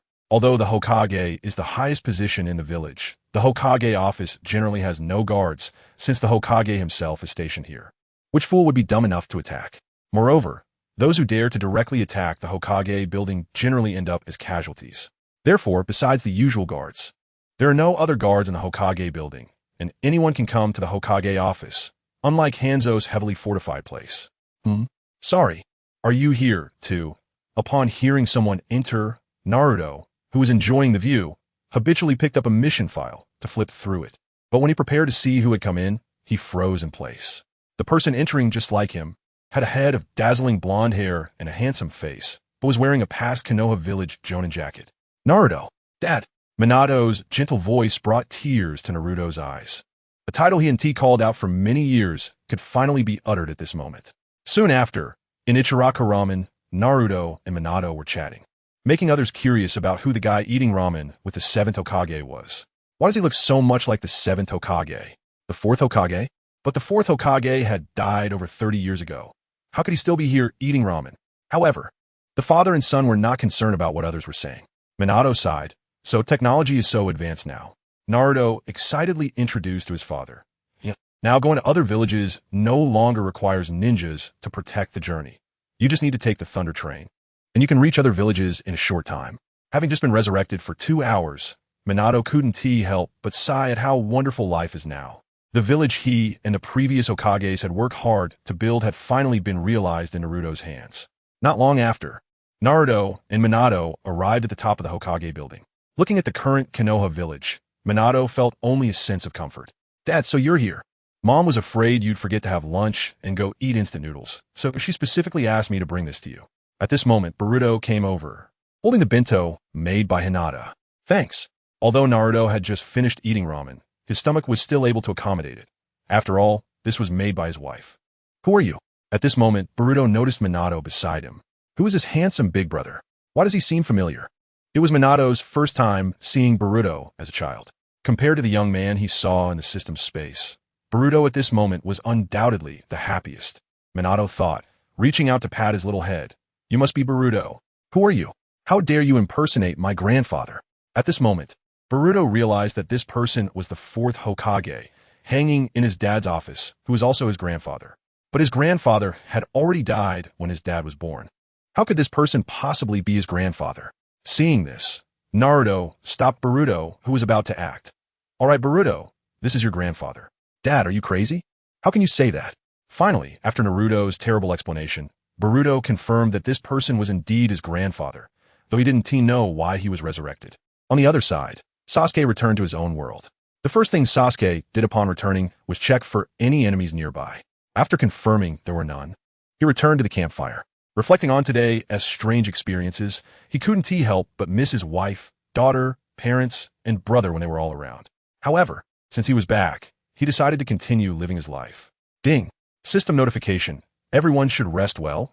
They will soon be summoned again, and new characters will be added. In response to the system's prompt, the people who had previously been summoned to the system space had different reactions. Those who had settled in the system space said it didn't matter. After all, they were already dead, and being able to live again was nice. As for those who returned to their own time, their reactions varied. I want to keep training to meet those people. Oh, no, big brother. I still want to go to a concert. Idiot. The fourth Raikage quickly threw himself into high-intensity training, dragging Killer Bee along, which made Killer Bee emit a tragic rap. The Tsuchikage's secretary saw Inoki directly diving into the library and couldn't help but ask, "Tsuchikage, what are you doing?" Inoki replied while flipping through books, "I want to check our forbidden jutsu scrolls." The secretary was shocked, but Inoki glanced at the book in his hand, tossed it aside, and continued searching. "It's fine, I know what I'm doing." CHJ followed Terumi Mei and asked, "Mizukage, where are we going?" Terumi Mei replied without hesitation, "To Konoha." Huh? This left CHJ stunned. Terumi Mei explained, "Only there do we have the water release secret techniques left by the second Hokage." After experiencing the system space, Kagaya realized that the strongest water release was not from the previous generations of water shadows, but from the second Hokage, who had always opposed the Uchiha clan. The second Hokage's water release was not only powerful, but also had a wide range. Even when his power was compressed to 1/10, he could still unleash a water release comparable to a flood. Therefore, to enhance his water release, he could only go to Konoha. Chapter 71, Summoning Again. New characters appear unknowingly. 3 days had passed. During these 3 days, some people lived their lives as usual, while others trained hard to close the gap. Only KKO felt both excited and heartbroken. In these 3 days, Boruto would not stay in one place for more than a day, because once the time exceeded, people who seemed to be chasing them would suddenly appear, much like in the game NC. Initially, KKO wanted to deal with these people directly to eliminate future threats, but Boruto stopped her, saying it was enough to just knock them out. KKO didn't quite understand Boruto's behavior. Although these people were weak, not to mention Boruto, even she couldn't defeat them. But why were others acting with the intent to kill, while he chose not to resolve the situation? Although KKO had distanced herself from the Uchiha clan, she still found herself being hunted by some ill-intentioned individuals due to her past reputation. At such times, KKO would not hesitate to eliminate her pursuers. However, after Boruto explained his reasoning, KKO admired his kindness even more. While the entire world viewed him as a white-eyed wolf, he still treated everyone as he always did. KKO felt indignant about Boruto's past. "So, do you want to kill that Kawaki who made you this way?" "No, I just simply want to give him a beating," Boruto calmly responded. Ultimately, what Kawaki did was based on protecting his father, albeit in an extreme manner. Moreover, Kawaki was genuinely protecting Konoha right now. All Boruto needed to do was to investigate properly and successfully deal with the Ten Tails to resolve the crisis of the entire world. As for identity, Boruto had long prepared to guard Konoha, his family, and friends in the shadows like Sasuke. Since Boruto believed in him, KKO chose to believe as well.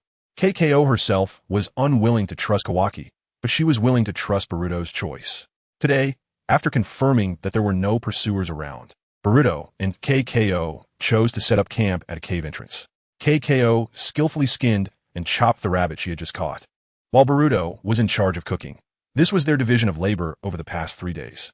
In fact, Boruto could handle all the steps, but KKO felt uncomfortable just sitting idle, so she took over those tasks from him. Although they were being chased by some unknown individuals every day, Boruto also took good care of himself, which made KKO feel happier these past few days than before. If they could continue living like this in the future, it wouldn't be bad at all. Just as KKO was thinking this, the voice she least wanted to hear rang out again. "All strong individuals have rested for 3 days. The inventory continues and teleportation begins." KKO had just handed the chopped rabbit meat to Boruto when her figure suddenly vanished. When she reappeared, the scene was directly presented in front of everyone. It seemed there was no need for it anymore.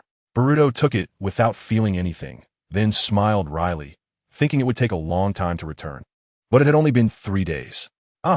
Compared to Boruto's calmness, KKO's face instantly turned red, and she quickly ran behind Boruto, covering her face. At this moment, Naruto walked over and asked, "Boruto, how did you come here with KKO?" From his earlier observations, he noted that people from the same time and space would appear together, like him and Minato. As for others, they appeared in a sequence, the closer to the future, the later they would appear, just like how Boruto and KKO were the last to show up. Looking at KKO hiding behind him, Boruto explained, "Well, I'm not sure why KKO came to the era I'm in. Good grandson." Jago had been here, feeling lonely for a long time. As aside from her best friend Mikoto, there were no other women. As for the others, apart from discussing how to turn enemies into ketchup, there was too much to talk about since the era gap was too vast. Mikoto at least had her husband with her, while her own husband had gone to find their son, leaving Jago in a state of unbearable loneliness for these 3 days. Thus, upon seeing Boruto, Jago's eyes lit up, pouncing on him like a hungry tiger. If Jago's actions had any killing intent, Boruto might have instinctively thrown out his Kusanagi sword and used Flying Thunder God to escape. At that moment, Boruto sensed a disturbance beyond chakra. He was certain it was something that could trigger this kind of response in him. "Grandma, let go of me first. There'll be danger soon." "Boruto." Just as Boruto's voice fell, an angry shout rang out, and a figure jumped out, falling directly toward Boruto's position. Boruto merely reached for the sword's hilt, confident that he could take the hit without letting Jago get hurt. However, Boruto was overthinking. In this system space, aside from the duel arena, no one could start a private battle, not even the Tsutsuki clan. Boom! The next moment, the nearby attack was forcefully pressed into the ground by some unknown power, so strong that it crushed the point of impact. The attacker, unwilling to accept defeat, tried to pull out their arm, but could not do so no matter what. "What is this?" Boruto loosened his grip on the sword hilt and said, "Kawaki, I advise you not to attack me here. If you want to fight, we can do it later." "Boruto, where is this? What have you done to me?" The young man referred to as Kawaki struggled, seemingly unwilling to accept the situation. "Boruto, what's going on?" "Seventh Hokage." When Naruto appeared, Kawaki was visibly stunned, and then he sensed the presence of Naruto and Hinata, who were still within the great heavenly realm that he had protected. Seeing the shock in Kawaki's eyes, Naruto thought he might have inadvertently disturbed Kurama's chakra, causing the other party to become frightened, and couldn't he help but ask, "What is wrong?" And no, it's nothing. Although the person in front of him was not the Naruto couple he had protected, through chakra perception, he was indeed Uzumaki Naruto, and even the 9 tails within him still existed. Facing Naruto, Kawaki became much more obedient, even his tone becoming very respectful. "Seventh Hokage, where is this?" Naruto explained, "This is a special space created by an inventory system, which gathers many strong individuals from history, like me and the previous Hokages." Strong individuals. Kawaki looked around. Aside from the few Hokages he often saw on Hokage Rock, and people he recognized from Konoha, he didn't know anyone else. Boruto's tone carried a warning. "The era you are in is different from Dad's era. You shouldn't cause any more trouble." At this moment, Boruto is no longer the helpless child he once was when faced with situations. Now, as long as he is here, he will absolutely not allow Kawaki to be locked away in the Dark Moon again. TCH. Facing Boruto's warning, Kawaki can only accept it. After all, he always feels that some terrifying presence is watching him. Ding. Everyone is present. Please do not start a battle on your own. We will now begin the new inventory. He was once a good student in Konoha, often arriving late because he was doing good deeds every morning. He, to save his companions, was willing to infiltrate the enemy's base at all costs. He was completely changed by a single event, transforming from a good student into a great enemy of the ninja world, until he realized his mistakes and wanted to atone for them. Inventory of iconic scenes in the ninja world, Ton 15, Uchiha Obito's story chapter 72. The fierce battle in the Kamui space. In the Kamui space, the sound of metal clashing echoed in the bright blue lightning, until 2 figures quickly collided with each other, and their attacks pierced through each other's chests. "Obito, let's stop this boring game," Kakashi calmly said to Uchiha Obito, whom he had just pierced through the chest, as if the wound on his own body didn't exist at all. At this moment, Obito remained silent, but the Jinjutsu slowly unraveled, as it was ineffective against Kakashi, who also possessed a Sharingan. As the Jinjutsu faded, the two, who had pierced each other's hearts, gradually disappeared, and their real bodies appeared behind. Kakashi slowly formed the hand sign he used during training in ninja school. "I don't want to drag this out any longer." Seeing this, Obito understood his intention and also formed a hand sign. Indeed. Let's settle this. Fourth Raikage. Rinnegan? How is it Rinnegan again? Is the Rinnegan being mass-produced? Uchiha Madara. It seems that the plan is going quite well. Hatake Kakashi. Obito, I know you're watching. The plan you've been so fixated on will ultimately fail. You may not believe me, but I will show you later. So stop hiding. Obito Uchiha. At this moment, both sides seemed to have returned to the days when they were still in Minato's team. Kakashi was still a genius ninja back then, having become a Nin at a young age, while Obito was a complete underachiever. As members of the same team, they often engaged in ninja sparring, and one such sparring session was conducted under Minato's witness. Now, the commands issued by Minato back then suddenly resurfaced in both of their minds. Now, the ninja sparring begins. With the command echoing in their minds, the two quickly rushed towards each other, and soon their fists collided. They then entered into an intense, close-quarters battle.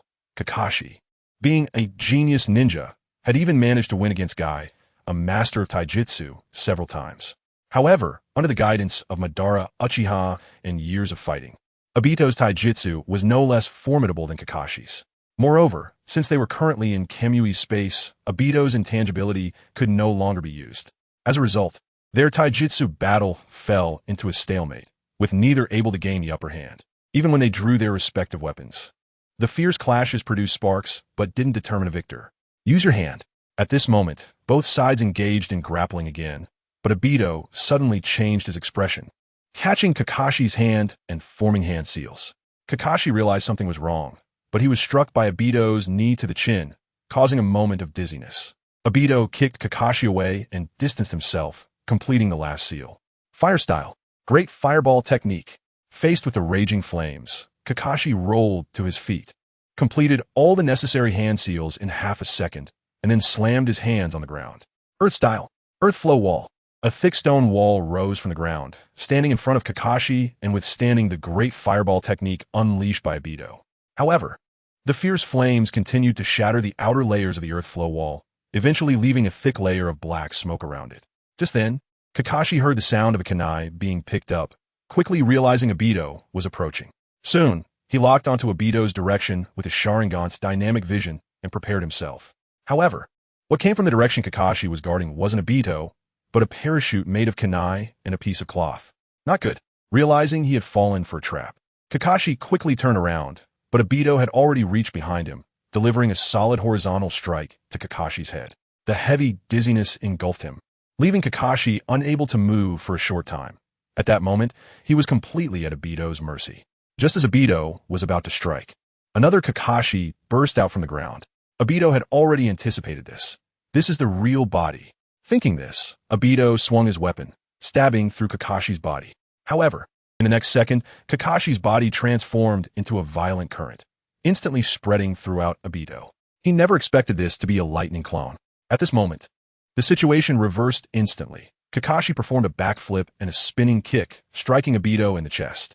Obito was sent flying uncontrollably backward, rolling several times on the ground before coming to a stop. Before the numbness in his body faded, Kakashi had already charged up his Raikiri and attached it to a kunai, thrusting it toward Obito, struggling to maintain his balance.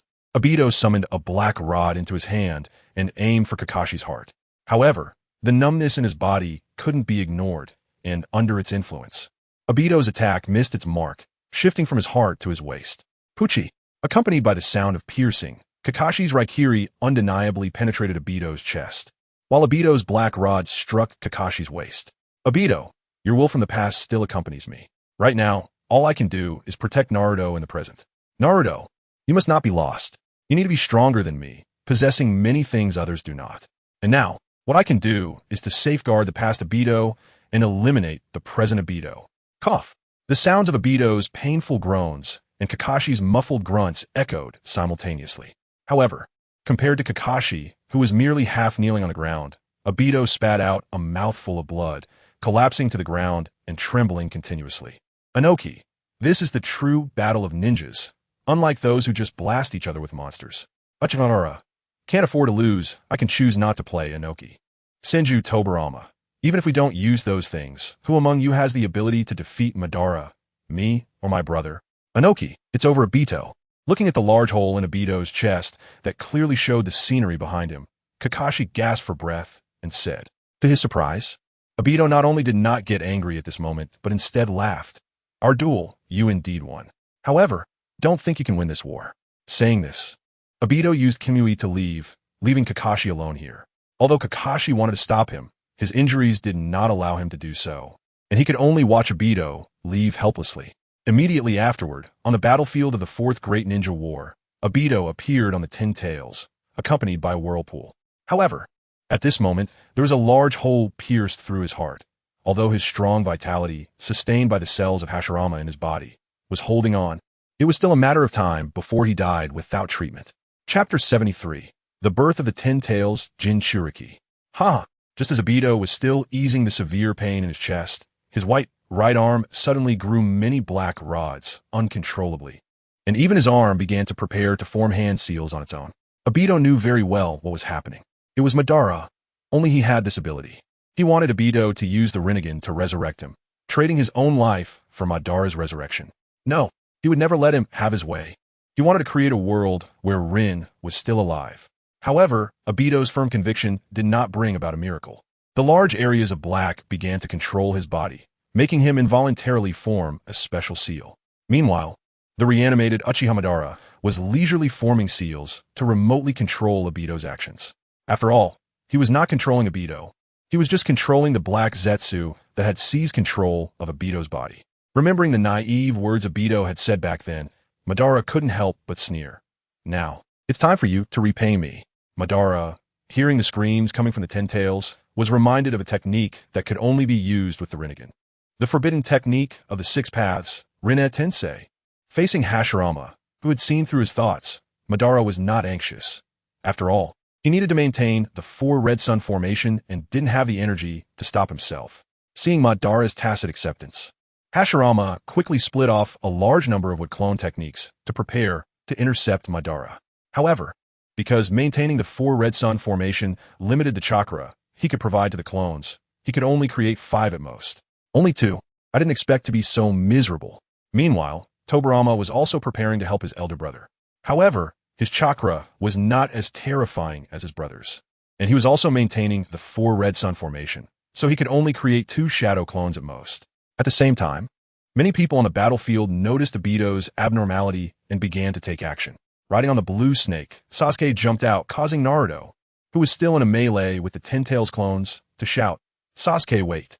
However, no one noticed that the 4th Hokage, Minato Namikaze, who had already entered tailed beast mode, sensed something and showed a serious expression. So that's what happened. On the other side, looking at the wood clones that were preparing to surround him, Madara couldn't help but smile, realizing they couldn't stop me. They're going to attack directly? Saying this, Madara's gaze became sharp. But you must understand, mere clones cannot stop me. Just as Madara said, these wood clones could do nothing to him. In fact, he didn't even need to move to eliminate one. At most, they would only make him move a few times. At this moment, Sasuke had used the blue snake as a springboard to reach above the Ten Tails, and his already activated Susanoo aimed a black arrow at Obito. However, Obito was out of control at this moment, but the black Zetsu on him was not. It immediately shot out several black rods to deflect the black arrow. Seeing that long-range attacks were difficult to succeed, everyone hurried towards Obito's direction. However, the Ten Tails was enormous, larger than all 9-tailed beasts combined, and even Sasuke, who was running straight, still had some distance to cover. At the same time, almost losing the ability to control himself, Obito's mind was filled with another scene. It was something Minato had said to him before he became Hokage. "You can't always give up like this, Obito. Don't you like Rin very much? Then, become Hokage and show her." Suddenly, a cold light flashed, and Obito's right shoulder was completely sliced open, a large amount of blood spraying out. In Obito's blurry vision, he saw a man wrapped in golden chakra. This was the person he respected the most, and also the person he felt most guilty towards. The 4th Hokage, Minato Namikaze. Teacher, looking at Obito, collapsed on the ground.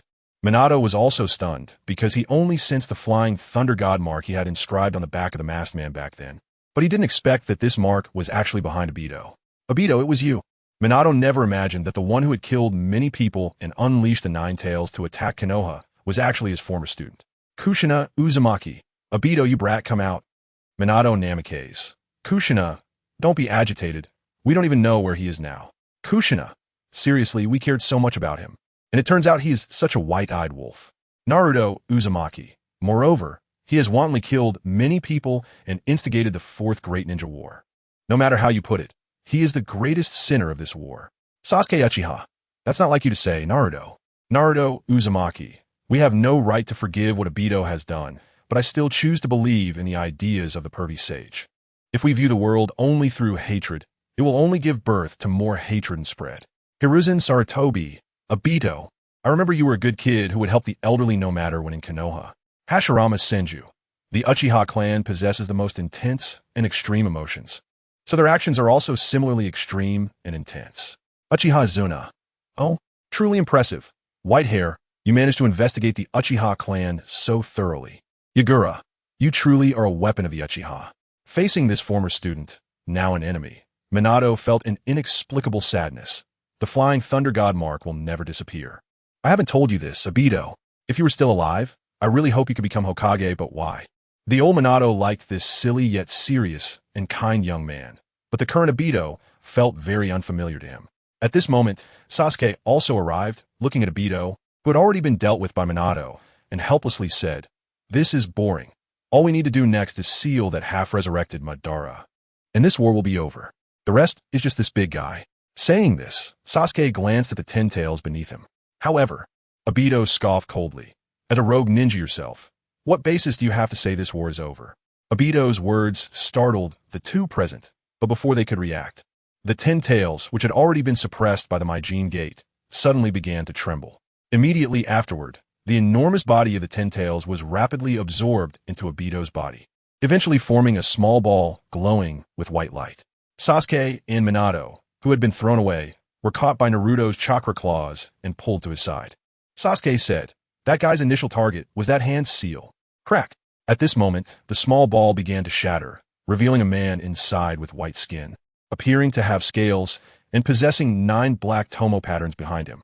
That was the Jinchuriki of the 10 tails. Chapter 74. Power of the Sage of Six Paths. After the Toad Gama left Obito's vicinity, Naruto, through his negative perception, could only see a scene of ferocity. This made Naruto exclaim, "It's getting more and more terrifying." Sasuke asked, "Naruto, what do you mean?" Naruto explained, "I am friends with the tailed beasts, and I clearly remember what their chakra looked like when I received it before, and now I can clearly sense that the chakra of the tailed beasts is being absorbed one after another." Minato suddenly understood. "So, it is true." Naruto continued, "Moreover, I have seen the hand seal of the reincarnation before, but Obito's seal is different from that one." Sasuke gritted his teeth. So he planned to do this from the start, regardless of whether we stopped him or not. Meanwhile, Hashirama Senju had already launched an attack on the 10 tails Jinchuriki. As Hashirama's hand seals were completed, a massive Maijin Gate rapidly fell from the sky, directly pressing Obito down into the ground. The Maijin Gate is the most effective means Hashirama has against the tailed beasts, as long as it holds them down. Even the most violent tailed beast will lose its will to fight. This is why the 10 tails, once suppressed, never even thought about breaking free. Again, however, this time Hashirama was suppressing a Jinchuriki for the first time, and this Jinchuriki was the 10 tails, the strongest of all tailed beasts. So he cautiously lowered many Maijin Gates to apply pressure. A series of booming sounds echoed, and when everything calmed down, dozens of Maijin Gates were all pressed down on Obito. Hashirama said solemnly, "Even if you become a Jinchuriki, you won't be able to break through the Maijin Gate." Oh, amazing! Looking at the now motionless Obito, Naruto couldn't help but admire. However, the next second, a crisp sound rang out, and the Maijin Gate suddenly released, followed by what seemed like it was being pushed open by something, as the Maijin Gates shattered into pieces and scattered. This scene shocked everyone present. No creature that had ever been suppressed by the Maijin Gate had broken free. Not even the tailed beasts. But now Obito not only did it, but looking at how he slowly stood up, the Maijin Gate had no pressure on him at all. At this moment, Obito stood up, and several flames on his back quickly transformed into claws that extended to the 4 Crimson Yang formation and gripped tightly. The 4 Hokage, although unsure of what Obito was planning, all began to strengthen the 4 Crimson Yang formation. The 4 Crimson Yang formation is a sealing array that even the 10 tails tailed beast bomb couldn't break through. Theoretically, as long as the 4 Hokage didn't actively release it, there was no chance for any creature trapped in the 4 Crimson Yang formation to escape. However, This powerful 4 Crimson Yang formation was like 4 thin sheets of paper in front of Obito, which he directly tore into pieces. Ugh. X for the 4 Crimson Yang formation was forcibly destroyed, and the 4 Hokage were all backfired by the 4 Crimson Yang formation, causing even the team surrounding Madara to vanish in an instant. The remaining wood-style clone of Hashirama hurriedly called out to the others. Everyone, don't let your guard down. The barrier has been breached. We must be on high alert. Minato also hurriedly tried to stop Obito. Stop, Obito, don't continue. Obito. However, Obito seemed to have lost his self-awareness. Facing Minato's persuasion, he just blankly repeated his name, as if he had forgotten what his name was. At this point, the 4 Hokage came to confront Obito one after another, with the strongest among them, Hashirama, speaking first. To be honest, he is now stronger than me. Please forgive my rudeness, but that is indeed the case. The 3rd Hokage did not oppose this, but actually agreed that Hashirama was right. The 2nd Hokage, Tobirama Senju, also explained, even if we recover the chakra from those clones, we are not his match, brother. I understand, but, however, before Hashirama could finish, Obito had already dashed past Hashirama and Tobirama in a flash. The speed of Obito left only the 2 Hokage with half of their bodies sliced off and expressions of disbelief. Uchiha Madara, watching you Hokages suffer really feels good. Senju Tobirama, but Madara, don't forget, your 10 Tails Jinchuriki has already been taken by someone else. Uchiha Madara, so what? The one inside is in the Edo Tensei state, unable to become a new Jinchuriki. Senju Tobirama, I thought you would get angry. Uchiha Madara, how could it be? After all, this is part of the plan. In the face of Obito's attack, everyone present failed to react in time until Tobirama shouted, Hiruzen, the 4th Hokage, quickly leave. Yes. At the same time as the 3rd Hokage responded, Minato had already used the Flying Thunder God to transport the 3rd Hokage away with him. Meanwhile, Tobirama formed hand seals and activated the explosive tags he had previously attached to Obito. Brother. Good. As brothers who grew up together, with just one word from Tobirama, Hashirama immediately released numerous trees to assault Obito, coordinating with Tobirama's subsequent attack. At this moment, Obito had no self-awareness at all and did not react to Hashirama's attack, allowing the trees to entangle him. Tobirama then reached into his pocket. Edo Tensei was developed by me specifically to work with this technique. Mutual explosive attacks. As Tobirama threw explosive tags around Obito, more explosive tags appeared beside Obito through the summoning technique of the previous tag. Boom, boom, boom. In an instant, countless explosions surrounded Obito's body, fierce flames engulfing him for a long time, and the internal explosions continued. However, such a terrifying attack visibly weakened at an alarming rate until Obito's figure appeared. Everyone saw Obito slowly transform a black substance back into a sphere, seemingly erasing the previous mutual explosive tags. This substance was not only fast, but could also nullify attacks. Seeing this, Hiruzen Sarutobi summoned a gigantic shuriken and threw it at Obito while forming hand seals. Shuriken Shadow Clone Technique. The giant shuriken instantly transformed into a massive tsunami of shurikens, which would definitely pierce Obito like a hedgehog upon impact. Obito merely turned those black spheres into a black shield, then raised the shield to withstand the shuriken assault and charged forward. All the shurikens were completely shattered upon touching the special black shield, failing to even graze Obito's face.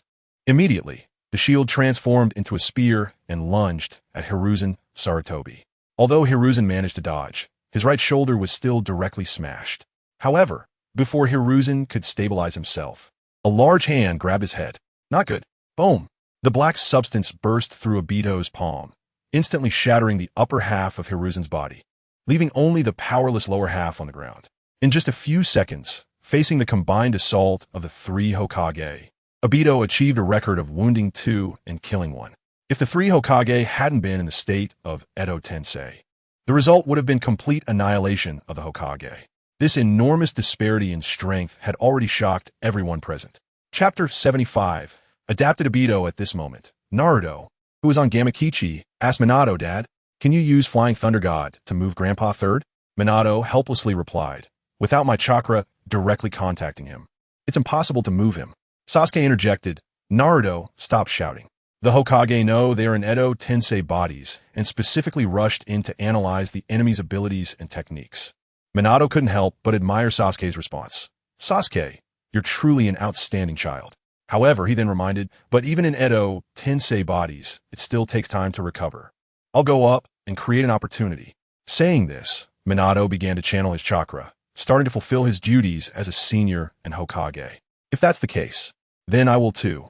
On the other side, Hashirama's original body sensed something was wrong and prepared to rush over to Obito after realizing the clones were no longer effective.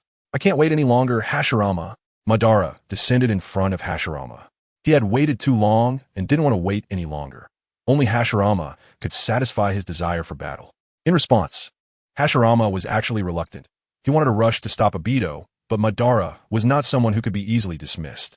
Is it really going to be like this, Madara? Cut the nonsense, Hashirama. Facing Madara's full-on assault, Hashirama had no choice but to focus all his attention here. A battle between top-tier fighters from a past era was once again unfolding on the current battlefield. Meanwhile, on the other side, after easily defeating the third Hokage, Obito flew toward Minato. However, halfway through, his body suddenly expanded, and the unbalanced Obito fell to the ground. Minato quickly realized that although Obito had become the Ten Tails Jinchuriki, he had not adapted to this new power. Take advantage of his weakness. With that thought, Minato dashed toward Obito, kunai in hand. However, just as he took a few steps, Gamakichi felt a tremor from the ground and quickly raised his sword in caution. While Naruto sensed the malicious intent from below and hurriedly warned, Gamakichi, be careful. Just as Naruto finished speaking, an attack from underground smashed into Gamakichi's sword. The tremendous impact sending his massive body flying. It was only then that everyone realized the attacker was Obito, but his body was still in the same place. No, only his upper body was attacking. This violation of human anatomy exceeded everyone's imagination. Kurenai Yuhi exclaimed, "Is this still human? How can his body stretch this long without any issues?" Uchiha Madara, this is power on the level of the Sage of Six Paths. How can mere mortals comprehend it? Senju Hashirama, this is beyond human thought, not just in terms of attack methods, but also in terms of physical structure. No wonder the me inside recognizes that I am inferior to him. Senju Tobirama, brother, as much as I don't want to say this, facing this guy, I'm afraid even if you used the true 1,000 hands, you wouldn't be able to defeat him. Senju Hashirama, I cannot refute that. Uchiha Izuna, brother, don't you also have a Ten Tails Jinchuriki experience card? Using it will give you this kind of power too. Uchiha Madara, of course, Izuna. Naruto lost his balance and fell because he was ambushed by Gamabunta, and Obito seized the opportunity to turn the black sphere into a pointed cone that pierced Naruto's body. Sasuke quickly summoned Susanu's hand to act as a shield for Naruto, but as soon as it made contact with that strange object, even Susanu was instantly eroded, creating a large hole. Fortunately, during the time the black substance was eroding Susanoo, Naruto had already fallen to the ground. Seeing the large hole in Susanu's hand, Sasuke couldn't help but become wary. Not only ninja tools, but even Susanoo couldn't withstand it. However, Obito's attack showed no signs of letting up, as he quickly lunged forward, grabbing both Sasuke and Naruto by the heads. Just as the black sphere was about to penetrate through his palm and destroy both Naruto and Sasuke, Naruto hurriedly reached out his claws to grab Sasuke and Minato. Minato instantly reacted, teleporting the three of them directly to Gamabunta's side using the Flying Thunder God technique. Ouch, that hurt. I almost died. After teleporting, Naruto quickly checked his body, confirming he was unharmed before exclaiming, "It seems Naruto is not weaker than Sasuke." Minato praised him in his heart. Earlier, he had mentioned that he needed his chakra for indirect contact to use the Flying Thunder God. Yet Naruto, in that dangerous moment, used himself as the indirect contact, saving Sasuke and escaping danger together. Next, after praising Naruto in his heart, Minato looked back at Obito and said seriously, "We must deal with him before he adapts." However, at that moment, Obito extended his hand and launched a black sphere, but it was aimed nowhere in particular and exploded right next to him. Boom! The black sphere rapidly expanded, devouring everything within its range like a black hole. When the black sphere disappeared, only a massive pit was left on the ground, due to being too close to the attack range. Obito's own body was also forcibly cut in half by the black sphere. However, even in this state, Obito was still alive, and the severed surface showed no blood, instead appearing dark and murky. I'll create an opportunity. You guys be careful. Seeing this, Minato immediately threw several Flying Thunder God kunai and swiftly moved through them, making it impossible for the enemy to pinpoint his location. Just like the name of this technique, Spiral Flash Super Round Dance Roar 3. However, at the same time Minato attacked, Obito was also adapting to this body. In his inner world, Obito was bound in midair by numerous white tentacles. And as his memories faded, the tentacles continuously tore at his body. Obito was in immense pain, with his mind, memories, and past slowly disappearing. Grandmother, myself, teacher, Kakashi, one after another becoming blurry, until that short-haired girl. No, Rin. Oh, not wanting to give up the memory of that girl. This strong obsession pulled Obito back to his previously severed body. As his memories returned, the real Obito quickly shrank his body, instantly reverting to his original form. But this time, he had a sense of self. I finally did it, sensei. Although Obito's speaking surprised Minato, he still swung the flying thunder god kunai towards Obito's neck without hesitation. Clang! However, in response to this strike, Obito merely lightly waved the staff formed by the black sphere, and the sharp kunai was completely shattered. Not good. Minato saw the black staff Obito thrusting towards him and immediately used the flying thunder god to evade. But while Minato was fast, Obito's attack speed was even faster. After Minato escaped, a hand covered in golden chakra fell nearby. At least I escaped with the flying thunder god. Although Minato lost an arm, at least he preserved his life. However, at that moment, Obito questioned, is it really like that? It was only after Obito's reminder that everyone noticed a black sphere had actually followed Minato back to them, and the light erupting from it indicated that the black sphere was about to explode. We need to move quickly. Facing this attack, Minato prepared to quickly move away from the group, while Sasuke hurriedly protected Naruto by enveloping him in Susanoo. Fourth Reikage. Even Minato didn't react in time. Noki, Reikage. It seems your speed ranking will drop another place. Kuratsuchi. What? It must be that Minato just wasn't paying attention. Uzumaki Baruto. Master instinctively protects dad. Truly worthy of being master. Uchiha Sasuke. At that time, I was just thinking about saving the living beings not reanimated by the Edo Tensei. Chapter 76. The Unreasonable Black Sphere. Just before Minato's teleportation, a large hand directly grabbed the black sphere and then instantly moved to Obito's side. The counterattack must be early. It was only when that magnetic voice sounded that Obito realized that Senju Tobirama, carrying the black sphere, had already teleported next to him. Boom! Soon, the black sphere spread out, and from a distance, a huge black sphere swallowed the figures of Obito and Tobirama. Naruto shouted loudly, Second Hokage, don't worry, that's just a shadow clone. At this moment, another Tobirama came to their side, reminding Naruto not to worry. Sasuke looked surprised to both sides. When did this happen? Tobirama explained. When he touched me earlier, I left a mark on him. Naruto couldn't help but exclaim, that's amazing. Dad's move just now can also be done, right? Second Hokage. It's the fourth Hokage who learned from me, and you should refer to me as the second Hokage. Tobirama couldn't help but roll his eyes at Naruto. This foolish kid really resembled his foolish older brother. However, when the shockwave from the explosion of the black sphere calmed down, Obito walked out and scathed from the protective shield formed by the black sphere. Such fast defense. This rapid defensive ability made Naruto think of Gaara's sand, which could also protect the user in an instant. However, there are currently only two known methods to deal with that kind of defense. Either use an attack to inflict damage to make it unable to withstand and shatter, or accelerate to exceed the defense speed of the black sphere. However, neither of these methods can be realized at the moment. The black sphere can nullify and shatter any ninjutsu or physical attack it comes into contact with.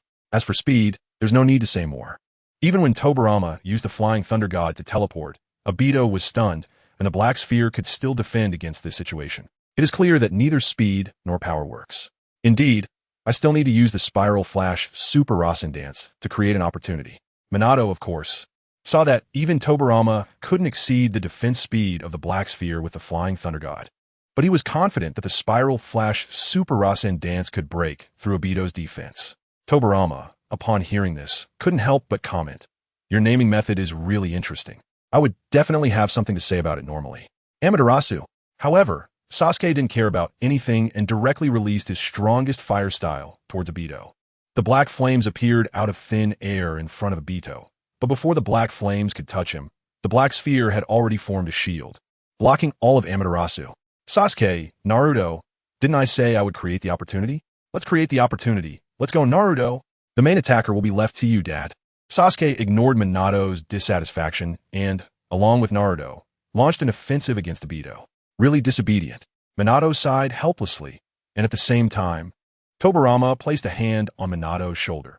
Let's go to fourth Hokage. Minato patted Tobirama's shoulder in return. Alright, it's okay if this body gets hit.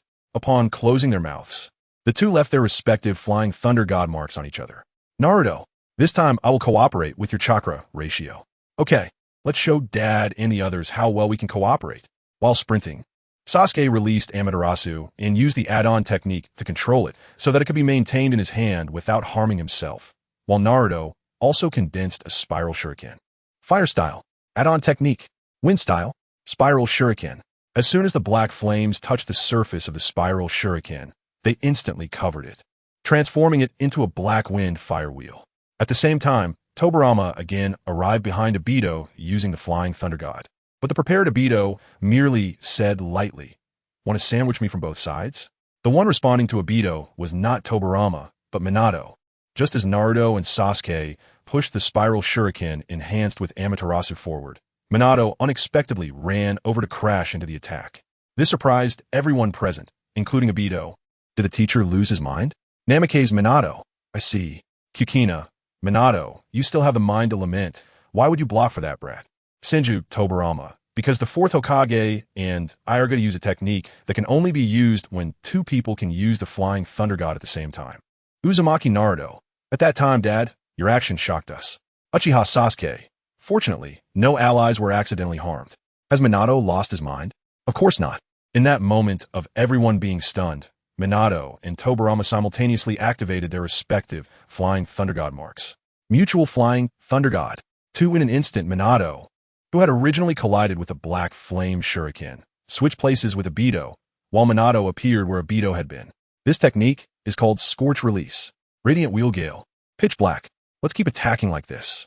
Minato initially wanted to promote the name of this technique, but because the name was too long, he didn't want to finish saying it himself. Seeing that they successfully hit Obito, Naruto and Sasuke immediately launched their full firepower, pushing Obito back several dozen meters until he was sent flying. In the distant battlefield, Sakura could only see the special ninjutsu explosion that Naruto and Sasuke were performing together, and hurriedly asked Hinata beside her, "Hinata, what is going on?" They are both smiling. What appeared in Hinata's view was the smile of Naruto and Sasuke after successfully coordinating. Looking at the raging flames ahead, everyone was amazed that they had finally succeeded. Even if Obito didn't die this time, he would at least shed some skin. At this moment, Tobirama arrived next to Minato through Flying Thunder God, and looking at the black flames ahead, he said, "It should hit before those black things protect him. This attack should be effective." However, as the black was pushed apart by something, Obito was merely half kneeling on the ground, looking quite relaxed. There was not even a scratch on him, let alone any dust. Tobirama's tone carried a sense of helplessness. So even a direct hit is useless? Minato also sighed. This must be what they call the power he has longed for. Strange? What is wrong? Minato saw Tobirama suddenly look at him and thought he might have done something wrong. So he hurriedly asked. Tobirama muttered, "Logically, your left arm should have recovered by now." Obito rose into the air, looking down at the crowd with a proud expression. "I now possess power equal to that of the ancestor of ninjas. Something you cannot even imagine with your common knowledge. Could it be that your technique? What is going on?" Seeing this, Tobirama couldn't help but recall the forbidden technique scroll he had seen before. "Fourth Hokage, you must not get injured again. This guy is probably using a technique based on yin-yang release that can nullify ninjutsu, meaning that even a body resurrected by Edo Tensei 1T recover after being hit. If it is destroyed extensively, you will die again." Tobirama's words were like a deep water bomb, stirring up immense waves in everyone's hearts. Edo Tensei. This is a super forbidden technique that grants the recipient an immortal body and infinite chakra. Can it really be killed again? Chapter 77. Successful Breach. 6 Paths Obito. Senju Tobirama. Yin-yang release. No wonder all the previous attacks caused no damage at all. Uchiha. As expected, this is the power of the Sage of 6 Paths. A power that surpasses all ninjutsu. Inoki. How can we fight now? All ninjutsu is ineffective. Yagura. So this is the power of the ancestor of ninjas. Uzumaki Naruto. There's still a chance. That black sphere isn't invincible. After witnessing Obito's strength, Naruto didn't give up, but instead glanced at Sasuke and said, "Sasuke, we need to take the lead and increase the intensity of our attacks." Can you keep up? Sasuke confidently replied, don't underestimate the Uchiha. All right, I'll go into Kurama mode. With Sasuke's affirmative response, Naruto joined his hands together, and his chakra erupted violently, the golden chakra flames expanding dozens of times in an instant. However, just when everyone thought that the golden fox, as dazzling as the sun in the night, would appear again, Naruto's chakra cloak suddenly dispersed. Watching Naruto maintain his ready stance while nothing happened, the scene fell into an unusual awkwardness. Tobirama couldn't help but comment. It malfunctioned at a crucial moment. Saying this, he glanced at Obito above, who was equally speechless. You two really are naturally clueless to the point of being speechless. Even that guy can't watch anymore. I'm sorry. After a half-second of silence, Minato could only say one word of apology. Senju Tobirama, 7th Hokage, I didn't realize you had such a talent for comedy. Uzumaki Naruto, I'm sorry. Uchiha Sasuke, so embarrassing. Sakura Uchiha, haha. So Naruto, you also have times where your chakra is exhausted. Naruto Uzumaki, Dad, you look hilarious. Naruto Uzumaki, stop laughing. Naruto, Hinata, you too. Hinata Uzumaki, I'm sorry, it's just too funny. In the video, Naruto hurriedly asked the Nine Tails in his inner world, Kurama, what's going on? At that moment, the Nine Tails, gathering chakra, explained, it takes a lot of chakra to transform into a tailed beast. So just make do with the Nine Tails mode for now. Water gun. Suddenly, Gamakichi launched an attack on Obito, and a powerful water bullet smashed directly against the black shield in front of Obito. Tobirama muttered, is that a frog from Mount Myaboku? Naruto turned around and questioned Gamakichi. Gamakichi, what are you doing? If you're going to attack, you need to team up with us. Gamakichi waved his hand and said, sorry, Naruto, the summoning time is almost up. I just wanted to give him a parting gift before I disappear. Hearing this, Naruto felt warm inside and said, thanks, Gamakichi. Now you should rest well. Sorry. After saying sorry, Gamakichi transformed into smoke and returned to Mount Myaboku. After witnessing Gamakichi's departure, Naruto focused his attention back on Obito. But at that moment, he seemed to see something and couldn't help but widen his eyes. At this moment, Minato questioned Obito. Obito, was it your dream to become Hokage? Why are you doing this now? Obito coldly replied, is it too late for a lecture now, sensei? You're always late at critical moments. That time, and that time with Rin. Recalling the two events that changed his life. Being buried by stones leading to his sacrifice and Rin's death. These two events, the golden flash of teacher, could have arrived on time. Yet he always came at the last moment. The fastest man in the ninja world was just as late as he was. Thinking about this, Obito slowly spoke. My teacher being Hokage is really great. His tone became increasingly agitated. Thanks to this, I've given up on the dream of becoming Hokage. Listening to Obito's words, Minato found himself at a loss for a rebuttal. Because just as Obito said, if he had arrived on time, perhaps none of this would have happened. Even during the Kyuubi attack, if he had discovered the mastermind was Obito in time, Kushina wouldn't have died, and Naruto wouldn't have had to become a Jinchuriki, going through a tragic childhood. Seeing this, Obito continued to add salt to the wound. As my teacher, you didn't even realize it was me. It seems you're not that great after all. Even more tragic is that, as a hero, you're being humiliated in front of your son. However, it was not Minato who responded to Obito, but Naruto. At this moment, Naruto had gathered a Rasengan in his hand and said to Obito in midair, you, who haven't become Hokage, should stop babbling and insulting Hokage. Tobirama, seeing Naruto's expression, couldn't help but admire Naruto's fighting spirit and then came to his side, placing a hand on Naruto's shoulder. More importantly, don't casually insult my dad, who has already become Hokage. Accompanied by Naruto's final roar, Tobirama teleported Naruto behind Obito, and the spinning Rasengan smashed hard into his back. The violent tearing force instantly ripped through the skin on Obito's back, sending him crashing into the ground like a cannonball. Seeing that Naruto's Rasengan could suddenly injure Obito, Sasuke was momentarily stunned. Just now, a more powerful Rasen Shuriken couldn't break through, but now it could. Was a Rasengan's power greater? However, when Sasuke saw Naruto's eyes with orange-yellow shadows and rectangular pupils, he immediately realized what was happening. Ninjutsu indeed couldn't break through Yin-Yang release, but Sage Mode could. The water gun released by Gamakichi earlier must have been a Sage technique. No wonder that black shield couldn't withstand the water gun and was even partially melted away by it. So if ninjutsu doesn't work, then use Sage techniques. Meanwhile, Minato looked at Naruto, who had entered Sage Mode and was somewhat stunned. Sage Mode? He didn't expect Naruto to learn Sage Mode. which even Jiraiya-sensei found difficult to master. Naruto has been trained to be a good child who honors his parents, Minato. At this moment, a voice echoed in Minato's inner world. When Minato's consciousness arrived in his inner world, he saw a huge black shadow appear behind him, a giant figure with 9 tails, someone he was familiar with. Jiraiya, Minato, you're making me blush with all this praise. Tsunade, Jiraiya, how's your mastery of the fire of Samadhi going? Jiraiya, don't ask, I've just started learning. I wish that the brother Guishin hadn't gone back those few days. Guishin, actually, you have already learned the basic usage method. You just need to practice a few times. You don't need me to guide you specifically. Tsunade, is that so? Are you writing some nonsense again? Hidaya, no, absolutely not. Chapter 78. The sun shining again, Minato turned to look at the huge shadow, which was also the 9 tails, the een part that he had sealed inside himself years ago. The 9 tails joked, Minato, because you sealed my other half inside your son, you believe that I will team up with my other half, right? 9 tails. Minato didn't expect the 9 tails to say that. When he was first sealed into the Shiki Fujin, he had fought with the 9 tails for a long time. How long? Minato couldn't remember. They only started talking once they got tired of fighting, and eventually became what they are now. The 9 tails comforted him. Kushina's death is not your fault, and your son becoming a Jinchuriki is not your responsibility either. You don't need to take responsibility for the world being this way. The one who can change things now is your son. You need to know that he is no longer the crying baby of the past. The 9 tails looked at Naruto outside, and in his eyes, he seemed to see the young part of himself within Naruto, who was accumulating chakra. Meanwhile, Obito stood up from the ground, looking at the wound on his back, and couldn't help but say, I didn't expect that the 10 tails Jinchuriki has such a weakness. Although the attack didn't hurt much. It's surprising that an ant could break through my defenses. Great. Sage mode is indeed useful. On the opposite side, Naruto and Tobirama returned to Sasuke and the others.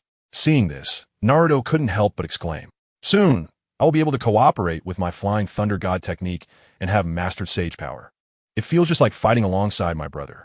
Looking at Naruto's back, Tobirama couldn't help but recall the days he fought alongside Hashirama. Whoosh!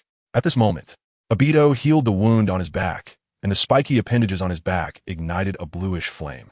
This flame didn't look threatening, but even at a glance, one could clearly feel that getting close would result in being instantly killed. Tobirama muttered with his head down. Although it was effective, he immediately strengthened his defenses after recovery. Recklessly going over would get me killed. It's time to clear the obstacles for the infinite Tsukuyami. Obito slammed his hands on the ground, and the barren earth suddenly sprouted a gigantic tree, adorned with 4 bizarre-looking flowers. In this world, there is no longer any value in existence. As Obito's words fell, the 4 peculiar flowers began to charge up 4-tailed beast balls, comparable to those released by the 10 tails before. Seeing this scene, the ninjas present were stunned. Such a quantity was too outrageous. Previously, they could only barely resist with thousands of earth release barriers. And it was only thanks to the timely transfer by the 4th Hokage that they managed to survive. Now, facing 4-tailed beast balls at once. This was essentially a death sentence. Naruto asked, is there any way out? Tobirama shook his head.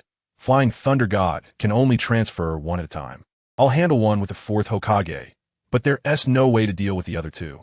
Seeing the charging tree in the distance, Hashirama grew increasingly anxious. Madara, wait. However, Madara was unconcerned, controlling his Susanoo to launch a fierce attack on the tree. We are all reanimated bodies. We don't need to worry about such things. Madara had finally found an opponent he could fight without suppressing his strength, so he would never give up this opportunity. As his main body was being delayed by Madara, the wood-release clone in the Ninja Alliance hurriedly shouted, everyone, don't panic. I'm here. As long as we change the trajectory of those tailed beast balls, our Hokage will find a way to transfer them. Saying this, the wood-release clone interlocked his fingers, preparing to unleash a big move. Please continue to create earth release barriers. I will use the divine tree to help transfer them to the sea. You wish. Obito glanced over and casually threw out 6 black rods, each infused with a massive amount of chakra, fixing them in 6 different locations. 6 paths of the sun. With Obito forming seals to release it, a more advanced sealing wall enveloped the entire Ninja Alliance. Yes, it's a barrier. In that case, looking at the exit high up in the sky, the morale of the entire Ninja Alliance collapsed, as the fear of death instantly spread throughout the Alliance. The wood-release clone of Hashirama said, are we trapped here, unable to transfer the tailed beast balls? It's time to end this battle. At this moment, Obito transformed a black sphere into a massive ball that enveloped himself. If that's the case, we can only use Flying Thunder God to transfer. Tobirama looked at Minato beside him. Fourth Hokage, can you transfer too? Minato shook his head. Without marks, I can only transfer one. Seeing this, Obito added with a knife-like tone, you can't save anyone. This left Minato at a loss for words, as he truly felt powerless in this situation. His proud Flying Thunder God couldn't resolve the current crisis. Perhaps it was indeed as Obito said, he couldn't save anyone. At this moment, Naruto said, Dad, I have an idea. I don't know if it'll work. Saying this, Naruto raised his fist. Can you fist bump with me? Minato wasn't sure what this was for, but he believed his son, so without hesitation, he raised his hand to fist bump with Naruto. As their chakras connected, their inner worlds also intertwined. The young attribute Ninetales appeared and chuckled. Hey, my other half, looks like you're doing well. Can I borrow some chakra? The attribute Ninetales shrugged helplessly. It feels a bit weird to be asked by myself. Meanwhile, Obito shifted the topic to Naruto. Naruto, that guy can't save anyone. Your mother can't, and neither can his subordinates. Do you know what tomorrow is? It's the death anniversary of Minato and Kushina. When they die, everything in this world will end. Listen carefully. Before Obito could finish, Naruto calmly smiled. Yes, tomorrow is also my birthday. At this moment, Naruto looked up and said seriously, you listen well, this world will not end. Because I'm still here. Kushina. Naruto has really grown both mature and strong. Minato, yes. Hiruzen. Naruto has really grown up. Boruto. Dad, don't be awkward. Let us go. Dad. All right. As their chakras linked, the two Ninetales inside them also fist bumped, instantly replenishing Naruto's chakra. And a golden chakra cloak appeared around him. This golden chakra was like a ray of sunlight in the dark night, dispelling the gloom in the hearts of the Ninja Alliance, reigniting their belief in hope. Chapter 79, Flying Thunder God, shows its might in the inner world. The young attribute Ninetales thanked the attribute Ninetales. Your chakra support has really helped a lot. The attribute Ninetales smiled lightly. What else with the mushy talk? We are one body after all. Saying this, his gaze turned to the father and son below. They're also father and son. In the real world, looking up at the four massive tailed beast balls that were unstoppable, Sasuke couldn't help but ask, Naruto, what is the next step? However, Naruto calmly replied, what we need to do now is to quietly gather our strength. Looking at his son's determined face, Minato felt a wave of relief. Naruto, you've really grown. I'm sorry, Naruto. You must have gone through a lot of hardships and pain along the way. Who knew that through the chakra link? Naruto could hear Minato's inner thoughts and said, don't worry, Dad. The hard times are still ahead. Just then, the tailed beast chakra Naruto had previously distributed to the Ninja Alliance began to expand again, forming a protective chakra cloak around everyone. This left the members of the Ninja Alliance stunned, as they thought this protective shell had already been shattered during the previous Ten Tails chaos. Seeing the battlefield suddenly turn bright red, Hashirama couldn't help but exclaim. He actually shared chakra with the entire alliance? The amount of chakra is no less than mine. You go. Sasuke, are we going to use the reverse summoning of snakes? Yeah, but I also need to get you and Naruto out together. Sasuke didn't care about the lives of others. As long as he ensured Naruto was alive, that was enough. The four Hokages were reanimated and feared no attacks. But the others? They were of no use left alive. Sakura Uchiha. Sasuke was really heartless back then. Itachi Uchiha. It's because of me. He was so adorable when he was a child. Uchiha Fugaku. I always feel like my skills have gone to waste. Uchiha Sasuke. Hey, there's no need to say it like that. Uzumaki Naruto. Haha. Sasuke. You're embarrassed. Uchiha Sasuke. Shut up, you tail end. At this moment, Naruto remembered something and quickly turned to Sasuke. Right, I haven't transferred chakra to you guys yet. Come over quickly. Sasuke said with dissatisfaction. At this point, what good is your chakra? Stop babbling and come. In the end, under Naruto's strong insistence, Sasuke reluctantly accepted Naruto's tailed beast chakra along with J-Go. Obito looked down at the red mass below and disdainfully said, how could such a thing withstand the resonance explosion of the Ten Tails? Everything should turn to ashes.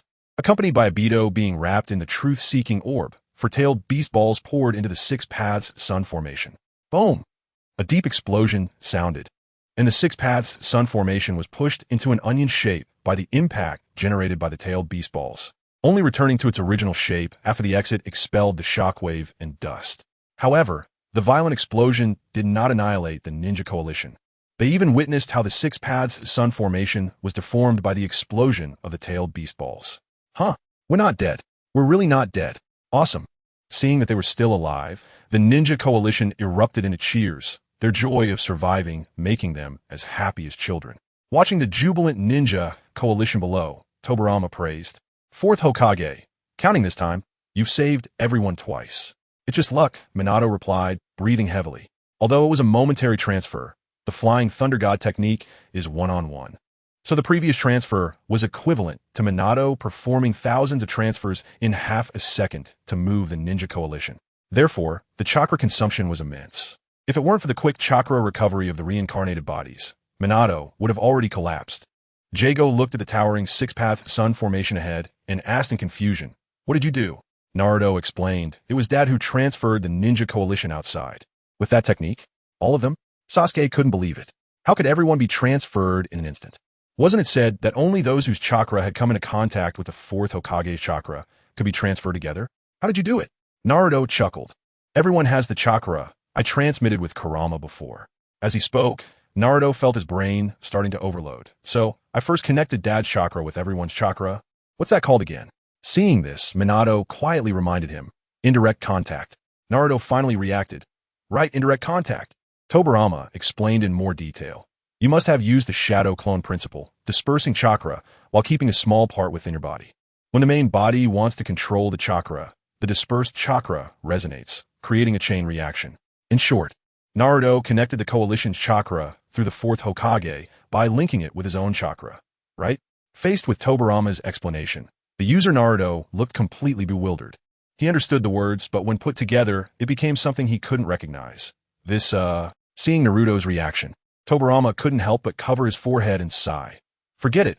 I won't ask you anymore." At this moment, Naruto, whose brain had rebooted, praised Tobirama, "Uncle Second. You really understand my shadow clones." However, Naruto's words earned him Tobirama's retort. "The shadow clone is my creation. It's my technique. Senju Tobirama, 7th Hokage, be careful. I might sue you for copyright issues." Uzumaki Naruto, "I'm sorry, Uncle Second." Senju Hashirama, "Don't mind it, 7th Hokage. Didn't you make your shadow clones famous? You should be happy." Kawaki, "The 7th Hokage also has this side." Uzumaki Boruto, "Yeah, Dad used to live alone. That's why he cares so much about the village and family. So you should find a time to let them go." Uzumaki Naruto, "Let them go? What do you mean?" Uzumaki Boruto, "It's nothing, just something between him and me." Amidst the laughter and joy, Minato looked at Naruto's smiling face, reminiscing about their previous conversation in the inner world. At that time, Naruto had already explained the entire strategy, and although it was poorly explained, Minato understood Naruto's strategy immediately.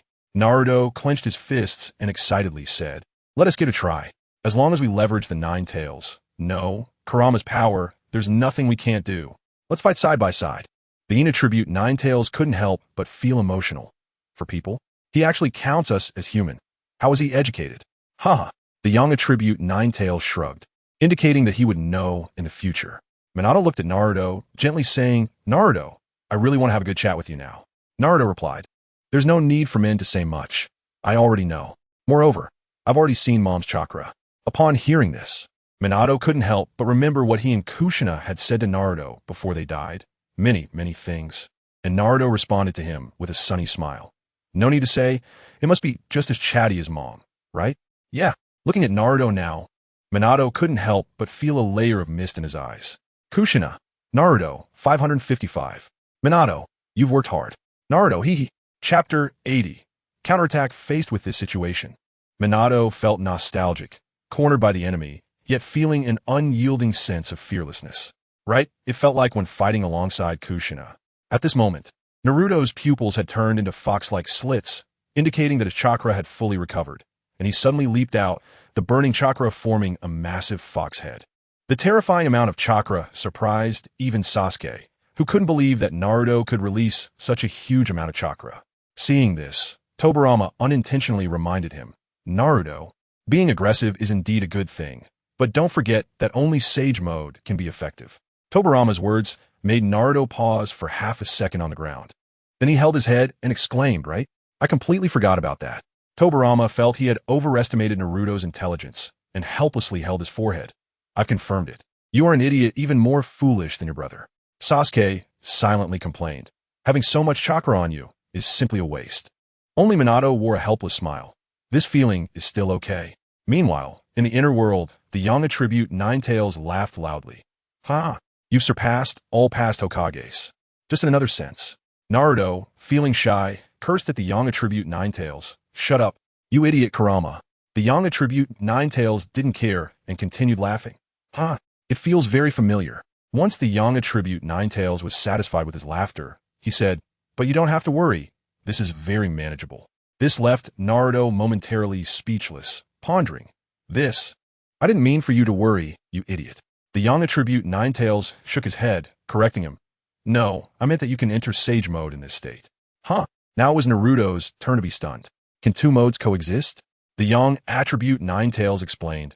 Maybe you don't remember, but when you met Pain's real body, you were in Sage mode and, due to your anger, excessively used my chakra. At that time, my chakra and Sage chakra could actually coexist. Did that happen? Naruto struggled to recall. All he remembered was his confrontation with Nagato and paid no attention to anything else. Suddenly, Naruto remembered that when he first started training Sage mode, Fukasaku had trouble coordinating with him. Could it be? Naruto pointed at the young attribute Ninetales and exclaimed, Ah, I remember now. You even hinder my training with Grandpa Sage. The young attribute Ninetales scolded back. That's because I didn't want a toad standing on me, and having my chakra was enough. You still want to train Sage mode, which annoyed me. Seizing the opportunity, Naruto made a teasing expression and said, Haha, you stubborn guy. The young attribute Ninetales retorted, You're the stubborn one. Try not to let Naruto's words affect him. He continued, In short, I now allow you to use Sage mode while using my power. Am I still stubborn? As a result, Naruto wore an even more teasing expression and said, You insincere guy. This time, the young attribute Ninetales couldn't hold back and directly lay on the ground, roaring at Naruto, brat. You've been increasingly disregarding me lately. However, Naruto returned to his normal expression, turned around, and softly said, No. As you said, it feels very familiar. Seeing Naruto begin to close his eyes and absorb Sage chakra, Minato, under the suggestion of the Ein attribute Ninetales inside him, came to Naruto's side and also manifested a golden fox head. However, compared to Naruto's brilliant golden light, Minato's was relatively dim, perfectly matching the Yin and Yang attributes of their Ninetales chakra. Since he was in the Kurama mode, Naruto absorbed more Sage chakra than usual, which allowed the characteristic shadow of Sage mode to appear. Alright, let's begin. With Naruto's preparations complete, the father and son quickly ignited their respective chakra. In an instant, two identical Ninetales appeared on the battlefield. Naruto, inject the Sage chakra into the Rasengan. Okay, Uncle's second Hokage. The pale golden Ninetales first formed an enormous tailed beast ball, while Naruto controlled the bright golden Ninetales to raise its hand and infuse the enormous tailed beast ball with Sage chakra. Tobirama also arrived between the two Ninetales at the same time, touching one of the Ninetales' tails with one hand. Due to the distance being too far, Obito couldn't stop it in time. When the opposite side was ready, the marking at his waist began to glow again. Obito hurriedly deployed a defense behind him. But before he could fully unfold it, the Sage Art, Super Tail Beast Ball, had already teleported behind him. Fortunately, the part of the defense shield that had been deployed completely covered his body, preventing him from being fully exposed to the attack range of the Super Tail Beast Ball. Otherwise, this thing could completely shred him to pieces. Crack! Although the defense shield formed by the Tailed Beast Orb was strong, the attack from the opposite side was not weak either, and the Tailed Beast Orb could not withstand it and began to crack. To avoid being obliterated in the Rasengan, Obito hurriedly formed another Tailed Beast Orb into a spear and thrust it towards the Super Tailed Beast Ball. Boom! The clash between the two sides caused the Tailed Beast Orb spear to develop cracks, but Obito could clearly feel the pressure on the shield starting to decrease. There's a chance.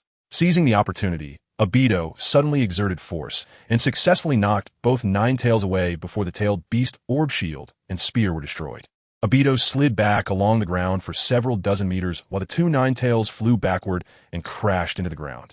The bright golden Ninetales quickly flipped over, and Naruto, who was on its head, complained, Damn, that dark thing is so tough. Tobirama, who had entered the Ninetales, said helplessly, Our actions have been seen through by the other side. Relying solely on Flying Thunder God tactics is too one-dimensional. Since earlier, their attacks had relied on surprise assaults using Flying Thunder God, and with such frequent use, anyone would start to notice. Naruto replied, "Then we have to destroy that black thing." How to do that? Of course like this. Use a tailed beast ball infused with Sage Chakra. In response to Minato's question, Naruto directly condensed a massive black energy ball, which was his answer, his strongest technique, the tailed beast ball. Seeing this, Tobirama couldn't help but praise, "This is good. Maybe you can really become a Hokage that surpasses your brother." The Nine Tails over there also came to help. No problem. Minato hurriedly controlled his pale, golden Nine Tails to join in the process of condensing the tailed beast ball, and the size of the tailed beast ball instantly grew, now comparable to a small hill. From a distance, Sasuke, watching the battle, clenched his fists as he looked at the tailed beast ball filled with terrifying energy. Is this Naruto now? Just how strong does he have to be to control such massive chakra so perfectly? Boruto commented, "Master, you're actually feeling jealous. That's really rare." Sasuke Uchiha. At that time, I was still in my rebellious phase, so don't mind it. Himawari Uzumaki. Speaking of which, didn't you also fantasize about being a superhero before, brother? Naruto Uzumaki. Haha, Black History. Chapter 81. The Purpose of Infinite Tsukuyomi. Obito faced the gigantic tailed beast ball. If it really attacked, the truth-seeking ball probably wouldn't be able to block it like before, so it's better to strike first. Obito clapped his hands, surprisingly separating the 10 tails from within him, breaking free from the Jinchuriki's restraints, and the 10 tails let out an astonishing roar. However, before the 10 tails could cause much chaos, its eyes retracted into its body, and its body began to change.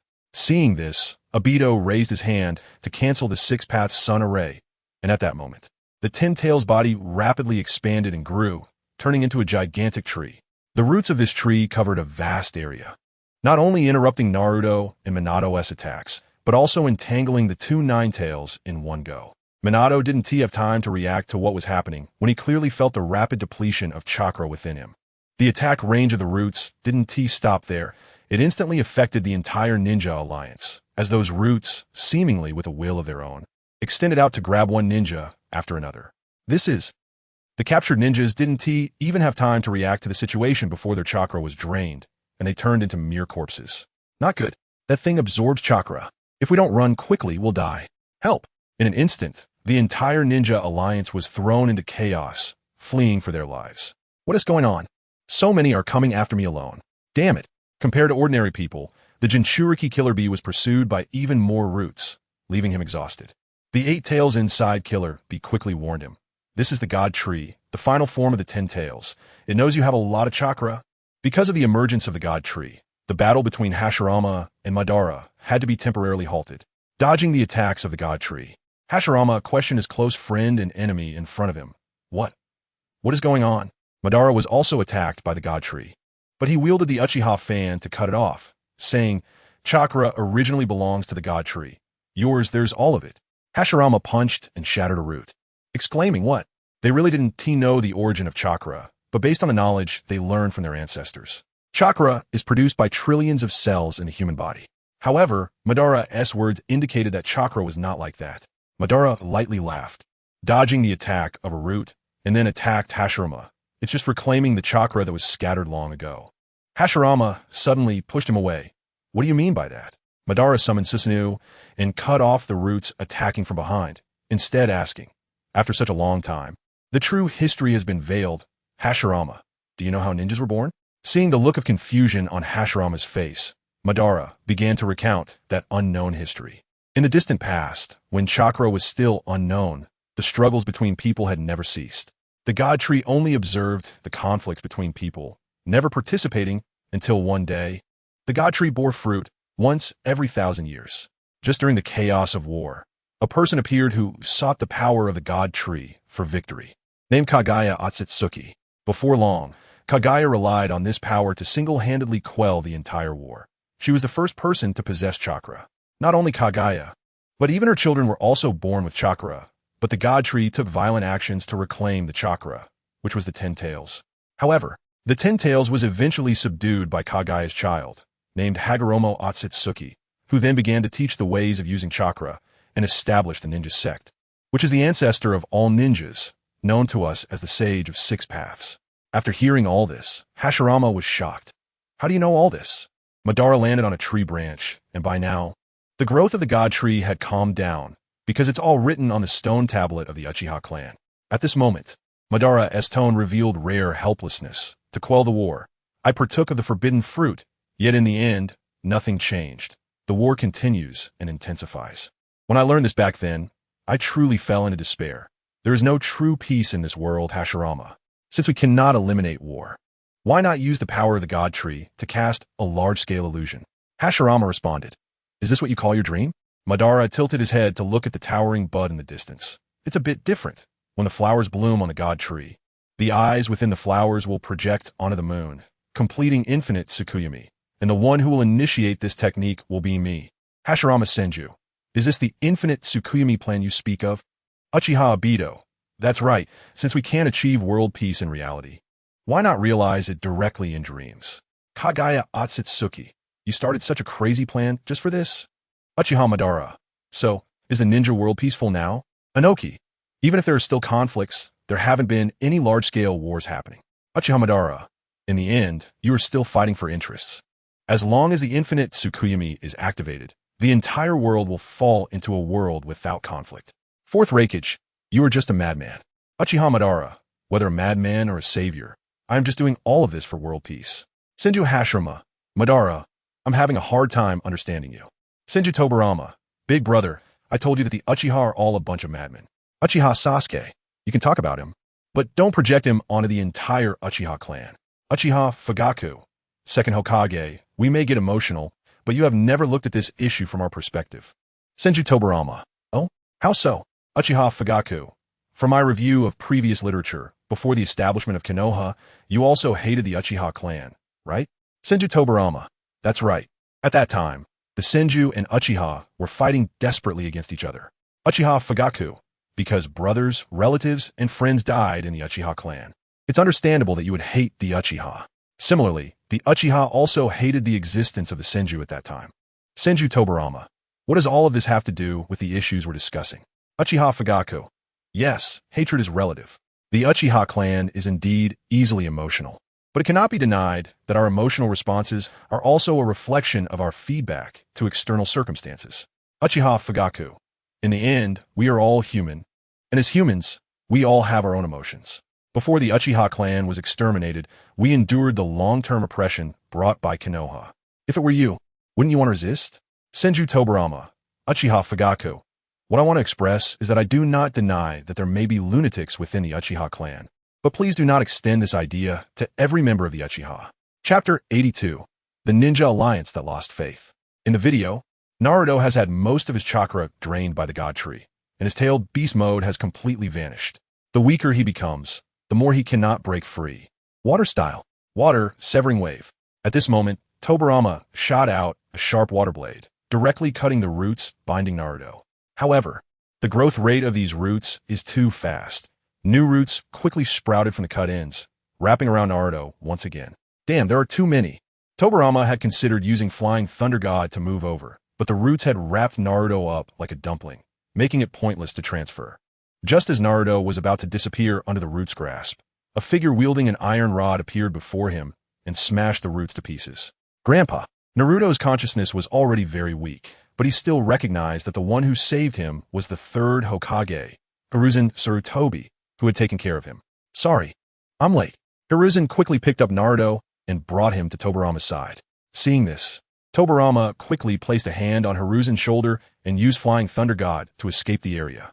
Once freed from the God Tree, Naruto quickly regained some chakra, and as his consciousness began to clear, he saw the tragic scene on the battlefield and couldn't help but grit his teeth. There's no hope left. Will this attack end? On the battlefield, people fell into despair. Just one attack had rendered them unable to resist. If another came, they could only wait for death. Floating in the sky, Obito issued an ultimatum. Stop struggling. You don't want to continue suffering, do you?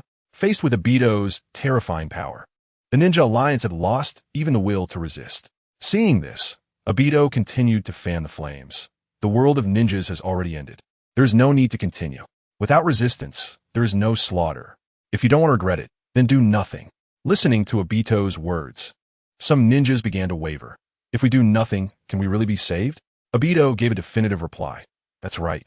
Then you won't have to face the fear of death, and you can enter a dream. As the Ninja Alliance began to lose their will to resist, Hashirama quickly urged, "Don't give up. If you fall into a dream, you will truly be dead."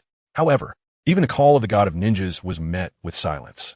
Remembering the feeling of facing the roots before, Hiruzen couldn't help but mutter, "This big tree is closely linked to Obito. Ordinary chakra extensions are dangerous to approach. How cowardly! This doesn't suit your style." Just then, a familiar voice rang out. Hiruzen looked in the direction of the voice, and a familiar figure landed beside him.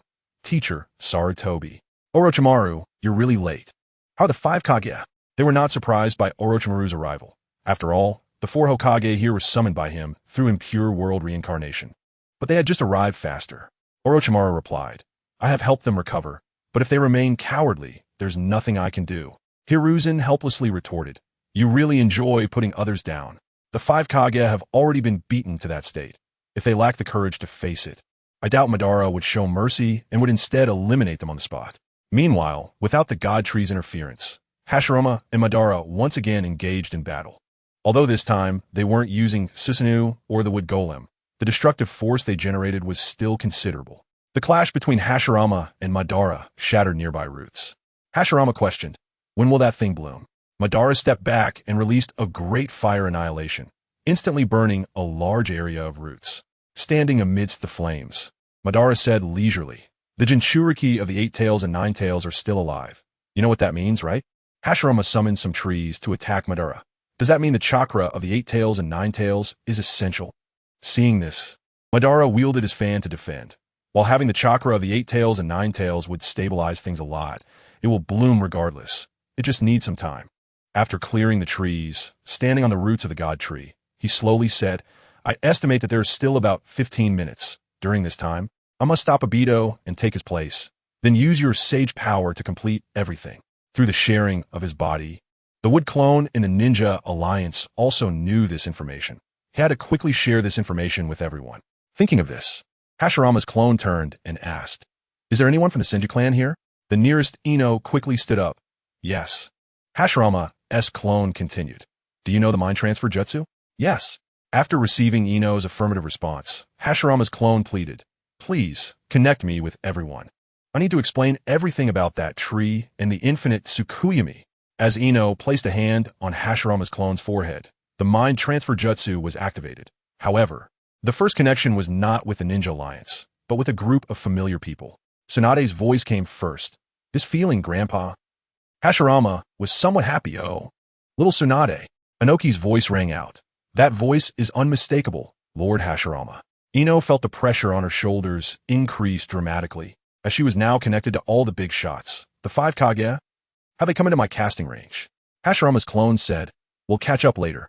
I have important things to convey to everyone in the Alliance. Listen carefully." Soon, through Ino's connection, everyone in the Ninja Alliance quickly learned the current situation. The God Tree absorbs chakra, and the blooming time is 15 minutes.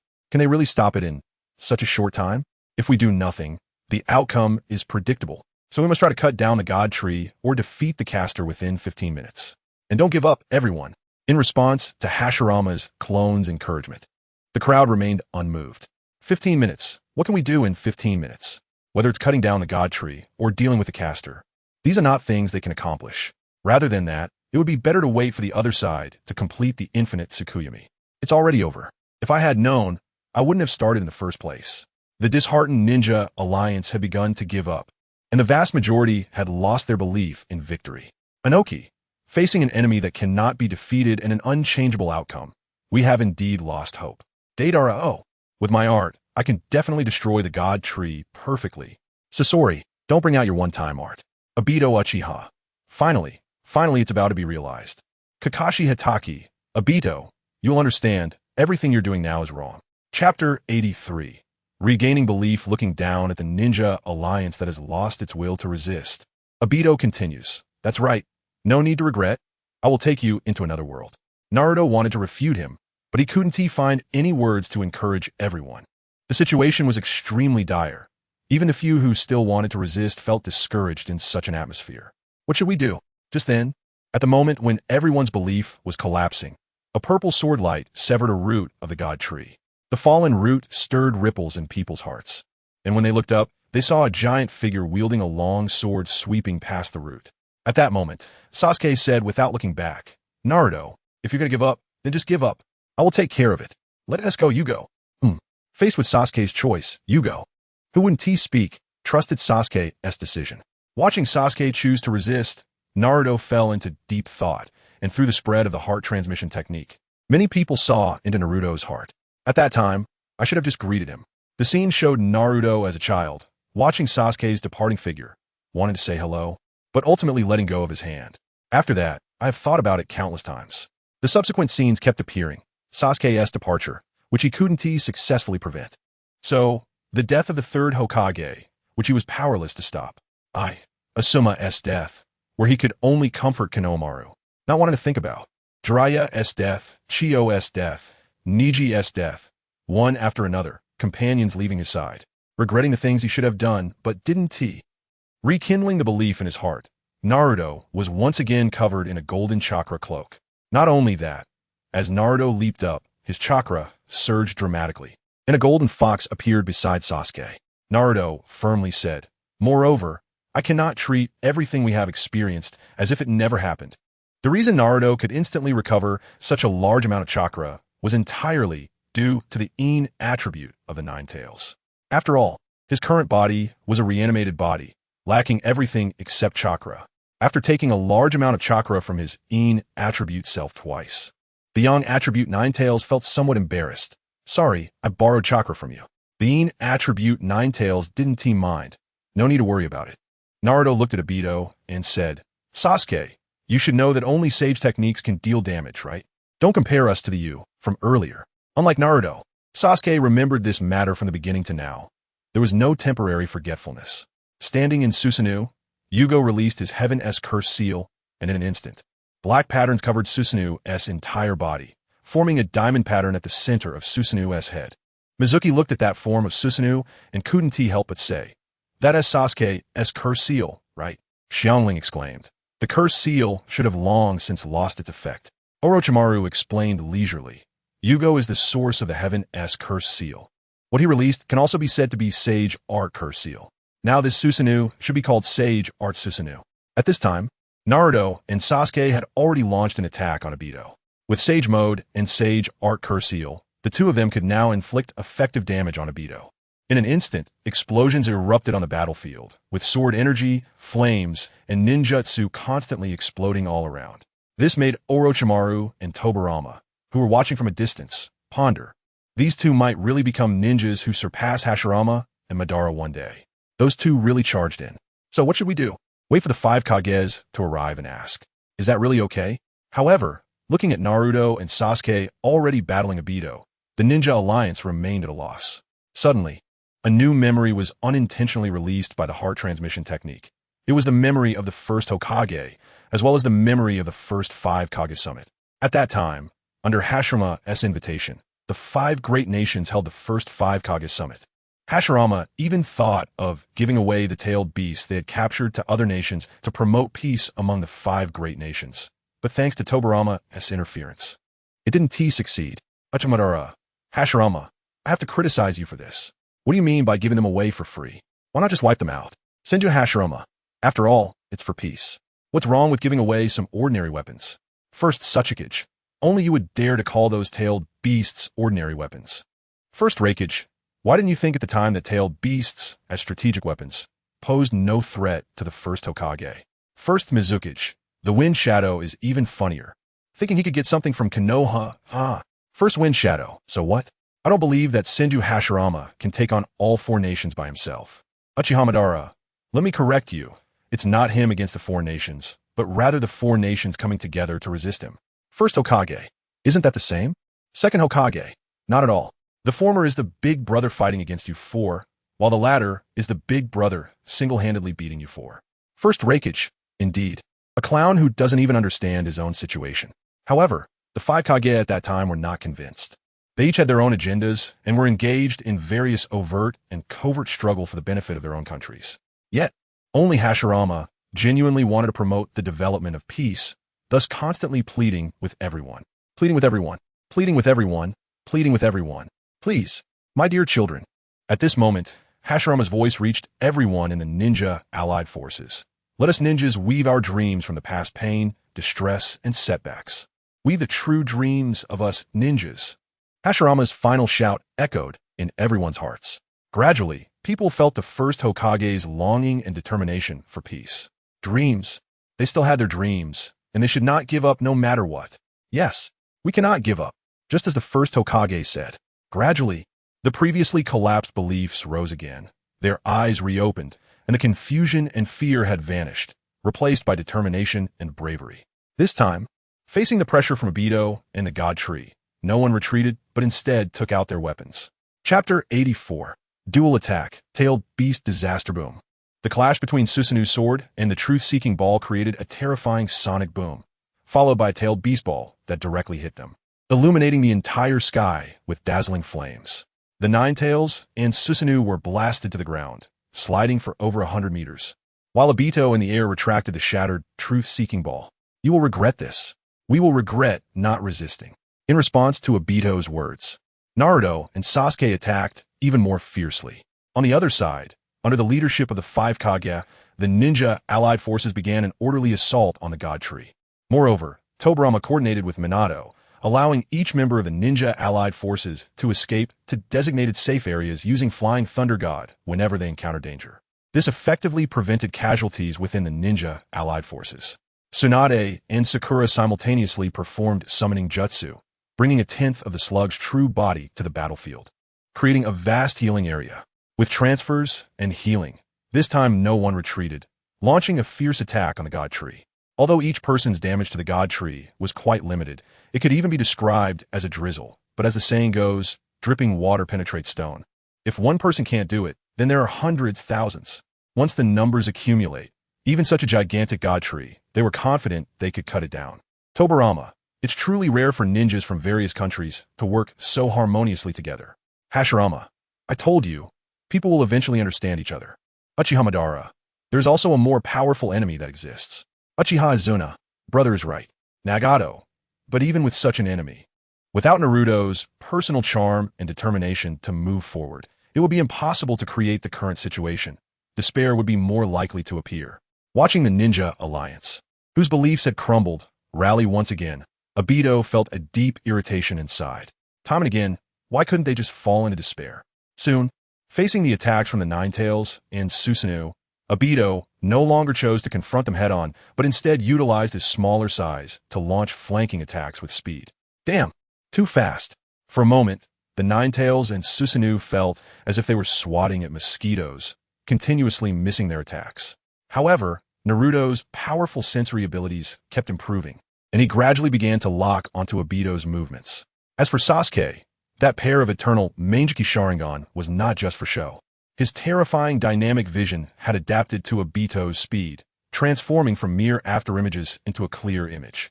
Here, in the end, both of them simultaneously locked onto Obito's position, and the Golden Claws and Susanoo's blade executed a pincer attack.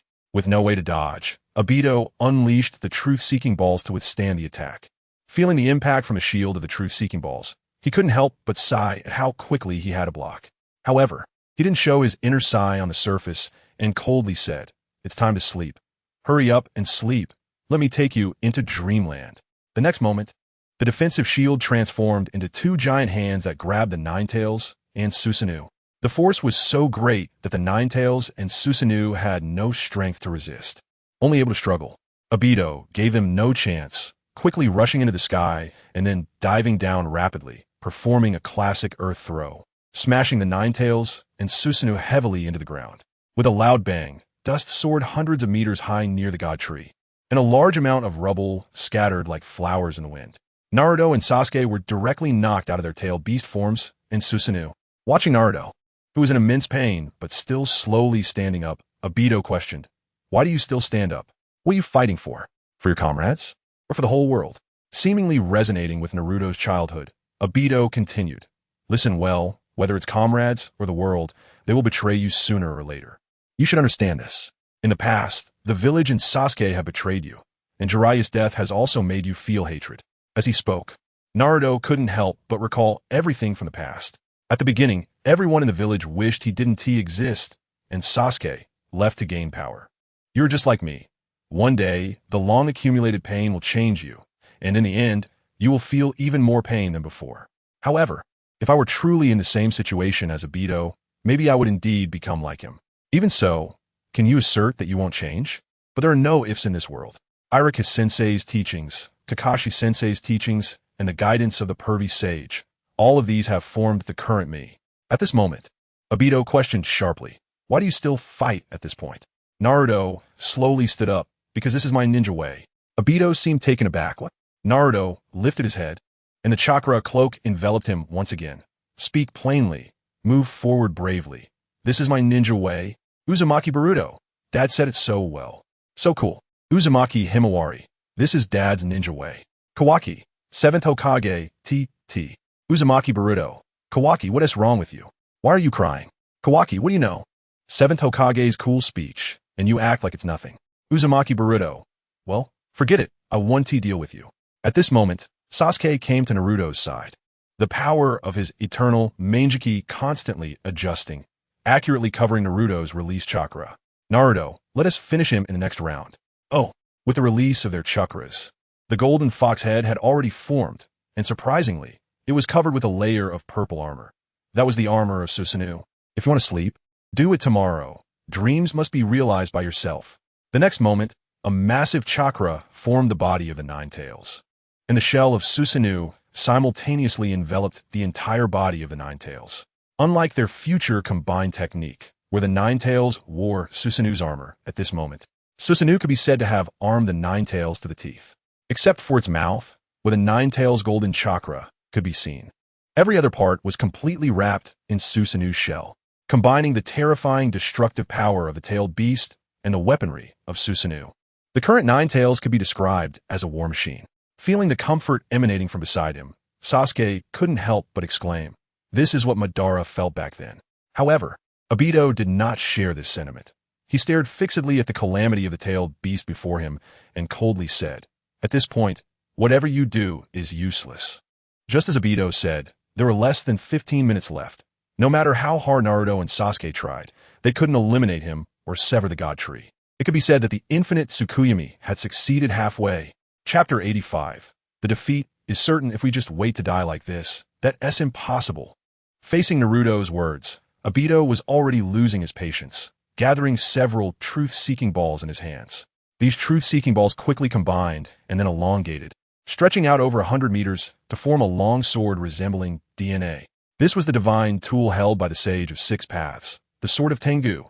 Obito pointed the Sword of Tengu at Naruto and Sasuke. "Facing me, who wields a divine tool, you can never defeat me." However, Sasuke didn't care about that at all, coldly saying, "You won't know unless you try."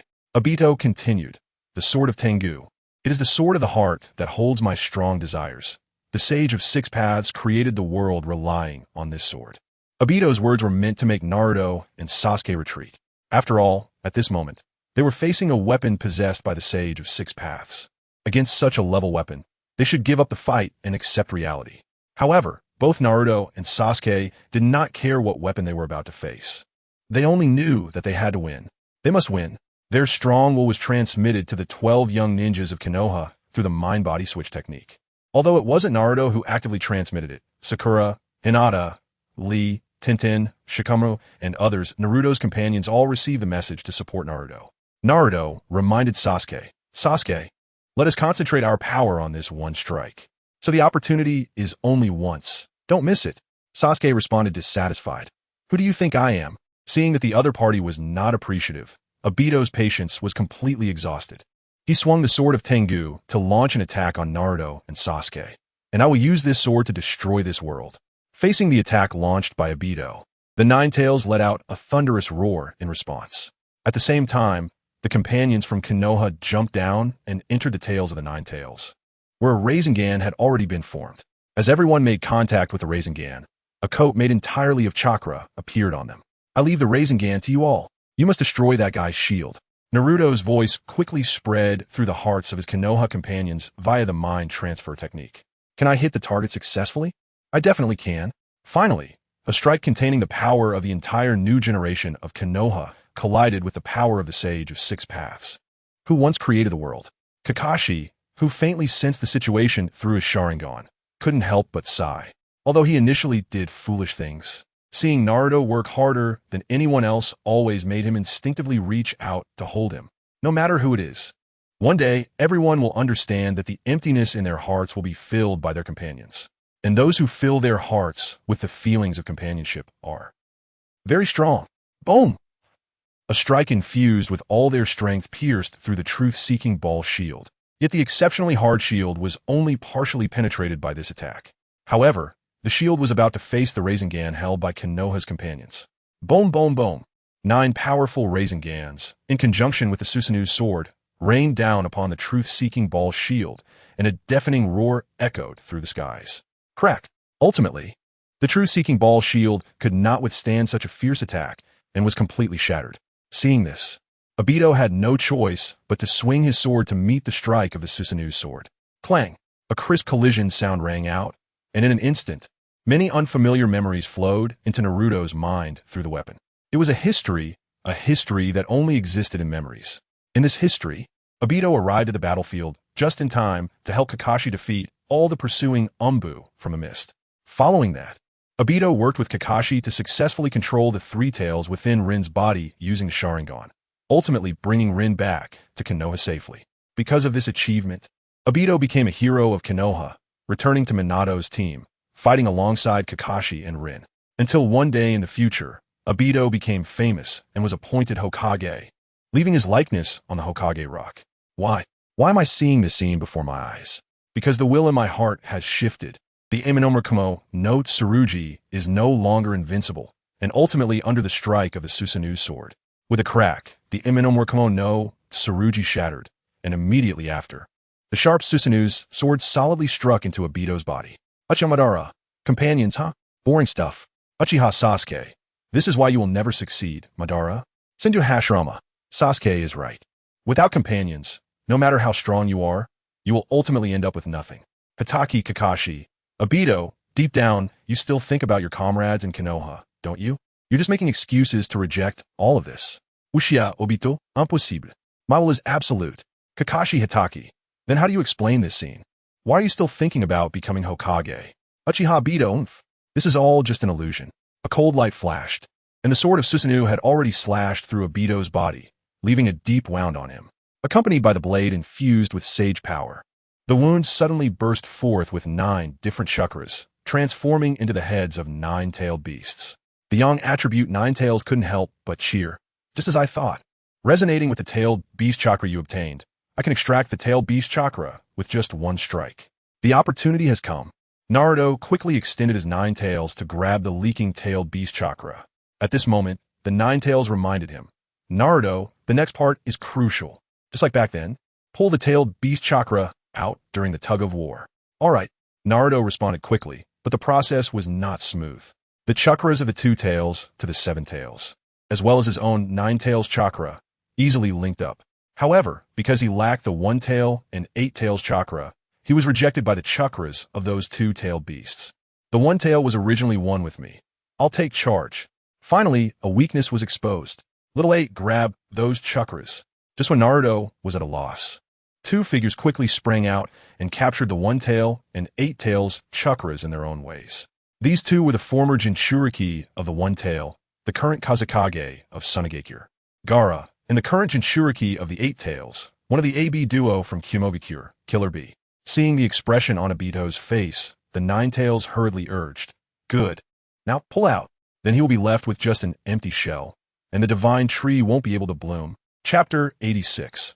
Obito's inner heart. As the tailed beast chakra was extracted, Obito's control over the divine tree weakened further, to the point where the divine tree, which had just been visibly blooming, had now stopped moving. Is this a success?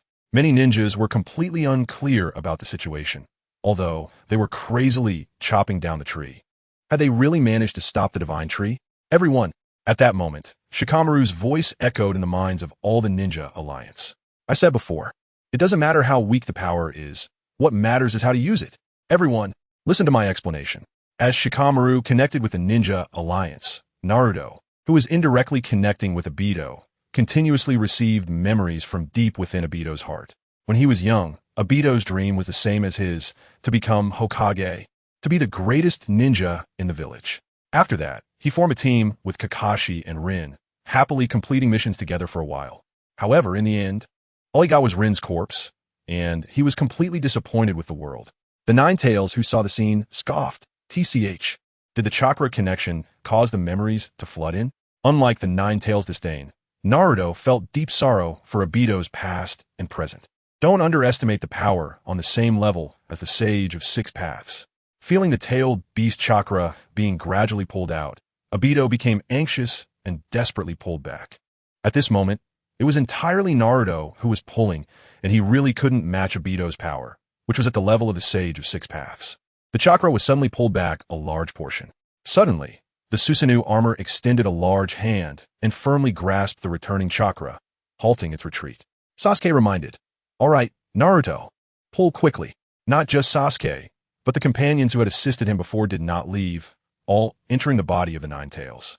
"Naruto, until everything is over, we will help you." The response from his companions moved Naruto deeply, instantly making him feel much stronger, and he pulled even harder in the tug-of-war. Moreover, it's not just us. As Shikamaru's words fell, more people joined this special tug-of-war, the ninjas from the Alliance. At this moment, Minato came to the back of the Nine-Tails and extended several long ropes made of chakra. "Everyone, grab my chakra. This is it. Got it. Whoa, don't push me. Go for it." The members of the Ninja Alliance all grabbed the chakra extended by Minato, and the cheers were earth-shattering. "All right, everyone listen to my command. Pull together. Ready?" With Naruto's roar, the entire Ninja Alliance pulled back with all their might. Although one person's strength could be said to be even weaker than an ant in front of Obito, the power generated by so many people made Obito feel the strain. He couldn't believe that he had become an existence like the Sage of Six Paths, yet he couldn't shake the Ninja Alliance before him. Is it really going to end in defeat? The wavering of his will made his heart begin to be influenced by Naruto's heart. Suddenly, the scene before him transformed into an endless white space, where Naruto stood opposite him, confronting him. However, compared to Naruto, who had a crowd of ninja allies behind him, he had no one behind him, no family, no friends, not even a lover. When Obito looked closely, he was surprised to find that Naruto's appearance had somehow changed to that of himself in his fantasies. The one who had returned to Konoha early and had everything. Me? Am I regretting this? Obito didn't understand why he thought this way. He had firmly believed in the infinite Tsukuyomi all these years without changing. Naruto sighed. "You once said, 'I am no one, and I don't want to become anyone.'" Obito said, "Stop it, don't invade my heart anymore." Naruto solemnly questioned him. "Actually, you and I both want to become Hokage, right?" Obito didn't answer because he realized that he couldn't firmly answer this question now. Perhaps he really, as Naruto said, was still yearning to become Hokage, to be the pillar in everyone's hearts. Even when Obito didn't speak, Naruto continued, "If that really develops, I might be chasing your back, because I have always longed to be Hokage." Obito hurriedly interrupted the topic. "I have given up that childish past. You can't use that to confuse me. Then why do I see those scenes?" However, Naruto's words left Obito momentarily speechless. Naruto stared at Obito and said, "Want to wear a mask to hide yourself? That is impossible. You are Kakashi Sensei's friend, also my father's subordinate, and a clansman of Sasuke.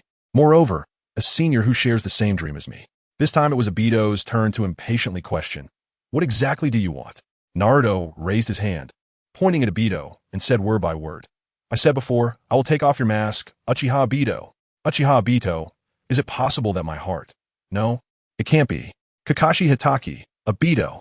Minato Namikaze. "Obito, I admit I am an incompetent teacher, but I truly hope you become Hokage, because you're the gentlest child I have ever seen."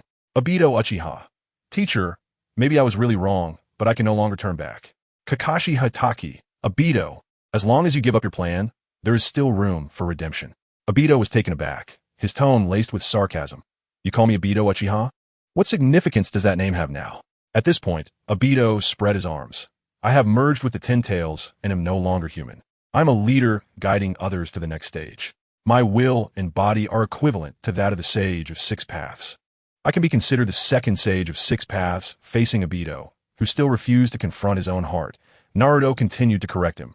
"No, you are Obito Uchiha. When we linked our chakras just now, I saw your past.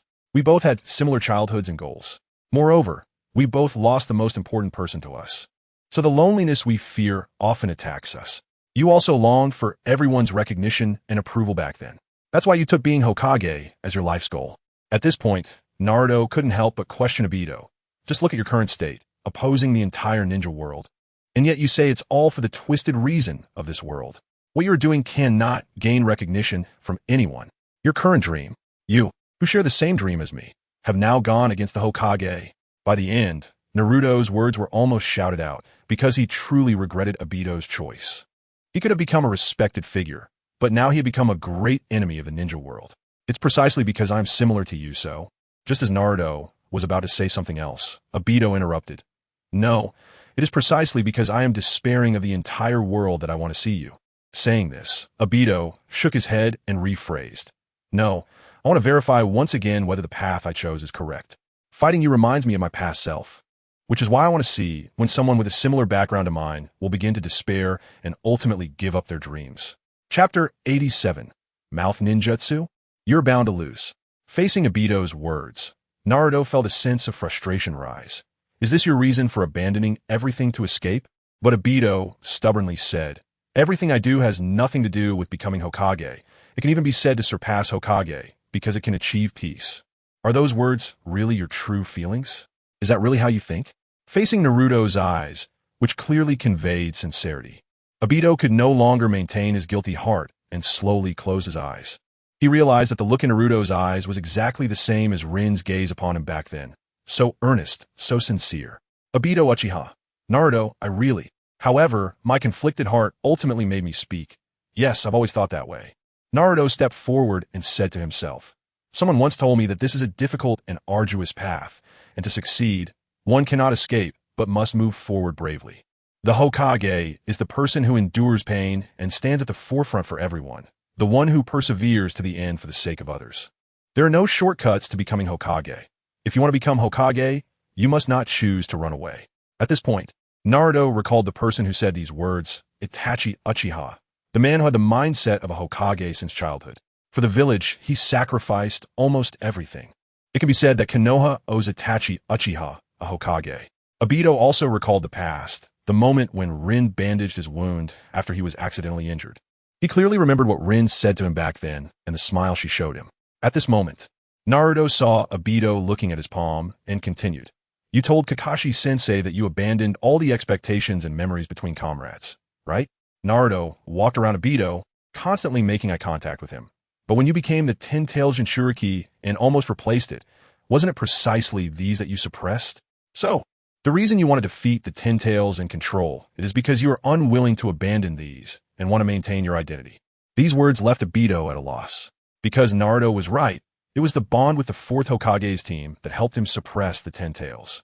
It was because he didn't want to abandon that memory that he became the 10 Tails Jinchuriki. Seeing this, Naruto continued, you really can't abandon Kakashi-sensei, your dad, and Rin, so you still retain the appearance of Obito Uchiha. Am I wrong? While speaking, Naruto reached out his hand. Come on, come to our side, as Obito Uchiha.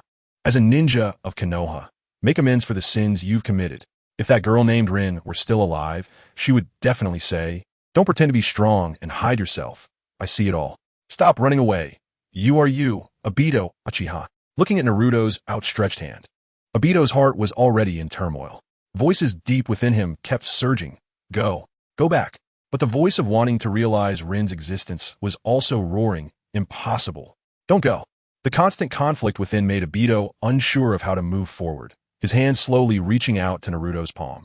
However, just as they were about to shake hands, Obito's hand slipped past Naruto's and suddenly grabbed Naruto by the neck. Obito stubbornly said, I will not go to your side. I do not regret the path I have taken. I said, I see it all. Seeing Obito, who was still deceiving himself at this point, Naruto's frustration turned into anger. Clenching his fist, Naruto landed a solid punch on Obito's face. At this point, stop imagining what it would be like to become Hokage. This punch of friendship directly knocked Obito into his memories. Obito, because of you we were late. Let's go Obito. Kakashi's dissatisfaction and Minato's tenderness. Two familiar figures appeared before him. I'm sorry, we are late. The younger version of himself ran over from behind, running past him with Rin. heading to where Minato's team was located. Looking at the bond he longed for, just as Obito was about to step forward, he heard his own voice from behind. Turning around, he saw 3 identical versions of himself standing behind him at some point. One of the selves grinned eerily. "Can't you just fill the emptiness inside you with yourself?" While speaking, the 3 selves began to change their appearance, turning into Minato and Kakashi. "You don't need anyone else's power at all." The last one directly transformed into Rin, just looking at him with hollow eyes. "All right, come over here." "Wait, Rin." At this moment, the younger version of himself grabbed Rin, turned around to face him. "Did you see it? The current you?" Rin wouldn't care about it all. The younger Obito moved closer to his adult self. "Do you understand? The person Rin wants to protect is not the current you, but the past Obito Uchiha." As the younger self's hand took the adult self's hand, the illusion shattered instantly, returning to the previous white space. And the one holding his hand was not his younger self, but Naruto Uzumaki, a young man similar to his younger self. "All right, come on, you stubborn guy." As Naruto pulled harder, Obito's thoughts were pulled back to the real world. At this moment, facing Obito's resistance, the entire ninja allied forces were struggling. Not just the ninja allied forces, but even the tailed beasts were trying to break free from their control. It can be said that at this moment, only Obito was still pulling back. Everyone else was pulling outward. Alone in his struggle, he could not reclaim the tailed beast chakra at all. In the end, with everyone's efforts, the chakra of the tailed beast broke free from Obito's control, and this battle finally came to an end. Uchiha Madara. I didn't expect ants to have a day to turn things around. Uzumaki Naruto. Madara. Everyone's strength should not be underestimated. Uchiha Madara. Humph. This is also based on the collapse of Obito's beliefs. If his beliefs were as steadfast as mine. Uchiha Sasuke. So he still has a chance to atone. While you're dead. Uchiha Madara. Humph. Obito Uchiha. Kakashi Hitaki. You see, Obito, you don't need to hide your inner self behind a mask anymore. Uchiha Obito. I've done so many wrong things, and no one will forgive me anymore. Hitaki Kakashi. Are you going to continue to fall because of that? As Naruto said, living well and atoning for your sins is what you should do. Uzumaki Naruto. Facing the world with hatred will only give rise to more hatred. Although I won't ask others to repay hatred with kindness, I will give anyone a chance to genuinely repent and atone. Sasuke Uchiha. Naruto, you are still as naive as ever, but that's just you. Chapter 88. The difference between Obito and Naruto. As the tailed beast chakra continued to separate from Obito's body, 7 massive tailed beasts quickly formed and landed on the ground. As for the chakra of the 8 tails and 9 tails, it was absorbed by Killer Bee and Naruto, enhancing their own power. With the tailed beast chakra extracted, Obito fell from the sky, his physical strength already at an extremely weak state. Ultimately, with a thud, Obito collapsed on the ground, weakly gazing at the moon above. His mind was filled with memories of the past, and the final scene froze on Lin holding his hand, running towards the 4th Hokage's team. As Lin spoke, Obito slowly closed his eyes. He was tired and needed rest. On the other side, confirming that the tailed beasts were freed, Naruto and Sasuke also lifted the tailed beast disaster. The 5 tails, Son Goku, exclaimed, "Vortex Naruto, you fulfilled our promise. I didn't expect you would really help us." "Oh, thank you." Naruto bowed to the 5 tails. The 8 tails chuckled a couple of times. Hee hee. The 7 tails remarked, "What luck." The 4 of them praised, "You have some skills." The 6 tails echoed, "That's right." The 3 tails chimed in, "Yeah." The 2 tails exclaimed, "Great." The 1 tail, Shikaku, felt like he had seen Naruto somewhere before, but it wasn't here. However, this couldn't be blamed on him. After all, when Gar summoned Shikaku's consciousness, it was not Naruto he faced, but the Naruto that was summoned by Naruto, who was inside One Tai's head. Therefore, Shikaku had a shallow impression of Naruto, who was always on One Tai's head. As soon as he landed, Sasuke unsheathed his sword and rushed towards Obito, ready to kill him. After all, Sasuke believed in eradicating the roots. Until he confirmed the opponent's life signs had stopped, he must end the opponent's life system. However, looking at Sasuke charging in to kill him, Obito remained unusually calm. He had lost. The defeated had no right to choose to survive. Yet before Sasuke could reach him, Kakashi used Kimui to directly appear beside Obito. Holding a kunai, Kakashi faced the person who was once considered his most important friend and said with complex emotions, "Sasuke, I'm sorry, but whatever you have to say can wait. As a former companion and friend, let me put an end to this." Though he said this, Kakashi's heart was still in pain. Obito was a friend who taught him his life philosophy, yet now he had become a great enemy of the ninja world. So he had to end Obito's life to protect the world he once wanted to safeguard. Kakashi-sensei. Just as Kakashi was about to strike, Naruto hurriedly shouted, unable to reach him in time. However, at this moment, Kakashi had made up his mind. He must kill Obito and bring peace to the ninja world. Kakashi suddenly felt someone grab his arm, and looking up, it was his teacher, Minato Namikaze. Minato said solemnly, Obito, while clashing with your chakra, I saw the memories in your heart. Although you were lectured by my son, it seems he inherited this flaw from his mother. At this point, Minato couldn't help but recall how Kushina liked to reason with people, but often the result was that she would beat someone up first before reasoning. Ignoring that, Minato continued. However, the one who knows you best and can say something to you is your friend, Kakashi. Right, Naruto? Minato's words were not only directed at Kakashi and Obito, but also at Naruto and Sasuke. Minato reminded, Naruto, you two quickly go support the first Hokage and find a way to seal Uchiha Madara. Oh, that's right. I haven't dealt with him yet. Only then did Naruto remember that besides the formidable opponent Obito, there was also the great enemy Uchiha Madara. Because Tobirama was there delaying, they hadn't come to beat them up. Otherwise, he didn't know what the outcome would be. Let's go. Sasuke. At Naruto's call, Sasuke had no choice but to turn and leave, heading towards Uchiha Madara's location. Seeing Naruto and Sasuke leave one after the other, Minato began to speak. Do you remember? The four of us completed many missions together, and Lin, as a medical ninja, fought hard to protect both of you. She wouldn't want to see you two in such a hostile state. As a former subordinate, Minato understood that Lin was the mediator among the three, the one who brought joy, and it was because of her that Obito and Kakashi could stay together without quarreling. Minato said helplessly, however, the situation has developed to this point. It is also my responsibility. The me who should have died standing before you is not a coincidence. Perhaps it was Lin's doing. I'm so sorry for not being able to protect Lin. Facing Minato's apology, the usually silent Obito finally spoke. Lin, she was my only light. After losing Lin, the world before me changed. Everything turned into a pitch-black hell. Recalling the day he witnessed Lin die under Kakashi's Chidori, Obito felt as if the entire world had fallen into darkness. Obito continued, for me, there is no hope left in this world. After I pretended to be Madara and traveled the world, I became even more convinced of this. Even if I have the Sharingan, I cannot see anything. There is nothing at all. So I chose a new path. Having traveled the ninja world for many years as Madara, Obito had only seen the slaughter, betrayal, and war among ninjas, which further convinced him to create a peaceful world where Lin existed using infinite Tsukuyami.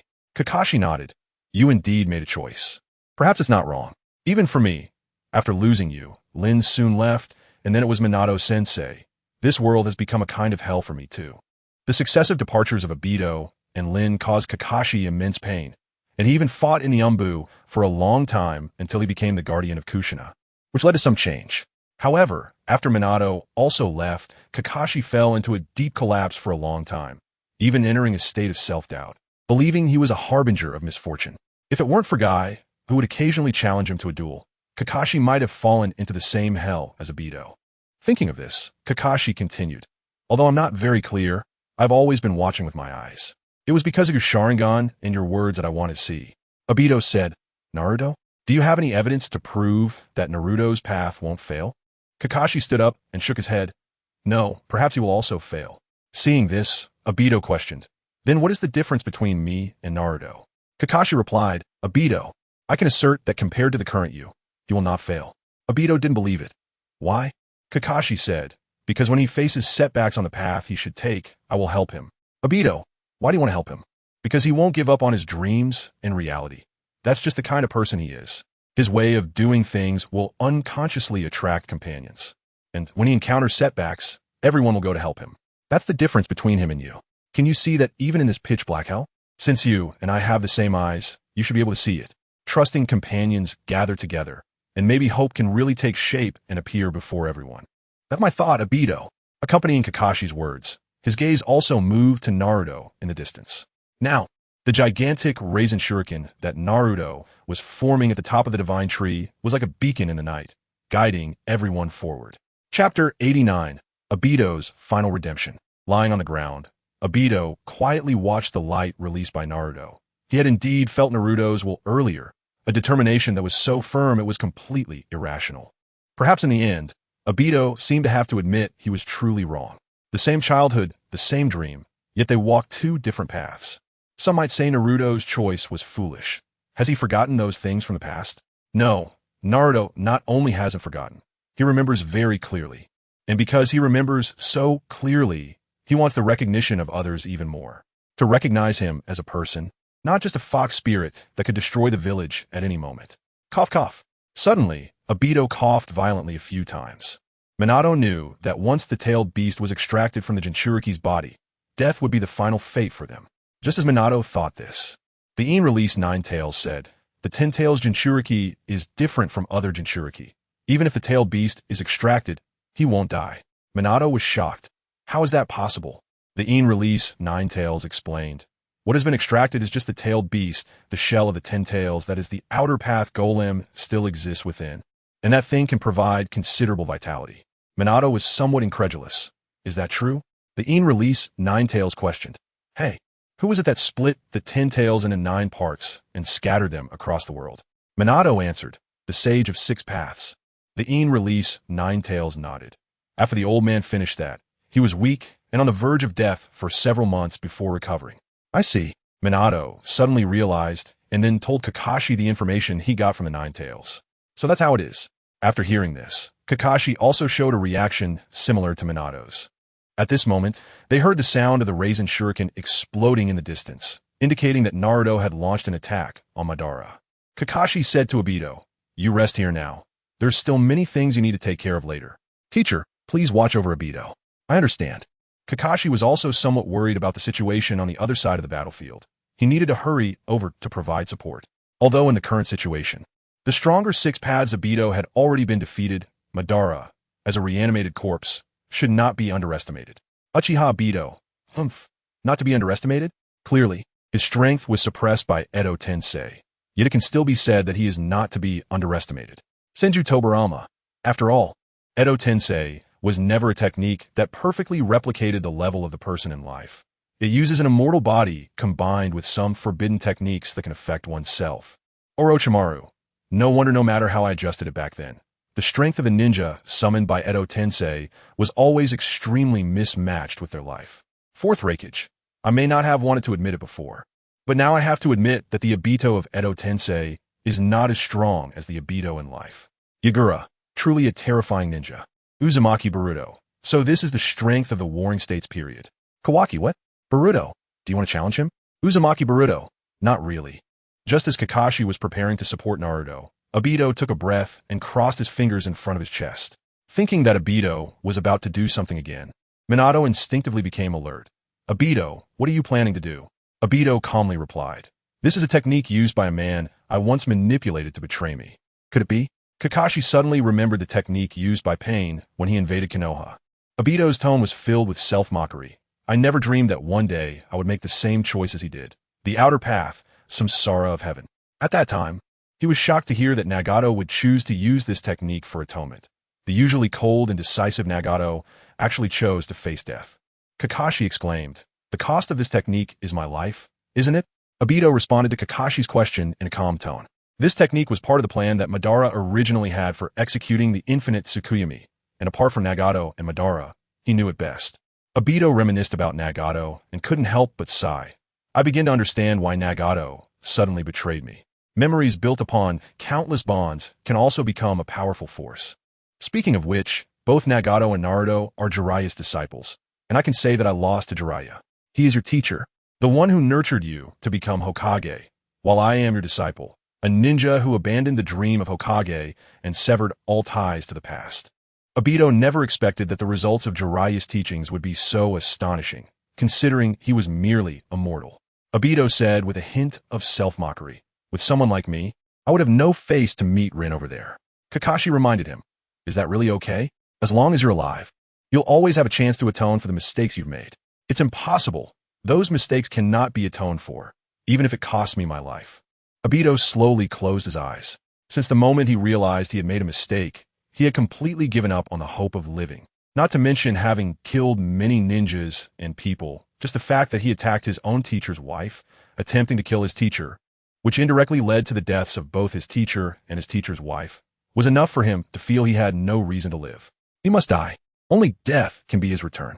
However, he couldn't just die like that. At the very least, he needed to bring some usefulness to Naruto and the others before he died, thus using his life to perform the samsara of heaven. This was the only atonement Obito could offer Naruto. Uchiha Obito, after realizing his mistakes, embarked on a path of atonement for himself and Naruto. However, his attempt to use the infinite Tsukuyomi was interrupted midway, which not only failed to achieve his goal, but also brought forth an even stronger enemy. But that is another story. Obito's life can be described as a tragedy. His parents died before he could remember, and his grandmother, who took care of him, passed away before his graduation from the Ninja Academy. With no relatives, he held on to Rin, who always treated him kindly, as a glimmer of hope.